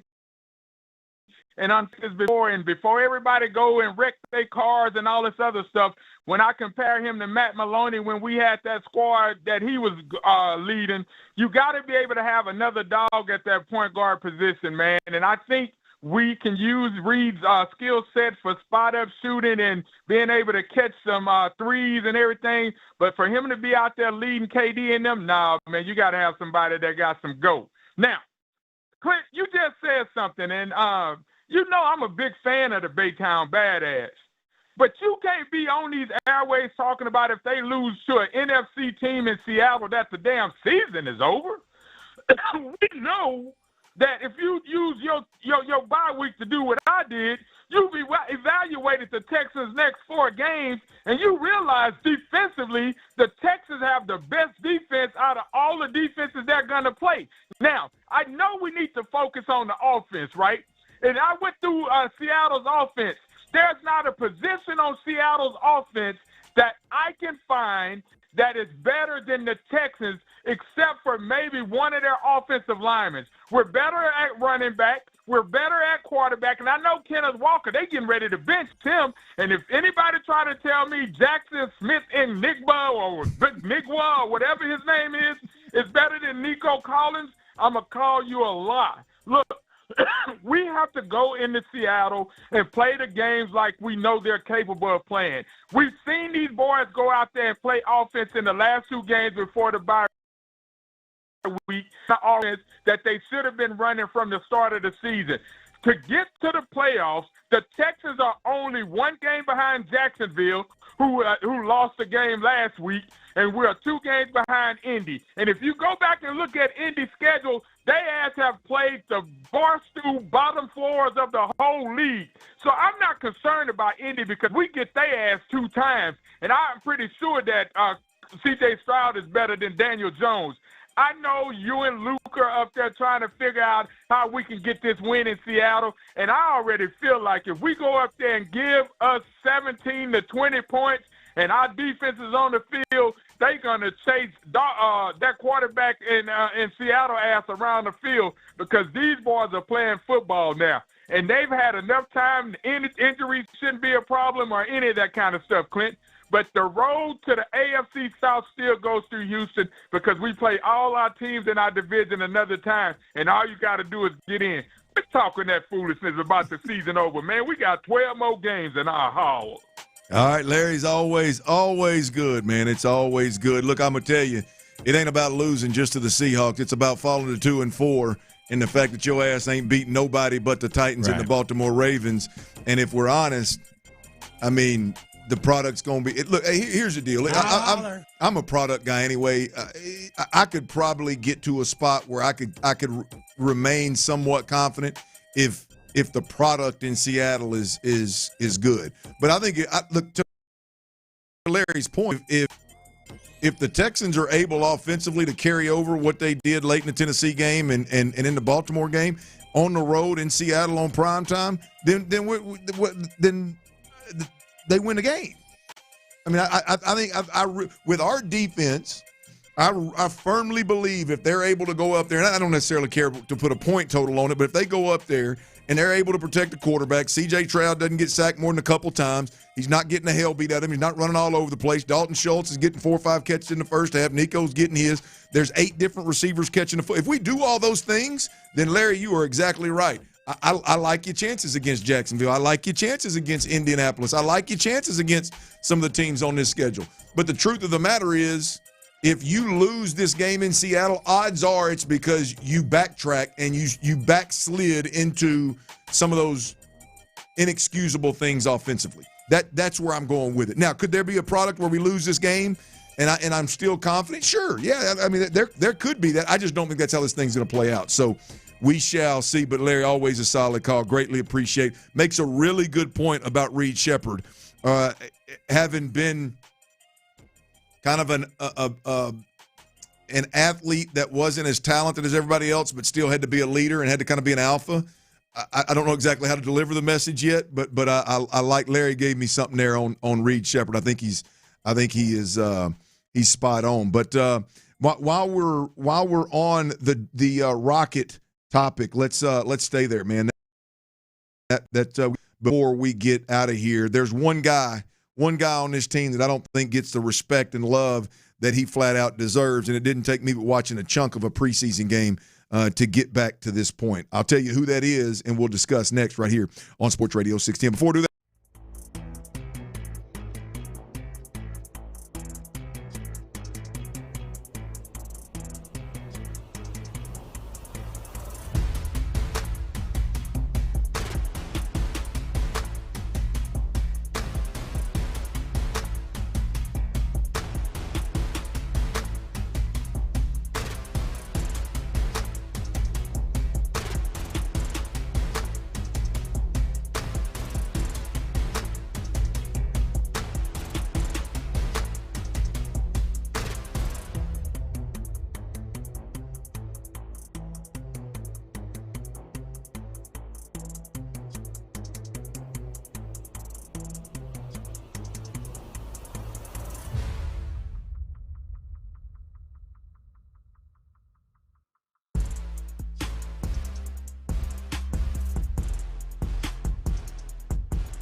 but you got a team that is super physical, almost to a fault.